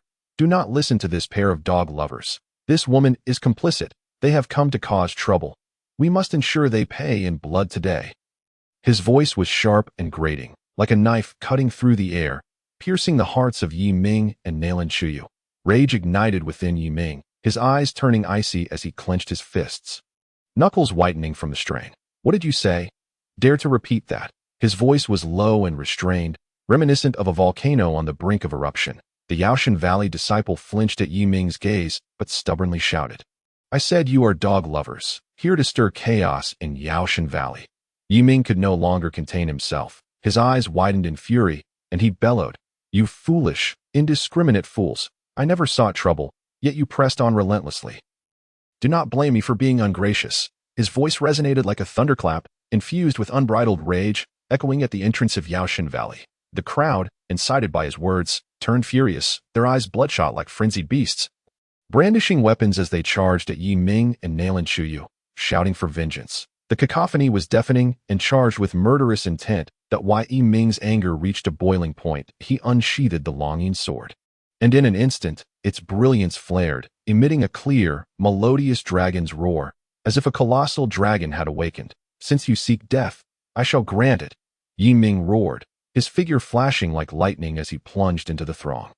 The longing sword in his hand danced with an impenetrable ferocity, each swing leaving trails of crimson in its wake. That Wai Yiming moved like a specter, weaving through the crowd with lethal precision.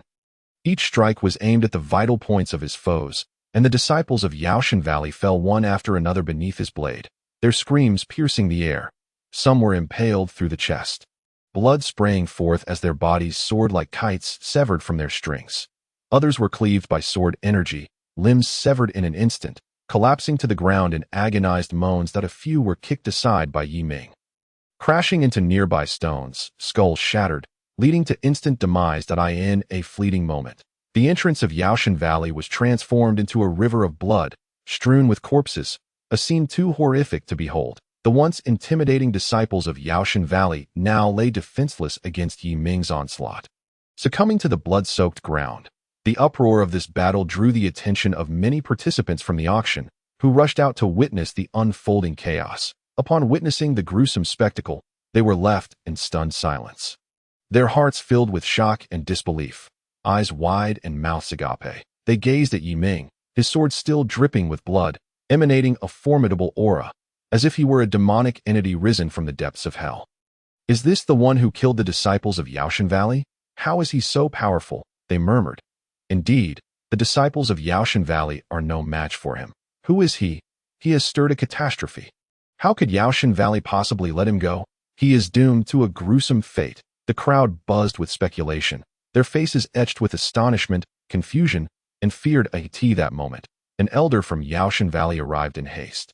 Upon witnessing the carnage, his expression turned ashen, eyes glaring with fury as he pointed at Yiming, demanding, "Why are you so cruel? How dare you create chaos in my Yaoshan Valley and slay so many of our disciples? You are truly audacious. How do you wish to die today? I shall fulfill your request." His voice dripped with rage and authority, as if he wished to rend Yiming limb from limb.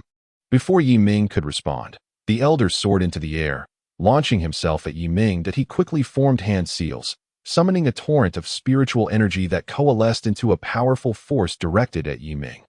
Yiming snorted coldly, a glimmer of disdain flashing in his eyes. Unfazed, he waved the longing sword gently, releasing a wave of sword energy that shot forth like lightning, striking the elder with a resounding impact.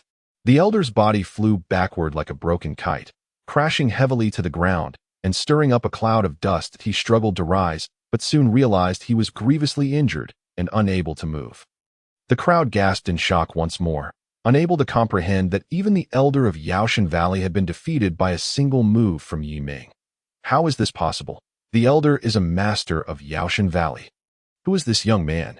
His strength is terrifying, they murmured, their gazes towards Yiming filled with trepidation and awe. Nalan Chiyu stood beside them, scarcely able to believe her eyes. She marveled inwardly. The strength of the Kunlun King has escalated again. He is indeed formidable. As she observed Yiming, a complex expression flickered in her eyes. Upon receiving the news, the remaining elders of Yaoshan Valley rushed to the scene. They beheld the fallen disciples and the injured elder, their fury reaching a boiling point. This brat is too arrogant. How dare he wreak havoc in our Yaoshan Valley? He must pay the price today. Yes, let us all attack. Avenge our fallen disciples. The elders, consumed with rage, unleashed their ultimate techniques, converging upon Yiming. Chapter 64. Young man, do you acknowledge your crimes? Yet Yiming showed no signs of fear. Armed with the longing sword, he weaved through the assault of the elders. As if traversing an uninhabited realm, his swordplay was fierce, each strike brimming with formidable power, leaving the elders defenseless. With a swift turn, Yiming sent out a crescent arc with the longing sword, slicing through the arm of one elder, who let out a pained scream, clutching his severed limb as he collapsed. Seizing the moment, Yiming kicked another elder away, then thrust his sword into the chest of a third elder. After an intense exchange, the elders gradually found themselves outmatched by Yiming. Injuries marred their bodies, expressions of terror etched on their faces. Some elders had broken arms, hanging limply at their sides, while others bore sword wounds staining their garments with crimson. A few elders staggered, barely managing to keep themselves upright. The Grand Elder, sensing the dire situation, acted quickly, activating the Yinshan Grand Formation. In an instant, the entirety of Yaoshan Valley was enveloped in radiant light. As countless beams of spiritual energy burst forth from the formation, launching an assault on Yiming, a formidable force descended, leaving deep craters in its wake. Yiming gazed upon the powerful array before him. A flicker of gravity crossing his eyes, drawing a deep breath, he summoned his spiritual energy, which surged violently within him. The dragon-chanting sword in his grasp radiated with an intense brilliance as he unleashed his ultimate technique. Engaging in a fierce confrontation with the Yunshan Grand Array. In a flash, Yiming darted like lightning between the beams of light, deftly wielding his sword to parry wave after wave of attacks. Each beam that struck the ground erupted in an explosion, creating yet more craters. As he defended himself, he sought out a flaw in the formation, ultimately identifying the core where the spiritual energy converged.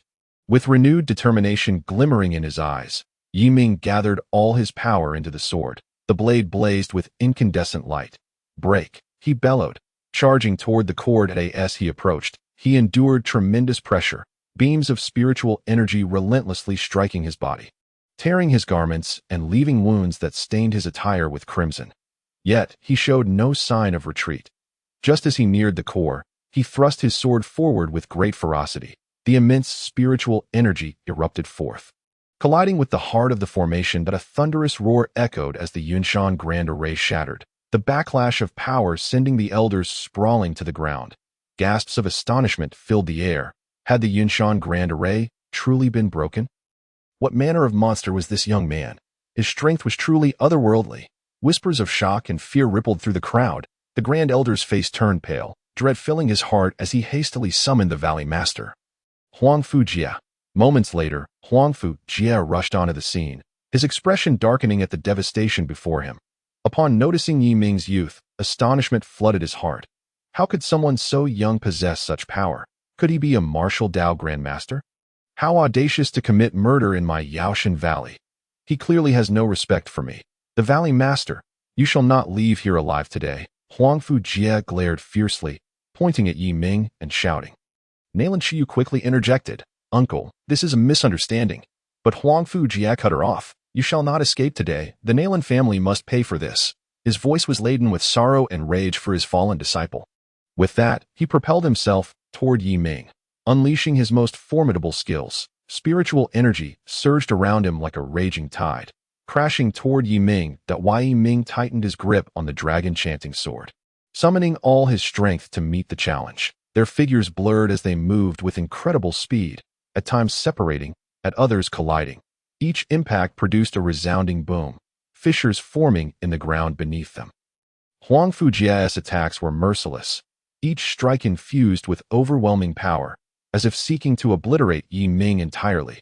His fists descended like cannonballs, but Yi Ming evaded deftly, narrowly avoiding the blows, seizing the moment when Huang Fujia's force began to wane. Yi Ming flicked his wrist, driving the dragon-chanting sword toward his opponent's throat.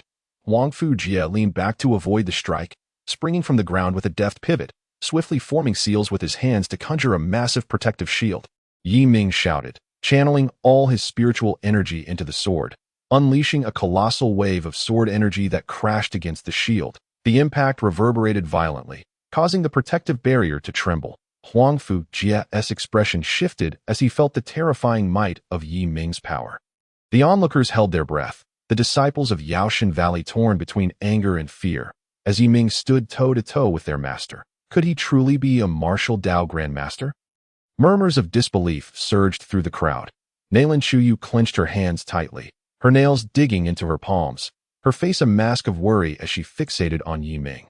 Huang Fujia invoked the divine farmer's herbal art, green light coalescing into creeping vines that surged toward Yi Ming, seeking to ensnare him. In response, Yi Ming unleashed the dragon-chanting sword technique, his strikes gentle yet imbued with tremendous force, severing the endless onslaught of vines. But the attacks seemed unrelenting, and urgency gripped Yi Ming's heart. Channeling his energy to its zenith, he shouted, "Sword breaks the heavens." A massive sword shadow descended with world-shattering force. Huang Fujia hastily fortified his shield, while simultaneously invoking the divine farmer's guard, a golden barrier materializing for defense. The sword shadow collided with the shield, producing a cataclysmic sound as the ground quaked beneath them. Once again, the spectators were astounded. Was this power truly human? The disciples of Yaoshan Valley trembled as Yi Ming summoned a mysterious force, an overwhelming aura that sent shivers through the crowd. Huang Fujia was filled with dread, bracing himself for a desperate defense. Suddenly, a more potent presence surged from the depths of Yaoshan Valley, a figure darting forth like lightning, the valley's ancestor. With a wave of his hand, he repelled both combatants. "Cease at once." His voice resonated like a thunderspell. Yi Ming and Huang Fujia halted, gazing at the ancestor in awe. The ancestor's expression darkened. "Why do you wreak havoc before my gates?" The disciples of Yaoshan Valley stepped forward to recount the events, laying blame squarely on Yi Ming. The ancestor turned his icy gaze upon Yi Ming, icily asking, "Young man, do you understand your crimes?" A murderous intent flickered in his eyes. Chapter 65. The Battle with the Ancestor of Yaoshan Valley, the Mountain Guardian Beast. The crowd attending the Yaoshan Valley auction erupted into chaos. Whispers and discussions filled the air. A middle-aged man clad in resplendent attire furrowed his brow, worry etched across his features. The ancestor of Yaoshan Valley has emerged from seclusion, and no matter how formidable this young man may be, today he likely faces his doom. The foundation of Yaoshan Valley is not something he can easily shake.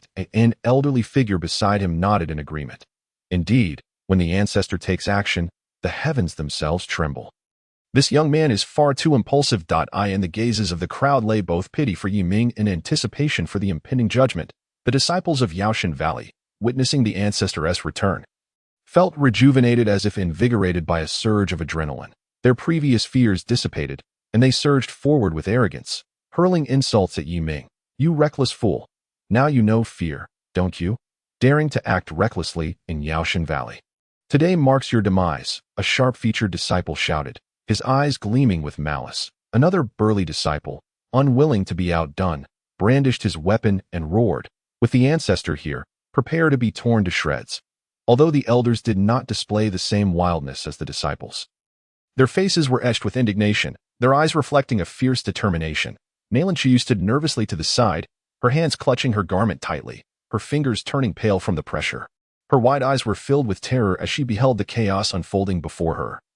her heart racing with fear and helplessness. How could this be happening? Simply seeking medicine. Could Kunlun Wang truly overcome the ancestor of Yaoshan Valley? She glanced anxiously at Yiming, only to be astonished to find him standing there. Calm and collected, as if the turmoil surrounding him held no relevance, Yiming's gaze was resolute and confident, as though he viewed the ancestor of Yaoshan Valley as merely another opponent. With an unflinching demeanor, Yiming regarded the ancestor, his eyes betraying no hint of trepidation, but rather a trace of mockery. You of Yaoshan Valley rely on your numbers to bully the weak. Distorting right and wrong. As the ancestor, you naturally favor your own. To fabricate charges is to find excuses. Words are futile. Let us engage in battle. With that declaration, Yiming's aura intensified dramatically, a surge of powerful energy erupting from within him. The dragon-chanting sword trembled in his grasp, emitting a chorus of dragon roars, as if eager for the imminent clash. Huang Fujie, witnessing Yiming's formidable presence, was taken aback and cried out, "Ancestor, this boy has already surpassed the realm of martial Dao Grandmaster. His strength is unfathomable. You must exercise caution." Gasps of disbelief rippled through the crowd. What? He has surpassed the realm of martial Dao Grandmaster? How is that possible? He appears so young, a young martial artist exclaimed, his voice trembling in astonishment. The surrounding onlookers echoed his disbelief, their expressions filled with shock and fear. Nalan Shuyu was rendered speechless, her mouth agape in incredulity. How could Yiming, of similar age to herself, achieve such an extraordinary level? What trials had he endured? Huang Fujie scoffed, a hint of disdain crossing his face. Interesting, boy. Today, let the ancestor stretch his muscles and bones, so you may learn that Yaoshan Valley is not a place for your recklessness. As soon as the words left his lips, Yiming and the ancestor sprang into action. The ancestor's hands moved with remarkable speed, and the surrounding spiritual energy surged wildly in response. Richwood-type spiritual energy coalesced into shimmering green lights around him, pulsating as if countless lives danced within. With a commanding shout, the ancestor thrust his hands forward, sending forth a colossal green vine that tore through the ground, leaving deep rifts in its path. The very air around them seemed to shatter. Yiming's expression sharpened. He swiftly retreated like a bolt of lightning, simultaneously wielding the dragon-chanting sword to unleash a stream of sword energy aimed at the massive vine. The clash of sword energy and vine produced a thunderous explosion, sending shockwaves that forced those nearby to stagger back. The ancestor's face shifted slightly. He had not anticipated the strength of Yiming's sword energy. Yet, he did not falter. Instead, his fighting spirit ignited. Rapidly forming seals with his hands, he began to chant. Suddenly, the surrounding trees erupted in frenzied growth, their branches twisting and coiling toward Yiming. These branches moved with a life of their own, skillfully evading Yiming's strikes. As they closed in on him, the sense of urgency struck Yiming. He could feel the immense power of the encroaching branches. Taking a deep breath, he channeled all his spiritual energy into the dragon-chanting sword, its blade glowing brilliantly. With a mighty shout, he unleashed the ultimate move of the dragon-chanting sword technique. The shadows of swords danced ominously, severing the branches one by one. Yet, these branches seemed to be inexhaustible, surging forth in relentless waves. A sense of urgency gripped Yiming's heart. He realized that this could not continue indefinitely. The battle must be brought to a swift conclusion. He summoned the mysterious power within him, and a more formidable aura emanated from his being. With a thunderous cry, he declared, "Sword breaks the heavens." A colossal shadow of a sword surged forth from the longing sword, imbued with an earth-shattering momentum aimed directly at the ancestor. The ancestor's countenance shifted dramatically. He sensed the overwhelming might of that strike. Swiftly, he gathered all his spiritual energy, forming a thick, verdant shield before him. The sword's shadow collided violently with the shield, producing a cataclysmic roar that shook the very earth. The shield trembled violently, its brilliance flickering erratically. Just as the onlookers believed the ancestor could not withstand the assault, he suddenly bellowed, and a surge of even greater wood elemental spiritual energy erupted from him, instantly reinforcing his shield. Astonishingly, the sword's shadow was rebuffed. Yiming, taken aback, quickly regained his composure and once more summoned his inner strength, preparing to unleash a more potent attack. At that moment, the ancestor unexpectedly invoked the forbidden technique of Yaoshan Valley. All trees returned to one in an instant. Every tree in the vicinity withered, their life force siphoned away by the ancestor. His power surged dramatically, and Yiming felt the weight of this newfound strength. His heart sinking, however, he did not waver. Instead, it ignited the fire of determination within him. He shouted defiantly and unleashed his most formidable move, Dragon's Roar in the Nine Heavens. The longing sword emitted a deafening dragon's roar, and a massive dragon-shaped sword aura shot forth, brimming with limitless power, charging toward the ancestor. In response, the ancestor unleashed his own ultimate strike, a colossal green beam of light emanating from his hand. Colliding with the dragon-shaped sword aura, boom, a thunderous explosion resonated, causing the entire Yaoshan Valley to tremble violently. The ground beneath them collapsed, and buildings crumbled. The overwhelming shockwave sent everyone sprawling to the ground. As the dust settled, the crowd was astounded to discover that the ancestor had been defeated. His face was pale, a trickle of blood staining his lips, his body swaying precariously. Meanwhile, Yiming stood there, calm and composed. The onlookers gasped in disbelief. Could this truly be the work of a mere human? After this battle, he could ascend to godhood. A martial artist spoke in terror, his voice laced with reverence. The elders of Yaoshan Valley and the Valley Master, Huang Fujie, bowed their heads in silence, their expressions filled with disappointment and dejection. How could we have lost so utterly? An elder lamented, his voice thick with regret. It was my fault. I should not have acted so impulsively and made an enemy of him. Another elder echoed his sentiment, despondent. Huang Fujie felt a profound sense of shame, believing he had betrayed the ancestors of Yaoshan Valley. With resolve, he unsheathed his sword, intending to take his own life. The ancestor, witnessing this, hastily intervened, striking the sword from his hands. We have not yet lost. I still possess a trump card. As long as there remains a glimmer of hope, we must not surrender. Yiming observed all of this and calmly stated, I have no desire to continue this slaughter. If Yaoshan Valley hands over the Tanyu grass, I shall take my leave. The ancestor, hearing this, was filled with a mix of shame and fury. Who do you think you are? You wish to take the Tanyu grass. As long as I breathe, you shall not lay claim to a single herb. Yiming's expression darkened as he coldly replied, Very well, then I shall raze Yaoshan Valley to the ground today. The ancestor erupted in laughter, his voice laced with derision. You are far too arrogant. Do you think that just because you are a martial saint, you are invincible? As he spoke, he began chanting an incantation, his hands weaving intricate seals before unleashing a talisman that soared into the sky and exploded. With a resounding blast, a furious roar erupted from the rear mountains of Yaoshan Valley, shaking the heavens as if to shatter the very world. The eardrums of all present throbbed painfully. Qilin Beast, tear this wretch apart, the ancestor bellowed with fervor. Upon hearing this, the people of Yaoshan Valley were instantly electrified. The legend was indeed true. Yaoshan Valley possessed a guardian beast. They anticipated a thrilling spectacle. Once the Qilin Beast made its move, this young man was undoubtedly doomed. The disciples buzzed with excitement, and the attendees of the auction were equally astonished, never expecting to witness such a spectacular scene. Truly, it was worth the journey. Indeed, the might of the Qilin Beast is beyond compare. I wonder if this young man can withstand it, they murmured. Huang Fujie glanced at the ancestor, who nodded in affirmation, seemingly transmitting confidence in their impending victory. Nalan Qiyu covered her mouth in terror, her eyes wide with disbelief at the unfolding scene. In the blink of an eye, the formidable Qilin Beast charged down from the sky. Its massive form was cloaked in shimmering golden scales that glimmered brilliantly in the sunlight. The colossal horn adorned its head, radiating powerful energy waves. Its eyes burned a fierce crimson, exuding an endless thirst for blood. With each roar, the very air trembled. The Qilin Beast opened its gaping maw, revealing sharp fangs, and lunged at Yiming with reckless abandon. Chapter 66. Subduing the Guardian Beast. Once more, the Cloud Mountain Great Array is activated.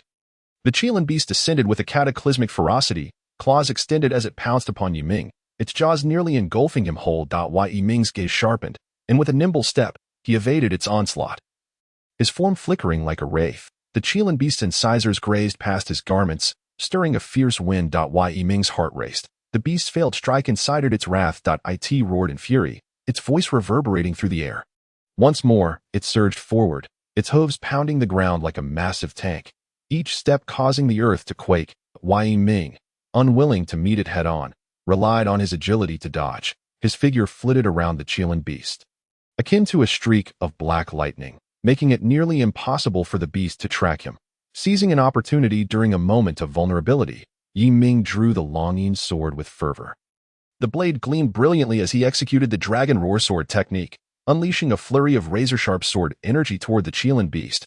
However, the creature's tough hide and resilient scales repelled the assault, producing only sparks upon impact. The ancestor of Yaoshan Valley reveled in Yiming's predicament, a triumphant smile spreading across his face. Ha! At last, this young man understands the magnitude of his folly. The might of the Qilin beast is beyond what he can contend with. The Qilin beast, sensing Yiming's helplessness, seemed to mock him, its laughter dripping with derision. Kid, surrender, accept your demise, and perhaps this divine beast will grant you a complete corpse. The members of Yaoshan Valley, witnessing Yiming's plight, began to taunt him. Humph, he was so arrogant before. Now he knows the true strength of our valley. A sharp-faced disciple sneered, his eyes gleaming with schadenfreude. Indeed, to oppose us at Yaoshan Valley was sheer folly.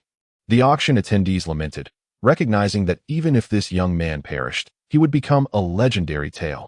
Possessing such strength at such a young age, it was a pity he could not withstand the guardian beast. Nalanxiu, witnessing Yiming's predicament, hastily sent a message to her father, hoping his arrival would quell the tumult. Anxiety consumed her. She could no longer restrain herself. Tears welled in her eyes as she dashed through the crowd. Kneeling before Huangfu Jie and the ancestor, with her hands clasped together and desperation in her gaze, she implored, "Ancestor, Valley Master, I beg you, spare us. This is not our fault. We have been wronged." The ancestor furrowed his brow, coldly inquiring, "Who is this girl?" Huangfu Jie quickly responded, "She is Nalanxiu, the young mistress of the ancient martial Nalan family. Today's calamity in Yaoshan Valley arose from her actions." Upon hearing this, the ancestor's fury ignited, his face darkening with rage. "You wretched girl." He raised his hand and struck Nalanxiu across the face twice, leaving 2 crimson imprints upon her skin, a trickle of blood seeping from her lips. "Take her away. Once that boy is dead, I shall use her head to pay tribute." Realizing that he was no match for the Qilin beast, the attendees of the Yaoshan Valley auction lamented in unison. Indeed, this guardian beast of the town was formidable. Even those at the martial saint level could not prevail against it. What a pity for the young man. The ancient ancestor of Yaoshan Valley remarked to the Valley Master. Huangfu Jie, haha, this lad has finally yielded. This is the consequence of offending our Yaoshan Valley. Huangfu Jie nodded with excitement, exclaiming, "Indeed, Ancestor, your wisdom is unparalleled. At last, our Yaoshan Valley has turned the tide." The Qilin beast widened its eyes and lunged at Yiming once more. Taking a deep breath, Yiming began to invoke the beast mastery technique. His gaze became focused and resolute, murmuring incantations as his hands swiftly formed seals. As he moved, a mysterious power emanated from his hands, enveloping the Qilin beast. The once ferocious look in the beast's eyes gradually faded into a hint of confusion. Its movement slowed, and the previously frenzied attacks began to cease. The creature trembled slightly, as if grappling with a formidable force. Seeing this, Yiming's heart soared with joy. He intensified the power of his beast mastery technique, beads of sweat forming on his forehead while his complexion paled. Yet he gritted his teeth and persevered. At last, the Qilin beast's demeanor softened, and it slowly lay down beside Yiming, gently licking his hand. The audience at the auction was taken aback, their eyes wide and mouths agape. Could it be that the guardian beast of the town was tamed by Yiming? What an eye-opening spectacle this was. The onlookers from Yaoshan Valley also gaped in astonishment, their eyes filled with disbelief. How could this be possible? The guardian beast we took pride in was subdued by him. The Valley Master Huangfu Jie and the ancient ancestor could hardly believe their eyes, especially the ancient ancestor, whose face turned ashen. "You beast, why do you not obey? Instead, you grow close to the enemy. After all these years of nurture from our Yaoshan Valley." Unyielding, the ancient ancestor of Yaoshan Valley recited incantations once more, rapidly forming seals with his hands, then casting a talisman into the air. However, the Qilin beast exhibited no response, remaining quietly beside Yiming as if it had not heard the ancestor's summons. The ancient ancestor, now drenched in sweat, felt his heart sink in despair. How could this be possible? He muttered, filled with hopelessness. The morale of the Yaoshan Valley crowd plummeted. They appeared as wilted flowers, dejected and disheartened. It was over. The guardian beast had been tamed. Our Yaoshan Valley was truly finished. Yiming coldly regarded the ancient ancestor, stating, "You need not waste your efforts. The Qilin beast will no longer heed your commands." He continued nonchalantly, "I offer you one last chance. Surrender the Tongu grass and Nalanxiu. I can overlook today's events." Suddenly, the ancient ancestor of Yaoshan Valley erupted into maniacal laughter, filled with madness and unwillingness. "Brat, do not be arrogant. Do you think this is the ultimate move of Yaoshan Valley?" He turned to Huangfu Jie, commanding, "Activate the Yunshan Grand Formation." His tone was authoritative. Huang Fujie hesitated, saying, "But the Yushan Grand Formation we just activated was also shattered by this boy." "Was it not?" The ancient ancestor smirked cunningly. "That was merely the most basic formation of the Yushan Grand Formation, a mere illusion. Now, let me show you the authentic Yushan Grand Formation with that." The ancient ancestor formed seals with his hands, suddenly shouting as he soared into the air, producing a crystal-clear orb and hurling it into the formation's core that Yi Ming had previously destroyed. "Everyone, assist me in protecting the formation," his voice echoed across the skies of Yaoshan Valley. "Yes, ancestor." The mobile elders and Huang Fujie soared into the skies, positioning themselves around the ancestor.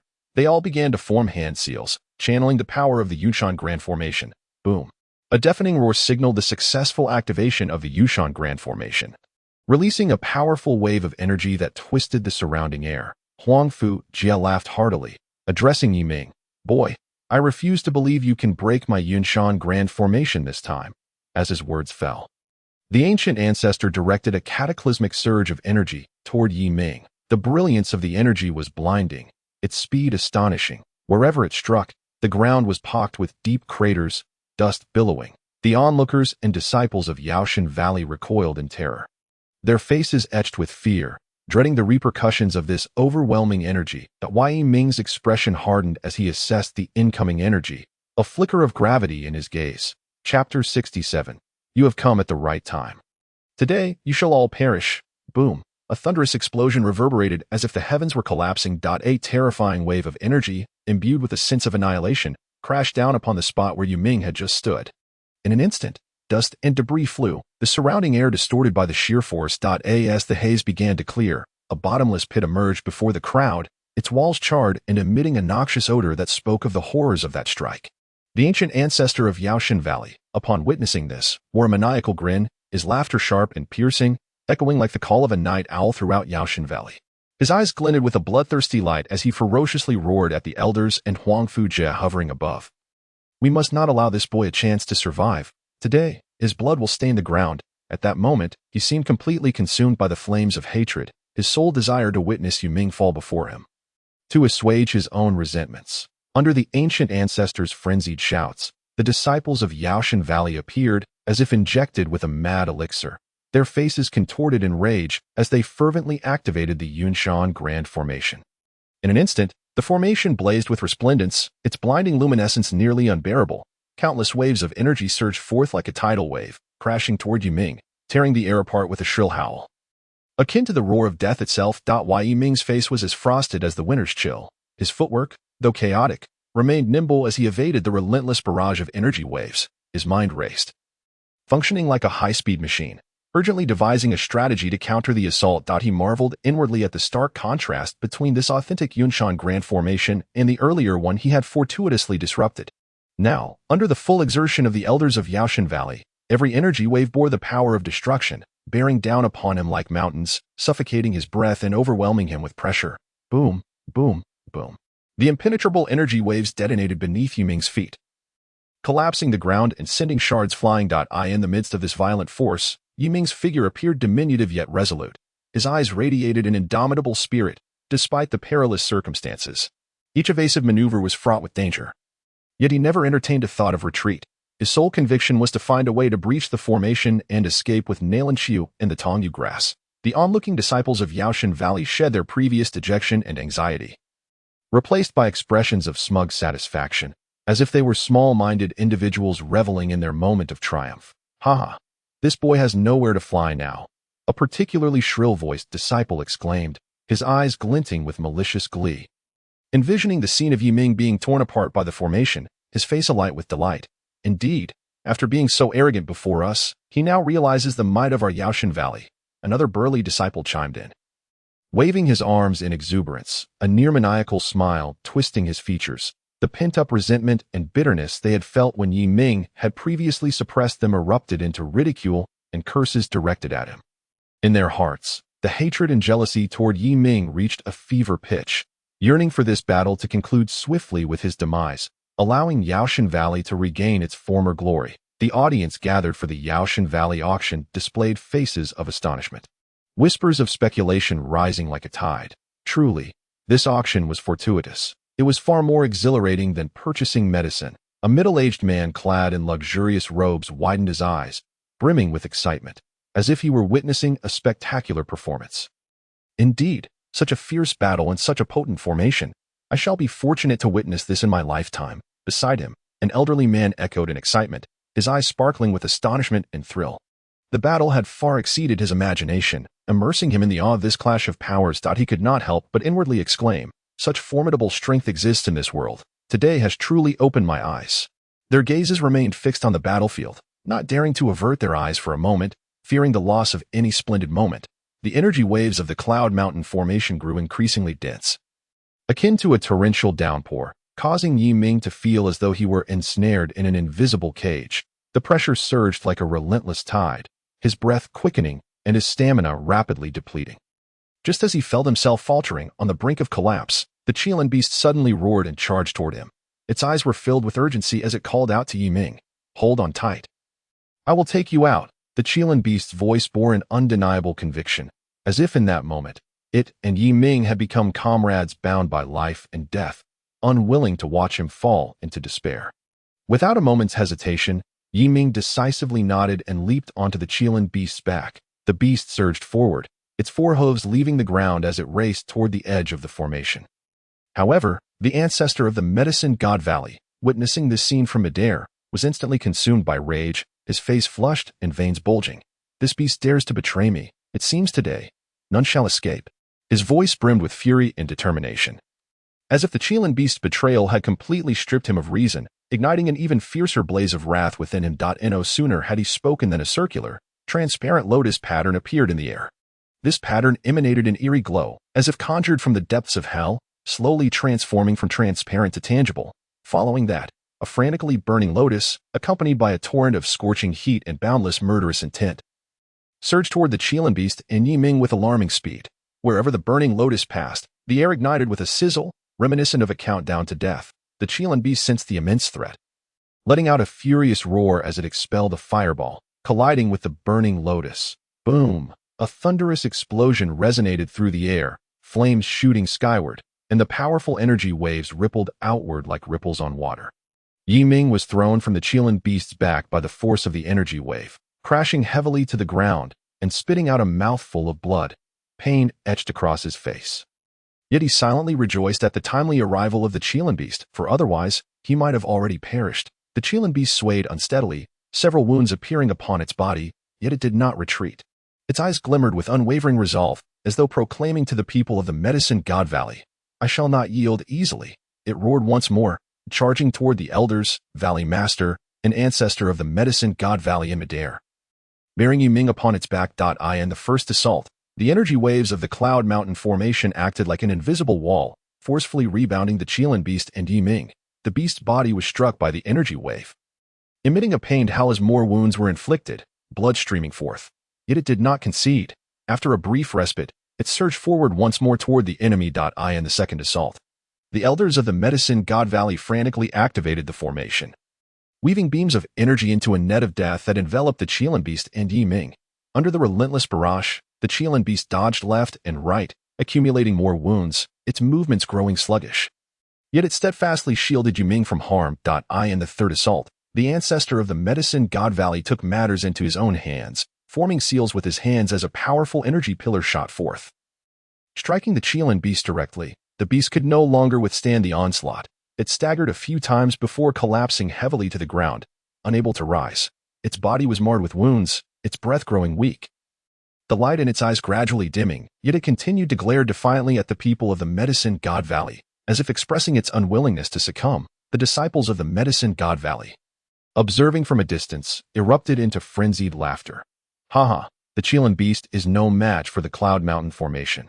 Yi Ming and the Qilin beast shall both perish here today." Their laughter was laced with mockery and triumph. The earlier reverence for the Qilin beast now transformed into derision for its defeat. Their hatred for Yi Ming and the Qilin beast reignited. Witnessing the once mighty creature's downfall brought them immense satisfaction. As if at that moment they had become the masters of the world, the attendees of the Medicine God Valley auction displayed expressions of shock once more. The power of the Cloud Mountain formation is truly terrifying. Even the Qilin beast is not its opponent. Indeed, Yiming is likely doomed. The voices of the crowd were filled with concern and fear, astonished by the ferocity of this battle. As Yiming and the Qilin Beast found themselves so easily overwhelmed by the onslaught of the Cloud Mountain formation, their hearts swelled with apprehension for Yiming's fate, while simultaneously gaining a newfound understanding of the strength of the Medicine God Valley, silently marveling. The foundation of the Medicine God Valley is indeed profound. This battle may well become a legendary tale. The elders of the Medicine God Valley laughed maniacally in midair. Haha, this lad and the Qilin Beast have finally been defeated by us. Let us see how he boasts now. Their laughter resonated with the joy of victory and scorn for Yiming. The long-suppressed fury within them had finally found release, and witnessing the plight of Yiming and the Qilin Beast brought them immense satisfaction. As if the humiliation they had previously endured was washed away in that moment, their faces radiated smug smiles, as if proclaiming to the world, the Medicine God Valley is invincible. The Valley Master, Huang Fujie, secretly marveled. The true Cloud Mountain formation is indeed formidable beyond measure. Observing the scene before him, a hint of pride crept onto his face that in his eyes. Victory was already assured. Yiming and the Qilin Beast would become the sacrifices of this battle. Preserving the dignity and glory of the Medicine God Valley, the ancestor of the Medicine God Valley squinted coldly at Yiming, his eyes glinting with a chilling light. At this moment, he was filled with the thrill of revenge, eagerly anticipating Yiming's demise, as if only then could his inner fury be quelled. Just then, Nailin Ing of the ancient martial family burst in with a throng of followers. Upon witnessing the scene before them, Nailin Ing and the others were utterly shocked. What has transpired? Nailin Ing's expression darkened, his eyes brimming with astonishment and concern. Daughter, where are you? His voice trembled with anxiety, his mind consumed with thoughts of his daughter.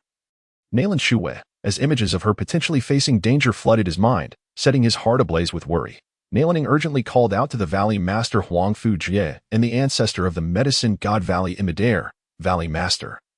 Ancestor, where is my daughter? Is she safe? His voice was laden with urgency and concern. At this moment, his daughter's safety was all that mattered. Everything else was insignificant. Upon hearing this, the ancestor of the Medicine God Valley's expression darkened further, and he roared madly. You've arrived just in time. Today, you shall all die, and let you taste the might of my Medicine God Valley's Cloud Mountain formation. His voice was steeped in murderous intent, as if he wished to unleash all his fury upon Nailin Ing and his companions. As his words fell, the energy of the Cloud Mountain formation surged once more, seemingly gathering strength for the impending onslaught. Chapter 68. The sword breaks the sky. Kill. Nailin Ing's eyes turned bloodshot, veins bulging as if two flames of fury burned within him. He thrust his finger toward Huang Fujie, his voice trembling with indignation. What is the meaning of this? The ancient martial Nailin family has always maintained good relations with the Medicine God Valley. Why do you seek to annihilate us? His chest heaved violently, each word seeming to be forced out through clenched teeth. The tumult of anger and confusion within him threatening to engulf him. The companions who had come with Nailin Ing bore expressions of bewilderment and shock. They exchanged glances, their eyes filled with incomprehension. What on earth is happening? We have always kept to ourselves. How did we suddenly become enemies? One young warrior murmured softly, worry etched across his face, his hand instinctively tightening around his weapon, prepared to confront any impending danger. The onlooking disciples of the Medicine God Valley erupted into a frenzy of mocking laughter. Ha ha. The ancient martial Nailin family has brought this upon themselves. A disciple with a sharp face jumped up and shouted. His smile contorted and sinister, while his eyes sparkled with malicious glee. Particularly, the daughter of Nailin Ing was nothing but a shameless harlot. How dare she even ask? Another burly disciple joined in the mockery, his voice shrill and grating, each word like a dagger, piercing the hearts of Nailin Ing and others. At that moment, their resentment and jealousy towards the Nailin family erupted completely. The awe they once held had vanished without a trace, and they were now solely focused on humiliating and ridiculing one another. The attendees of the Yaoshan Valley auction displayed shock, whispering amongst themselves. Were these two ancient martial families about to engage in a fierce battle? A middle-aged woman, clad in opulent attire, widened her eyes in disbelief, instinctively covering her mouth, as if unable to fathom the events about to unfold. Indeed, it was astonishing. What was supposed to be merely an auction had transformed into a life-and-death confrontation between families. An elderly man nearby echoed her astonishment, his expression filled with concern and curiosity, his heart racing at this unexpected turn of events, his gaze fixated on the battlefield, fearful of missing any thrilling moment. The ancestral figure of Yaoshan Valley, hovering in midair, spat disdainfully upon hearing Nailin Ying's inquiry, his face etched with contempt. Humph. If it weren't for your daughter Nalan Chuao being a withered flower, how could my Yaoshan Valley suffer such calamity? His voice was cold and venomous, each word laced with frost, sending chills down spines. The lord of Yaoshan Valley, Huang Fujia, angrily pointed at Yiming, shouting, "Blame him. Your daughter brought this brat into Yaoshan Valley. And he indiscriminately slaughtered many of our disciples. Today, do not blame my Yaoshan Valley for being merciless." His face contorted with rage, eyes gleaming with hatred, as if Yiming were his sworn enemy. Neilaning and the others followed Huang Fujia's pointing finger, gazing at Yiming. There stood Yiming, tall and handsome, with sword-like brows and starry eyes, exuding an innate aura of heroism. His gaze was resolute and confident. Despite being in a dire situation, he remained calm and composed. Was this the young man who had caused such an uproar? He appeared so youthful. How could he possess such formidable strength to create this terrifying scene? Neilaning felt a flicker of doubt within, scrutinizing Yiming in search of answers. Sensing their gazes, Yiming stepped forward and bowed respectfully to Neilan and the others, his demeanor earnest and sincere. "Senior, please do not believe the fabrications of Yaoshan Valley. They have inverted right and wrong, blurring the lines of truth and falsehood. Nalan Chuao is my friend. She was captured by Yaoshan Valley. And they even spoke of beheading her to appease the spirits of their fallen disciples." Yiming's voice was firm and compelling, each word imbued with sincerity. "Regardless of the circumstances, I will rescue her." Determination radiated from his eyes. As if nothing could thwart him. Why Yiming's heartfelt words and the venomous remarks from Yaoshan Valley regarding his daughter incited outrage among Neilaning and the others. Looking at Yiming, Neilaning felt a surge of admiration. At this juncture, regardless of the outcome, we have been forced to this point. The ancient martial Neilan family is not a soft persimmon to be squeezed. This young brother exhibits such spirit. Why should my Neilan family cower? If it is battle we seek, then let it be. His voice resonated with grandeur and resolve, as if declaring to Yaoshan Valley that they would never back down. In response, Yiming nodded slightly, stating, "Then I shall ask you, seniors, to hold back the ancestral figures of Yaoshan Valley while I break the formation." His voice brimmed with confidence, as if shattering the formation was merely a trivial task for him. Upon hearing this, Neilaning and the others were taken aback, their gazes toward Yiming filled with astonishment and respect. Such audacity at such a young age, to force Yaoshan Valley into such a predicament. His strength must be formidable indeed. Neilaning privately marveled, a hint of gratification gleaming in his eyes, as if witnessing the dawn of victory. He nodded in agreement, tacitly accepting Yiming's request. Just then, the Yushan formation erupted once more, countless attacks raining down upon Neilaning and Yiming like a torrential storm. These assaults carried immense power, tearing through the air with a sharp howling sound. Neilan Ying's expression shifted. He inhaled deeply and shouted, "North Dipper 7 Stars Formation, form up." His voice echoed across the battlefield with authority. Neilan and his companions swiftly took action, positioning themselves in 7 distinct directions. In an instant, the North Dipper 7 Stars Formation surged with brilliance, powerful energy radiating from the formation. Waves of attacks not only repelled the assaults from Yaoshan Valley's Yunshan Formation but also had the strength to counterattack the figures hovering above. The ancestral figure of Yaoshan Valley, witnessing this scene, instantly turned pale, his eyes filled with shock. He had not anticipated the North Dipper 7 Stars Formation wielding such power. He marveled inwardly, having thought he could easily crush the Neilan family, only to discover they had such a trump card. The onlooking disciples of Yaoshan Valley were equally astonished. This ancient martial Neilan family truly possessed some strength, capable of withstanding the assaults of the Yunshan Formation. A disciple exclaimed in disbelief, "Indeed, it appears we underestimated them before." Another disciple chimed in, their previous disdain for the Neilan family evaporating, replaced by a hint of fear and concern. The attendees of the Yaoshan Valley auction displayed shock once more. Both ancient martial families had unveiled their trump cards. Today was indeed an eye-opener. A martial artist exclaimed excitedly, his face alight with enthusiasm. "Truly, such a spectacular battle may be rare to witness again in the future," remarked another onlooker, their eyes glued to the battlefield, captivated by the thrilling spectacle. The ancestral figure of Yaoshan Valley regarded the North Dipper 7 Stars Formation, his expression dark as water. "Neilan, well done. Your Neilan family's North Dipper 7 Stars Formation possesses some strength, but that is all it is." He coldly remarked, his voice laced with disdain.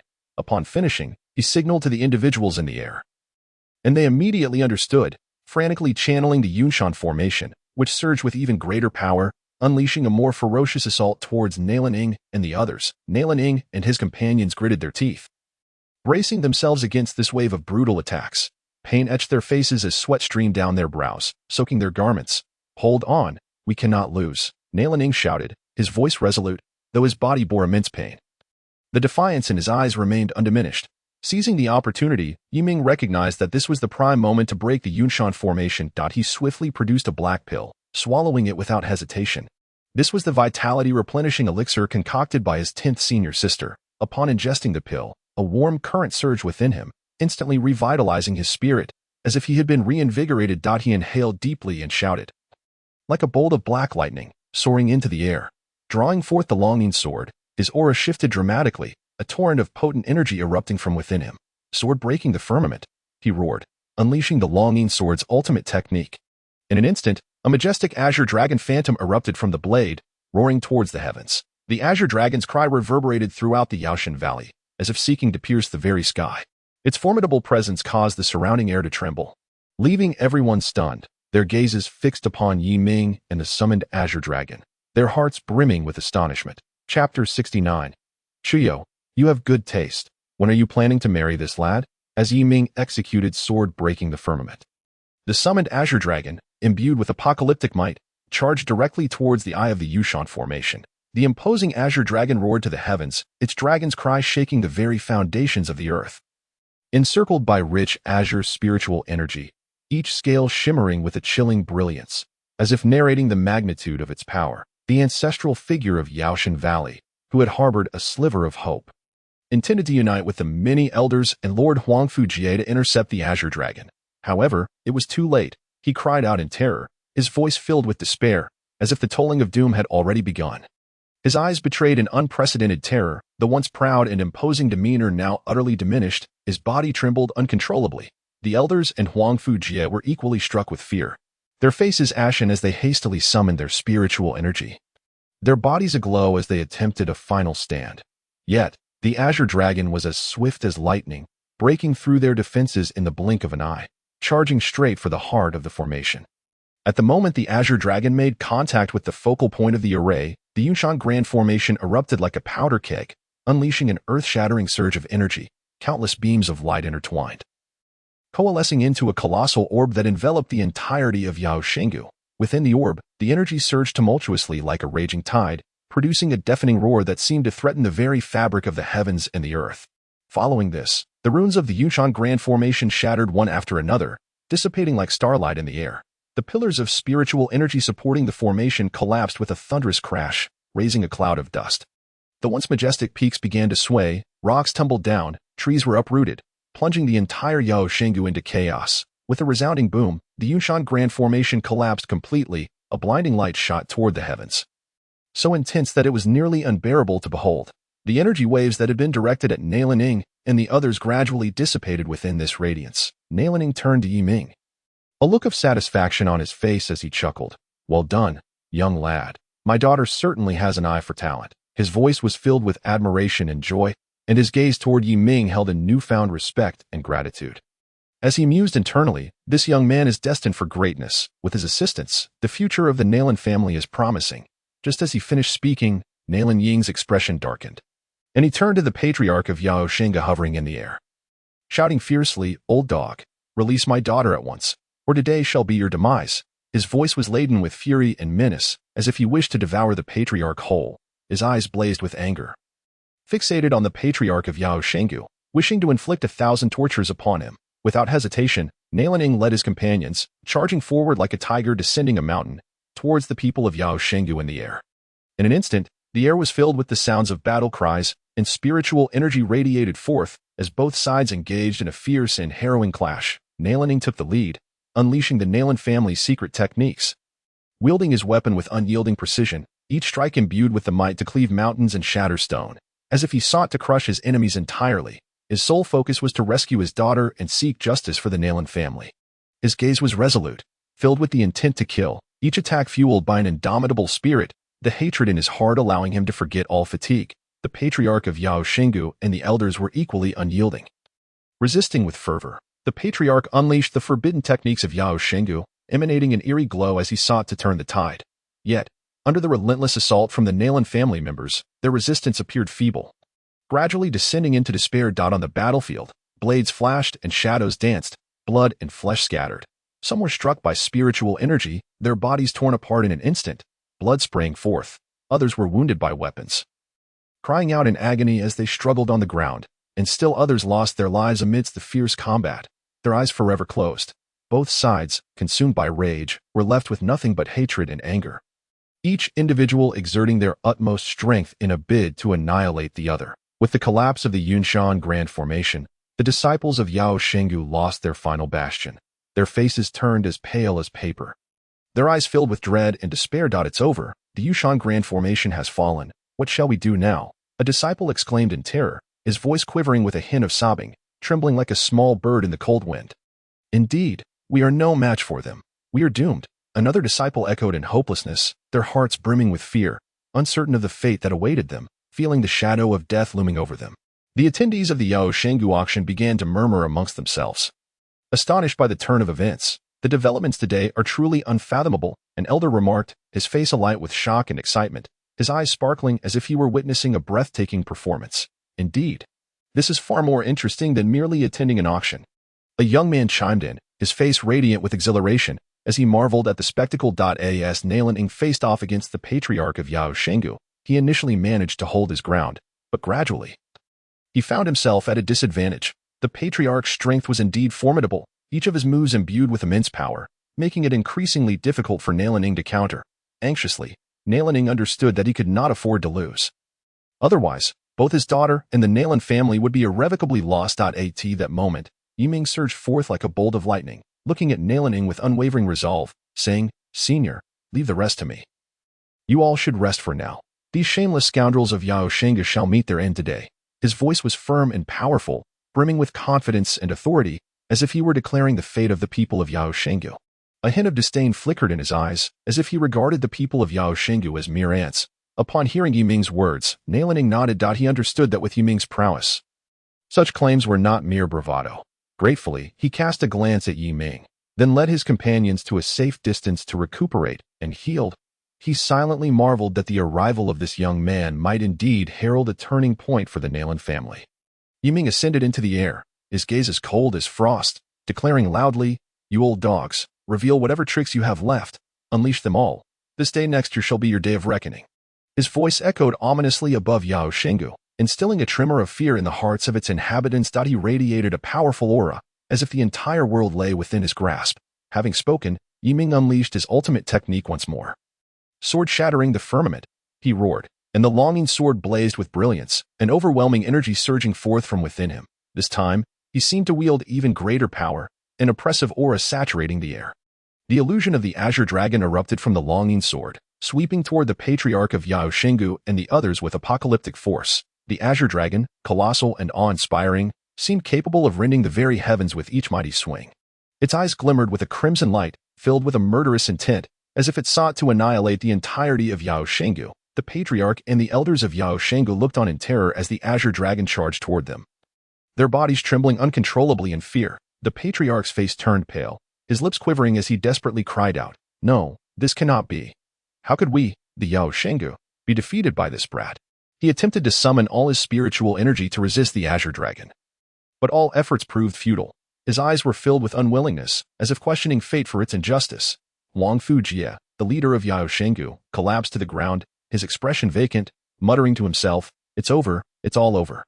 His voice was heavy with despair, as if all hope had been extinguished. The elders also displayed expressions of hopelessness, some tightly shutting their eyes, awaiting death, others frantically wielding their weapons, making a final stand. Their hearts were consumed by fear and regret, lamenting their past opposition to Yiming. In an instant, the Azure Dragon's might erupted, and under its overwhelming force, the patriarch, the leader, and the elders of Yao Shenggu were obliterated, leaving only a cloud of dust in their wake. Their bodies were instantaneously reduced to dust under the Azure Dragon's assault, as if they had never existed in this world. The disciples of Yao Shenggu, witnessing this, turned pale with fright, kneeling to the ground and begging for mercy. "Young Master Yi, spare us. We shall never dare oppose you again." One disciple cried out, his voice trembling with fear and despair, his forehead striking the ground with a loud thud. "Indeed, young Master Yi, we are willing to serve you." Another disciple echoed, filled with trepidation, desperately hoping to save their lives, fully aware that their fates were now entirely in Yiming's hands. The attendees of the Yao Shenggu auction stood in stunned silence, unable to comprehend the scene before them. The patriarch of Yao Shengu, the leader, and the elders, just like that, gone, a warrior exclaimed in disbelief, his face a mask of shock and fear. His eyes wide as if struggling to accept the reality of what he had just witnessed. The prowess of Yi Ming is truly terrifying. The onlookers expressed their astonishment, their hearts brimming with reverence as they gained a newfound understanding of Yi Ming's strength. They speculated amongst themselves about the origins of this remarkable individual, who could so effortlessly annihilate the core forces of the Medicine God Valley. Neilanning and the others stood in shock. Their gazes fixed upon Yi Ming, their eyes filled with awe and admiration. How could someone so young possess such formidable power? Neilanning mused inwardly, a smile creeping onto his face as thoughts of marrying his daughter to Yi Ming began to take root. If he could successfully wed his daughter to him, it would provide the Neilan family with an immense advantage. He envisioned the Neilan family stepping into a glorious future with Yi Ming's assistance. And his smile grew ever more pronounced. Why Yi Ming, with an air of dominance, inquired of the disciples of the Medicine God Valley, "Where is Neilan Chuao? Release her at once, if she is even a hair's breadth harmed. I shall reduce the Medicine God Valley to rubble today." His voice was icy and authoritative, filled with a menacing weight that sent a shiver through the disciples. A flicker of urgency shone in his eyes. After all, Neilan Chuyao's entanglement with the Medicine God Valley was due to him, and he could not allow her to suffer any harm. One kneeling disciple of the Medicine God Valley hurriedly replied, trembling, "Miss Neilan Chuao is safe and sound, please rest assured." His voice quivered as he dared not lift his gaze to meet Yi Ming's, fearful of inciting the wrath of this formidable presence. He understood well that should Yi Ming's fury erupt, the Medicine God Valley would cease to exist. Before long, Neilan Chuao appeared before the crowd. Upon seeing Yi Ming, a glimmer of surprise flashed in her eyes, and she rushed towards him with exuberance, exclaiming, "Kunlun. No, young Master Yi, have you truly defeated the elder of the Medicine God Valley?" Her voice was filled with joy and disbelief, as if she could scarcely fathom the reality of the situation. Her face radiated happiness, tears glistening in her eyes, a mixture of delight for Yi Ming's victory and relief for her own safety. Yi Ming nodded, and then gestured towards Neilanning and the others, saying, "Do you see who that is? Father." Neilan Chuyao gasped, and instantly leapt into Neilan Ying's embrace. "My daughter, thank goodness you are unharmed." Neilanning held his daughter tightly, tears shimmering in his eyes as his worries dissolved. His voice brimmed with affection, as if in that moment he possessed the entire world. Yi Ming addressed Neilanning, "Senior, now that this matter is settled, how do you propose we handle the remaining disciples of the Medicine God Valley?" Upon hearing this, the disciples immediately prostrated themselves in fervent supplication. They proclaimed to Yi Ming, "From this day forth, we shall follow young Master Yi as our leader. You shall be the master of the Medicine God Valley." Their hearts were filled with trepidation and reverence, hoping desperately for Yi Ming's mercy. They understood that only by submitting to Yi Ming could they preserve their lives and the remnants of the Medicine God Valley. Neilanning further urged Yi Ming, "The Medicine God Valley possesses abundant resources and boasts an array of rare herbs. Taking over the valley would yield immense benefits." His voice was laced with temptation, attempting to persuade Yi Ming to assume control of the Medicine God Valley. He knew well that the resources of the Medicine God Valley represented a tremendous fortune for both the Neilan family and Yi Ming. Yi Ming nodded, declaring, "Then I shall spare your lives. However, should you continue your nefarious deeds and commit heinous acts, the fate of the ancestors of the Medicine God Valley shall be yours." His voice was filled with authority, leaving no room for defiance. A glimmer of warning shone in his eyes, as if to convey to the disciples of the Medicine God Valley that his tolerance had its limits. The disciples knelt in submission, nodding vigorously, their hearts filled with the relief of having escaped calamity. They silently vowed to obey Yi Ming's commands henceforth, never daring to defy him again. They were acutely aware that Yi Ming's strength and authority were beyond challenge. Only by being compliant could they continue to exist in this world. Yi Ming then addressed the attendees of the auction. "I sincerely apologize for the events that transpired today at the Medicine God Valley. If you wish to continue participating in the auction, we shall proceed shortly, with all medicines offered at a 30% discount." His voice was imbued with sincerity, showcasing his generosity. He hoped to alleviate the impact that the chaos had wrought upon everyone. Following his words, the attendees of the auction erupted in joy. "Young Master Yi is truly magnanimous. Indeed, not only is he powerful, but he is also incredibly generous." They praised Yi Ming repeatedly, their hearts filled with delight and gratitude. Though the auction had faced turbulence, it had ultimately yielded even greater rewards. Neilanning stroked his beard, growing increasingly fond of Yi Ming. He then leaned towards his daughter and whispered, "Chuao, you have an excellent eye. When do you plan to marry this young man? Your father will arrange it." A sly smile crept across his face, Chapter 70. I believe there is no day better than today. Let us celebrate this evening. Upon hearing her father's words, Nalan Chuao's delicate ears flushed to deep crimson, resembling ripe cherries. Her heart began to race uncontrollably, flustered like a startled fawn, through the harrowing battle at the Medicine God Valley.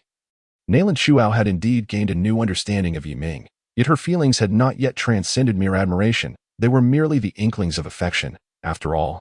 Which woman could remain unmoved by a young man of such exceptional talent and striking appearance? Nalan Chuao stole a glance at Yiming, who was conversing with others nearby. His stature was tall and imposing, exuding an extraordinary aura, his every gesture radiating elegance. Her cheeks flushed slightly, and she playfully chided her father. Father, he and I are merely friends. Do not meddle in matters of romance. If you were to overhear, I would be utterly embarrassed. Her voice was soft and sweet, tinged with shyness and innocence. Upon hearing his daughter's words, Nalan Ning burst into hearty laughter, his jovial chuckles echoing through the air. He patted his thigh, exclaiming, I knew you would be shy. Friends, indeed. I know you harbor feelings for him. Fear not. I shall be the one to break that glass wall. This young man is exceptionally talented, and I genuinely approve of him. With that, he made as if to approach Yiming.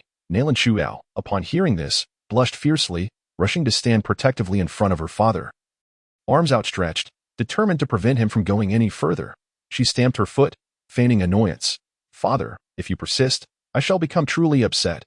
Nalan Ing looked at his daughter in this state, shaking his head in resignation. And relented. At that moment, Yiming approached them with a smile, his steps light and cheerful. He looked at Nalan Chuao with concern, asking, Miss Nalan, how are you? Are you injured? I truly apologize for the troubles caused by the Medicine God Valley. In the future, should the Nalan family require any herbs, please feel free to come to the Medicine God Valley. Do not hesitate. His tone was gentle and resolute, radiating a sense of comforting strength. As soon as he finished speaking, Nalan Ing gave Yiming a hearty pat on the shoulder, warmly declaring, Young man, you truly possess a sense of loyalty. The evening is drawing near. Why don't we gather together to celebrate? Enjoy some food and drink. His eyes sparkled with admiration and enthusiasm. Without hesitation, Yiming nodded in agreement, a sincere smile gracing his face. Nalan Chuao watched from the side, feeling an unbidden warmth rising in her cheeks. Her gaze unconsciously lingered on Yiming before quickly darting away. She was perplexed by her own reactions. Every time she laid eyes on Yiming, her heart would inexplicably race. Why Yiming turned to the disciples of the Medicine God Valley, instructing, Please wrap up the finest Tongyu grass for me. A glimmer of hope and satisfaction flickered in his eyes. This was the very purpose of his visit to the Medicine God Valley.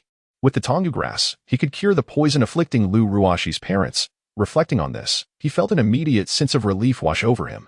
Despite the trials faced at the Medicine God Valley, he had ultimately achieved his objective. Moreover, the Medicine God Valley was now firmly under his control. Should the 10th senior sister require any herbs in the future, she could freely obtain them from the Medicine God Valley.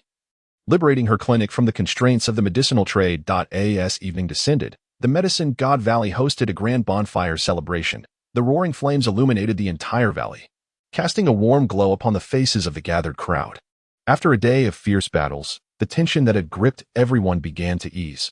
Participants of the auction indulged freely in food and drink, laughter and merriment echoing throughout the valley. Nalan Ing and the others enthusiastically drew Yiming into their revelry, sharing drinks, feasting, and boasting. Why Yiming, you truly opened our eyes today. Your every move was simply breathtaking. A young member of the Nalan family spoke with a face full of admiration, his eyes sparkling with reverence. Indeed, I have never witnessed such a spectacular battle in my life. Another person echoed his sentiment, excitement radiating from his beaming smile. Wai Yiming waved his hand with a smile, humbly replying, You flatter me. It was merely a stroke of luck. His smile was warm and modest, enveloping those around him in a refreshing breeze. Meanwhile, Nalan Chuao joined the others in toasting, lifting her cup and downing it in one gulp. Her demeanor both carefree and generous, devoid of any hesitation. Come, let us all drink together. Her voice rang out, clear and vibrant, brimming with vitality. The surrounding men, inspired by her spirit, eagerly raised their cups in response. After several rounds of drinks, many of the men found themselves incapacitated by her prowess. This Nalan girl, appearing so delicate, possesses an impressive capacity for alcohol. One man, his face flushed and slightly intoxicated, exclaimed, his eyes wide with surprise and admiration. Indeed, she is a true heroine, rivaling any man. Another chimed in, expressing deep admiration for Nalan Chuyao's drinking ability and forthrightness. As the drinking progressed, Nalan Ying's face flushed with color, a glimmer of mischief in his eyes. Seizing the moment, he inquired of Yi Ming, "What do you think of my daughter?" His voice carried a hint of anticipation. Fixated intently on Yi Ming. Yi Ming, momentarily taken aback, revealed a sincere smile as he responded. "Your daughter is exceptional." His gaze conveyed acknowledgement and respect. Nalan Ying, unsatisfied, pressed further. "Do you find my daughter beautiful?" His eyes sparkled with expectation, as if awaiting the perfect answer. Without hesitation, Yi Ming affirmed, "Your daughter is indeed beautiful." His tone was resolute and strong, devoid of any doubt. Nalan Ying's heart soared, his smile growing ever brighter. He continued, "Do you believe my daughter would make a good wife?" His eyes gleamed with excitement, as if envisioning his daughter's blissful future. Yi Ming laughed heartily, a blush gracing his cheeks, and declared, "Absolutely. Any man who marries Nalan Shuyao will be blessed for a lifetime." His voice was filled with sincerity and certainty. As soon as the words left his lips, Nalan Ying leaped to his feet, his eyes sparkling with excitement as he eagerly asked Yi Ming, "When will you marry my daughter? I believe there is no better day than today. Let us celebrate tonight." His tone was filled with urgency and anticipation, as if he had long awaited this moment. Chapter 71. Chuao, who is this person you bring, daring to slay the warriors of the Nalan family? Yi Ming was immersed in the lively atmosphere of the bonfire party, slightly intoxicated. Upon hearing Nalan Ying's suggestion of a wedding that very evening, his mind went blank, and he stood frozen in place. As if ensnared by a spell, in an instant, he regained his composure, only to realize he had unwittingly stepped into an awkward conversational trap set by Nalan Ying. He abruptly stood up, his movements too hasty, causing his nearby cup to topple and spill wine everywhere. His eyes sharpened like those of a hawk, fixating intently on Nalan Ying, exuding an overwhelming aura akin to an erupting volcano, instilling a chilling sense of pressure. Nalan Ying, caught off guard by this formidable presence, instinctively retreated several steps, astonished to discover that the usually gentle and humble Yi Ming possessed such an intimidating force. That moment, Nalan Chuao rushed over like a whirlwind. Having overheard their conversation from a distance, she felt a wave of dread wash over her. The very situation she feared had come to pass. Frustration welled up within her. How could her father be so indiscreet? She knew all too well that if her father realized Yi Ming was the king of Kunlun, he would never broach the subject of marriage so casually. "Young Master Yi, please forgive my father. He has had too much to drink and speaks without thinking." Nalan Chuao urgently interjected, her voice tinged with anxiety and regret, her cheeks flushed with embarrassment. Nalan Ying, however, was displeased, vehemently retorting, "I am not drunk. I am simply asking you, do you truly not like this fellow?" His voice echoed by the bonfire, drawing the attention of those nearby. "Father, please stop. I did not mean that at all." Nalan Chuyao's frustration led her to stomp her foot, her face a canvas of crimson and pale hues, wishing she could vanish into the ground at that moment. The awkwardness of the situation left her utterly mortified. Those attending the auction at Yaoshan Valley, like sharks sensing blood, quickly gathered around. Among the crowd, a curious middle-aged man with a sharp face exclaimed, "What is happening here? Is the Nalan family seeking a groom?" Nearby, an elder stroked his beard thoughtfully and remarked, "Who knows? However, this Yi Ming appears quite talented. He seems well matched with the Nalan girl." The crowd exchanged murmurs, their eyes darting between Yi Ming, Nalan Shuyao, and Nalan Ying, each silently speculating on the unfolding drama. With many eagerly anticipating even more sensational developments, the disciples of Yaoshan Valley also gathered, whispering among themselves, "This young master, Yi possesses remarkable strength. If he were to become a son-in-law of the Nalan family, Yaoshan Valley would grow even more formidable." A young disciple spoke with wide-eyed admiration. "Indeed, yet judging by young Master Ye's reaction, he seems rather reluctant." Another disciple chimed in, his expression one of confusion, casting curious glances at Yi Ming. Fascinated by this youth who had so suddenly disrupted their gathering, Yi Ming took a deep breath and resolutely addressed Nalan Ying, "Senior, I must implore you not to meddle in matters of the heart. Nalan Chuao is indeed wonderful, but I am already betrothed." His voice was firm and unwavering, each word resonating like a hammer striking the hearts of both Nalan Ying and Nalan Chuao. With that, Yi Ming turned and strode away, his silhouette radiating determination. Nalan Ying stood there, stunned, as if all strength had been drained from him. After a long pause, he murmured, "How could this be? It should not be like this." His face was etched with disbelief, his heart heavy with disappointment. Upon hearing Yi Ming's words, Nalan Chuao felt as though she had been struck by a heavy blow, an overwhelming sense of anguish enveloping her. Though she understood she might not be worthy of Yi Ming, Hearing that he already had a fiancé, he stirred feelings of resentment within her. Tears threatened to spill from her eyes as she fought to hold them back. Her heart a tumultuous blend of disappointment and a touch of unwillingness. As the crowd witnessed Yiming's departure, they too felt the mood shift, gradually dispersing with a sense of disinterest. What had once been a lively bonfire party had now turned subtly awkward due to this unexpected turn of events. The following morning, sunlight bathed Yaoshan Valley in a golden hue, casting a shimmering veil over the entire gorge. Those who had participated in the auction gradually departed with their coveted herbs. Yiming had also settled the relevant matters with the disciples of Yaoshan Valley. Preparing to return to Hang City, just as he was about to bid farewell to Neilan and his daughter, Neilan Shuao approached him with red-rimmed eyes. Upon seeing her swollen eyes, Yiming assumed she was still troubled by the events of the previous night and was about to offer an apology. However, Neilan Shuao spoke first, her voice choked with emotion. The Neilan family is in turmoil. My mother has been captured by my uncle's family, and her fate is uncertain. Her voice trembled with a sob. Her eyes filled with urgency and fear, her hands unconsciously twisting the hem of her garment. My father received a message this morning and hastily left with his men, leaving me here in Yaoshan Valley for my safety. Upon hearing this, Yiming's heart tightened. He knew he could not abandon Neilan Shuao. Had it not been for her message summoning her father to Yaoshan Valley, he would never have so easily dismantled the Yinshan Great Formation. And the Neilan family might not have faced this internal strife. He had to assist her. Yiming spoke with unwavering determination. Do not fear. As long as I am here, your mother will be safe. And the internal conflict within the Neilan family is not to be feared. His gaze conveyed confidence and resolve, as if promising Neilan Shuao that everything would turn out well. Neilan Shuao looked at Yiming in astonishment, exclaiming, King of Kunlun, are you truly speaking from the heart?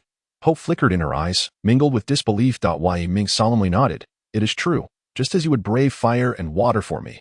I, Yiming, would do the same for the Neilan family. Without hesitation, a warm current surged within Neilan Shuao, and she nodded with joy, her heart swelling with emotion, a renewed sense of hope igniting in her eyes. Before long, Yiming and Neilan Shuao arrived at the Neilan family castle. They found the grand entrance shattered by brute force, splintered wood scattered about, as if telling the tale of a fierce conflict that had recently unfolded. In the distance, the sounds of intense fighting could be heard. Neilan Shuao turned her gaze towards the sound, her complexion instantly paling to an ashen hue. On the battlefield, the glint of blades flashed ominously amidst the cacophony of battle cries that reverberated through the air. Neilan wielded his broadsword with formidable strength, each strike infused with immense power. Yet the enemy surged forth like an unrelenting tide, gradually overwhelming him. His visage was etched with anger and anxiety, sweat trickling down his cheeks, his mind consumed by a singular thought, to rescue his wife and quell this internal strife. Neilan Chong, how dare you conspire against me, your elder brother, and the patriarch of the Neilan clan? Have I ever wronged you? Neilan bellowed at the frail-looking scholar, his voice saturated with indignation and confusion, his eyes reddening with fury. My dear elder brother, you have not wronged me, but the position of clan leader is reserved for those of capable merit. You, a man of brawn with a mind so simple, are hardly worthy of such an honor, Neilan Chong retorted with a sneer, his eyes brimming with disdain and ambition, a mocking smile curling upon his lips. As soon as he finished speaking, he waved his hand, and a throng of followers surged forward like ravenous wolves, lunging at Neilan and his companions. Kunlun Wang, I implore you, save my father and the others. There on the brink of collapse, Neilan Shuao, with tears glistening like dew on a pear blossom, looked pleadingly at Yiming, her hands gripping his sleeve tightly. Yiming nodded without a moment's hesitation, drawing forth the longing sword. It shimmered with a cold light under the sun, as if anticipating the imminent clash. Grasping Neilan Shuao's hand, he darted into the fray like a streak of black lightning. Yiming swung the longing sword, each strike resonating with the power to cleave mountains and shatter stones, causing foes to fall like autumn leaves. His gaze was icy, reminiscent of the Grim Reaper's arrival, each movement exuding decisiveness and ferocity as he navigated through the crowd, conjuring a tempest of bloodshed. In an instant, the heads of half the attackers tumbled to the ground, severed limbs scattered about, the earth soaked in crimson. Other warriors looked on in horror, their eyes wide with fear and despair, unable to fathom the terrifying prowess of this suddenly appeared youth. They instinctively retreated, creating a significant distance, some even collapsing in weakness. Yiming and Neilan Shuao stood merely 3 feet before Neilan Chong. Shock washed over Neilan Chong's face as he gazed at Yiming and Neilan Shuao, his earlier smugness evaporating, replaced by dread and rage. He stumbled backward, voice trembling as he queried Nalan Chiu, who have you brought that dares to slay members of the Nalan clan? Do you realize the grave sin you have committed? At that moment, his heart was not only filled with anger but also an overwhelming fear of the unknown. Uncertain of the true capabilities of this unexpected youth, his hands trembling involuntarily, beads of sweat forming on his brow. Chapter 72. To harbor feelings for one's sister-in-law is truly shameless. Upon seeing the sudden arrival of Yi Ming and Nalan Chuyu, Nalan Ing and the others, previously weary and despondent, were instantly invigorated with excitement. In a state of frenzied urgency, Nalan Ing shouted towards Nalan Chuyu, "What are you doing here? Did I not instruct you to stay away? It is dangerous here." His voice was laced with anxiety and concern for his daughter's safety. Nalan Chuyu gently indicated Yu Ming beside her, her tone resolute as she declared, "With Yu Ming here, there is no need to fear. I trust him." Her eyes radiated determination and faith, as if Yu Ming were her unwavering anchor amidst the storm. Turning her gaze towards Nalan Chong, her eyes filled with anger and urgency, she demanded, "Uncle, what have you done to my mother? Release her at once. If anything happens to her, I will ensure your entire family meets a dreadful end." Her voice rang out clear and powerful, echoing through the scene. Seeing her defiance, Nalan Chang steadied himself, slowly producing a folding fan. Fanning himself leisurely in an attempt to mask his inner turmoil, he regarded Nalan Ing and Nalan Chuyu with indignation. Suddenly erupting, "Nalan Ing, from childhood until now, you have always been inferior to me. Your knowledge pales in comparison, your martial skills fall short, and you are neither as handsome nor as refined as I am. By what right do you assume the mantle of leader of the Nalan clan? I refuse to accept it. Ask yourself, has the Nalan clan thrived under your leadership these years?" His voice sharpened with rage. Each word a dagger aimed directly at Nalan Ying's heart. Nalan Ying felt as though he had been choked, speechless. Slowly, he lifted his gaze to meet that of Nalan Chong, the brother he had grown up with. A tumult of emotions surged within him, leaving him feeling somewhat ashamed. Indeed, under his stewardship, the Nalan clan had shown signs of decline. He opened his mouth to refute, yet his throat felt constricted, ultimately saying nothing. For he understood the undeniable truth. He had no desire to make excuses. Nalan Chuyu, witnessing her father's silence, felt a surge of rage well up within her. With eyes wide and fierce, she confronted Nalan Chong. "Uncle, what do you mean by such words? The tradition of the Nalan clan has always been for the eldest to inherit the family business. Is this your justification for instigating internal strife today?" Her cheeks flushed with anger, her body trembling slightly. Behind Nalan Chong, a lean warrior scoffed, muttering under his breath, "Indeed, Nalan Ing has achieved little these years. Perhaps it would be better to let Nalan Chong take the lead." He had long felt there was no future under Nalan Ying's leadership, and witnessing the current situation, he eagerly anticipated Nalan Chong's ascendance, hoping to bask in the glory. Another burly warrior echoed, "Yes, under him. We have lived no better life. It's high time for a change." He shook his head in discontent, recalling the myriad grievances of serving under Nalan Ing, further solidifying his support for Nalan Chong. Nalan Chong's emotions intensified, his eyes reddening as he proclaimed, "Chiu, what do you know? I have no desire for the position of clan leader. The one I cherish most in this life is your mother." Situ Wan Qing. The revelation struck like a thunderclap, leaving all present in stunned silence, eyes wide with disbelief. Yi Ming's heart raced at this unexpected turn of events, instinctively tightening his grip on the longing sword, which trembled slightly as if bracing for action. His gaze swept the surroundings, ever vigilant for any sudden developments. The warriors behind Nalan Chong erupted in uproar. The sharp-featured warrior's eyes bulged in astonishment, exclaiming, "Could it be that he is driven by passion for a beauty? How utterly fascinating!" His face was alight with excitement, envisioning various dramatic scenarios in his mind. Another warrior stifled laughter, whispering, "It seems Nalan Ing has been cuckolded. This family feud is becoming increasingly intriguing." But he chuckled quietly, glancing around to catch every detail, eager for what might unfold next. Meanwhile, the warriors aligned with Nalan Ing glared furiously at Nalan Chong, disdain evident in their eyes. A bearded warrior shouted, "You shameless wretch! To harbor feelings for your own sister-in-law is truly despicable." His face flushed crimson, anger raging within him like a wildfire, unable to comprehend Nalan Chong's audacity. Another young warrior, equally incensed, pointed at Nalan Chong, rebuking him. "We once considered you a brother. How could you commit such an act? You are no better than a beast." His hand trembled with rage, eager to confront Nalan Chong and avenge his elder brother's honor. Nalan Ing, consumed by fury, veins bulging on his forehead, pointed his sword directly at Nalan Chong, his voice hoarse with rage. "You beast! What did you just say? Your most cherished is Situ Wanqing. Do you not realize she is your sister-in-law?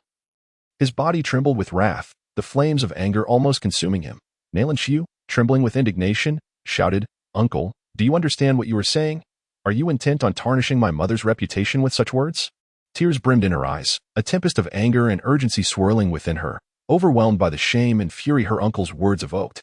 Yet Nailan Chong, as if liberated from a long-held secret, only laughed maniacally. Reputation? In my eyes, such matters are insignificant. I have loved her for a lifetime. Why should she marry you? Nailan Ing. His gaze was wild, revealing a madness and obsession that had been suppressed for years. Now erupting uncontrollably, Nailan Chong gestured towards Nailan Ing and continued, "Since childhood, Sima Wanqing and I have been inseparable companions. We grew up together, and we have long since pledged our lives to one another. Why is it that the one she ultimately marries is you? After all these years, have you ever considered our feelings?" As Nailan Chong's words fell, the onlookers were once again taken aback that a martial artist following Nailan Chong wore a sympathetic expression and murmured, "How pitiful he is. The one he has loved his entire life has been taken from him. It is no wonder he feels this way." Reflecting on Nailan Chong's plight, he could not help but feel a sense of empathy. Growing more discontented with Nailan Ing, another martial artist, indignant, exclaimed, "Indeed, Nailan Ing has acted most unscrupulously. He has seized another's beloved and yet occupies the position of clan leader without taking action. As he spoke, he shot a fierce glare at Nailan Ing, fully aligning himself with Nailan Chong's cause. Though the martial artists behind Nailan Ing were astounded, they still defended him. An older warrior furrowed his brow and stated, "Regardless of the circumstances, since Sima Wanqing has married, she ought to uphold her duties as a wife. Such chaotic affairs cannot be tolerated." His demeanor was grave, believing that actions contravening moral principles should not be allowed. Another younger warrior concurred, precisely that no matter what, Nailan Chong should not instigate internal strife. This is utterly excessive. He crossed his arms, his gaze resolute as he stood beside Nailan Ing, prepared to fight for his elder brother at any moment. Nailan Chuyao, her eyes reddened, angrily confronted Nailan Chong. "How shameless you are. What you say is complete nonsense." Her voice trembled with a hint of tears, filled with a fierce desire to protect her mother's reputation and her fury towards her uncle. Nailan Ing could no longer restrain himself and charged at Nailan Chong with his great sword raised. Just as Yiming was about to step forward to assist, Nailan Ing bellowed, "No one is to intervene today. This is a personal grudge between him and me. Very well, you all shall not move either." Nailan Chong shouted vehemently, "Today, I shall flay this so-called elder brother alive to relieve the hatred that has festered in my heart for so many years." In an instant, Nailan Ing and Nailan Chong were locked in combat. Nailan Ing roared, swinging his great sword with each strike imbued with tremendous force, as if intending to unleash all the pent-up frustration and fury of the years. "Nailan Chong, your actions today are utterly intolerable." He gritted his teeth, his eyes blazing with rage. Nailan Chong was equally unyielding, unfurling his folding fan, which transformed into a sharp blade that deftly parried Nailan Ying's attacks. "Intolerable? You have stolen my beloved. That is what is truly intolerable," he retorted, his voice booming with madness. The two exchanged blows, their weapons clashing in a dazzling display. Nailan Ing executed a horizontal slash, the wind from his blade howling. Nailan Chong sidestepped, countering with a strike aimed at Nailan Ying's wrist. Nailan Ing quickly withdrew his hand, retaliating with another strike directed at Nailan Chong's throat. Nailan Chong hastily blocked with his fan, the immense force pushing him back several paces. "Oh, you think you can defeat me?" Nailan Ing sneered. "After all these years, you remain so naive. Then let us see." Nailan Chong's eyes narrowed as he unleashed a peculiar martial technique, his figure darting like a specter around Nailan Ing, the fan searching for any flaws. Seeing this, Nailan Ing dared not underestimate his opponent. He focused intently, employing the Nailan family's ancestral knife technique, each strike lethal, resulting in a fierce standoff between the two. Nailan Chuyao watched with a heavy heart, tears brimming in her eyes. "Father, please be safe," she silently prayed, her hands clenched tightly, nails digging into her palms. The many martial artists present rallied for their respective champions.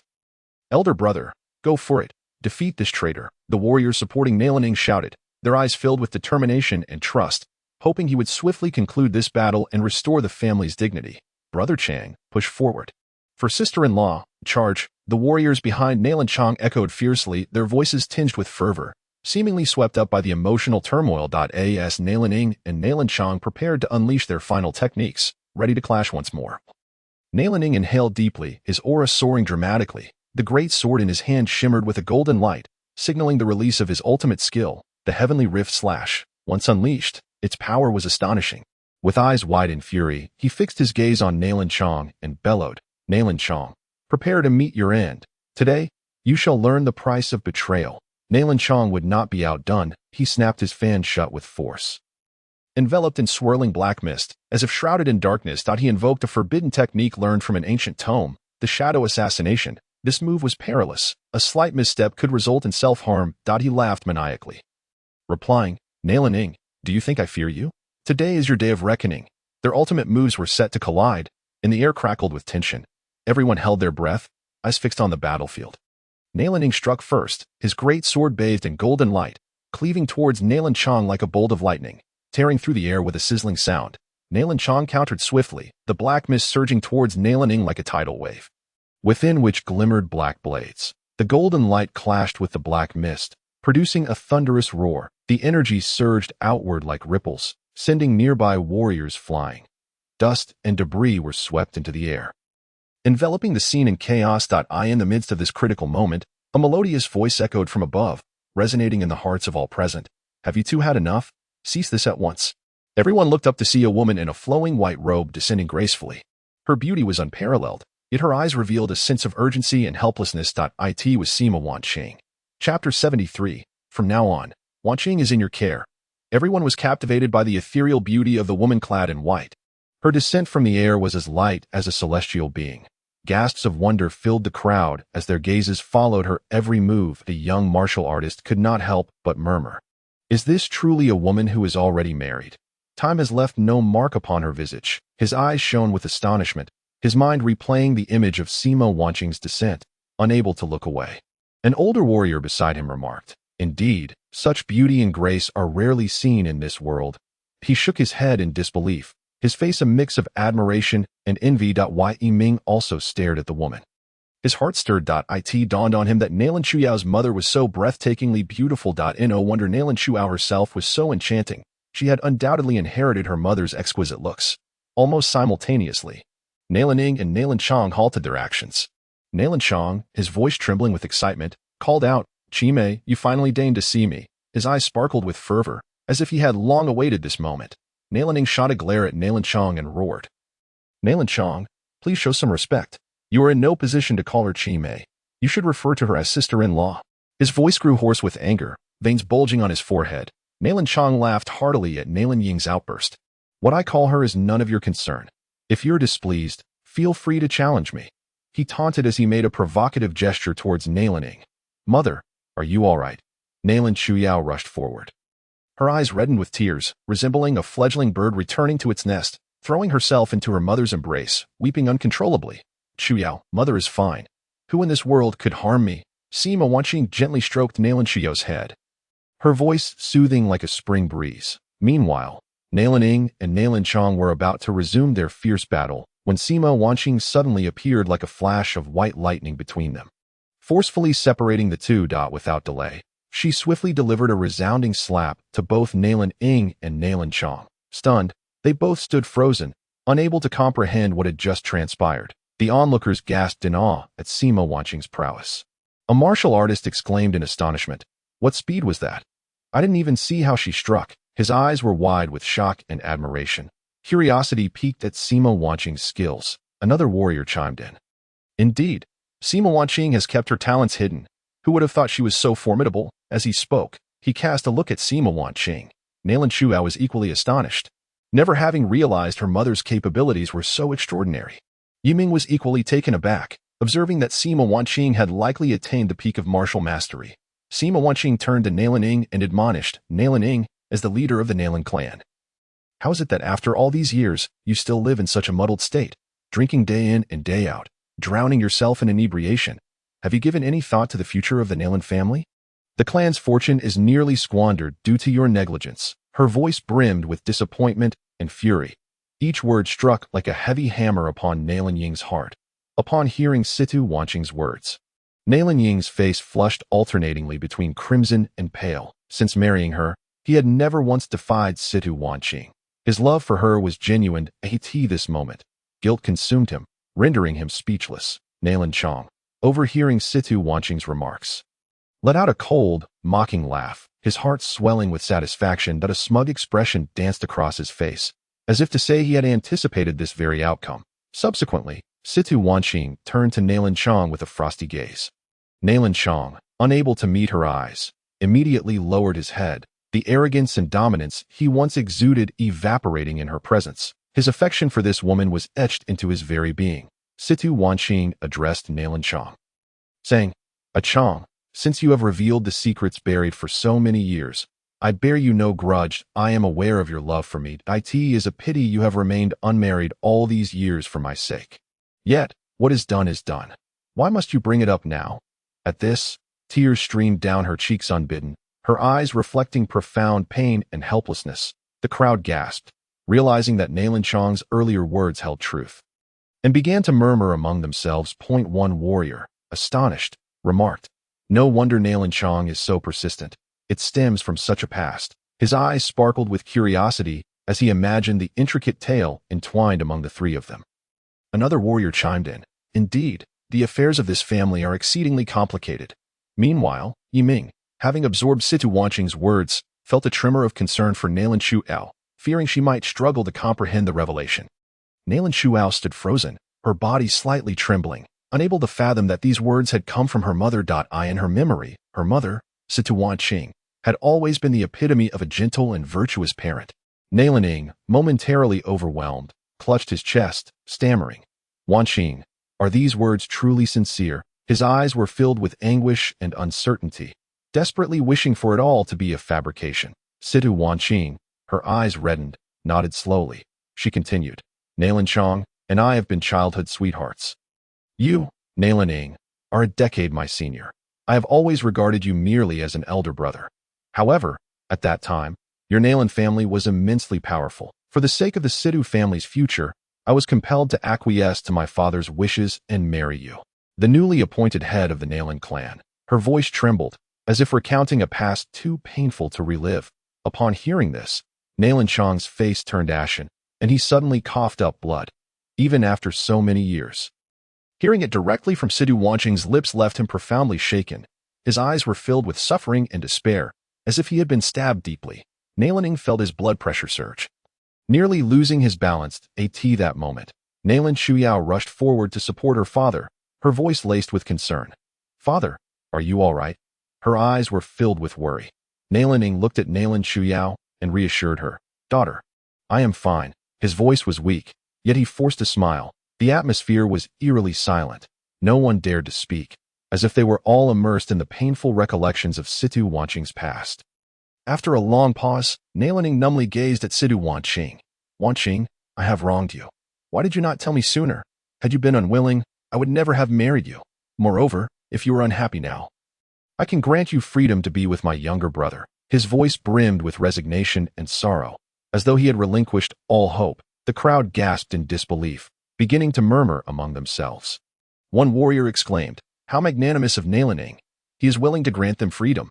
His eyes were filled with confusion, unable to comprehend Nailan Ying's actions. Another warrior agreed, saying, Indeed, such generosity is rare. Yiming too found Nailan Ying's words bewildering, and no matter the circumstance, could one truly cast aside their own wife? Nailan Chong, upon hearing Nailan Ying's declaration, looked eagerly towards Situ Wanqing, wondering if, after 20 long years, love was finally within reach. His eyes sparkled with hope, his heart brimming with anticipation. Suddenly, an eerie laughter pierced the air. Nailan Ing, do you take me for an object?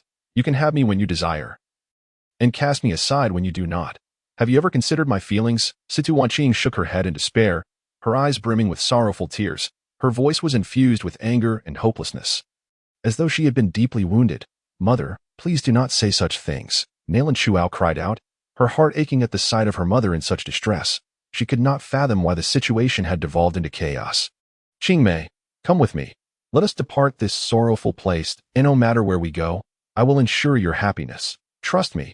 Nailan Chong gazed at his beloved, feeling as though his heart were being cleaved in two.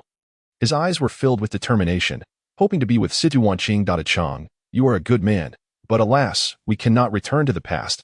Take care of yourself from now on, will you? Situ Wanqing smiled gently at Nailan Chong. A smile that could captivate the world, yet it was tinged with helplessness and sadness. No, Chimei, do not leave me. Nalanchong felt as if he had plummeted from paradise to the depths of despair. After waiting for over 20 years, he was on the brink of obtaining happiness, yet at this critical moment, she had chosen to reject him. His eyes were filled with anguish and despair, as if the world had crumbled around him. Nalanchong's eyes reddened, and he let out a desperate roar that reverberated throughout the gathering. Suddenly, without warning, Nalanchong launched a lethal strike at Nalan, his eyes alight with madness and desperation. The fan in his hand sliced toward Nalan with lethal precision, his movement swift and ruthless, as if he intended to unleash all his pain and fury in that singular blow. Nalan, whether by design or mere chance, did not evade Nalanchong's onslaught. The fan pierced his chest. Father! Nalan Chuyao's anguished scream shattered the air, her voice heart-wrenching. Situ Wanqing covered her mouth in disbelief. Tears cascaded at this moment. Nalan Chu was oblivious to everything else. In her heart, Nalan was her one and only father. The actions of her mother filled her with immense confusion and rage. Chu, Nalanchong is indeed your father, Situ Wanqing uttered, her eyes brimming with tears, her voice trembling and fragmented. Before I was engaged to Nalan, I had already begun a relationship with Nalanchong. Yet at that time, I was unaware that I was carrying you. She understood that she had to voice these words today. This secret had weighed heavily on her heart for many years. And now it was finally unveiled, leading to an irreparable tragedy. The crowd began to murmur amongst themselves. A young warrior widened his eyes in shock and exclaimed, "This is utterly chaotic. How many secrets does this family conceal?" His gaze was filled with curiosity and astonishment, as his mind raced to comprehend the intricate web of relationships. An elder warrior shook his head and sighed. Indeed, who could have anticipated such a turn of events? However, Nalan Ying's death is truly unjust. The green hat he wore shines with a vivid hue. His face was etched with emotion, lamenting the sudden revelation. Wei Ming listened quietly to Situ Wanqing's words. Feeling a deep sense of melancholy. In this world, all beings suffer.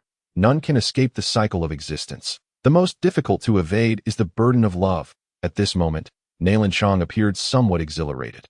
Astonished and disheartened, he was thrilled to discover that this niece, whom he had watched grow up, was indeed his own flesh and blood. He was astonished that he was only learning this now. Had he known sooner, he might have fulfilled his responsibilities as a father, even if just once. Yet he was disheartened that his own daughter was poised to take his life. A tumult of emotion surged within Nalanchong. The bittersweet flavors of life had been tasted in a single day. He was uncertain whether fate had been kind or cruel to him. Nalanchong smiled at Situ Wanqing and laughed heartily.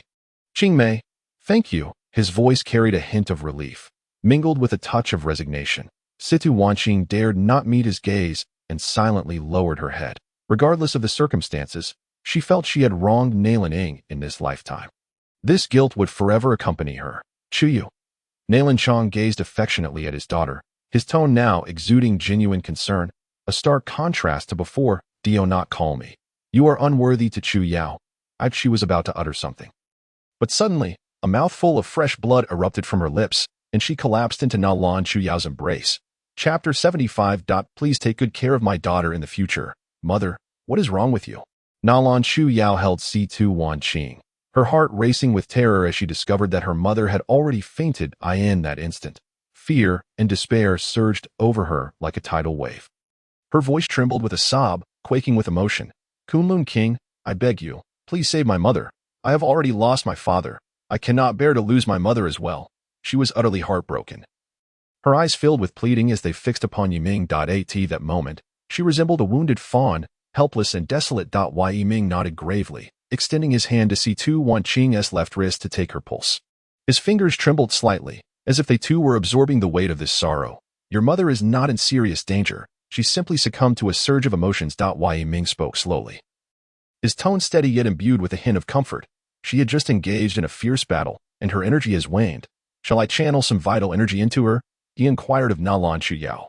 Concern and inquiry evident in his gaze, Nalan Chuyao nodded vigorously, tears welling in her eyes, ready to overflow at any moment. Wei Ming inhaled deeply, gradually infusing his vital energy into Situ Wanqing's body. Beads of sweat formed on his forehead. Each pulse of energy seemed to transmit a glimmer of hope for life. After a while, Situ Wanqing slowly opened her eyes. Mother, you're awake? Nalan Chuyao asked with deep concern, her voice brimming with surprise and relief. She clutched Situ Wanqing's hand tightly, fearing that if she let go, her mother would vanish once more. Chu Yao. C2 Wanqing gazed at Nalan Chu Yao, her heart aching with a profound sense of guilt and affection. I am so sorry, my dear. Her voice was weak, yet it struck Nalan Chu Yao's heart like a heavy hammer. She looked up at the scene of carnage around the fallen warriors of the Nalan family, her heart filled with unbearable sorrow. Who could have imagined that the Nalan family would meet its demise at my hands? Her voice carried an endless sense of regret, as if shackled by the chains of anguish. Alas, such is fate. 2 streams of tears unconsciously cascaded down her cheeks, narrating the torment and helplessness within her soul. Mother, please do not speak. Just rest well. Nalan Chu Yao comforted her tenderly, gently stroking her forehead in an attempt to soothe her pain. Who is this? C2 Wanqing inquired, casting a curious glance at Yiming. Mother, he is my good friend Yiming. Nalan Chu Yao quickly explained. He has come to assist me in managing the internal strife of the Nalan family. Her voice held a note of gratitude. Her gaze toward Yiming infused with a complex array of emotions. Oh, Yiming, what a fine name, C2 Wanqing remarked, a glimmer of appreciation flashing in her eyes. This young man appears quite exceptional. I presume you have surpassed the realm of martial master? Her tone expressed curiosity and surprise. Senior, you flatter me. Yiming replied calmly, his face devoid of excessive expression, yet internally he felt a stir of emotions. It is rare to encounter someone of such martial prowess at such a young age in this world. Few could rival you. C2 Wanqing mused. Splendid. Her gaze shifted back to Nalan Chu Yao. My daughter Nalan Chu Yao is truly fortunate. Mother, you misunderstand. He is merely a friend. Nalan Chu Yao's face flushed crimson, hastily clarifying. Her cheeks were as red as ripe apples, her eyes betraying a hint of shyness and fluster. Yiming stood solemnly by, remaining silent, unsure of how to elucidate the situation. The atmosphere around them felt somewhat delicate. He sensed Nalan Chu Yao's embarrassment, but was at a loss for how to alleviate it. A mother's intuition is seldom wrong. You must navigate this wisely. C2 Wanqing smiled, her gaze filled with a nurturing warmth and expectation. This is a compilation of my martial experiences and techniques gathered over the past 40 years. I entrust it to you today. It is up to you to comprehend it further. As she spoke, she retrieved a tome bound in sheepskin from her bosom. The book seemed to encapsulate the essence of her life's work. Mother, why are you giving me this? There will be ample time for me to seek your guidance later. Nalan Chu Yao attempted to decline, yet she could not resist C2 Wanqing's insistence. Her eyes reflected reluctance and confusion, unable to comprehend her mother's sudden fervor. Chu Yao, help me to my feet. I wish to see your father once more, C2 Wanqing said sorrowfully, her voice imbued with profound sadness and longing. Very well, mother, please be cautious of your health. Nalan Chu Yao gently helped C2 Wanqing to rise, her movements tender, fearful of causing her mother any pain. Yet C2 Wanqing stepped forward unaided, rejecting Nalan Chu Yao's support. Her silhouette was solitary and forlorn, as if burdened by the sorrow of the entire world. Yiming watched her retreating figure, a foreboding sense gnawing at him, as if an ill fate were looming. His heart swelled with unease, his eyes betraying a note of vigilance. Si2 Wanqing carefully extricated Nalan Ying and Nalan Chang from among the fallen. She knelt slowly, her trembling hands brushing the dust and dirt from their faces, tenderly adjusting their garments with a gentle slowness, as though caressing the most treasured of possessions. She looked at Nalan Chang, sorrowful words escaping her lips. Ah Chang, I never imagined today would be our last meeting. This is fate. I shall repay the debt to your elder brother on your behalf. Her voice broke, tears again blurring her vision. Turning to Nalan Ying, she spoke with anguish. Nalan Ying, you have treated me well in this life. The debt I owe you can only be repaid in the next. Her eyes were filled with guilt and regret, as though tormented by the weight of their shared past. Si2 Wanqing's gaze fell upon Nalan Chu Yao, whose tear-streaked face conveyed a deep reluctance. Chu Yao, you have blossomed into a young woman now. The road ahead in life must be traversed by you alone. You must learn to be strong. Do you understand? Her voice was suffused with reluctance and concern, as if bidding a final farewell. Mother, I understand. I have grown up. I will take good care of you in the future. Please do not be too sorrowful. Nalan Chu Yao cried, her tears spilling forth once more, her heart laden with affection for her mother. Yiming, I implore you to look after my daughter in the future. C2 Wanqing suddenly addressed Yiming, bowing deeply. Her eyes were filled with trust and earnestness, as though entrusting her daughter's future entirely to him. Senior, you honor me. I will take good care of her. Yiming quickly returned the gesture, his voice resolute, his eyes reflecting a sense of responsibility. C2 Wanqing smiled faintly, satisfaction gleaming in her gaze. Abruptly, she drew a silver soft sword from her waist, unhesitatingly taking her own life. In that moment, time seemed to freeze. Both Yi Ming and Na Chu Yao were taken aback by this unforeseen turn of events. Blood stained the earth, resembling a blossoming blood flower. Both tragic and beautiful. No. Mother, please no. Na Chu Yao wailed, rushing towards C2 Wanqing. Her voice was a heart-wrenching scream, as if attempting to shatter the very fabric of reality. But it was too late. By the time she reached her mother, C2 Wanqing had already succumbed. To lose both her closest kin in a single day was a burden no one could bear. Na Chu Yao wept helplessly, her grief unrelenting. Her body trembled like a leaf caught in a chilling breeze, solitary and desolate. Yi Ming observed her with a heavy heart, feeling an overwhelming sorrow. He was uncertain how to comfort Na Chu Yao. Perhaps at that moment, crying was the only release for her emotions. He stood silently beside her, his eyes filled with compassion and helplessness. He could sense her pain but could not share the burden. That moment, a cacophony of footsteps echoed from outside the Na family castle, a throng numbering in the thousands. It seems my speculation was correct. The Na family has been wiped out in their internal strife. Now, all their assets will belong to us. A burly middle-aged man, his face marred by a prominent scar, exclaimed gleefully. His voice was saturated with greed and triumph. Chapter 76. Brothers, we all have a chance to savor the essence of Miss Na. Dark clouds loomed overhead, heavy with the weight of despair pressing down upon the ruins of the Na family. As if mourning the day's tragic turn of events, Na Chu Yao knelt beside her mother C2 Wanqing's lifeless body, tears streaming down her face like a torrential flood, saturating her tear-stained cheeks. In that moment, her world seemed to collapse around her. The loss of her dearest kin left her spirit feeling as though it had been wrenched from her body, leaving only a shell filled with anguish, oblivious to the encroaching danger surrounding her. Look who we have here. Is this not the esteemed Miss Chu Yao of the Na family? What is this? Has your entire family perished, leaving only you and this pretty boy? A burly man, wielding a hefty sword, swaggered over, his voice cutting through the silence like a rusty bell. He brim a slender young martial artist with a gaunt visage, whose eyes sparkled with avarice and lewdness, chuckled lasciviously while rubbing his hands together. His mind was awash with sordid images, as if he had already claimed Nalan Chuyo as his own. His lackeys laughed uproariously, their faces contorted with lascivious expressions. What a sight to behold today. There's quite the show unfolding. One of the minions exclaimed excitedly, contemplating the potential spoils of this chaos. Another chimed in, indeed, by sticking close to the brothers. We might just get a taste of the spoils. Their laughter pierced through Yi Ming's heart like daggers, each sound taunting the limits of his patience. Yi Ming's chest heaved violently, the long-suppressed fury igniting in an instant. Akin to a volcano on the verge of eruption. He drew the longing sword with a swift motion, its blade shimmering with a cold light, a tangible manifestation of his wrath. The sword trembled slightly in his grasp, as if responding to its master's fiery indignation. He quickly positioned himself protectively in front of Nalan Chuyo, his resolute stance declaring that no one would dare harm her in the slightest. Who dares to approach?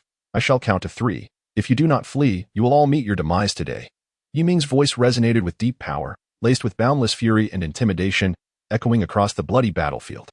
His gaze, sharp as a blade, swept across the crowd, as if to cleave those with nefarious intentions into countless pieces. At that moment, a middle-aged man with a grotesque scar across his left cheek stepped forward.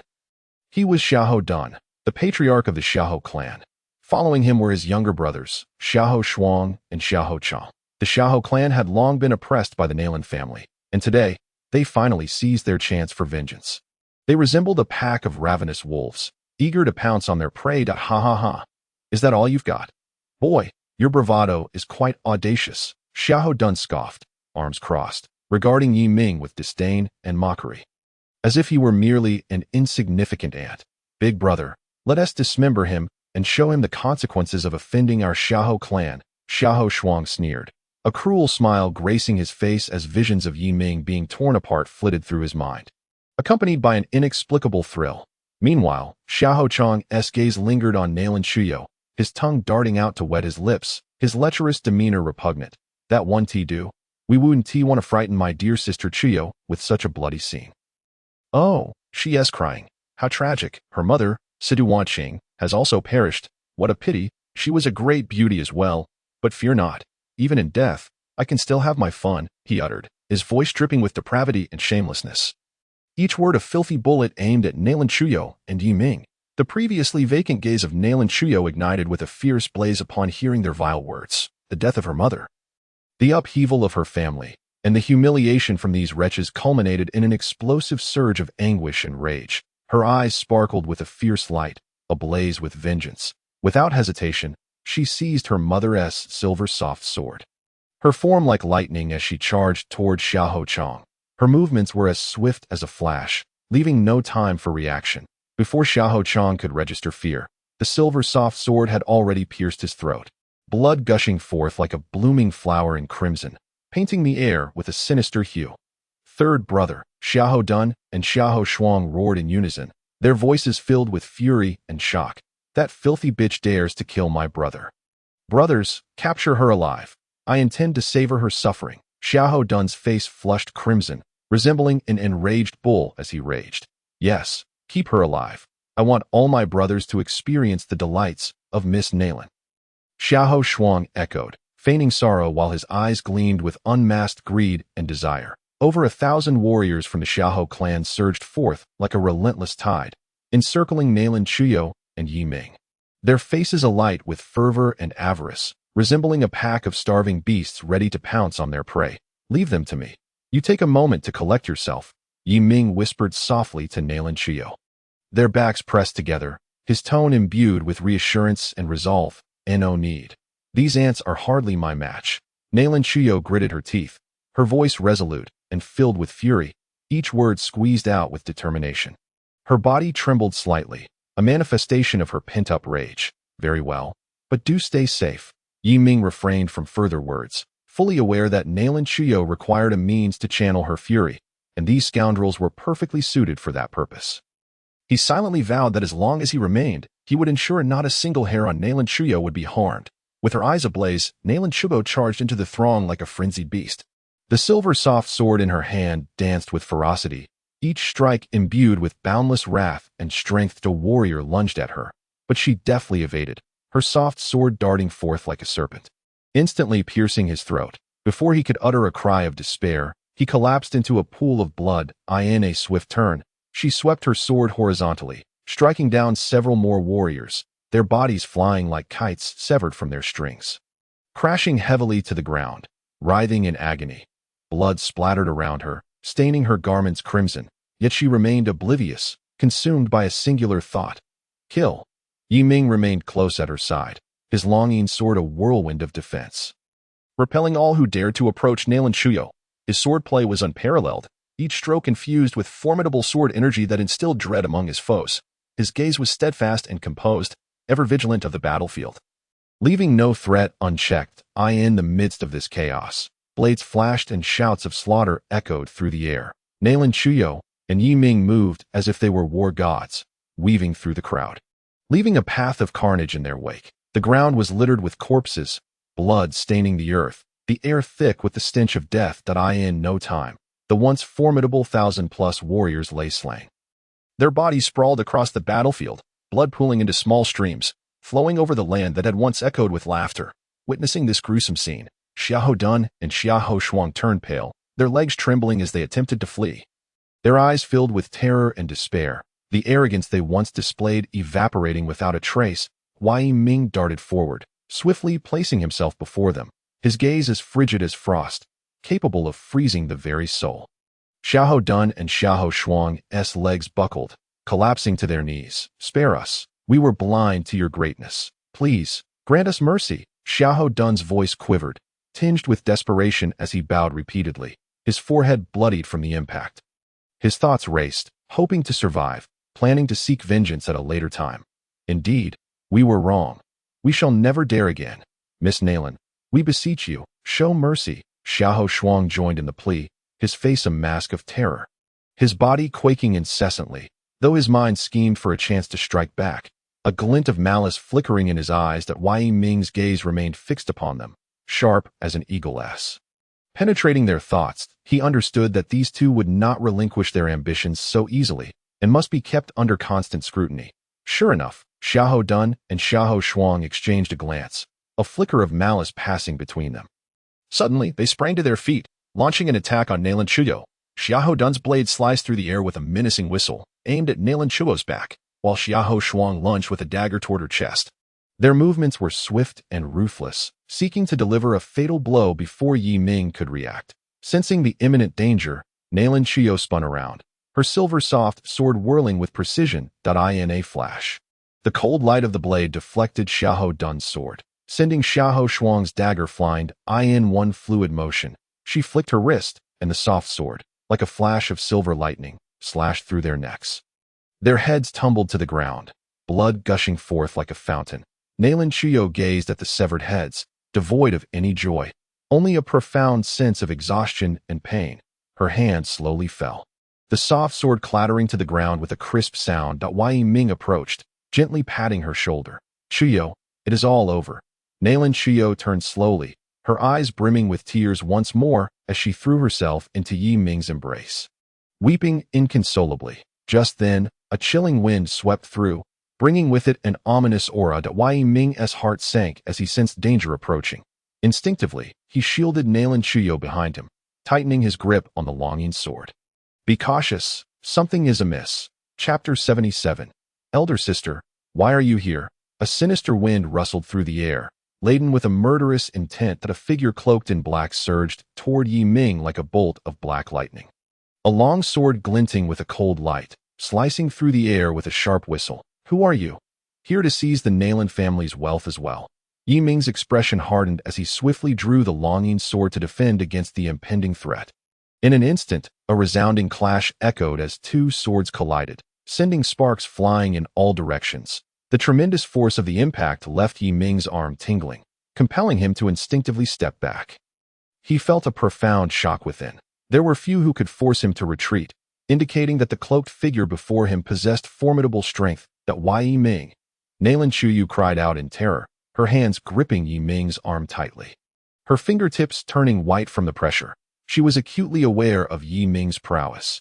Any adversary capable of pushing him back must surely be a formidable opponent, and fear gripped her heart in that moment. You should step aside and rest. Leave this to me.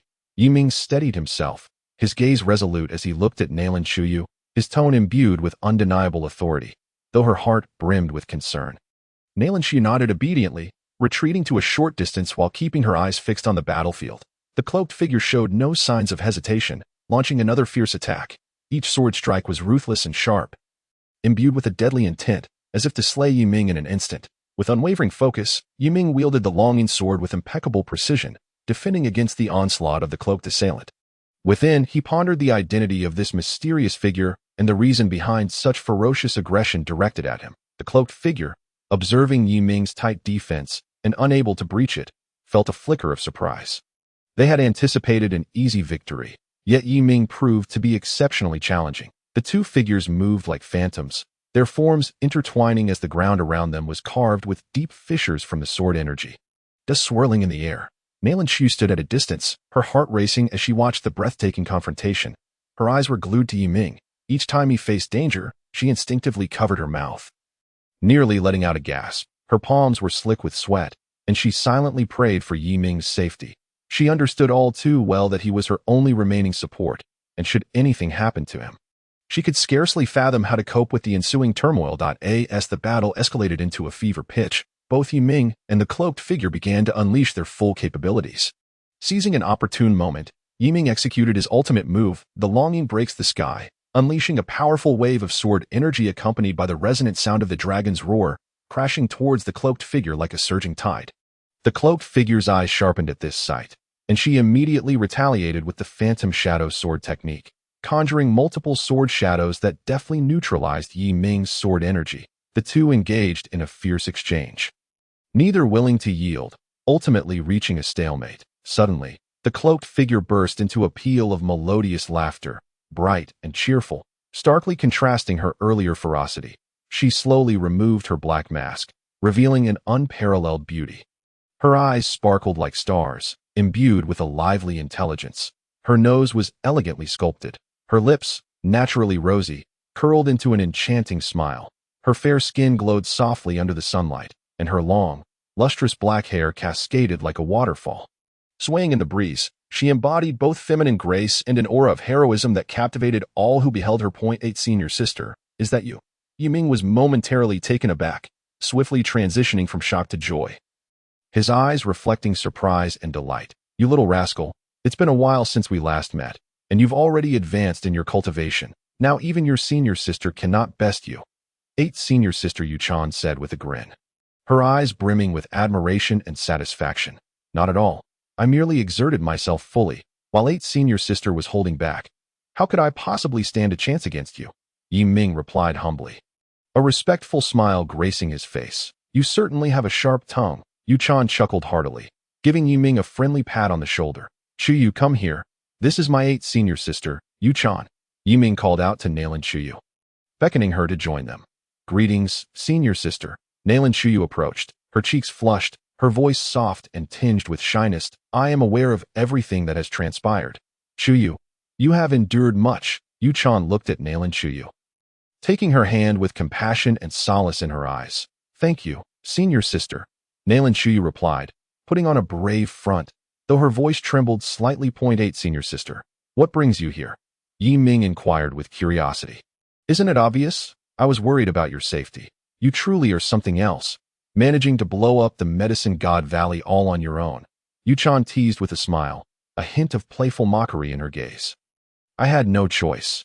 It was necessary to obtain the Tongyu grass. Yiming sighed, recalling the harrowing experience at the Medicine God Valley, still haunted by the memories. Yes, I understand you've been out for a while now. It's best to return soon, as I'm sure they are eagerly awaiting your return, Yuchan advised Yiming, then turned her attention to Nalan Chuyu. Chuyu, you find yourself alone now. Why not accompany me? I could use some assistance, Yuchan earnestly proposed to Nalan Chuyu. Nalan Chuyu was momentarily taken aback, unsure of how to respond. She instinctively glanced at Yiming, her eyes reflecting inquiry and reliance. Seeking his counsel, Chuyu, my 8 Senior sister rarely makes such offers. Countless individuals wish to follow her, but lack the fortune to do so.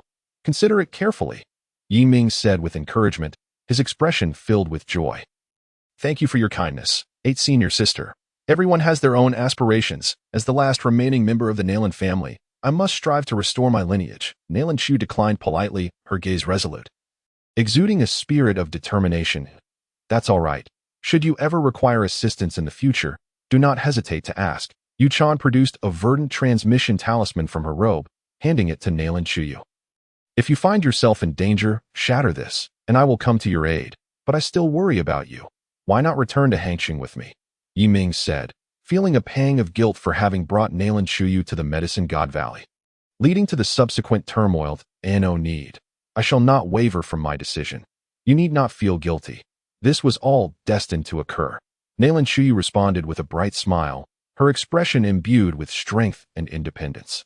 In the days that followed, after Yiming and Yuchan assisted Nalan Chuyu in laying her family members to rest, they parted ways. With a complex mix of emotions, Yiming embarked on the journey back to Hangqing. His heart weighed down with concern for Nalan Chuyu, but also filled with anticipation at the thought of reuniting with his companions. Upon returning to Hangqing, Yiming hurried to the Huichun Hall, where his 10th senior sister, Shun Biqian, awaited. Liushi, Biqian. Upon seeing Yiming, their faces lit up with joy. Shun Biqian's eyes glimmered with tears of relief as she exclaimed, "You finally returned. We've been so worried about you during your absence." As she spoke, tears shimmered in her eyes, a testament to the anxiety that had now been alleviated. Liushi dashed to Yiming's side, tightly embracing him, her voice laced with emotion. "Why were you gone for so long? I thought something had happened to you." Her grip was so tight, it felt as though if she released him, he would vanish. Yiming felt a warmth enveloping him as he gently patted Liushi's back, reassuring her, "I apologize for causing you worry. I'm here now, safe and sound." He presented the Tongyu grass to Shun Biqian. Upon receiving the Tongyu grass, Shun Biqian's eyes sparkled with excitement, her voice brimming with enthusiasm. "This is wonderful. With this, we can concoct the antidote." She immediately set to work, her gaze focused and determined, as if all her energy was concentrated on this life-saving remedy. Liushi followed Yiming back to the villa. Throughout the journey, she clung tightly to his arm, unwilling to let go for even a moment. Upon arriving at the villa, Liushi softly remarked, "I've missed you so much during this time that I heard from senior sister Shinbiqian that you ventured alone to the Medicine God Valley in search of medicine. It was incredibly dangerous. You truly are exceptionally kind to me and my family." Yiming gazed at her tenderly. "It's only right. I will always fulfill my promises to you." Soon, they sat together on the sofa, with Liushi resting her head on Yiming's shoulder as he gently stroked her hair. A blush crept across Liushi's cheeks as she raised her gaze, looking deeply into Yiming's eyes. Yiming's heart began to race, the distance between them narrowing until, at the moment their lips were about to meet, he tenderly cupped Liushi's face and kissed her softly. Liushi's cheeks grew even warmer. She gently closed her eyes, instinctively wrapping her arms around Yiming's neck, lost in the sweetness of the moment. The room was suffused with an intimate atmosphere, as if time itself had come to a standstill. Chapter 78. Master, I am in Jiangbei. Young Master Shi Pengfei of the Shi family in Longdu is currently conducting business in the north city of Jiangbei. The morning sun filtered through the delicate curtains, softly illuminating Yiming's face as he reveled in the warmth of his embrace with Liushi. Suddenly, the sharp ring of a phone shattered the tranquility of the moment. Yiming, still somewhat dazed, reached out and fumbled for his phone beside the pillow. With sleepy eyes, he pressed the answer button. "Hello?" His voice carried the languor of someone just awakened. Yiming, "It's me, Ouyang Lan," came the crisp voice from the other end. "You absolutely must come to the Safety Bureau. Last time, you helped us solve the case of the kidnapping of children and young girls. We owe you our sincere gratitude, and this also represents the Safety Bureau's appreciation to the Jiangnan military region. If you don't come, it would be quite disrespectful." Ouyang Lan's tone carried an undeniable sense of urgency. She was well aware of Yiming's character. Without such insistence, he might very well decline. Yiming frowned slightly and instinctively glanced at the sleeping Lu Ruoshi nestled in his arms. Feeling a pang of reluctance, he had intended to find an excuse to decline, but Ouyang Lan's words left him momentarily speechless. After all, this was not merely a personal matter. It also involved the reputation of the Jiangnan military region. "Ouyang Captain," Yiming began to speak, but was interrupted by Ouyang Lan. "Yiming, please don't refuse. This time, we genuinely mean it. You can't make it difficult for me." Her voice took on a hint of coaxing. She knew Yiming valued loyalty and righteousness, and such words might sway him. With a resigned sigh, Yiming realized he could find no valid reason to refuse and finally conceded. "Very well. Ouyang Captain. I will head over right away." After hanging up, he gently caressed Lu Ruoshi's hair, his eyes filled with tenderness and reluctance. "Ruoshi, there's something at the Safety Bureau that I must attend to." Lu Ruoshi lifted her head, her eyes still hazy with sleep, and a gentle smile graced her lips. "Go ahead. Work is important. I'll wait for your return." Though she felt a tinge of sadness, she understood Yiming's responsibilities and did not wish to burden him with guilt. Yiming pressed a soft kiss on her forehead before reluctantly getting up to prepare himself for the visit to the Safety Bureau. Upon arriving at the Safety Bureau, Ouyang Lan greeted him with a beaming smile. "You finally made it," she exclaimed, leading him into an exquisitely decorated conference room. The table was laden with an array of delectable snacks and aromatic coffee. Ouyang Lan approached the table and picked up an elegant brocade box. Upon opening it, a metal glimmering with golden light lay inside. Yiming, this is a special commendation from our Safety Bureau to express our gratitude for your heroic actions last time. Ouyang Lan's eyes sparkled with admiration and appreciation as she handed the medal to Yiming. Yiming accepted the medal and simply expressed his thanks before setting it aside. He did not place much importance on such honors. For him, resolving cases and protecting others was paramount. Then, Ouyang Lan's expression turned serious. "Yiming, there's actually one more thing I wish to ask of you. We have all witnessed your capabilities. The Safety Bureau has recently encountered some bottlenecks in personnel training, and we hope you can serve as our special skills instructor to guide everyone." Ouyang Lan's gaze was filled with anticipation, believing that Yiming's involvement would undoubtedly enhance the overall capabilities of the Safety Bureau. Before Yiming could respond, the door to the conference room was abruptly pushed open, and a tall figure strode in. This person, with a robust physique and muscular build, was clad in a tight black training outfit that showcased his athletic form. His neatly cropped hair and sharp eyebrows framed eyes that gleamed with intensity. With a prominent nose and slightly upturned lips, he exuded an air of arrogance. He was Li Chong, a senior instructor at the Safety Bureau and also Ouyang Lan's secret admirer. Upon entering, Li Chang immediately spotted Ouyang Lan engaging warmly with Yiming, and his expression darkened in an instant, a flicker of jealousy and discontent flashing in his eyes. He approached the two, sizing Yiming up with a scornful tone. So, you are Yiming? You don't seem impressive at all. Yiming cast a glance at him, choosing to ignore his taunts as he continued discussing the role of instructor with Ouyang Lan. Li Chang, feeling slighted by Yiming's indifference, stepped forward, directly provoking him. Do you dare to face me in a duel? I want to see just how capable you really are. His voice boomed with challenge, intent on making Yiming lose face. Yiming frowned, disinclined to cause trouble at the Safety Bureau, yet Li Chang's persistent provocation began to wear on his patience. I have no interest in fighting you, Yiming replied coldly, a hint of annoyance lacing his tone. What's the matter? Are you afraid? You seem to be nothing but a name. Li Chang continued to mock, eager to incite Yiming into accepting his challenge. Ouyang Lan, sensing the escalating tension, hurriedly intervened. Li Chang, have you lost your mind? Do you have any idea who he is? Her voice was tinged with urgency. She knew Yiming's strength and that Li Chang was no match for him. She wished to prevent Li Chang from suffering a humiliation. I don't care who he is. Today, I intend to teach him a lesson, to show him that not everyone can show off at the Safety Bureau. Li Chang dismissed Ouyang Lan's concerns, blinded by jealousy and solely focused on confronting Yiming. While Yiming regarded Li Chang, his annoyance reaching a boiling point.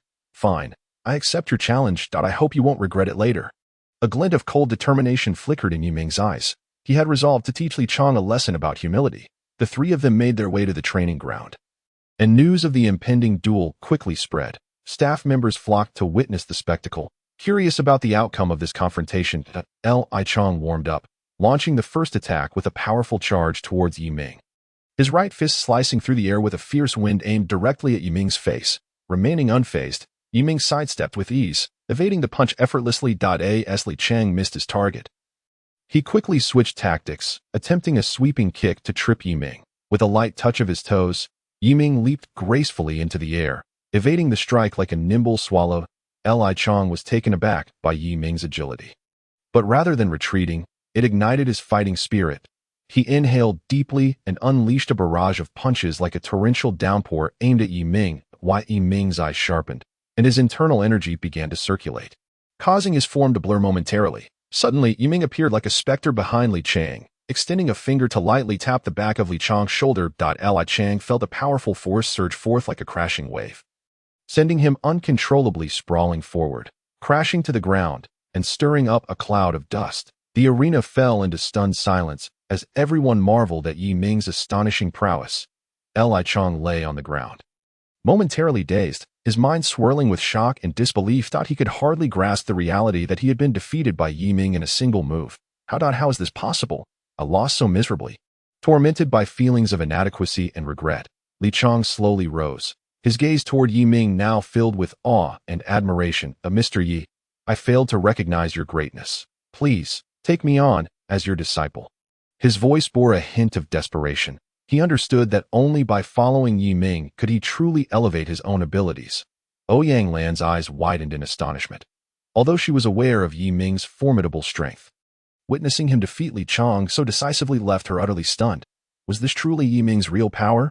It was simply unbelievable. Her admiration for Yiming deepened, solidifying her resolve to invite him to serve as the special skills instructor. The surrounding staff began to murmur amongst themselves, their expressions a mixture of surprise and anticipation. Yiming is incredible. He took down Instructor Li with one move. Indeed, it seems we have a true expert at the Safety Bureau now. I wonder if he will agree to be our special skills instructor. Their faces were alight with curiosity and respect for Yiming. Yiming smiled silently, turning to leave the training ground with an air of nonchalance. He knew that his prowess had garnered the recognition he desired, and that was sufficient for him. As Yiming exited the Safety Bureau, his phone suddenly vibrated. Checking the screen, he saw a message from Han Bingbing. Master, I am in Jiangbei. The young master of the Shijia family, Shi Pengfei, is currently in Jiangbei North City conducting business. The previous assassin was likely connected to the information he posted on the dark web. Should I come over to discuss our next course of action? Upon reading the message, Yiming's expression turned steely. Chapter 79. The formation is broken. Yiming arrived at Jiangbei North City and arranged to meet Han Bingbing at an abandoned dock. The sea breeze whipped through the air, tousling his hair, while the sun glimmered on the distant waves. Han Bingbing arrived tardily, her steps unsteady, and her face appeared haggard, the vibrance of her spirit seemingly diminished. "This is the antidote for this month," Yiming said with concern, tossing her a small vial. "Thank you, master." Han Bingbing received it with trembling hands, eagerly pouring the antidote into her mouth. The look of anguish on her face gradually faded as the effects of the medicine began to take hold. During Yiming's absence at Yaoshan Valley, she had missed the optimal window for taking the antidote, leaving her on the brink of collapse. Now, as the medicine took effect, her taut nerves began to relax. Longdu Shijia's eldest son, Shi Pengfei, where is he in Beijing now? Yiming's expression was stern as he got straight to the point. "Master, Shi Pengfei is currently at the Zhuozhen Garden in Beijing. He is preparing to host a 100 Flowers Appreciation Banquet at 2 p.m. this afternoon, attended by prominent figures from Beijing." Han Bingbing looked up at Yiming, her voice tinged with frailty. "Oh, the 100 Flowers Appreciation. I fear it may be a case of selling dog meat under the guise of sheep's head. There must be some unspeakable dealings behind it." Yiming let out a cold laugh. Memories of the heinous crimes committed by dark web assassins in Hangqing flooding his mind. The flames of hatred blazed fiercely within him. "Indeed, I have procured 2 VIP tickets. Shall we go and take a look this afternoon?" As she spoke, Han Bingbing produced 2 exquisite VIP tickets from her bosom and handed them to Yiming. He accepted the tickets, a glint of ruthlessness flashing in his eyes. "We must go. Now that we are in Beijing, Shi Pengfei shall not leave alive." At 2 p.m., Yiming and Han Bingbing disguised themselves as a couple, meticulously altering their appearances before attending the 100 Flowers Appreciation Banquet at Zhuozhen Garden. Upon entering, they found the garden already teeming with guests, the air filled with the fragrance of fine attire and lively chatter. The small buffet had been arranged, brimming with exquisite food and fine wines. Both Yiming and Han Bingbing took a glass of red wine, silently surveying their surroundings. Just then, a young man with slicked-back hair appeared, dressed in a sharply tailored suit, every crease perfectly in place. The limited edition watch on his wrist glimmered coldly under the lights, and his polished shoes exuded an air of confidence with each step he took. It was none other than Shi Pengfei, who wore a smug smile, exuding arrogance with every gesture. "Welcome, esteemed guests," Shi Pengfei's voice boomed, resonating throughout the garden. Shi Pengfei, am truly honored. Today as 100 Flowers Appreciation is not merely a simple viewing. There are great opportunities hidden within. Seize this chance, and you may collaborate with my Longdu Shijia. With that, he surveyed the crowd, savoring a sip of red wine. The guests erupted into murmurs, a rotund businessman rubbing his hands together, his eyes glinting with greed. The prospect of collaborating with Longdu Shijia was a tremendous boon, potentially leading to immense profits. A noblewoman frowned slightly, pondering in silence what scheme Shi Pengfei might be hiding. Meanwhile, others looked on with eager anticipation. Hoping to use this opportunity to ascend into high society, Yiming and Han Bingbing exchanged knowing glances and began to act discreetly. At that moment, a beautifully dressed woman was drawn to a vibrant tulip. Reaching out to pick it, however, as soon as her fingers brushed the flower, she recoiled as if stung by a venomous bee, letting out a cry of pain. The crowd turned their attention to her, watching in shock as her hand quickly swelled, turning red and purple, tears brimming in her eyes. She wore an expression of terror and regret. Shi Pengfei erupted into laughter, his mirth laced with derision. "Fools, truth be told, the opportunity indeed lies within these flowers, but they are concealed beneath this talismanic formation. It's not for just anyone to take." The crowd was thrown into an uproar. A young man, visibly unconvinced, murmured under his breath, "What talismanic formation?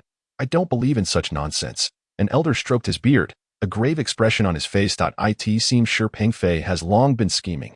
This talismanic formation may not be easy to handle. Fear and curiosity gripped the hearts of the onlookers. Some hesitated, while others' competitive spirits were ignited. A few skeptics could not suppress their impulses and stepped forward to attempt picking the flowers. A reckless man boldly approached, reaching for a rose. The moment he touched the stem, an invisible force hurled him back, crashing to the ground, blood streaming from his mouth and nose. Another scholar cautiously approached a peony, as his fingertip made contact with the petals. A jolt of electricity coursed through him, leaving him trembling, his hair standing on end in a comical display. Shi Pengfei observed the chaos with a cold snort. "I never would have guessed that Beijing is filled with such simpletons.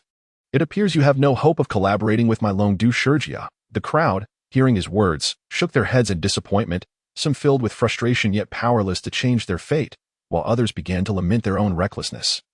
regretting their attendance at the banquet. I'll give it a try. Yiming suddenly stood up from the crowd, his voice resolute and commanding. Humph, young man, you'd best be cautious. This talismanic formation has already triggered several times. The further it progresses, the greater the danger. Don't say I didn't warn you. Shi Pingfei cast a disdainful glance at Yiming, regarding him as an ignorant young fool. While Yiming's expression remained calm as he approached the talismanic formation. Taking a deep breath, he swiftly formed hand seals, a faint golden light emanating from his palms. Chanting incantations, his fingers moved with agility, each gesture imbued with a sense of power. As he did so, the light within the formation began to flicker erratically, the previously stable energy waves turning chaotic. While Yiming's focus intensified, beads of sweat forming on his forehead as he engaged in a silent battle with the formation. He thought to himself, compared to the talismanic formations taught by my second master from Kunlun Mountain, this is hardly worth mentioning. Yet, he dared not let his guard down, for Shi Pingfei was no ordinary adversary. The formation has been broken, someone shouted first, and the crowd turned to see the light of the formation gradually dissipating, the flowers that had been ensnared by the runes now devoid of any threatening aura. Incredible! Who is this person? The crowd gasped in astonishment, murmurs of admiration spreading among them. The previously skeptical young man wore a look of shock, regretting his earlier arrogance, while the elder regarded Yiming with newfound respect. Speculating about his identity, Han Bingbing was equally astonished, her eyes wide in disbelief. Having followed Yiming for some time, she had never witnessed him dismantle a talismanic formation before, wondering internally how many secrets he still concealed. Shi Pingfei's expression darkened considerably. He had never anticipated that this unexpected newcomer could unravel the talismanic formation he had meticulously laid out. Mr. Shi, does this mean that everyone present today has access to this opportunity? Yiming looked coldly at Shi Pingfei, a mocking smile curling at the corners of his mouth, as if to deride Shi Pingfei's hubris. So, does this mean everyone may collaborate with your Longdu Shijia? What you stated earlier should hold true, correct? His voice was low yet powerful, cutting through the clamor of the banquet, clear to every ear present. Beside him, Han Bingbing wore a puzzled expression, glancing back and forth between Yiming and Shi Pingfei. Her mind racing. This was entirely different from the plan they had discussed at the pier, initially anticipating that Yiming would take the opportunity to deal with Shi Pingfei privately after breaking the formation. She was baffled as to why he was now sharing this opportunity with the crowd. How could such a golden chance be relinquished? She felt utterly confused, yet dared not inquire further. Her anxiety mounting. The guests around them were equally taken aback by Yiming's actions, one rotund businessman staring in disbelief. Is this young man out of his mind to so readily offer such a precious opportunity? His mind was filled with confusion over Yiming's choice, for in his eyes, this was an invaluable prospect, yet Yiming so easily relinquished it. A noblewoman frowned slightly, pondering to herself, there must be some ulterior motive at play. This young man is not simple. The surrounding crowd buzzed with whispers, questioning, who is he?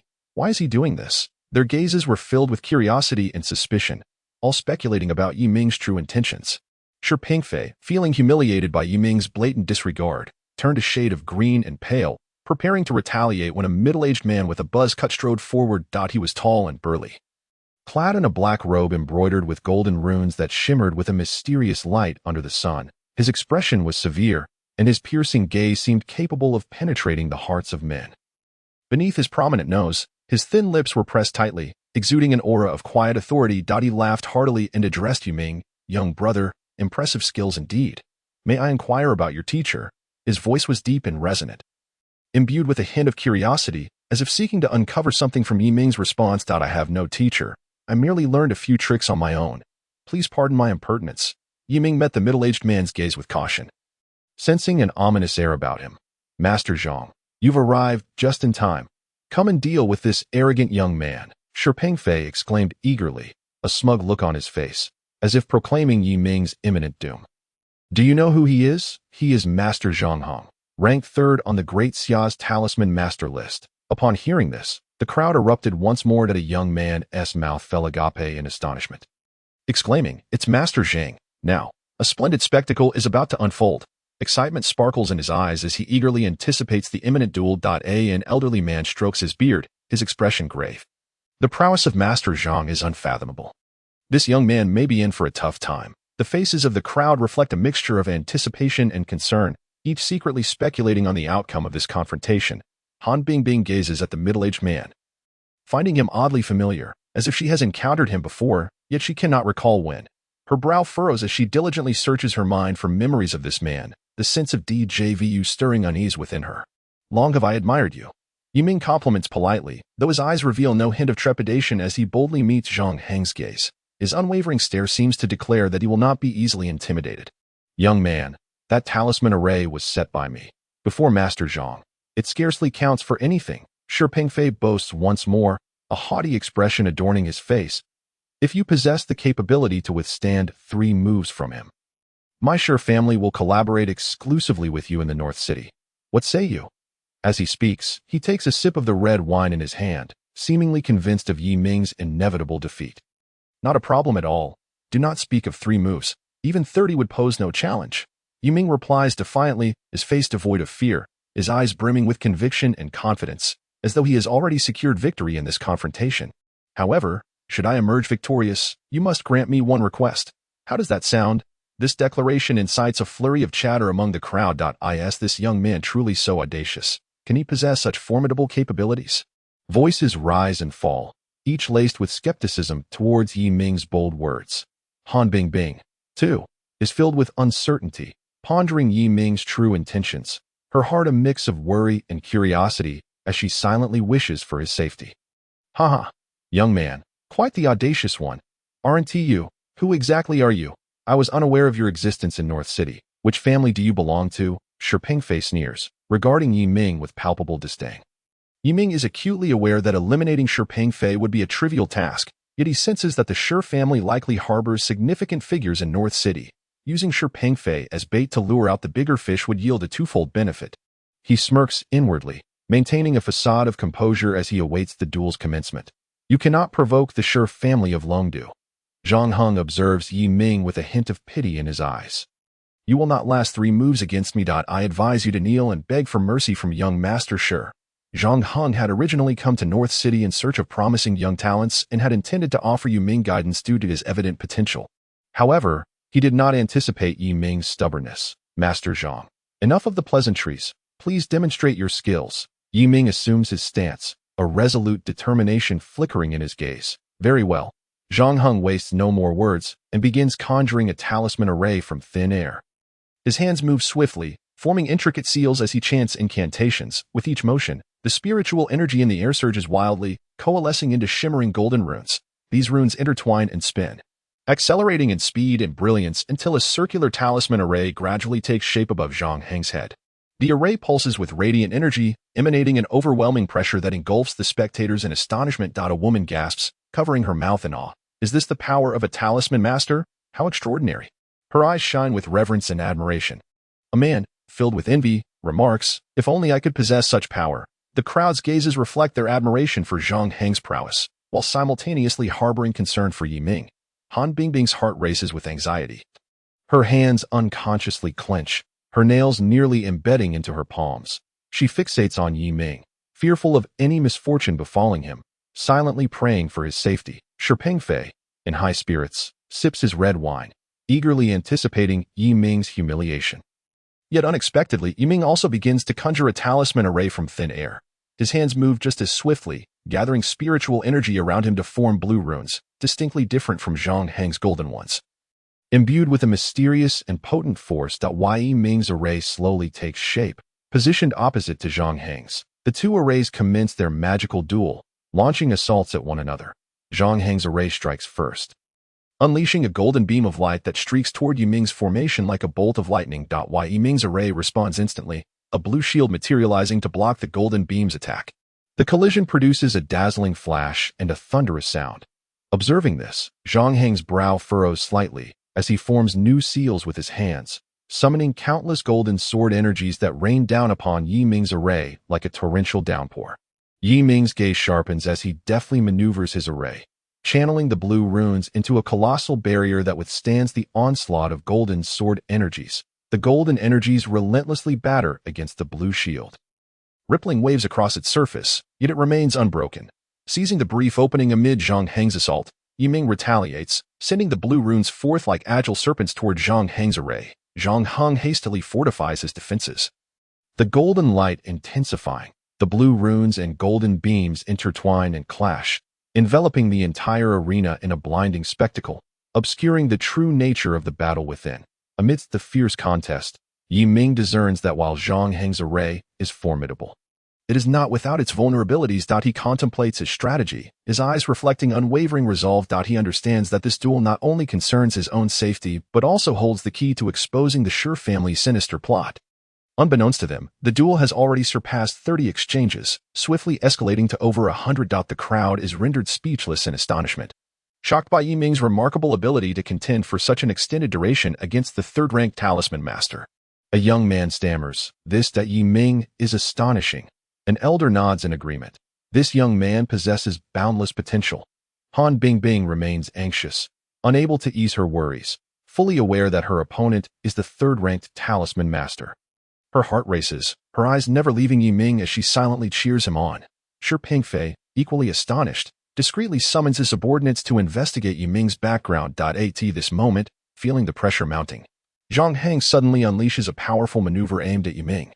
With a forceful thrust of his hands, a surge of immense energy erupts from the talisman array, launching a colossal golden beam imbued with destructive intent toward Yi Ming with the fury of a thunderbolt.